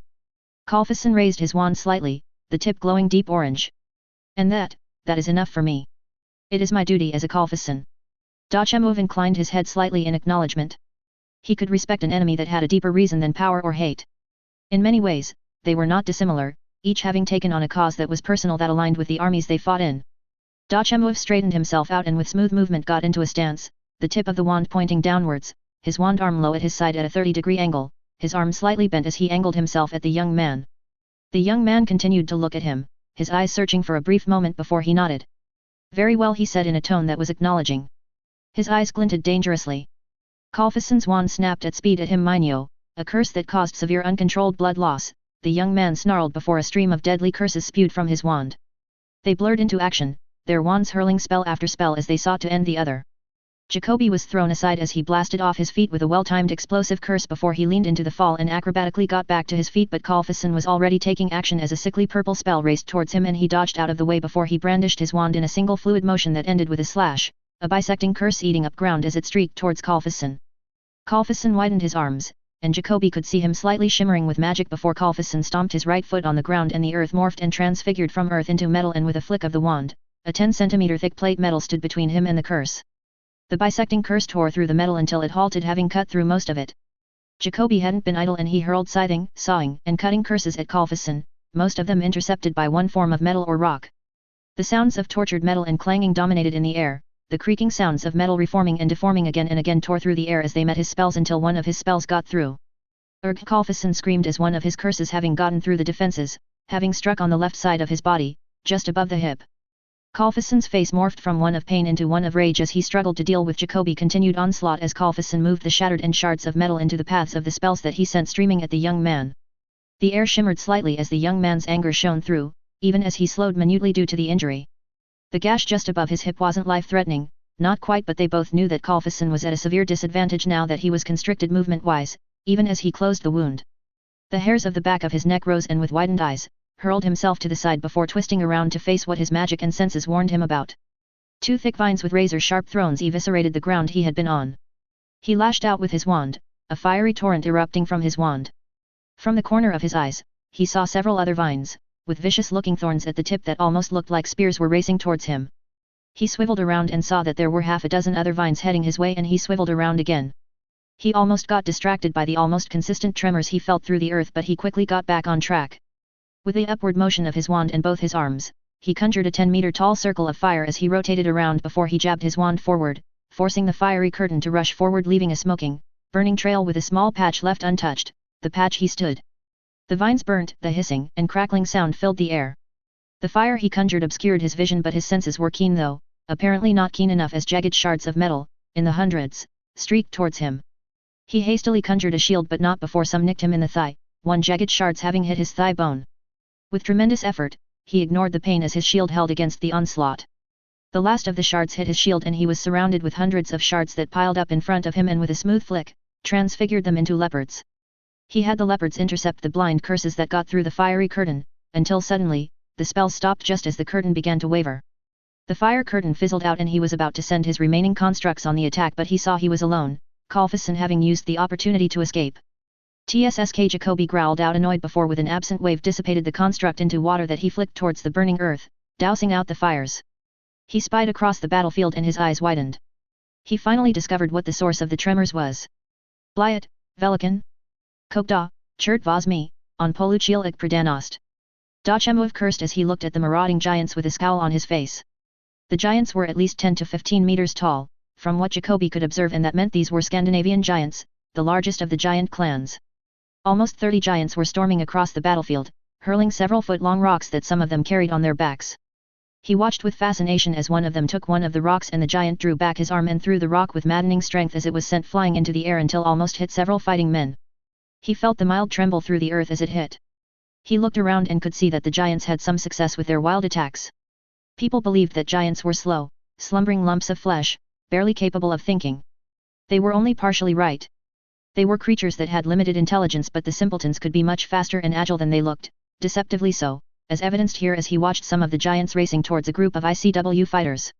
Jacobi grimaced as he felt the stinging pain of the shard of metal that had penetrated him. He pulled out the shard of metal and hastily knitted the muscle and skin, but the bone had been hit, so he'd need a bone knitting potion which he didn't have access to. He growled as he realized he'd have to be far more careful now. His eyes searched the field and saw Sinclair with a few of his men, and with a slow slight limp, decided to make his way towards him. The battle was far from over, the death toll was immense as neither side gave any quarter. Even injured, he'd take a few more men with him before his luck ran out. He chuckled slightly as he limped forward, his wand at the ready. The sun was still up and had cast an almost blood-red light onto the battlefield. Today would not be a bad day to die, he thought to himself. Though he would like to meet Kalfasson once more, he thought with a curl of the lips. Break. 8th of February 1943. Belgium. De Gaulle POV.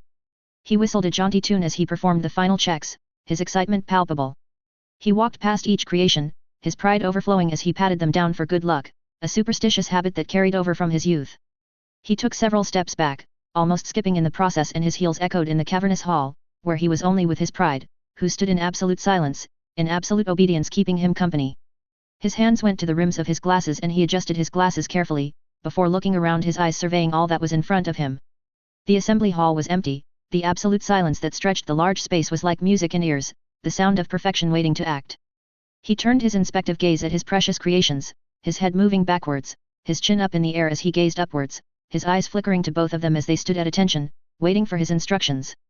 Their breathing was a low rumble, almost growl-like as they stood, the movement of their chests the only thing that signified that they were alive. Their shadows flickered under the naked flames of the torches that wavered and danced in the gusts of air that was released from the distant doors as he heard faint footsteps grow ever louder. They were his masterpiece, the culmination of his understanding of what made humans tick and what magic could do to create. His lips thinned into a displeased downturned turn. Not many would understand the majesty of his creation, the great struggle that went into creating a new species. Especially a species that were true to the myths, to the stories that had been created by fearful simple muggle minds of tribes in North America who mistook feral men with lycanthropy during the days before a full moon as a new creature, one that was disproven to exist thoroughly by Macusa. He heard the large double doors creak open, the sound echoing in the cavernous hall, and the succession of rapid footsteps filled the room. The breathing of the creatures stilled, the aura of danger increased magnificently. He glanced over his shoulders and saw that it was his ever-astute assistants. Their footsteps slowed significantly, their faces looking at the two creatures fearfully before one of them swallowed and turned his eyes to de Gaulle. Sir, he began rapidly as he straightened out under his uncaring eyes. We have intruders in the building. He rushed through, his wary eyes flittering between him and the tall imposing creatures. I see, de Gaulle said uncaringly before he turned away from his assistants. Had he noticed, he would notice that aura of danger increased and his assistants were but a few twitches from the creatures away from running away.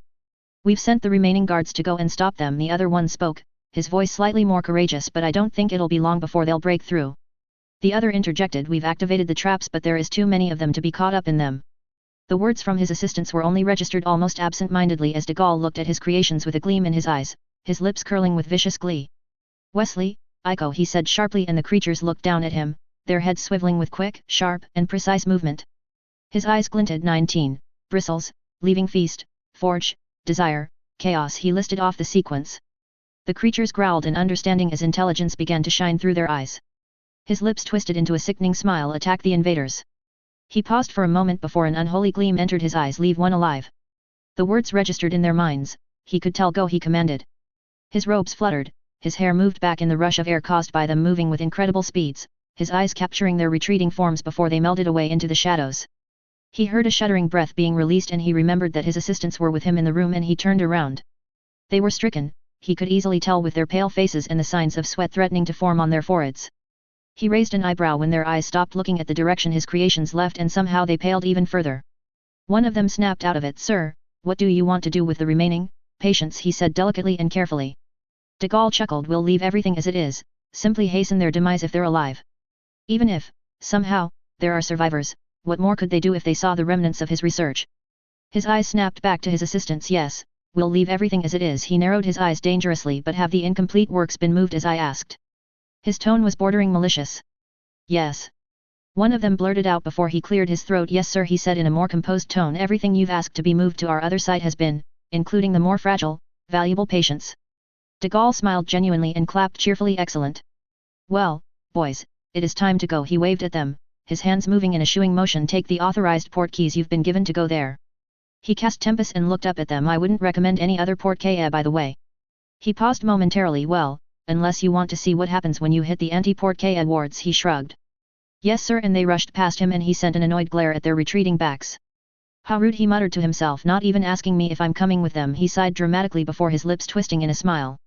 Perhaps he could correct that negligence from them. He did have some ideas about creating homunculus with human brains transplanted. He was sure he could correct the disconnect between the artificial nervous systems of the magical constructs and the human brain, in time.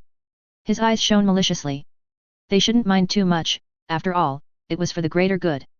His friend's words that truly gave the man a chance to recruit him. And, well, the chance of unrestricted research with unlimited funding as long as he did a few useful things was also not a bad selling point. The greater good. He put his hands behind his back as he moved towards the exits, his mind reflecting back. An idea that resonated with him so very well, an idea that coexisted with his own, one that is centered on sacrifice. He'd always been interested in the aspect of sacrifice, from a very early age, once he understood what it meant. Magic and sacrifice had a deep relationship, always had and always would. Both were empowered by the other and both shared an intrinsic relationship with meaning. From the moment humans crawled from the caves into the light and gave meaning to their existence, the notion of sacrifice had followed not after. To placate, to ask for forgiveness, to pray, to hope to deities that took form in the minds of humanity. To sacrifice had meant to offer, to take something and offer in exchange for a boon, for relief, or for vengeance. Until that word was made a mockery by fools with their insolence, unknowing and uncomprehending of what it truly means to sacrifice. He'd been born from an insignificant branch of the de Gaulle family, a family that was preeminently influential in the Swiss territories, one that was expected to fall in line, to sacrifice for the family even if there was little gain out of it, at most a daughter being married into the main branch. He had never paid attention to it, not until he'd become renowned for his research, his first work into the arithmetic relationships that existed in the creation of fire salamanders. It was then that he was expected to make the necessary. He restrained a snarl, his eyes took on a thunderous glint that poorly hid the rage that behind them, sacrifices for the family and give up the rights of his work, his labor, to the de Gaulle family that he was tied to by the slightest of threads. He did not agree to be offered as a sacrifice for their advancement, for their gain. They'd taken offense to that and had set to ruin him in all the ways that mattered, not going as far as killing him but had done worse and effectively killed any acclaim he could gain, any funding he could find by using their wealth and influence to blacklist him anywhere in Europe. His eyes darkened spitefully as his face settled into a neutral expression, his lips thinning out into a line. Well, they paid for that arrogance in the end. It had left him to be creative with his research. Years of secret experimentation on a bountiful source, Muggles, had made him the greatest flesh crafter and, in time, one of the most knowledgeable individuals of the dark arts that lived today. One that he made sure his dearly departed kin had understood before their untimely demise. He chuckled softly to himself, his chuckles echoing in the cavernous assembly hall as he crossed the distance towards the double doors. In many ways, he was thankful to his kin, for truly giving him the opportunity to become free from the constraints of morality that he would be blindly adhering to if he hadn't been blacklisted, which had given him the opportunity to loosen the chains that held man out of necessity and out of scorn and stubbornness. He was the freest of them all, free to pursue every single avenue of research, no matter how macabre or violent, without that little voice in his head screaming, a voice he silenced so long ago now. And in that purpose, he was making the greatest sacrifice of them all. For what could be the greatest sacrifice of oneself, to the duty of uplifting their people? He sighed disappointedly, a sheen of sadness covered his eyes, the same sheen of sadness that hid the madness that existed there. He shook his head as he passed the threshold of the doors and walked the eerily silent passageways, the sounds of his steps echoing softly in the distance. They would not consider his offering, his sacrifice, for what it is, merely consider it to be another facet of his instability, his insanity. His lips twisted into a cruel smile. They'd see the labors of his genius soon enough, and they'd see what could be created through magic and sacrifice, and they'd understand then. He began to whistle his jaunty tune again, snapping his fingers along the way, ignorant of the creepy quality that it took as the tune filled the silent passageways in front of him. Break. 8th of February 1943. Belgium. Amélie Cantona POV. She stunned her opponent before quickly conjuring ropes to bind him. The rest of his comrades were dispatched much harsher. She clenched her jaw as she watched them pile up the body and threw them to the side, for later identification, mostly for administrational purposes. She knew some of them had surrendered, but she had no doubt that it was conveniently not heard. Last, an American voice called out and she turned around, and a brown-haired man, Rogers, she thought his name, was looking at her with an unreadable expression. What? She snapped out, a little more warily than she intended. His eyes flickered to her stunned prisoner and she moved a little defensively, causing him to look at her again. You can't be stunning these men, he said in a harsh tone. She frowned at him. And why not? We're not here to kill everyone, we're here to stop the war and to bring them to justice. This caused his eyebrows to twitch and she held onto her wand a little tighter. She was no fool, she knew that many held the same kind of opinion as Rogers did, especially those who had fought and won more than one battle. Rogers was an American orator, one meant to stand for justice and the rule of law, but like so many, war had hardened them and they've lost what was right or not. War brought the worst in people, she saw that clearly. She despised Grindelwald and his followers for the wanton death they caused, the lies they were espousing when they were killing so many of their kind so ruthlessly. She'd lost her family during the occupation, she had more right than most to want them dead, but she was better, she believed that these people deserved to live with the consequences of their actions. Before he could respond, Rogers. A voice called out from further ahead in the passageways of the complex and both of them turned around. Rogers spied her one more look before he left, but not before leaving a final word. Make sure he won't be free to roam again. He won't get a second chance should he escape, Rogers said without much feeling in his words, the threat of execution apparent in his words. He walked off in a quick, measured pace. Commander, she heard Rogers say in the distance before she turned to her prisoner. It seems like we were left a priest. She managed to overhear before it became too faint. She eyed her prisoner and sighed. She went into her robes and produced a set of manacles that would bind his magic and would not be able to release him without tapping her wand and incanting a specific charm. She clicked the manacles around his wrists and the runes glowed for a second before they faded. They were unable to port Kaya out, not until they took down the final wards in this place that stopped Portkeys working, so she'd have to hide him lest he be freed by one of the enemy that they might have missed, though she doubted it. They'd entered in several locations and circled to the center of the building, the plan being to root out all resistance. They were close now to the center of the building, though it was odd that they hadn't yet heard back from the other teams, as she and her comrades had taken the longer route. Most of the rooms they passed were burnt out purposefully, most of the research and potion labs having been destroyed, unfortunately. That was another reason why she wanted a few prisoners and why she was flabbergasted at Martinez's willingness to let his men kill without even trying to extract information, even if he wanted them all dead. There is an abandoned room out back where a few other survivors are, one of her French comrades said, and she nodded gratefully. The ICW, an American task force, also consisted with some divisions of French orators, though it was not the bulk of their people, most remaining in France to bring order back to the country, a decision that likely also played in the scornful way some of the foreigners looked at them, as if they had anything to do with that. She sighed, exasperated. She levitated her prisoner and moved into that direction. She stuffed him in the makeshift prison with the rest of his comrades, all of whom were manacled, though she could see most of them were in pretty bad shape. She left the room and proceeded back where she came from. The faces of the men she came across, all of whom were walking in the opposite direction she was going to, were pale and more than a few shook, and she frowned. What's going on? She inquired with a pressing tone. One of them turned to her, his sickly expression changing into an angry one. Go see for yourself, he said in a biting tone, and he jerked his head in the direction where she walking to. He walked off without another word and the rest of the men simply followed. She narrowed her eyes as she stared at their backs. What did they see? She did as he suggested and made her way towards where she'd been pointed towards. Again and again she was met with disturbed faces on people she knew were battle-hardened and were no strangers to the darker side of war, and yet they were all disgusted and sickened. The putrid smell suddenly assaulted her nose and her eyes threatened to water as she gagged. She hastily cast a charm that would dispel foul odors around her and she breathed easily once more. That wasn't a good sign, she thought privately. That kind of smell, that strength of smell, was far from normal, even in war conditions. She got to the bend that led to the room where several men stood by the door, their body postures tense and angry, and she steeled herself as she walked past them. As her eyes turned to one of the beds, it took several moments to realize what she was seeing. For her brain to process the horrific visage that was before her.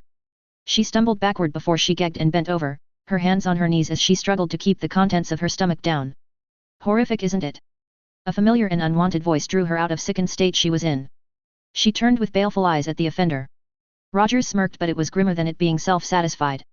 Her eyes flickered towards the beds that lay arranged and firmed herself to look. They deserved that at least. The room looked like a typical Muggle hospital room, but that was where the similarities ended. She saw corpses of women and children who died with agonized, anguished expressions on their still, grey, faces that she wondered only captured a mere fraction of the horrors they'd suffered through. Their bodies were defiled, horrific wounds that spoke volumes of the things they went through, some of them having their internal organs exposed, and she had an ill feeling that they'd been alive during the torment. She straightened herself out, her stomach still feeling delicate, and she was more than glad she had the charm still around her. That is what the man and those comrades of his are protecting, Rogers said with quiet rage in his voice that did not match up with his stony face. Her eyes snapped at him. Why do you care? Why do you care if I'm ensuring that we're keeping prisoners? His face turned ugly as he stepped into her space and looked down at her, literally and figuratively. She suspected because you're not doing it because you want to keep prisoners, you're doing it because you're holding yourself a standard that doesn't exist in war. He swiveled his arm around, waving it towards the corpses that were on the bed. Doesn't exist in places like this. Mercy to those who silently stand by and even actively aid those bastards is undeserved, and you refuse to see that, he almost shouted in her face. Her wand arm twitched as she stared back with furious eyes. Who was he to say how and what she should think, how she conducted herself? As if she wanted to grant mercy to these monsters. You might have forgotten, she began slowly with fury laced in her voice, but even in war, I have not forgotten my oaths as an orator. She paused deliberately as their eyes met with equal fury. And you have. We do not descend to their levels, otherwise what are we fighting for? She broke the gaze and turned her eyes to the disturbing bodies. We are here to stop their monstrosity, to provide justice for these poor people, may they be Muggle or magical. Her eyes snapped back to his and she could see the turmoil in his eyes, and for the first time, she could see the tiredness in his eyes. Vengeance won't end this war, Rogers, she said a little softer but just as stern as before. It was something she was holding on to. Justice would prevail. She would see the killers of her brother and her parents languishing in prison until the day they died, which hopefully would be at least a damn century. No. He trailed off as he veered away from her. It won't. But it will be what they deserve, he said finally before he walked off. She couldn't deny that, it was something she had to fight herself over again and again. She shook off her thoughts and walked away, her thoughts conflicted. They made it through deeper into the complex, and other than a few skirmishes, it seemed that the complex was deserted. Most of the traps were defused and circumvented, as they'd learned of the traps that the Russians had encountered in their efforts to root out Grindelwald and his followers. The unease grew more and more as they passed through similar facilities as the one she'd seen, though this time she decided not to look, her heart unwilling to be broken for these people any further. Where is Milianu? She overheard one of her French compatriots say. Isn't he at the rear with those two Americans? He isn't, I've just checked. She turned around with a frown on her face, but they walked away towards Martinez, and she could tell there was something wrong, not just from the concerned look that Martinez was sporting. She'd been on edge from the moment they'd entered the complex, but she'd considered it natural considering the situation they were in. But now, her anxiety levels were reaching heights that reminded her of when Grindelwald attacked the French ministry. Rogers, Martinez called out, and Rogers went to him. After a few minutes, Rogers left with half a dozen men back in the direction they came in whilst they continued on. She walked up to Martinez. Was that a good idea, sir? She asked boldly. She'd never been one to shy away to ask, especially when her instincts were proven her right, most of the time. He glanced at her with a displeased frown on his face. Whether or not if it's a good idea is not your concern, Junior Auror, he said curtly. That is what Anui said when I told him that something felt off at the French ministry before Grindelwald himself attacked, she muttered. What? Martinez halted and swiveled towards her, his eyes now focused. She looked a little warily. Well, I have an overactive sense of danger. It's screaming right now, just as it was screaming when Grindelwald surprised us at the French ministry. He stared at her and she shifted uncomfortably. It's a bit of a family trait, she added, but she could see that she probably shouldn't have. Martinez gritted his teeth. Why haven't you said anything? This could have helped, he ground out. She shrugged uncomfortably. I usually get dismissed before I can, so I just stopped, she finished a little lamely. May magic have mercy on us. He grabbed the bridge of his nose before he eyed her after a shake of the head. Girl, that was foolish, but no matter. He turned serious. You're certain? She nodded firmly and he pursed his lips as if it was a validation he needed. I've been feeling uneasy as well, something isn't right. Pino, goin'. An unholy roar tore through the air and it was almost comical how everyone stilled at the sound. Merd, how I hate when I'm right, she thought grimly as she lifted her wand up high, an act that everyone else did as well. Everyone, form up. Partner up. The sound of shattered walls reverberated in the base. Now, now, now. Martinez bellowed, and just like that she found herself side by side with Martinez.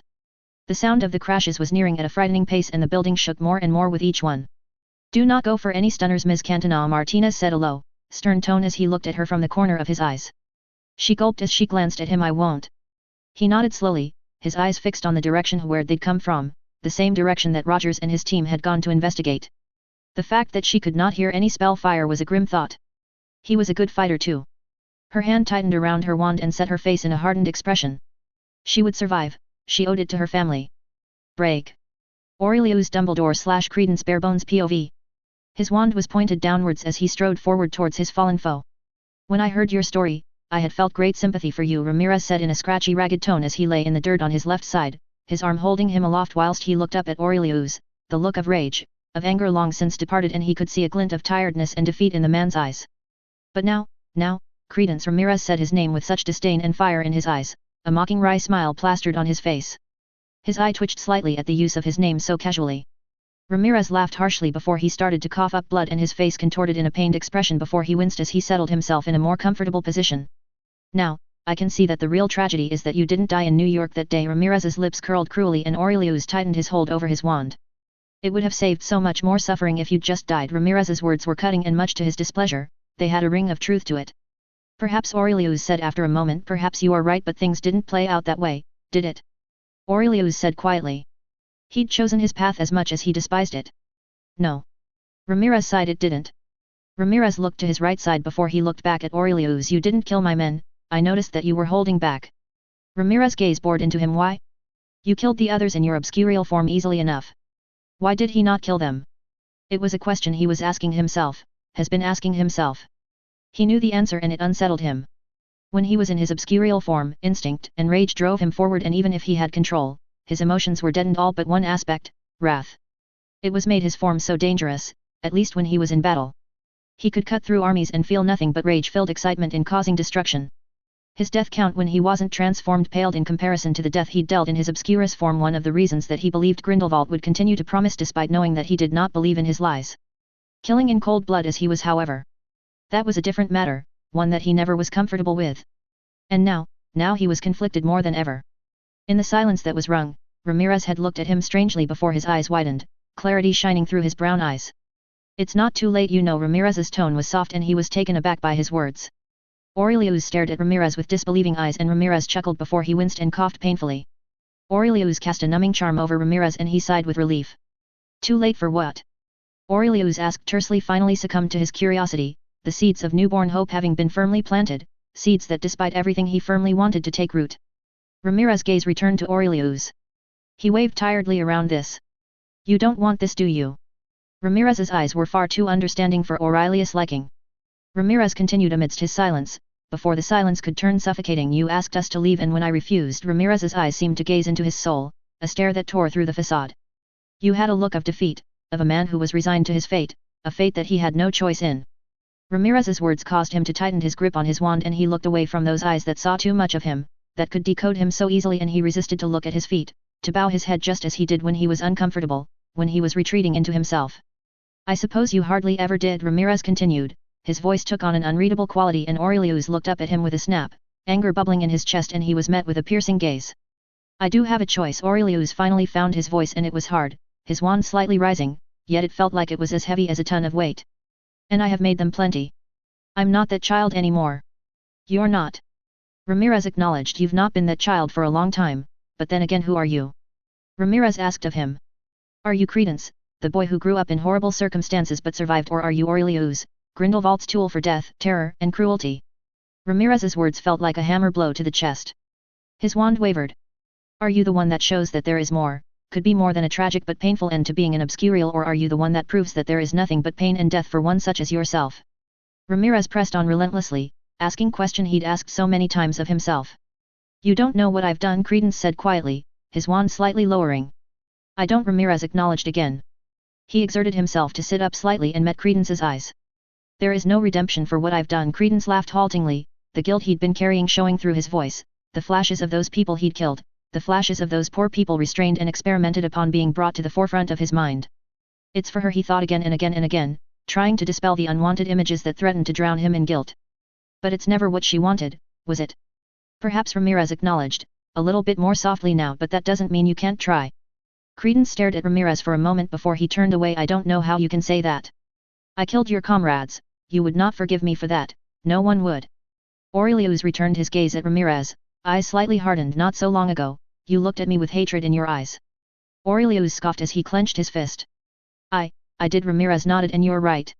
I do not forgive you, not right now, not when it's fresh, maybe I never will. Aurelius' face didn't change, but he felt vindicated, even if it was regretful. But Ramirez gazed away from Aurelius. I can see myself forgiving you. You were not given many chances, if any, to be better, to be more than the butcher of Grindelwald, the dagger in the dark. Aurelius silently drew in his breath. The dagger of the dark was a phrase he'd heard described about him, whispered about him. He hated that phrase more than anything. You don't understand. Credence trailed off, his voice wavering. Then make me. Ramirez urged. Aurelius snarled, his magic riled, surged, and he snapped off a reducto that he cast over Ramirez's shoulder. Ramirez flinched slightly but had his eyes fixed on him, his expression neutral despite the threat, despite the danger he was in. I'm willing to listen, Credence. Ramirez pressed, unfaltering and confident, and Credence felt himself crumble little by the guilt, by the seemingly sincerity of Ramirez. I've wanted to leave for years, Credence began slowly, his voice softer, more fragile than it had been for years. Why didn't you? Ramirez asked carefully, his face measured and focused. He has something I need, research, knowledge. Nothing that the ICW wouldn't be able to help with, Ramirez said confidently. Aurelius scoffed, fury shining through his eyes. The ICW. He snarled out, his wand rising higher until the tip was pointed directly at Ramirez. The ICW hunted me. His eyes bored into Ramirez, his magic rising, wisps of his obscura seeping through his skin. They hunted me relentlessly, even as I tried to keep a low profile, to explore this new world I found myself, my world that I should have been part of from the first place. He raged, the tip of his wand crackling with dark blue magic. I was trying to find out who I was. Nothing more, but no. Aurelius calmed down, his breathing leveled. They could not leave me alone, and when I was offered the chance to learn, to be free. But you never were free though, were you? Ramirez's voice was unaccusing, pitying. The fight left Credence. No. He sighed, his wand lowered slightly. Even when I became skilled enough, even when I was strong enough, when I realized his Li, he still had something I needed. He glanced at Ramirez. Even if the ICW had the resources and knowledge I need, they'd never stop trying to imprison me. Silence stretched moments longer than he wished for, silence that confirmed. Not unless you prove to be more valuable as a free man than a prisoner. The ICW would unlikely let you go, not completely, even if you gave valuable information to them, Ramirez finally added as he stared at Credence. Once more I would be used, to be beholden. Credence shook his head.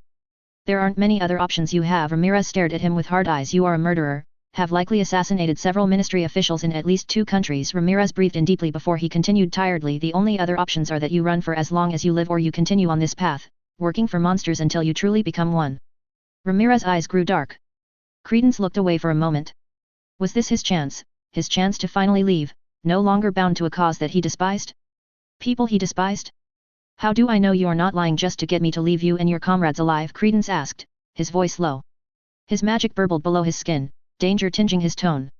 You don't, Ramirez said bluntly before his expression changed, one of sincerity, but I'd do all I could to ensure it. That is all I could promise. It was insane. To trust this man who was at his mercy, and now, he was effectively contemplating surrendering to him, merely for a promise. Could he exchange one promise for another? One promise that would have him commit more crimes that would eat at him, that would have him see the depravity his followers would commit with glee on a continuous basis, helpless to stop it. The other promise only offered the mere chance that the ICW would not imprison him and actually give him the aid he'd need for Nagini. He could see the crossroads he was at, one that led to almost certain doom and death unless he committed his soul and magic to the cause, to become as much a monster as de Gaulle to help Grindelwald win this damned war, because he knew Grindelwald would not give him the cure to the curse until they'd won. The other was far more uncertain, but there was hope. They would have to commit to helping me cure a curse, he finally said, quieter, almost in a whispering tone. Ramirez's eyes narrowed, but he nodded slowly. I don't know what curse you're referring to, and I can't promise that a cure would be found, but it would be something that can be agreed to. Decide quickly though. Ramirez's voice broke him out of his thoughts. If you refuse, I only ask that you kill us all, then have us taken prisoner by de Gaulle, he said with grimness in his voice. Credence flinched when Ramirez invoked de Gaulle's name, something that he knew didn't escape Ramirez's notice. Before he could answer, twin roars pierced the air and he swiveled his head around at the source of the sound. It was animalistic, but there was something wrong with the roars. The sun had disappeared into the horizon, the last rays of the day barely illuminated the battlefield, but it was enough to see 2 formless creatures in the distance. What? Ramirez said slowly. Are they? They are larger than werewolves, and it's not a full moon. I don't know, Credence said distractedly. The formless creatures dashed forward, at speeds that he did not think possible, their hulking forms smashing and eating up the distance in no time. The men, Ramirez said suddenly, his voice panicking. You've left them defenseless, you need to help them, they're in no condition to defend themselves. Credence snapped his eyes at him and was met with grave eyes. He clenched his teeth as he stared the downed man. He returned his eyes to the creatures and saw them almost upon the conscious bodies. He hurled streams of curses at them, most of them explosive and blasting curses as he pushed them away from the unconscious men that they attempted to feed on. They managed to evade most of them, but an expulso had hit one of them, the smaller one, on the shoulder, but it barely even did anything, merely shifted their complete attention to him, and he almost recoiled when the sight of them became clearer. The creatures were grotesque, their growls. De Gaulle Credence whispered, his voice full of dismay. Was this what he was doing with them? The hunchbacked creatures stood, nearly 10 feet tall on their strange hooked legs. Their arms were rippled with strands of muscles, their strength was easy to see. Their hands were claw-like, the massive nails were as sharp as steel knives and they gleamed when light hit them. Blood dripped from their lipless mouths, their gnarly teeth shone in the last lights of the sun. Their eyes shone malevolently at him, their glowing red eyes shone like twin fires dancing in the dark of the night, the rage and madness clear to see. His heart was beating faster and faster as they darted towards him, impossibly fast. They ran at him on all fours, their hands ripped earth with each gallop, the muscle tendrils seemed to bulge and release with each action, and that didn't fill him with confidence. He needed to transform, there was little chance he could destroy them as he was now. Strands of blackness, strands of the obscurus parasite swirled around him, and the creatures took that as their cue to attack. He turned into a ball of swirling mass of black ash and strands and met their challenge, met their roar with a shriek of his own, the obscurus in him demanded no less. He propelled himself forward, adding momentum as he ate through the ground, and tendrils of obscurus exuded from, and he used them like wisps that tore into the earth that left a trail of destruction in his wake before he lashed out with his tendrils. They ducked and weaved out of the way of the tendrils, their agility despite their bulking forms showing through. They dodged out of the way faster than he could turn, and their targeted attacks were wearing him down even if he was almost completely unaffected by the strange claws that seemed to be able to cut his obscurus tendrils. He jabbed his tendrils like lances and he tore through one of their calves in a pained roar of fury. He dashed backwards as he evaded the barreling creature that shot through the air and struck into the earth where he'd been, and it crashed with a huge thud with their claws dug deep into the earth. They attempted to rip him apart with their claws and their jagged teeth, and he was shocked that they had managed to find purchase, and they tore bits of his obscurus and ate some of it. The obscurus in him raged at their insolence, at their audacity, and the wisps of perverted magic and ash that made up his tendrils changed. His tendrils changed into spikes and he lashed out at them, his spikes had run through them. They roared in pain and in triumph as their wounds healed almost within moments, seemingly delighted in their ability to actually harm him. The obscurus parasite within him was raging, fueling his instincts of wrath and destruction, and he dashed forward, his obscurus form darker and larger than before. Dozens of tendrils shot forward from his body and ripped the arm off of one of them, causing it to howl in pain. He saw that the arm was already a stump, slowly regrowing, but he focused on the other who darted forward, a roar of rage and challenge ringing out in the air. A whistle cut through the night and the two abominations stood still before, without a single growl, they darted away, disappearing into the rubble of the former complex. He changed back into his human form, his breathing slightly ragged. Pain radiated throughout his body. He would never be able to die in his obscurial form as far as he knew, but they had been eating him, that made things far too uncertain. He hadn't even thought that was possible. He glanced at the origin of the whistle and saw, with dread, that the form resembled de Gaulle. He could feel his eyes on him even if he could not see it. With a swirl, the form disappeared, the telltale signs of a portkaya activating. "Thank you," he heard, and he snapped around and saw Ramirez with his hands raised though his face was hard. Credence nodded jerkily. I have to go." He needed to get Nagini out. Grindelwald would not forgive or forget this betrayal. "I understand." Ramirez halted for a moment. "I will inform the ICW of your actions today. Even my murder of your men?" Credence asked with a bitter mocking smile. Ramirez's eyes grew stormy. "Even that. But..." Ramirez's teeth clenched for a moment. "I will ask for your actions against those abominations to be weighted." Credence scoffed, but he couldn't care, not now. He knew that it would weigh somewhat, but how much he did not know. No. He had to go and get Nagini and run. Ramirez stuck out his hand and broke Credence out of his thoughts. "This is an address where you can meet us safely." Credence took the piece of paper and put in his pocket in a rush. He nodded to Ramirez and took out his portkaya. "A little island in the sea," he said in Tagalog, and with a swirl, he was gone. Break. 8th of February 1943. Mannheim. Grindelwald POV. He stood on the raised platform above the tree line, disillusioned, that he created in the small forest that encircled the clearing that they'd chosen for the battle. The trees ruffled and swayed in the evening winds, his robes billowing just the same. He watched with lidded eyes as the last of the giants were brought down, their legs having been bound by ropes before a hail of spears, harpoons, and more befell them. The giants were unimportant, their ultimate purpose had been served wonderfully. The distraction they provided allowed most of his units to quietly withdraw from the battlefield. Some would remain for what was to come. That was regrettable, but it was necessary. Their sacrifice, though they do not know they are to be sacrifices, would not be in vain. This was an opportunity to deal a blow that he would not shy away from. Not for the lives of a few inconsequential men. Had he joined the battle from the beginning, it would have caused them to retreat, at great cost, but nonetheless they would have retreated. That could not be allowed, not when there were several key men that he could either capture or kill, which would deal significant damage to their cause. Battles are won or lost before they are started. No battle can go as they plan them, but planning was everything. It was how he rose from a middling family to a conqueror, to be one who was so close to achieving his goals, after decades of careful planning, careful manipulation, and outright elimination before it was time to truly begin. After his flight from Godric's Hollow, he'd re-evaluated his plans, his goals, and saw that his initial haze of grandiose dreams were riffled with problems that he did not consider, the resistance he'd faced towards a world he'd carve out, one where his kind stood above all other species, as masters of the world and he as the master of them all. Even within families, resistance can be born, Albus' own brother being a key example. No, he had to sway, charm and seduce the powerful, the rich first before he enacted his great plan.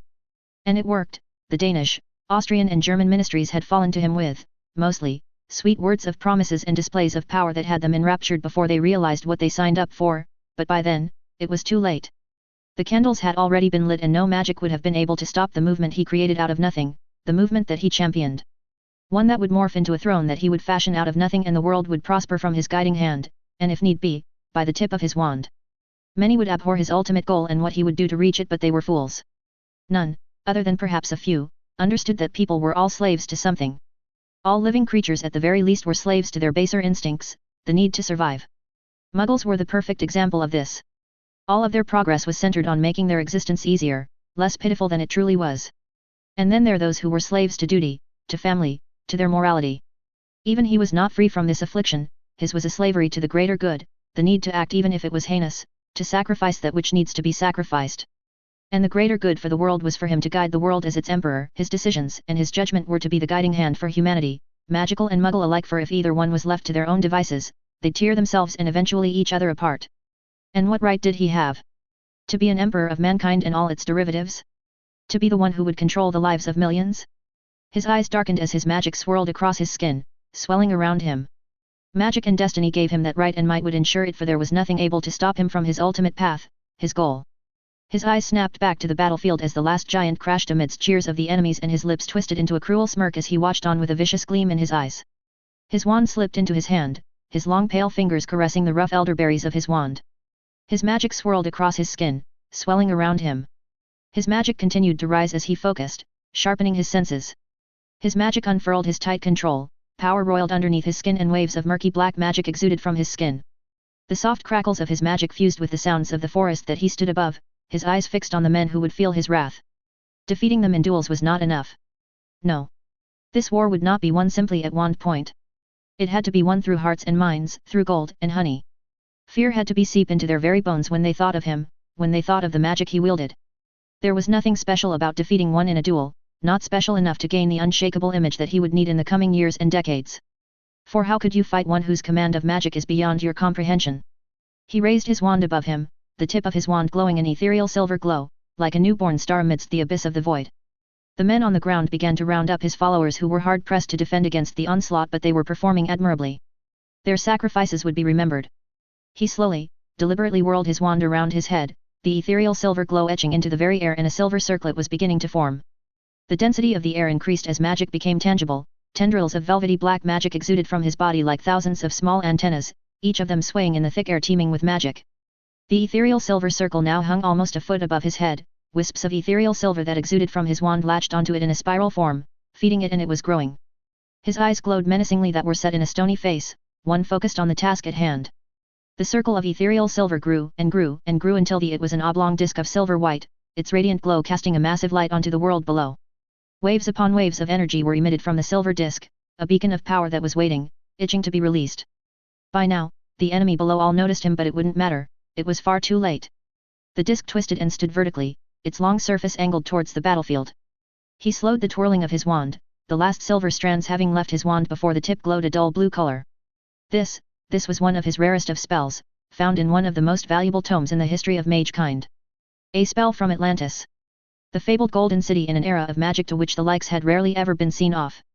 He'd found this tome discarded in a bazaar in Marrakesh, a novelty as its age could not be discerned, but ultimately without value even if it seemed to be old, so old. The language was one none could read.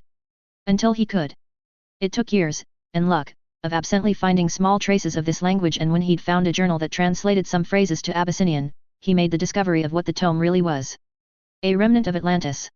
His magic crackled, the power that was running through his veins pulsed, thrummed rhythmically as he raised his free hand and opened up his body as the disc began to whine audibly. The sound that it was giving off reverberated in the air around them, loud enough for everyone in the battlefield to hear. His glowing eyes surveyed them and he saw they were rushing towards him, some even attempting to leave. It was far too late. Most of the Atlantean spells in the tome were inaccessible to him, perhaps it was better to say he did not understand. The Atlantean train of thought on magic was far more sophisticated than it was now, and it seemed their control likely was the same. He could only understand a few and even then only do 3, perhaps 4 of the spells. This spell was one of them. It took him years of control, years of fine-tuning the conversion of Atlantean magic into wizarding magic, for there was a substantial difference between the two, and he knew that this likely was a pale comparison to the real thing. Even so, the area around him was thick with his magic, the black strands swirled around him, there.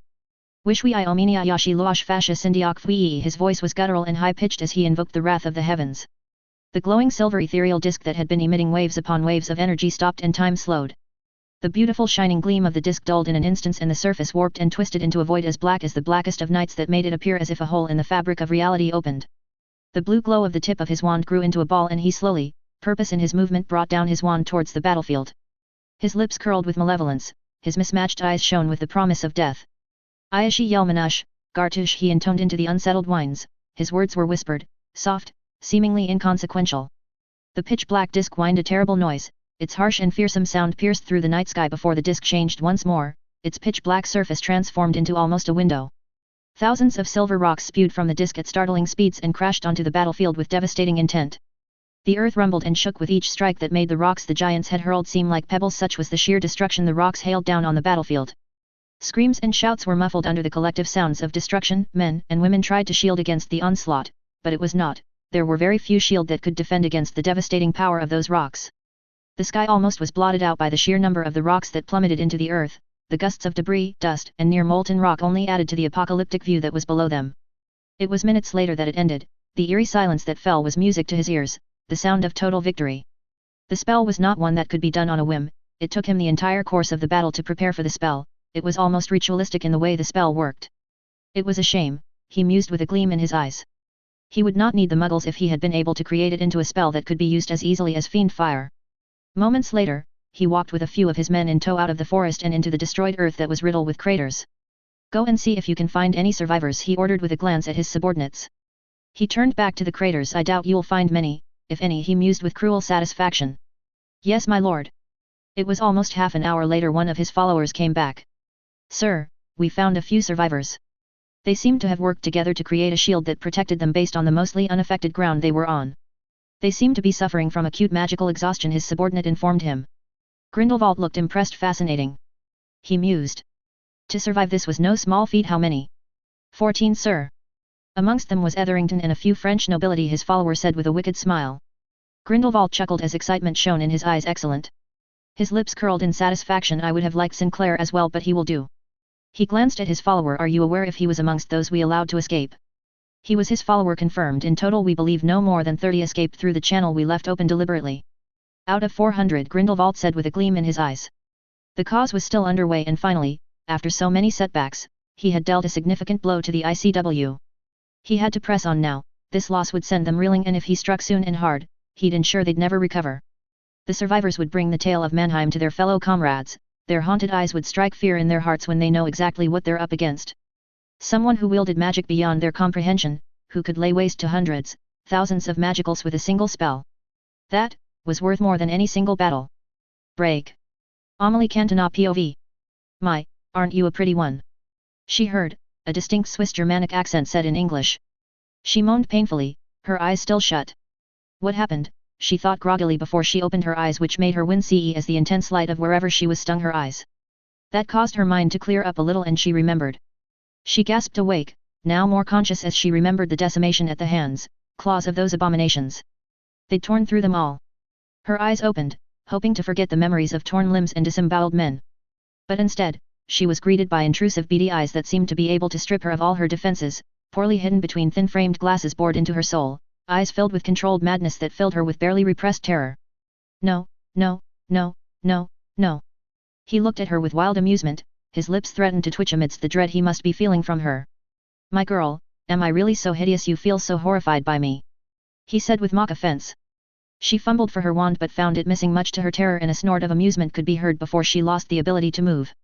She was floated around until she was face to face again with the monster. The terror is rolling from you in so many splendid waves. His face changed within a split second, the amusement, the mockery fled him and a cold gaze filled his eyes. It's positively delicious. The terror she felt now was all-consuming, and if she wasn't petrified, she would have been shaking, trembling. I wonder how much more you could handle before your poor heart gave out. He looked up momentarily, seemingly in thought. It would be an interesting test, don't you think? To see how much a young healthy heart could handle. He turned to her, all emotion having left his face, merely a cold interest shone in his eyes under stressful conditions. His finger trailed the contour of her jaw, perhaps a little flaying of your arm, the removal of your finger bones, one by one, perhaps even the careful removal of your tendons. The man's unremarkable face was carved of stone, his facial muscles controlled to an unimaginable degree as he spoke with her, to her in things that no sane man could talk about without flinching, without reacting one way or another. Not even the most sadistic could be as uncaring as he was, and that terrified her.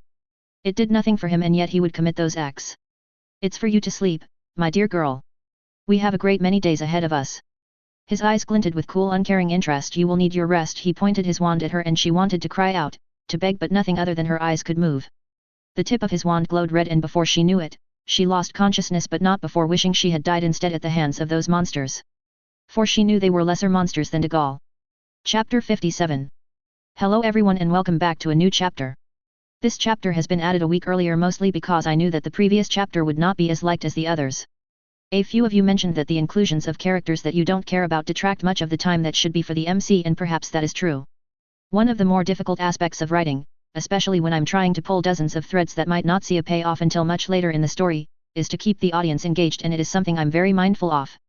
There is purpose in all of the personal POVs for the sake of story advancement, though the latter chapters will not go without a POV or inclusion of Atticus in some way or another. Enjoy and let me know what you think. Note, if you would like to read ahead, the next 3 chapters are available on patreon/boombox117. The Discord channel is Niskxc. Break. Genelum Castle. Atticus POV. He snapped his eyes open and shot up in a bed. Light filtered through stained glass that created a miasma of dancing colors in the room. His eyes darted around the room and realized he was in a large but bare bedroom. Where am I? He wondered with not a little bit of concern. The fact he wasn't in a dark cell or worse did much to alleviate his concerns, but even so, he didn't like not knowing where he was. He blinked and tilted his head with a frown on his face in contemplation. I didn't dream. He murmured. That hadn't happened in a long time. His dream visions, most of which were of the same events unless he did something that would change it, each of his actions appearing to be invisible lines, invisible threads that he could adjust ever so slightly, just enough to change the direction by a few tenths of a degree, which was great enough to cause enough change but not enough in the grand scheme of things. Though, the more he did so, the more it would, and the more he did so, the greater the change he could make. He could not see far, it was almost like walking through dewy misty morning where you could see more than 50 meters in front of you, and even then, it was never uniform. He could see things that he wouldn't expect to see until years from now, like Elvis on a black and white television or an adult Emily in the Weisengamot. He could see things that affect him, but that was vaguer than the random visions he'd see of others. The further they were from him, both location and in importance, the greater the clarity, almost as if he was a stone cast into a puddle and they were at the very edges, larger, unaffected by his changes. To not have a dream now, was it because of exhaustion? That was worth thinking on. Later. He threw off the bed covers and stood up. He was still in his battle robes, so he was spared any kind of indignity in that regard. Plus, the last time he'd woken up somewhere strange, he'd been put in strange clothes, met an AI and found out his great many grandmother was an ancient human hundreds of thousands of years old, so really, so far so good. He stretched out his body, removing the knots that were in his muscles before he also clenched and released his fists, finishing by rolling his wrists. The pain was gone, but it seemed there was still a few vestiges of what he'd put his body through, even if he was healed. With the content sigh that comes from stretching, he looked for his wand and found it resting on the bedside table. The familiar thrum of his wand was like the sweet smell of home after being away for months. He put it back into his wrist holster and eyed the glass-stained window. He walked up to the stained glass window and opened it. He squinted his eyes as the light of the noon sun shone directly at him before they readjusted, and he realized exactly where he was as he looked down at the plains before him. He stuck his head out of the window and saw that he was at the upper reaches of Genelum Castle. There were 4 towers, all equidistant from each other from what he could tell, though a section near the tower to his right was damaged. At least we won, he thought to himself, though he wasn't exactly pleased that he was out long enough for them to win. He took a deep breath and felt his magic as he breathed in and out, an exercise that always calmed him, something that never felt to make him content. He inhaled deeply and brought forth his family ability with gentle coaxing. The world around him changed as his magic, ever present, hummed in his veins.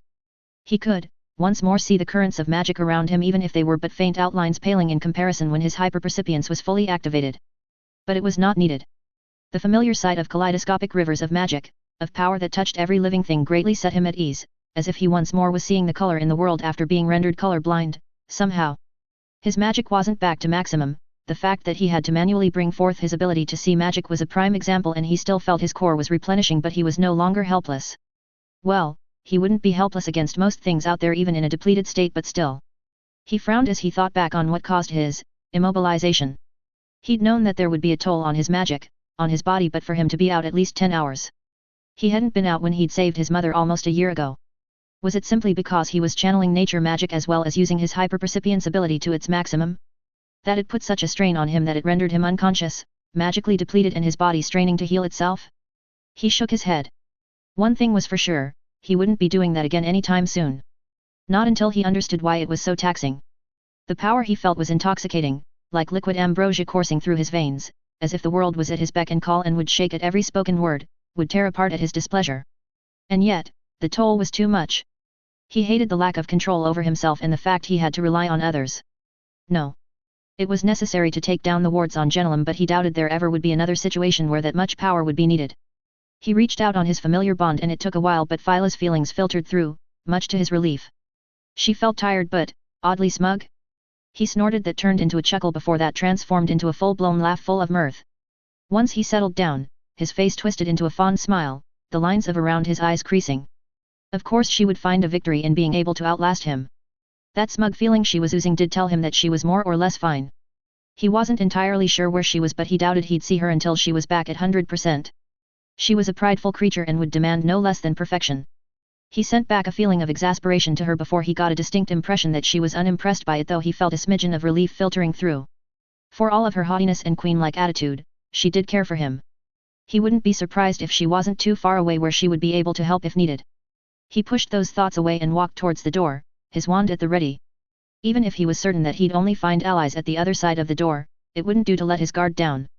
A few flicks of his fingers he silenced and disillusioned himself before he obscured his scent and reached out to the doorknob. He opened it and strode out into the hallway, which was empty. It seemed that he was within a wing of residential rooms from the rooms he'd spotted that had their doors open. He got around a bend that led to a large oval living area, and there was where he spotted some of his comrades, Lyra Seelamontagne and Roland Clark. They were perched on the edges of their seat, their heads hanging over a game of wizarding chess. "Check in 5 moves," Miss Seelamontagne smugly intoned. Atticus' eyes flickered to the board. He suppressed a desire to hum in disagreement. She'd be able to do it in 4 if she'd seen it. That sounds awfully similar to what you said last game. Clark looked up from the tiered chessboard, mirth in his eyes.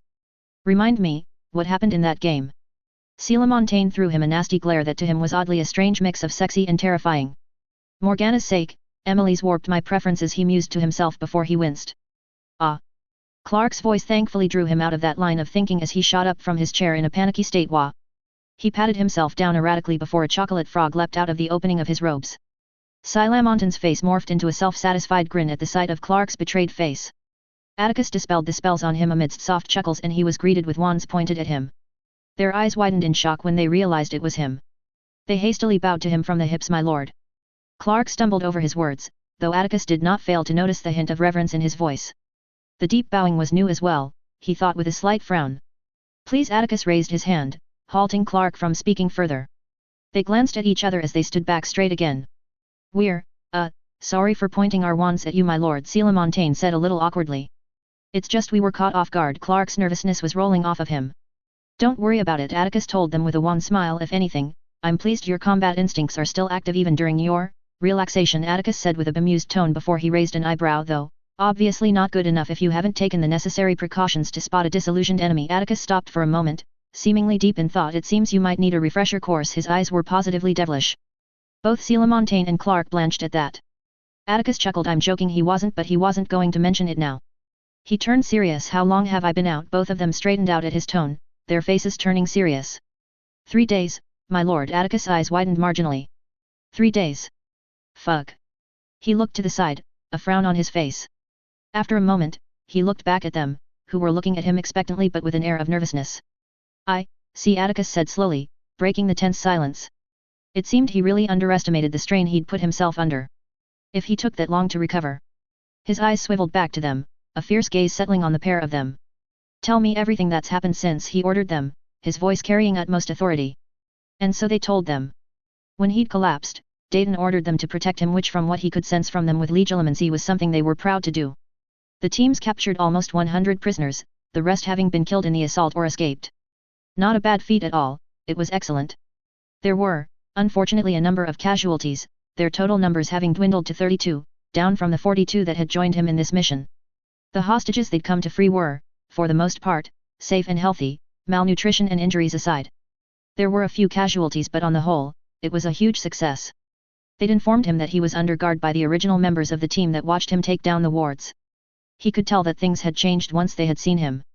The others had come from the other entrance that guarded the way up to this wing, and all of them were looking at him in a way that left him somewhat uncomfortable. He'd thought they'd show fear, that someone like him existed, someone who could wield magic that 99.9% of the wizarding population could never hope to wield, and yet, instead, they radiated deep loyalty and a disturbing amount of reverence. But wasn't that what he going to have to be used to? That all of his schemes were going to end up culminating in him being viewed as a savior of the magical world? To be viewed, pretty much as Merlin of the modern age, and then later on as Wizarding Moses to mage kind?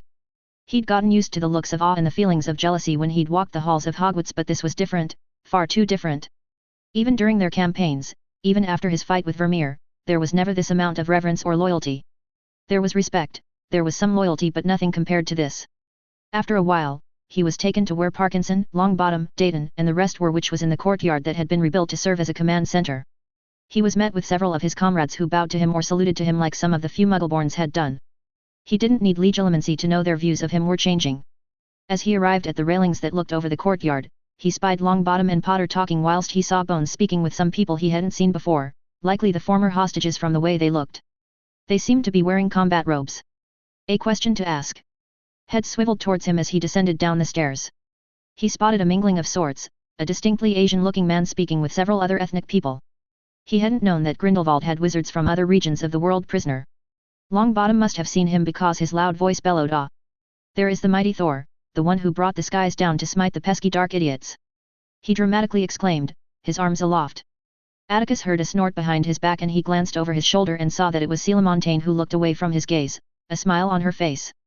Atticus shook his head with an exasperated smile as he descended down the stairs, Longbottom walking his way with Potter in tow. As he reached down the stairs, Longbottom placed his hands on his arms and almost shook him in the excitement he felt. "Glad to see you up and running about." Longbottom sported a large grin, a twinkle in his eye. "You missed out on a lot of fun, my friend. Storming a castle, taking down the dark idiots whilst rescuing the maidens." Longbottom closed his eyes in seeming contentment. He breathed out, his large frame practically deflating from the action. "I can't wait to tell little Harold that his father is a man of legend amongst legends." His voice rumbled deeply, a pleased smile forming on his face. Atticus' eyebrows were both raised in mixed swirl of amusement, annoyance, and a mild bout of disbelief. He shook off Longbottom's arms and slowly pushed him away from him, finally having some personal space again. Not that Longbottom noticed, who still had that disgustingly pleased content look on his face. His eyes turned to Potter, who looked exasperated, but there was a twitch of fond amusement there. "Has he been like this the entire time?" he asked of his friend of some sort. "He has." A chorus of agreement rang out, all of their voices carrying a hint of tiredness of that fact. Longbottom opened his eyes and eyed them all. "Bah! They're just jealous I managed to win the tally." Longbottom boomed whilst he waved his hand dismissively. Like Parkinson said, Bones' voice came from behind Longbottom. "And Bones, the new guy in tow, the knocked out enemies don't count," Bones said with a judgmental look that offended Longbottom. "I'm not counting them," Longbottom protested. Bones gave him a look that screamed, "I don't believe you. As much as I am enjoying this little reunion, I've been out for 3 days." Atticus cut off any retort that Longbottom might have and met Longbottom's gaze, who lost his affable air and grew serious. "I need to know what's been happening." He glanced at the two who filled him in about what they knew, which was only in regards to Genelum, and what's happening elsewhere. He turned back to Bones. Bones nodded. "I suspected as much. We'll hold a meeting now that you're awake from your display." Bones met Atticus' gaze. Atticus faintly felt some wariness and conflict there. He wasn't the only one. He glanced at Potter, who was eyeing him with intense focus. It seems like he might need to explain. At least to some degree. Distrust at this stage was not going to be helpful. At all. Atticus nodded to Bones, agreeing to the silent question, and by the slackening of his eyes, he knew that Bones understood. "This is Jean Delacour, Lord to the ancient and noble house of Delacour," Bones introduced. Atticus eyed the Frenchman. He was a little gaunt, but he seemed otherwise fairly healthy. There was a deep fire in his eyes that was making Atticus wonder. "Well met, Lord Delacour," Atticus said with an incline of the head as per decorum. Delacour returned it. "Well met, Lord Sayre," he said without any inflection in his tone beyond respectful. Not long after, he was seated around the table with Parkinson, Dayton, Bones, Mirac, Carson, Potter, Longbottom and Delacour around the table. After a welcoming that was somewhat uneasy due to the uncleared air about his capabilities, they'd gotten to it. Longbottom as always broke much of that unease away with his jovial, affable ways. Though, it was clear he had questions too. Dayton was cool in his interactions with Atticus. That was pissing him off, not that it took much Dayton to piss him off. He'd have to speak to him about his behavior. Usually he'd bend over backwards to prove himself to Atticus. Something Atticus refused to acknowledge Dayton's efforts amidst the failure of his duties to protect his family, to save his father. Delacour was representing the former hostages, according to Parkinson and Bones, and after assurances of the pair that he wasn't going to be a problem or a liability to them, he didn't ask any further questions. "We've received word of our forces in Switzerland," Parkinson began. He was the person who, in the most basic of terms, dealt with communication with the rest of the ICW forces. "And?" Mirac asked. Parkinson glanced at him before his eyes jumped to each of them. "They've progressed well, and they've taken out many of Grindelwald's bases. They've also taken the Swiss ministry, or what passes as one," he informed them. The faces across the table were pleased, but Atticus narrowed his eyes as he looked at Parkinson's reactions. "There's more, isn't there?" Atticus asked sharply. Parkinson's eyes met his and he nodded slightly. "They've received word of some of the results of the attacks that were carried out in Belgium and Germany." Parkinson paused momentarily before he let off a sigh that was almost unnoticeable, but not to Atticus. "It seems, Belgium was a mixed result. The base de Gaulle has fallen, but that casualties in that endeavour was high." "High?" Delacour questioned, his eyes burning. He was radiating restrained fury. 70% wipe out of the forces and another 15% were rendered injured to the point it will take them weeks to recover, if at all. Parkinson said to a grim audience. "Well, Merlin's balls," Longbottom said with a sigh, his expression unusually grim. "Was that the worst of Belgium?" Bones asked. "Yes, but some bases were defended too well, and though most of the forces survived those encounters. It doesn't fill us with confidence," Mirac said, unhappy. "Doesn't fill anyone with confidence," Carson said just as gloomily before he straightened up in his seat. "Did they capture any?" "They did." Parkinson confirmed. "Most of the Walloon region has been liberated and there are organized resistance rising in the Flemish regions. Most of the bases are under tight watch and the fighters there are being dwindled even as we speak. The Belgian ministry unfortunately is in Antwerp, which incidentally has the most activity of Grindelwald's followers. Even so, there is chatter that the nobility there that has long since been under their thumb are chafing and might be finally entering the war against Grindelwald." Parkinson added before he grew forbidding, "But that might not happen, nor might the resistance truly kick off." "Why?" Atticus asked. The news was not good. He had expected setback in some instances, but not this much. The dreams hadn't been clear, only that battles would be happening. Even the visions of Genelum had shown they'd get in, but not if they'd win or lose. They'd given no indications they'd lose, but none that they'd win. Just like during the visions when they'd been fighting in France. He knew beforehand of battles to come, so ambushing them had turned to be difficult, and he'd figured out a way to avoid battles by slightly changing their plans. But was he actively causing the war against Grindelwald to turn out worse? Did this happen in the other timeline? Before he interfered? No, he shouldn't dwell on this. "Mannheim," Parkinson said with a tired, stiff voice. "Out with it, man," Longbottom growled as he banged his closed hand on the table. Parkinson sent Longbottom a poisonous glare before he continued. "They were wiped out almost to the man. Only 30 or so made it out, and only 26 made it out of Germany and into France, some of them falling due to being hunted." Deathly silence filled the command tent. "There were over 300 men," Mirac said with horror. "How?" Atticus asked quietly, his gaze burning into Parkinson. His fist was clenched under the table, the only show of anger he was allowing to filter through. Parkinson sighed. "Grindelwald." He answered simply, and it sent a chill through the tent. "By all accounts, the battle was going well until he entered the field," Parkinson said. "He rallied his followers and counter-attacked." Potter asked, speaking for the first time. "No." Parkinson thinned his lips as he entwined his hands and settled them in front of him. "He destroyed them all." His eyes flittered between them all by himself. "With a single spell." The room descended into chaos. "Impossible. They must have been under a mass illusion." "I agree, Rosier is capable of it. Grindelwald must have been able to do something like that." Silence. Atticus' voice cut through the tent, his voice shaking the very room. Heads swiveled to him. He was standing up, his magic was burning in his veins as the air grew heavy. They looked at him startled before some expressed abashed looks. Now, he continued, let Parkinson finish. He said sternly to the men who were all decades older than him but feeling no less chastised. Parkinson gave him a nod, his eyes shining with approval before it disappeared. Atticus sat back down. They've submitted memories. It is true. Once more, a deathly silence fell upon them. Atticus clenched his teeth. He'd known Grindelwald would be difficult, no, more than difficult.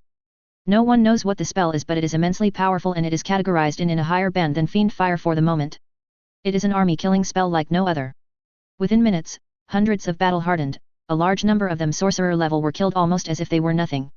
Parkinson continued his report in a grim tone. The tension that settled in the room was high. It doesn't matter, Atticus spoke up, breaking the uneasy atmosphere. His eyes were blazing in defiance, in certainty.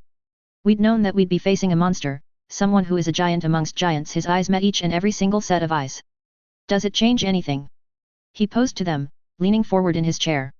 Does it change the fact that he needs to be stopped, that his movement has to be destroyed, his very ideals to be defeated? Atticus' voice rose in volume, his expression changing into a one of firmness. Non Delacour answered, his eyes still shining with fury. He and his followers, he spat, his distaste, his hatred shining through his voice, are an infection that must be exorcised, to be purged out of the magical world. The things he and his men have done to us, to the people he claims to be championing, is nothing short of evil. Delacour's face broke out in a snarl as he vibrated in painful anger, his magic feeling chaotic and brimming with a desire to be released. Even so, Parkinson said after a moment's pause that had settled in the room after Delacour's tirade, it doesn't alter the equation that we do not have someone capable of dealing with Grindelwald. His eyes bored into Atticus. Soon enough, everyone was looking at him. I wouldn't say that is true. Bones said, his eyes intensely focused on Atticus. Longbottom nodded agreeably as he folded his arms with a small grin on his face. We do have Thor walking amongst us. His eyes were inspecting him despite his humorous expression. Will you explain to us what that was, Lord Sayre? Carson asked respectfully, the question that was on the mind of everyone in the room, including Delacour. Their looks were expectant. Dayton's gaze was fixed on him, his eyes were giving nothing away. Atticus sat back in his chair. He decided. That was not a spell if that's what you were thinking, Atticus explained. Merely my magic manifesting in a way that allowed me to direct at my target. Carson's eyes widened. That's insane, Potter added. Carson turned to Potter. I was going to say unheard of. How powerful are you? Bones asked, getting to the heart of the matter. Atticus felt the attention on him. Very, he answered simply as he settled his hand on the table, his palm touching the table. If you're wondering if I can defeat Grindelwald. He trailed off, his gaze away from them, and looked to the exit. Despite all of his rituals and training, he wasn't sure. Despite his hyperpercipience growing stronger all the time, he was still only 18 and years away from his final maturity. Could he survive against Grindelwald? He was more certain of that. But defeat him? Flicker of doubt surged within him. A single spell defeated hundreds? He wasn't sure he could do that. Lightning was destructive, powerful, but could he use it to target hundreds of wizards at the same time? Lightning traveled at the speed of light, but it took time for him to build it up, enough for him to be impeded, his concentration to be broken, and the worst thing he could do is lose control. It was a surefire way of dying, or worse, losing his magic as his body exacts a toll. He was more sure that his fighting skills were up scratch, but if he didn't know what to expect. I don't know, he admitted.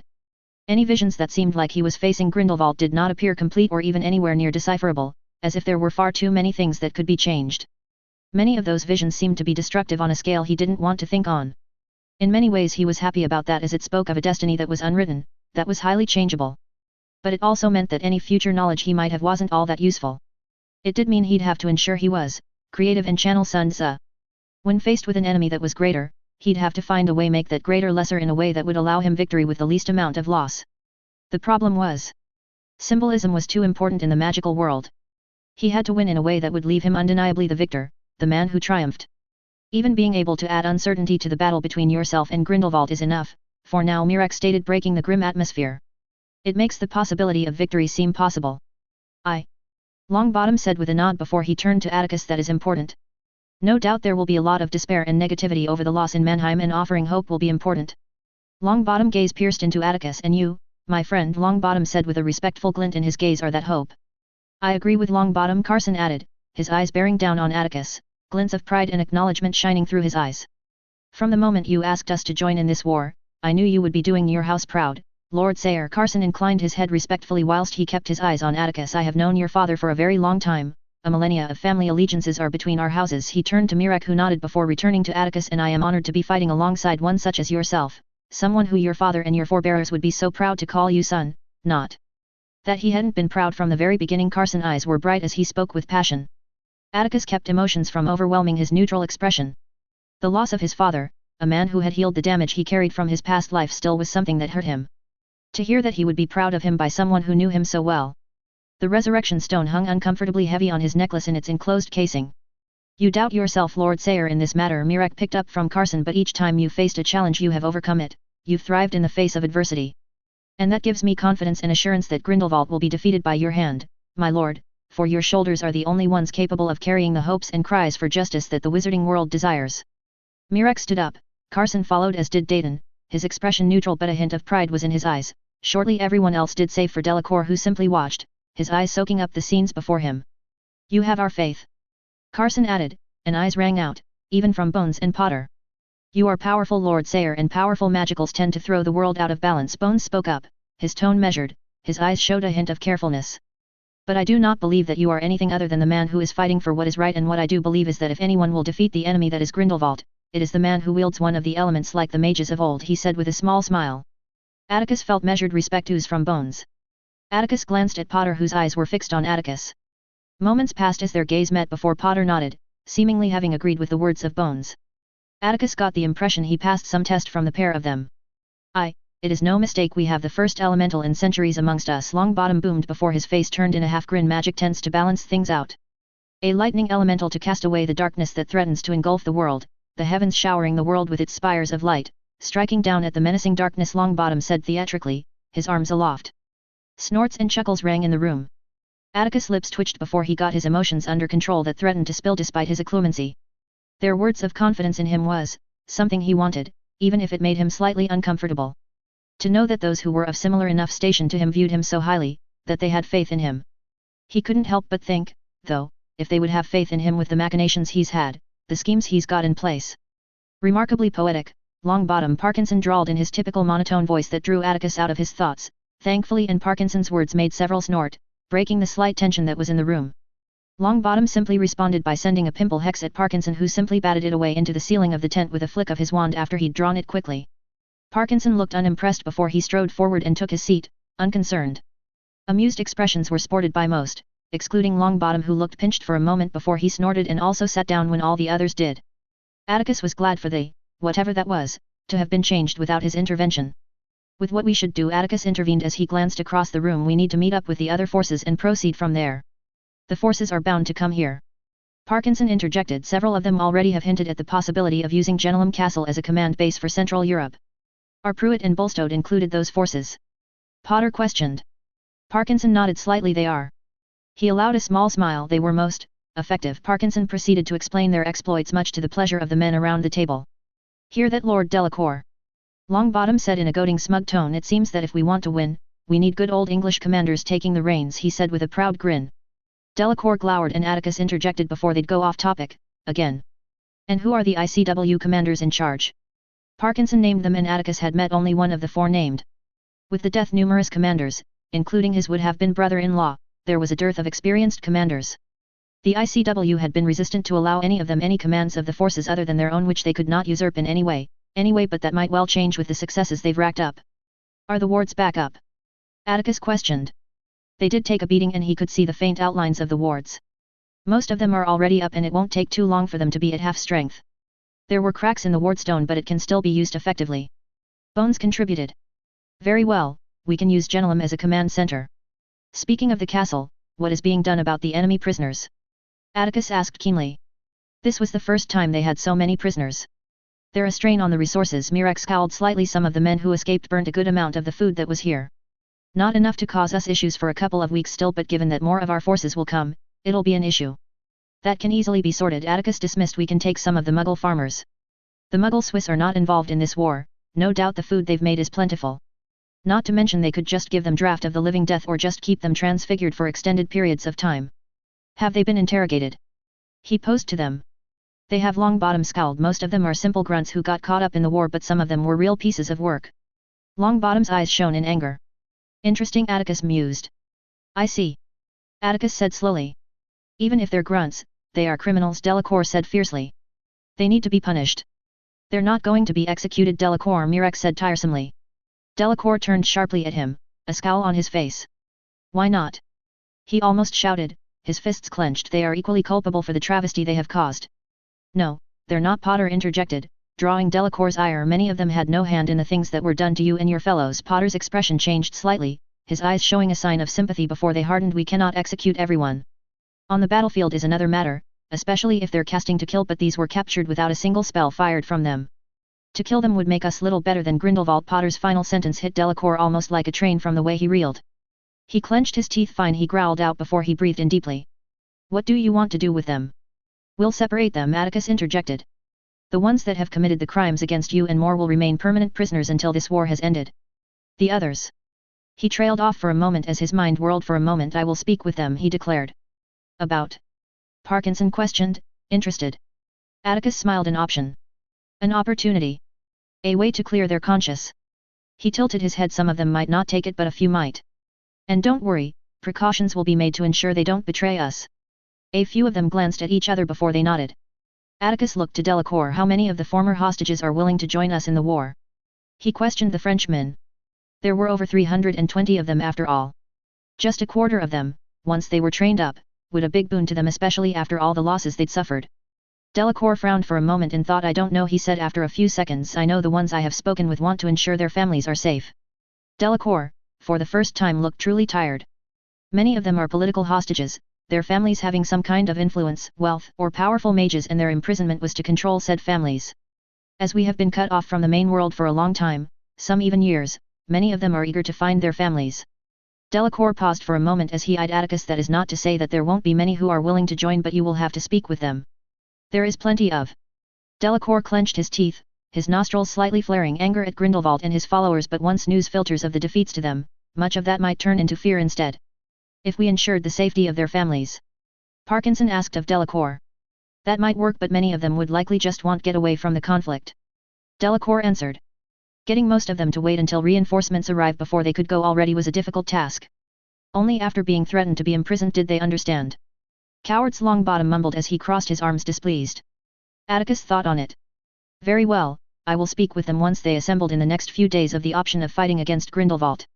There was also the matter that Grindelwald might actually already given orders to kill off the families of the hostages out of spite. It would be cold of him to want that, but he could see the advantages of that happening. Nevertheless, it was only a possibility, and he'd have to play on their emotions to get at least some of them to join him. Allow them to contact their families. Suggest to them that they should ask their families to leave if they're in Grindelwald territory, Atticus suggested. That at least would divert the blame from them to Grindelwald if, when he orders the death of the families, he'd been press-ganging now that he lost the leverage. He hid a calculating gleam as he thought on how to increase their forces. Many of the former prisoners were not particularly well, but they weren't too bad off. Much of the suffering they went under was psychological, and that, well, he could use that to increase the men fighting in their group, if only to reduce the losses they've suffered over the months. Not long after that, the meeting ended, leaving himself and Dayton remaining as the room emptied after he'd asked Dayton to remain. He did so without protest. They stood apart from each other, the tension in the room was high. Atticus looked at him with inspective eyes. Your behavior. Atticus said in a low, angry whisper. This broke Dayton's countenance. My behavior.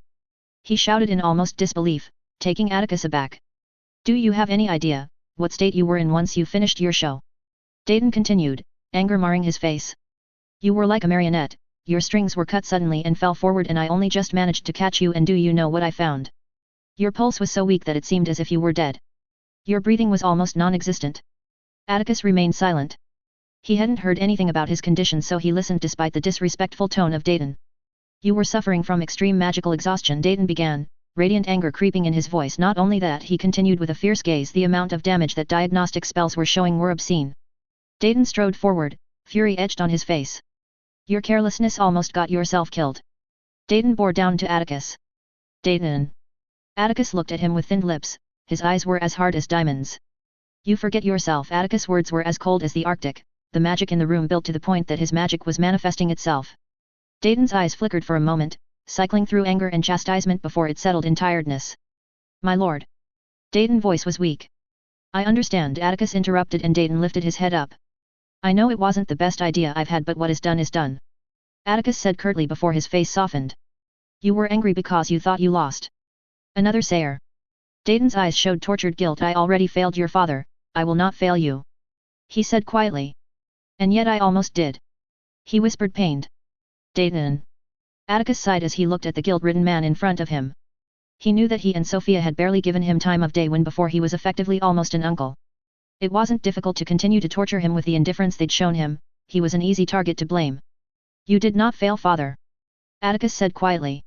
It was true, after all, his father had declined to take Dayton and the guards to the Prividetsi home. Dayton's eyes snapped towards him, flickers of hope shone through even if he was guarded, as if it was too good to be true. It was time to stop holding accountable for his father's death. I do not think father would see it that way, nor would he want you to torture yourself with the guilt. Atticus brushed his hand in his hair. He would be pleased that you're doing what you're doing for me. Just, stop letting guilt tear you apart, Gerald. If only Atticus could his own advice. Dayton's eyes suspiciously shone. I am not sure I can do that. He admitted. I can understand that, Atticus said quietly. An easy silence fell between them until Atticus broke it. I won't be doing that again.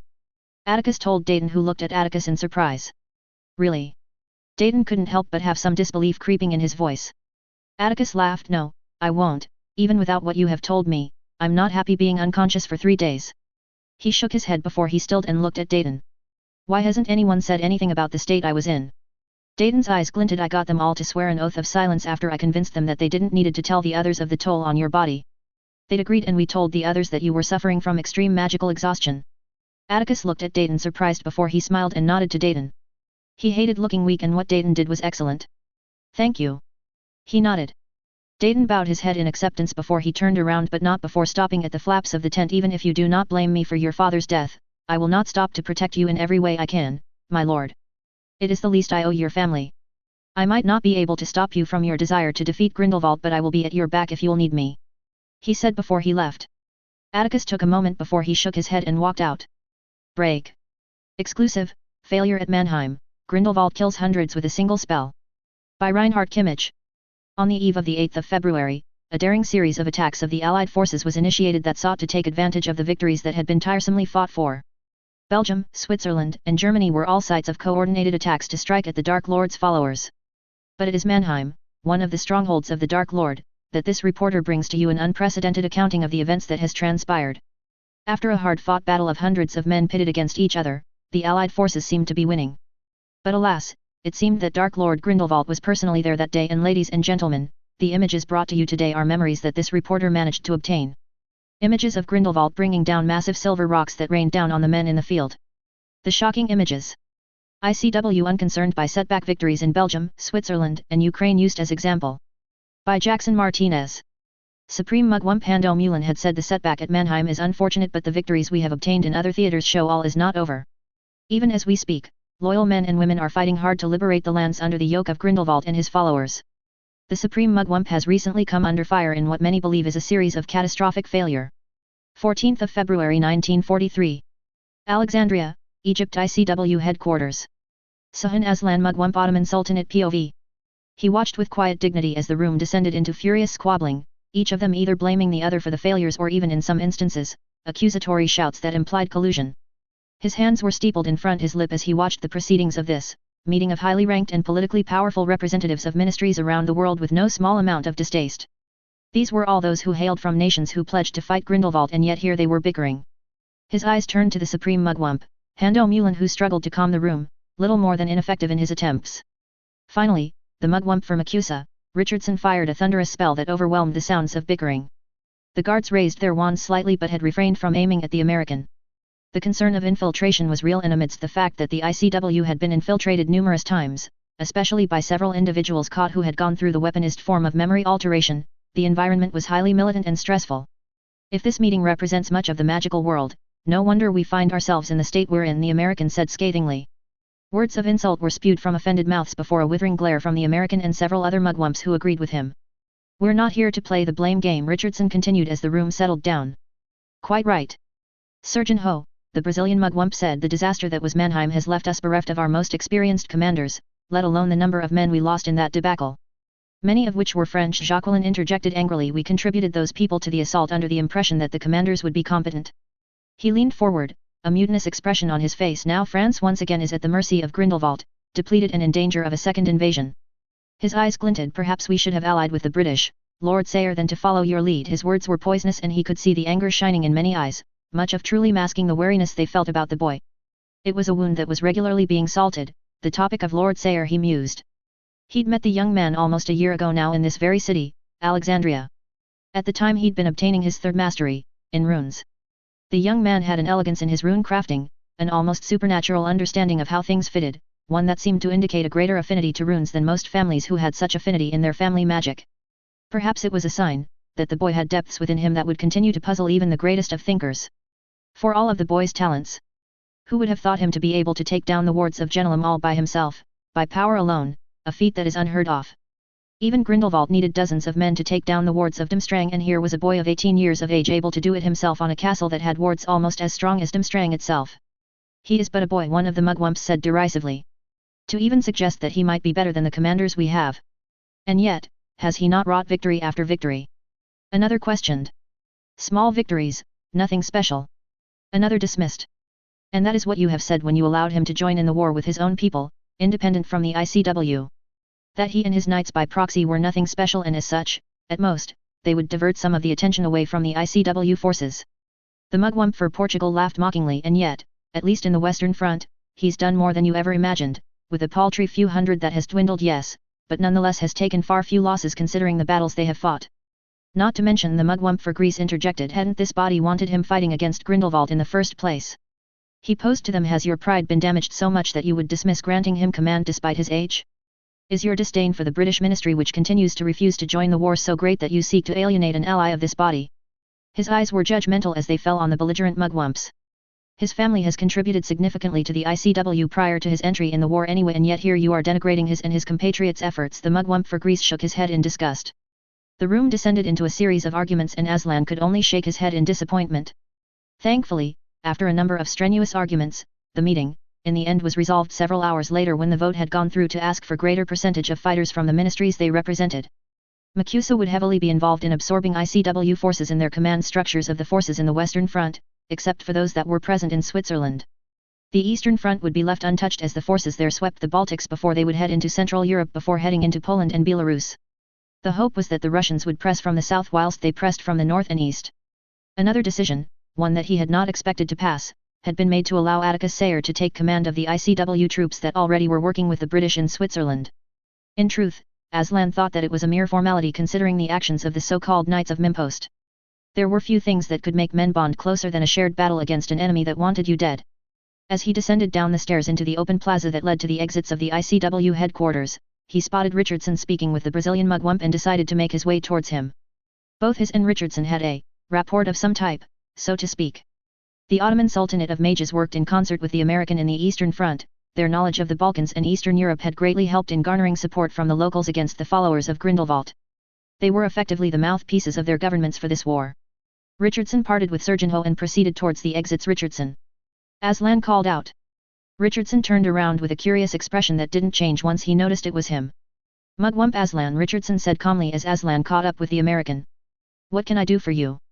He asked curiously. I would have thought you would not want to speak with another mugwump after that meeting considering the disinterested look you had on, he mused before he gestured towards the exits and Aslan nodded his assent. They walked in lockstep in silence as they walked away from the crowds. I would not say I was disinterested, he asked with a bemused tone, merely exasperated at their. He trailed off for a second. Arrogance, pretentiousness, idiocy. Richardson said with a light tone. Aslan chuckled but said nothing to that. He wasn't going to denigrate his fellow mugwumps, least of all where they could still be heard. I'm going for lunch, join me. Aslan asked of Richardson. Richardson turned to Aslan, his eyes inspecting Aslan before he finally nodded. I could do with a bite, he acceded, having understood there was a reason for Aslan seeking out of Richardson. They walked down the beautiful magical quarter of Alexandria, the strange mix of Egypt and the West, mostly Grecian, in full display with the variety that was available. They eventually settled in a cafe that overlooked the ocean, seating on the first floor in a private booth. They talked a little about things that were of little consequence during their meal, family, politics, trade, and such before Aslan broached the topic he wanted to talk to Richardson about. What is Macusa's answer to Grindelwald? He asked finally over the rim of the glass of fire whiskey, his eyes fixed on the sea in front of them as the sun hung low in the sky. What makes you think we have an answer? Richardson fired back at Aslan. I doubt your people are happy about the massacre of Mannheim. That French peacock might claim his people lost many in that encounter, but we both know you suffered the worst other than the ICW itself, Aslan countered calmly. Richardson made a noise but remained silent for a moment. And this, interest, is it personal or is it business? Aslan glanced at Richardson, who looked at him. Business. My colleagues are. He took a moment to think on how to delicately broach the topic, considering if pulling out our men would be prudent. He thinned his lips. With the Eastern Front more or less stable, retreating from the ICW is something that is looking all the more attractive with the way the war is going. Even if we outnumber his followers, which we do, it matters not if he can simply wipe them out with a single spell. It was a major concern for his people, and he imagined it was likely something that was an undercurrent to the frayed atmosphere in the ICW. He could see the splinters forming, and the longer this went on. The ICW always had a strange mandate that exceeded the function for which it was set up. It was not unlike a global government into itself that refused to call itself that. The statute of secrecy was its primary mandate, but ultimately anything could be justified for the protection of the magical world under that remit. Of course there were laws and so on, many of which curtailed the reach of ICW, but as soon as there was a breach, well, the ICW would come down on them like a herd of hippogriffs. But if Grindelwald continued to win, questions would be asked. What is the point of a body that could not deal with a Dark Lord? One that has been breaching the statute and caused coup after coup? One that has perverted magic herself? Truly. Richardson mused, though there was a hard glint in his eyes. Your colleagues believe it might worth striking on their own. He hummed for a moment. Well, I cannot blame them, but it would only exacerbate the situation, and you know what will happen should he win. Aslan simply nodded. They were more than aware of Grindelwald's desire to disband the ministries and set up his own perverted version of the ICW with representatives. An affront to their power. As to your question, Richardson continued, we do. Richardson pursed his lips for a moment before taking a swig of his fire whiskey. I will tell you this because it won't be long before the news filters through anyway. He glanced at Aslan as he settled his glass in his hands. Xavier Charleston is joining the war. Aslan's eyes widened in shock. His mind whirled. If that happened, it was a game changer. Xavier Charleston was the current headmaster of Ilvermorny, a man in his late 80s, and was a confirmed archmage. An expert in defensive magic and a rune specialist, he was one of the most celebrated Americans to date. I thought his injuries would not allow him to stand against Grindelwald effectively. Aslan queried.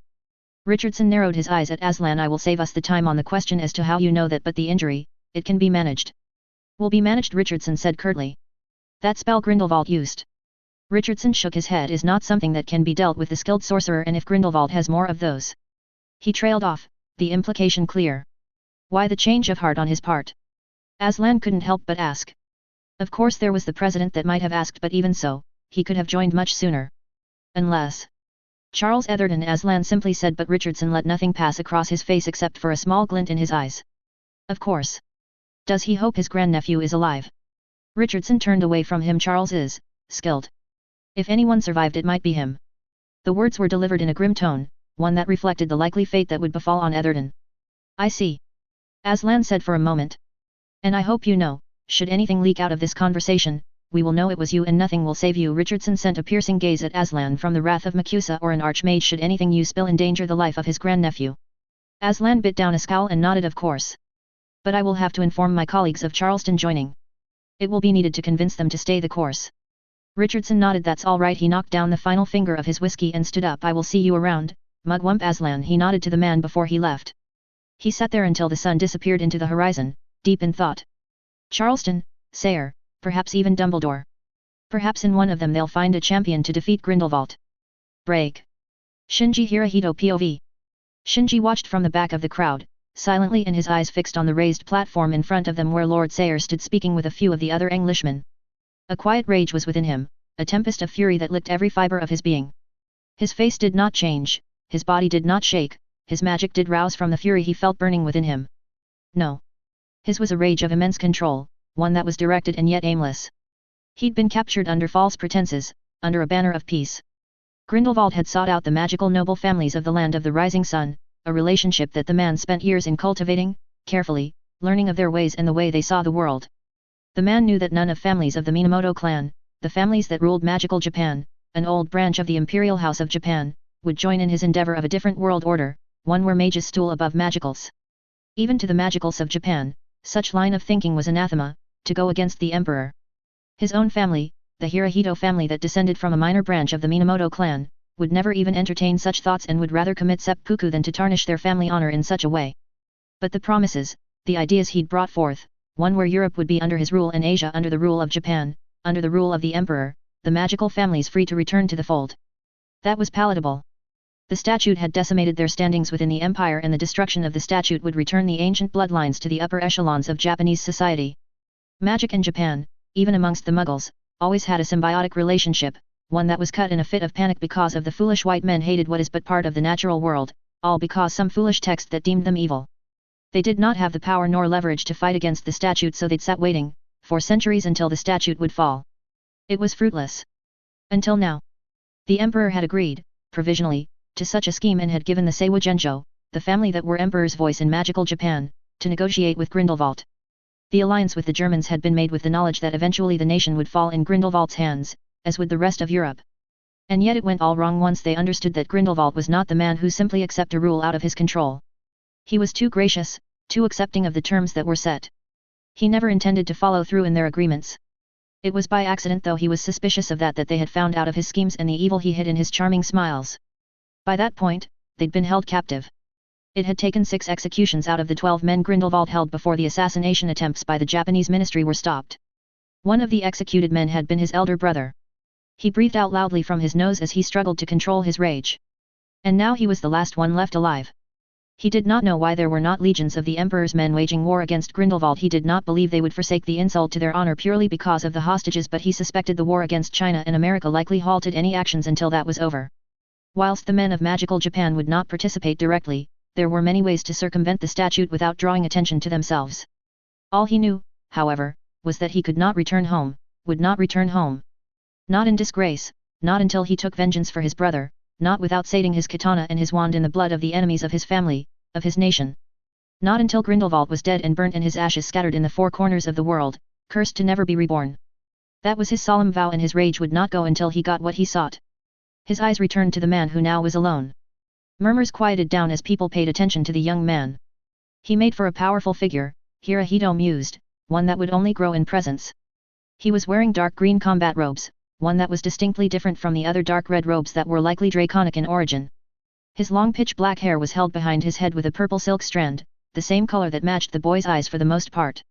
He had never seen anyone who had the kind of eyes the boy had. Beyond their odd colors, they showed a restrained amount of power that had taken him by surprise. He'd observed the men who'd freed him from captivity, and he'd gotten enough understanding of their dynamics within their group. They were warriors who had fought together in many battles, many of them were leaders of men. Longbottom in his magnetic presence that drew people in, Parkinson in his quiet assured nature, and Bones' steadfastness that made him a pillar of men. But above them all, was Sayre. The youngest of them all, and by far the one that held the most influence, likely because of his power. Even in Japan, they'd heard of the prodigy Transfiguration Master. Though he doubted it was merely just because of power.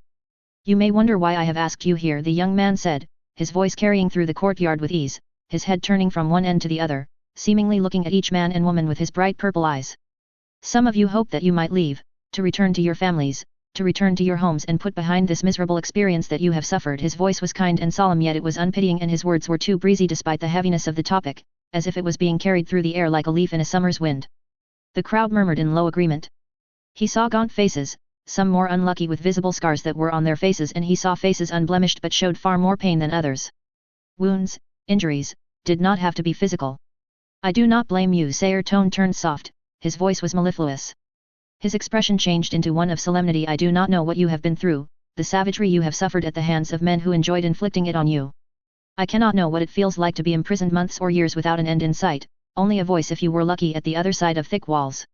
His voice grew in volume, in strength as he spoke, and Hirohito had unknowingly clenched his fists that were trembling in rage. "I cannot understand the feeling of madness threatening to overcome you as you worry for your family, to what fate has ascribed, whether or not you would see them again even as hunger has set in you." His words were penetrating, his eyes shone brightly with each spoken word. He wasn't the only one whose mind flashed back to those days from the volume of murmurs that radiated anger and hate that was emanating from the crowd. Sayre strode forward slightly, his eyes seemed to glow, the paleness of his skin only contrasted the brightness of his eyes. "But I do know what it is like to lose something at the hands of Grindelwald and his men." Sayre's voice no longer had the soft, mild quality that it had. It was cutting, and it was laced with fury.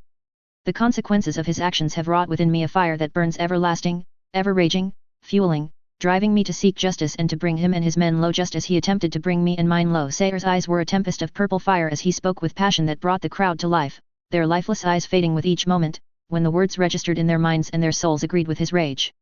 just as his own soul understood. The crowd rose in volume, truly agitated now. Sayre wasn't done.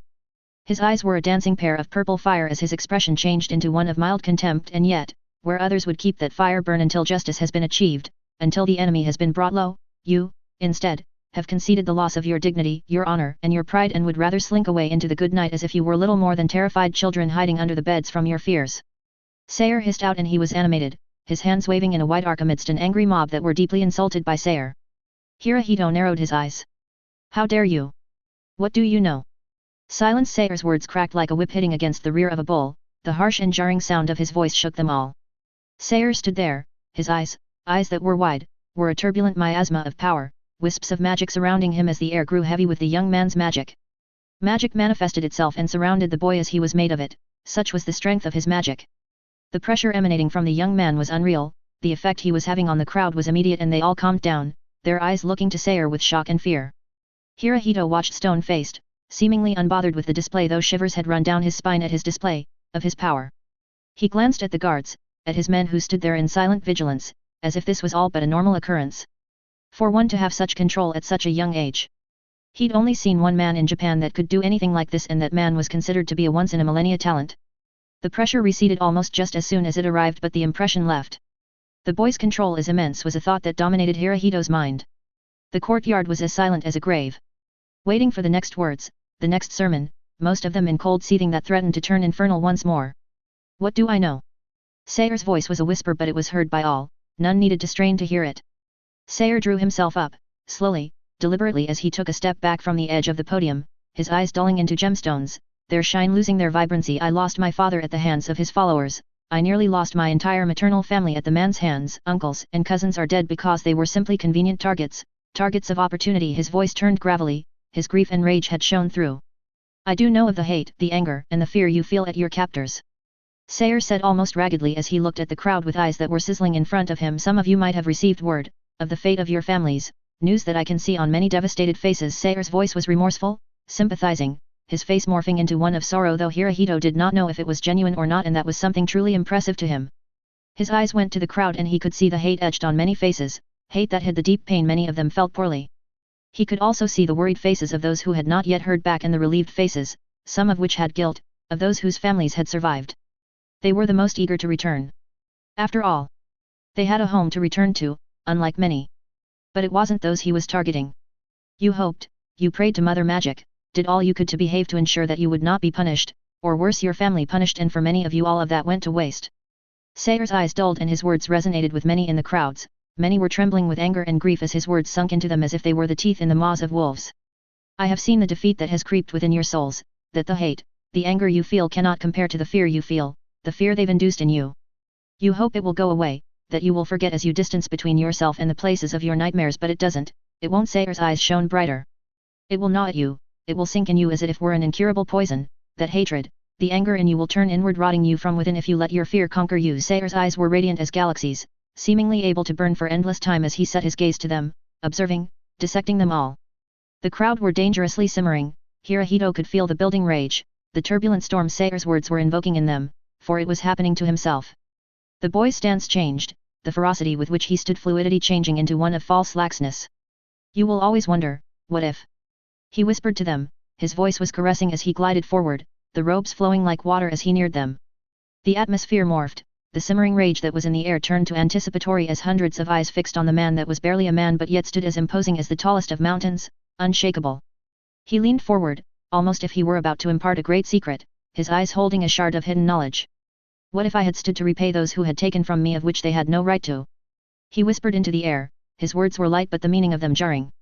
What if I stood tall, to regain my honor that they besmirched, my dignity that they chipped away, restore my pride that they had broken? Would I no longer feel so empty, so broken? Hirohito saw the flickering emotions on many faces, their eyes unseeing as their minds whirled with the torment of the words Sayre has said. He leaned back, his back straight, his eyes gleaming with knowledge, with understanding. It does not have to be this way, my comrades. His voice was alluring, beckoning, the words he spoke sought to hook them all, drawing them out of the torment he's induced them into. Hirohito saw more than one face with eyes gleaming with hope. Hirohito knew what the boy was doing. He knew the intentions, the acts he was performing, the great manipulation of their emotions, of their minds. And yet, Sayre's eyes gleamed like a million stars. You do not have to wonder if you were ever to regain what you have lost. His voice rising with each word, like the sound of a herd of stampeding wildebeest growing as they drew nearer. Magic began to swirl around him, as if he was the eye of a tempest. Wisps of emerald greens and violet purples licked at his form, as his gaze bore down on them. It is there for the taking, it is in your hands, your fate, the vengeance your blood calls for, the justice you deserve, it is all in your hands, comrades, he fiercely said, voice teeming with passion, his words seeping with entreating power. Entreating power he could see drawing more and more of them all in as he spoke. The furor was rising, the emotions that were contained, caged, were breaking their holding amidst the charged atmosphere, the atmosphere that the young man was whipping up. Break free from the mental prison they have put you in, the prison that is smothering your rage, that is feeding your fear and fight. He snarled out the words, his words laced with fury. Fury that the crowd felt, were made to feel. It was fury at themselves, fury at their enemies. Fight and cast away your doubts and fuel that righteous fire within you. The crowd exploded like an avalanche, the words ripped apart the cagey fury and smoldering passion soared out. Wild shouts, wild agreements were unleashed into the world, hundreds of eyes burning in agreement. Sayre's magic rose and rose with each shout of agreement, the air was rich with magic, even from this distance. Fight and overcome your fears and shatter the remnants of the shackles they attempted to put on you. The crowd grew fervent, he could see the flames of fanaticism growing into an inferno that drowned all else out. Fight and prove to them that you are unbent, unbroken, unyielding.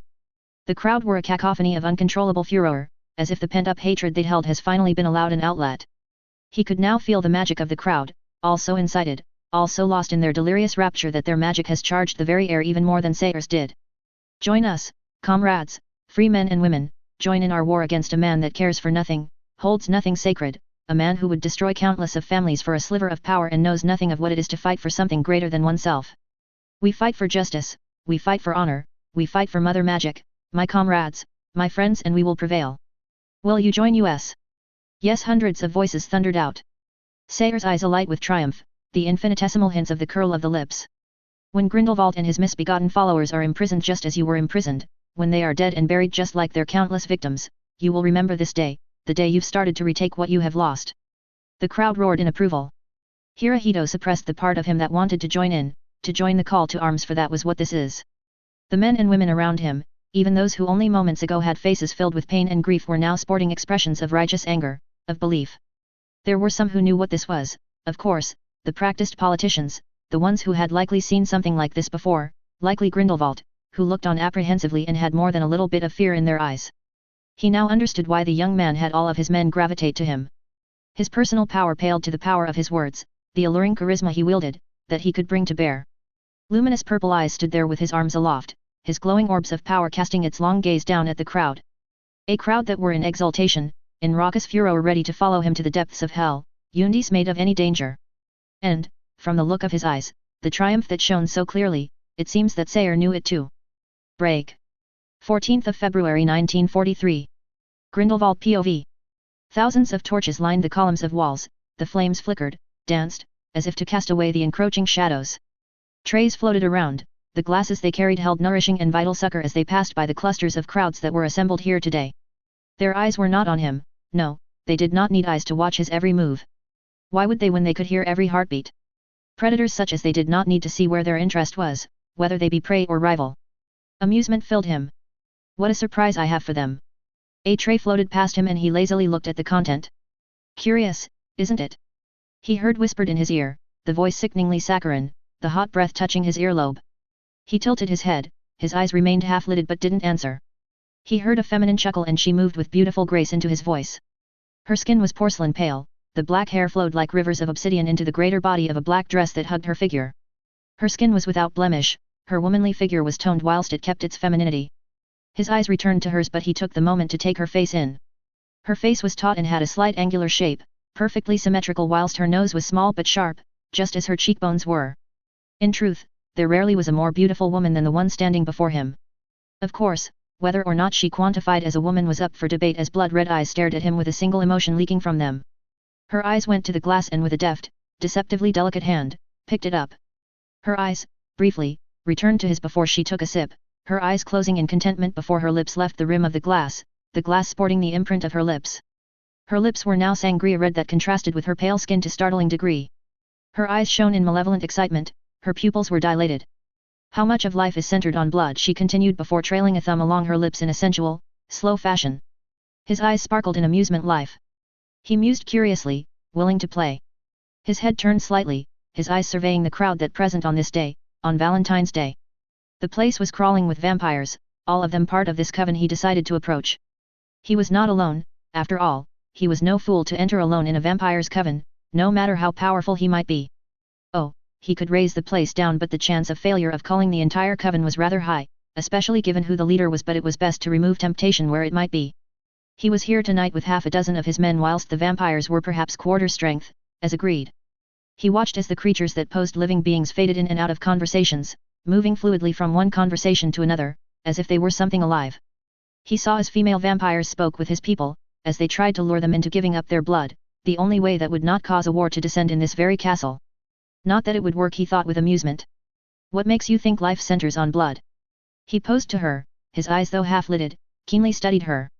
This glass, she said, holding it up, represents the culmination of human existence. In blood, there is bond and there is war. Even the muggles who know nothing of blood purity believe in it, in the power that blood has, the value it holds in both your societies. It is the supposed difference in blood that you humans war over, and matters not if you are magical or not. Her eyes gleamed. Do you know what difference the taste of your blood is? Her smile cut into a small grin, one that was savage and brutal. Nothing. Grindelwald tilted his head slightly, unfazed by the insult before his lips curled. And yet, what, creature? Her eyebrow twitched at the word. Requires it to remain in existence? You claim that blood. He shifted his eyes to the glass she held in a contemptuous, dismissive manner. Represents the culmination of human existence. Is it not truer instead, that blood is the only thing that allows yours existence? The lines of his mouth were sharp, his teeth were showing in a toothy, wide smile that was lopsided, the challenge being set, for it was a grave challenge to bare your teeth at another in vampire culture. What does it say about your culmination of existence when you need blood like a tick needs blood? His eyes gleamed as her eyes shifted into cold, hateful ones. You speak of life. He rolled the word on the tip of his tongue as if you could speak of it, as if you could understand what it means to be alive. His dark chuckles were soft but ever so biting. He met her gaze with dark humor in them. The despise she was showing fazed him not. You and I, we have very different definitions of life, my sweet Carolina, he drawled, his tone seemingly innocent, but the barbs were there to be seen in the open. Her eyes hardened for a moment before they returned to a more playful glint. Oh, she said innocently, but the dangerous undertone was there. Before she could respond, the sounds of heavy doors opening filled the spacious ballroom. He was clad in black robes, his black hair was long and flowing, whilst his vermilion eyes shone as bright as a blood moon in a clear night sky. As he reached the end of the stairs, scores of vampires, all of them, bowed deeply, including Carolina. He paid no attention, merely made his way to Gellert. Lord Drakel, Gellert said politely, his head inclining ever so slightly. He could hear Carolina bristle at the lack of more reverence. He suppressed the urge to roll his eyes. As if he were meeting a better. He was not even meeting an equal, no matter how deluded these creatures were. Lord Drakel's eyes glinted for a moment before they set into cool indifference. Lord Grindelwald, he returned, and just like that, the party continued as if nothing was amiss, though Carolina seemed to have slink away. Was a ball truly necessary? Grindelwald couldn't help but ask as Drakel grabbed a glass of blood in one hand and a glass of champagne in the other, which he offered to Gellert. Gellert took it but made no attempt to drink it. If Drakel found that insulting or not, he made no effort to show it. A ball is never necessary, Drakel responded idly, his expression remaining neutral before he sipped on his glass of blood. But I have found the moment to be apartment.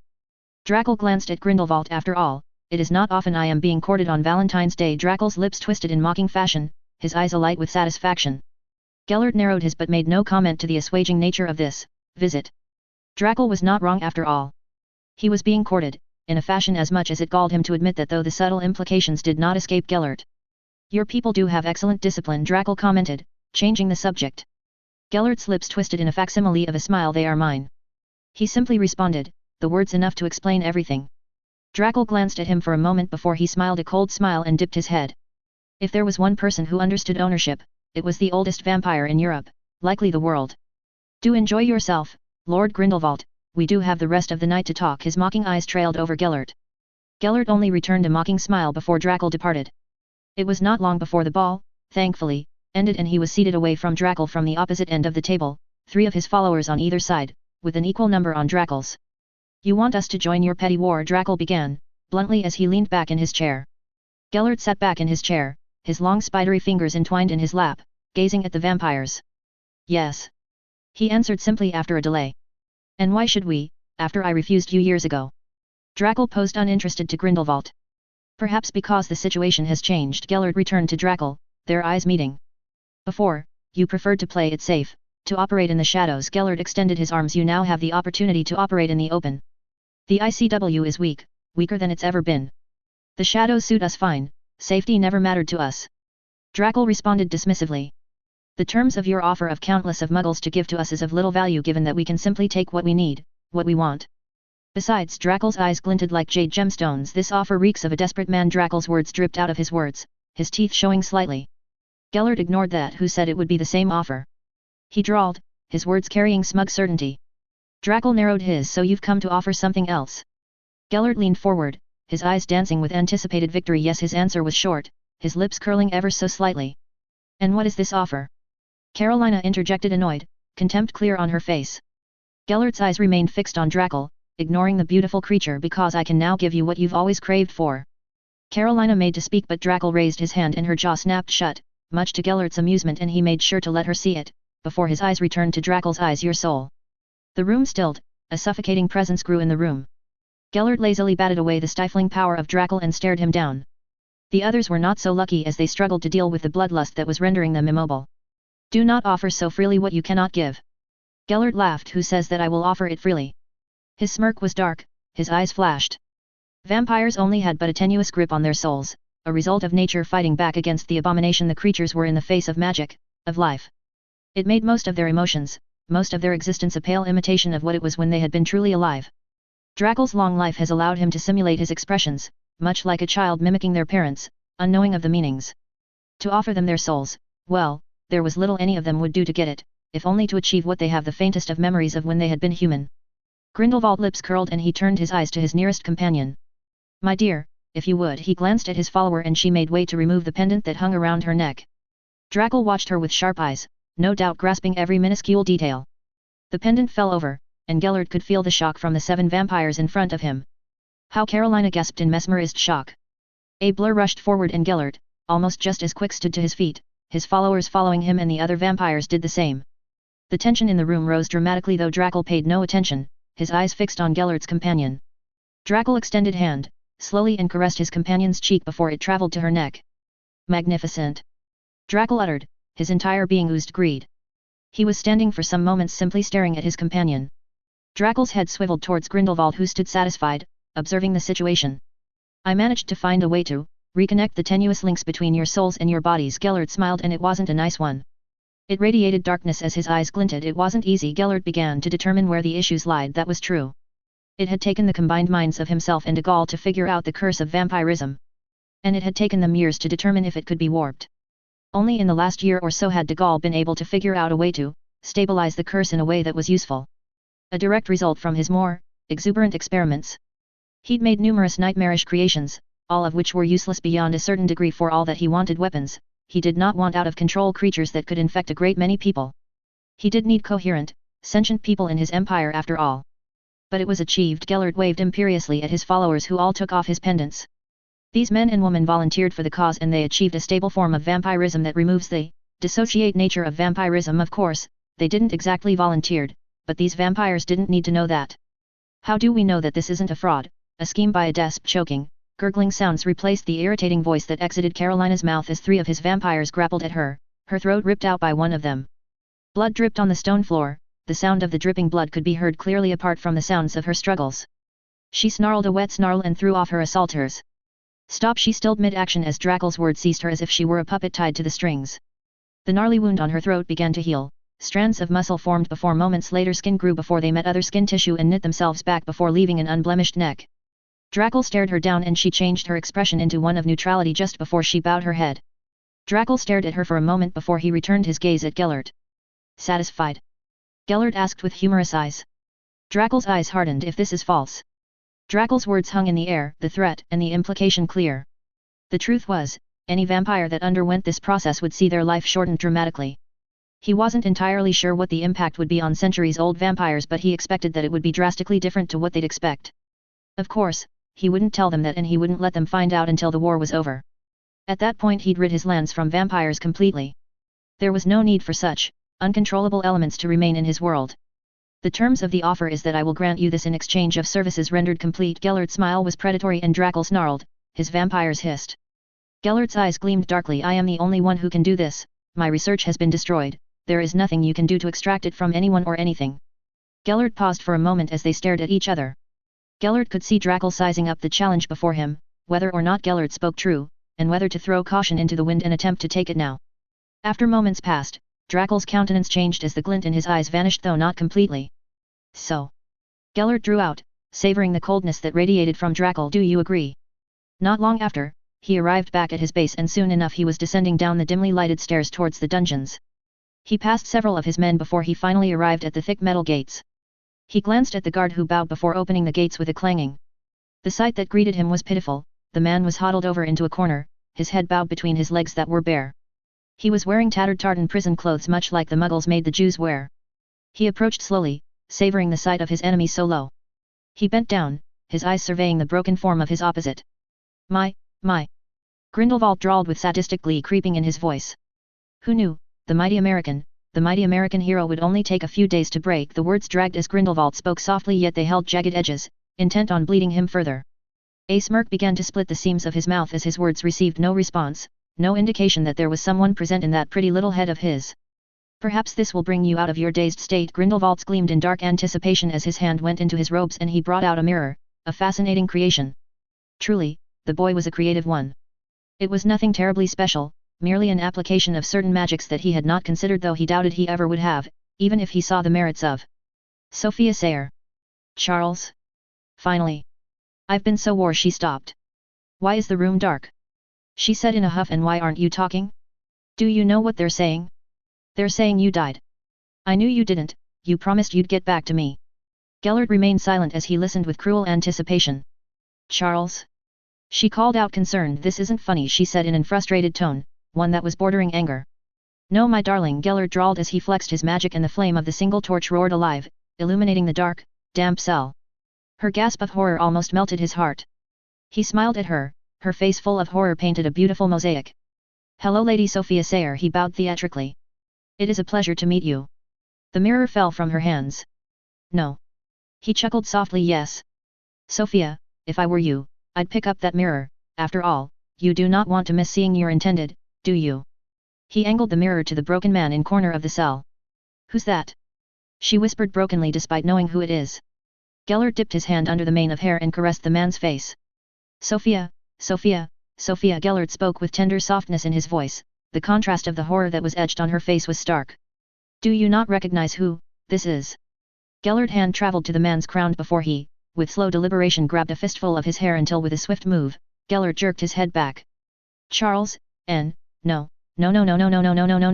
Her screams were a delight to his ears, the satisfaction he earned from it was visceral.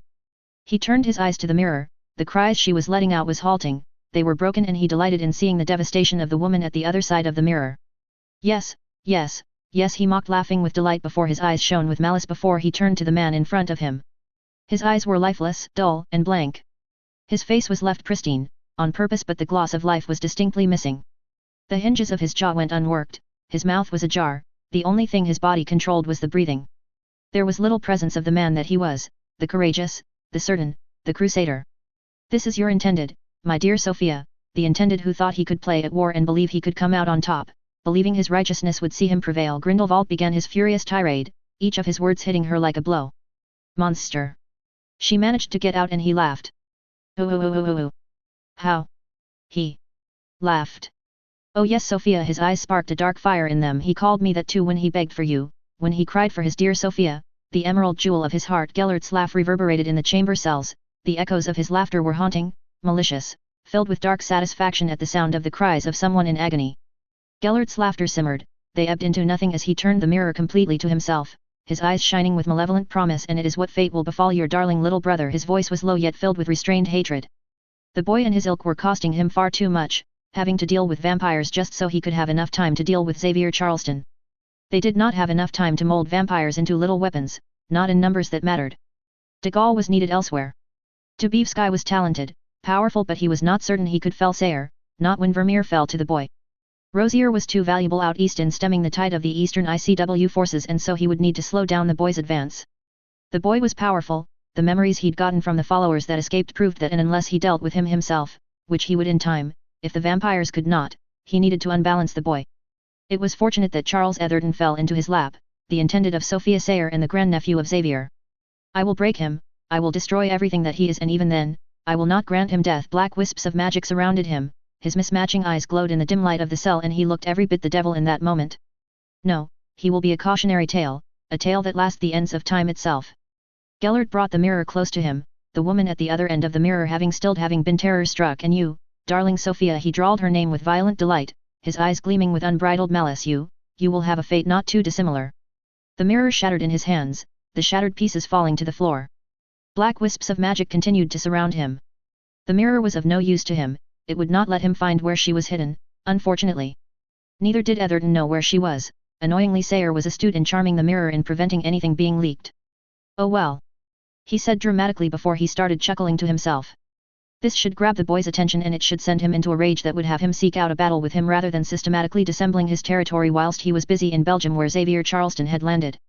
He'd studied the boy, though brilliant, he had a tendency to deal with matters himself. The North would be fragile in the weeks to come, and he needed the boy to come west. He'd lure the boy into a trap and deal with him once and for all. Whatever magic he was capable of, no storm would be able to help him in the traps that would rip him apart. His chuckling ebbed away before he glanced down at the broken form of Etherton. Etherton, do not die on me yet, I still have use for you. Gellert said with dark amusement. Etherton's eyes stared blankly at the high ceiling, his mouth remaining ajar in the pale face that was devoid of life. Etherton's eyes were focused on the flickering flames of the single torch that dimly lit the cell up. As Gellert left the cell, the gulf of air that came from the closing of the cell nearly blinked out the flames, but it held strong, just long enough for the dying dancing flames to reflect on the eyes that once belonged to a Charles Etherton. The flames died and engulfed the cell into pitch blackness, and so, the last remnant of Charles Etherton died. Break. Atticus POV. The vibrations of his mirror alerted him, and he slowly drew himself out of his meditation. He slowly reopened his eyes. He was seated cross-legged in his chambers on the cold stone floor in a lotus position, having been like 4. He glanced at the window and saw it was still pitch black, though he could see some of it receding. Likely at least a few hours. He didn't need much sleep each week, courtesy of his rituals. It gave him more time to connect with his magic, something that always comforted like nothing else. Magic was a gift that most would never truly understand, not until they had none of it. The past few days had been a busy one. The forces that liberated much of Switzerland congregated at Genelum Castle, and much to his surprise, he and his senior knights were in charge of the ICW followers, much to the displeasure of the ICW commanders. It had been tiresome to play politics, and he'd wanted to just overwhelm them with his magic, but he could not. It wouldn't be long until they'd go out into Austria and take it from Grindelwald, and he needed them all to be friendly. It didn't help that the followers he'd gained, and yes, they were most definitely followers, rubbed the ICW the wrong way. He'd spent days with them, training them, speaking with them, mostly trying to determine what made them tick, what he'd need or say to do solidify their cores to the cause they'd pledged themselves to. It seemed that it paid off. Of course there were plenty who knew what he was doing. After all, many of them were politicians who knew what campaigning was if he was being kind to the manipulations he was doing. His own knights weren't blind either, particularly Bones, Parkinson and Potter. Longbottom likely did not care one whit. He'd have to dial it down lest he cause problems where none were needed. How amusing that his problems were that he was doing things too well. He banished those thoughts away. His mind went back to earlier in the night. He'd visited Emily after curfew local time so they could have their own private Valentine's Day. His lips threatened to curl. For all of the cruelness she had in her, she did like to be treated in a special manner. She'd refused to admit, ever, nor would she ever initiate it, but he knew she looked forward to those moments they shared. His hand went to his inside pocket and he fished out the mirror and frowned when he saw it was his sister calling. Sophia? He questioned after he answered the call, which had her name on it. It was very late for her to call. The mirror was facing towards the familiar grey-silver ceiling, one that marked that she was likely in her quarters in Moira's facility. His eyes widened in shock when the mirror was picked up, and what greeted him was a pale-faced Sophia, tears running down her face. Sophia? He said in startled concern and shock. In one smooth motion he got back up to his feet. Attorney. She said, her nickname for him, one that was reserved for annoyance or fondness, never like this, never in this broken whisper as her lips wobbling. Sophia, what's wrong, what happened? Are you okay? Is Mother okay? He questioned hastily, his concern rising each moment. She brokenly shook her head, her hair, which was a mess, swiveling with the motion. She looked at him, some of her hair obscuring her face as she looked down at the mirror. She must be on the floor. Mother is fine, She trailed off, fresh tears sprouting from her eyes. Sophia, tell me, he asked in a pleading tone, filled with concern, resisting the urge to order her. She was his sister, he would not order her. She tried and he waited, impatiently, but he waited. He has Charles, attorney, she cried out loudly, her voice in agony. Chills ran down Atticus' spine. She could only mean one person, but he hoped for his sister that he didn't. She'd been frantic, miserable when word of Mannheim had happened, when Grindelwald decimated them. She'd prayed that he was still alive. Atticus had hoped, perhaps callously, that he was dead, for if he was captured. It seemed, all his hopes were for nothing. She continued, Grindelwald has him attorney. She sniffled, her hands shaking out of grief, or terror, he didn't know. Probably both. He destroyed him, attorney, Charles is gone, she explained what she saw, what Grindelwald made her see. Rage had built in him and he struggled to keep his magic calm until he saw his sister, his dear sister, who was shattered. He tried to console his sister, but he wasn't getting through, not like he should be able to. For the first time, he was considering visiting his sister and mother. I'll rescue him, if I can, Atticus promised. He knew it was a bad idea. Grindelwald likely wanted him or Xavier to rescue Charles. No. She screamed, startling Atticus before she looked at him with such intensity, eyes filled with fear and concern. Please, just stay away from him. She begged him, her hands clenching on the mirror with such intensity, it was shaking. He narrowed his eyes. Sophia, what did he tell you? Atticus' voice was low. She looked away and remained silent for a while. Sophia. Atticus said warningly, his voice carrying urging in it. He threatened you. Her words were said with a fragile whisper as she continued to look away. She spoke again, this time her words were said so low that she might not have spoken at all. And me. Magic surged from his core, the air was drenched with the furious hatred that overwhelmed him. Wisps of magic began to swirl around him, with enough strength, with enough vigor that it began to create the beginning of a cyclone, such was the potency of his magic. His free hand was clenched, trembling with rage, and before he knew it, crackles of lightning surrounded his closed fist. How dare he? Sophia turned her head towards the mirror and her red eyes widened at the sight of him. He dares. Atticus' words were a whisper radiating with fury. He dares threaten you. His voice grew in strength, the rage behind it much alike the rage of the storm as his face contorted into a hateful snarl. He was already responsible for the death of his father, for the attempted kidnapping of his mother, and now his sister. His eyes bored down at the mirror, rage-filled determination settling in his core being. Sophia, I promise you he will not touch you, nor will he ever touch mother either. He dares threaten you. The words crashed out of his mouth like tumbling tons of stone, the room descended into dark purple shadows, emerald embers danced against a sea of purple fire in his eyes. The contents of the room began to rip from their locations, the stones of the walls, the ceiling and floor groaned and creaked at the tremendous pressure he was causing, unconsciously, unknowingly. He will know what it means to fear, to know that death is coming for him, that a Sayre is coming for him. His voice a thunderclap, his words made the very walls tremble. Atticus drew himself up, magic saturated the room even more, the magical turbulence he'd created turned into a raging storm that began to whistle. Grindelwald dared. No longer would he hold back, to play this game of restraint until it was time to put him down. No longer would he allow politics to hold him back, to overthink all that he was doing. No. He would tear down everything Grindelwald held dear, brick by brick, stone by stone, pebble by pebble. He would hunt him down to the ends of the earth. Atticus turned his fury-filled eyes to his sister, who looked at him in shock. She had never seen him unrestrained. Only his mother had. His eyes softened though his magic did not abate. Sophia. His voice was power incarnate, his magic reacted to his voice and the storm shook and rippled from it.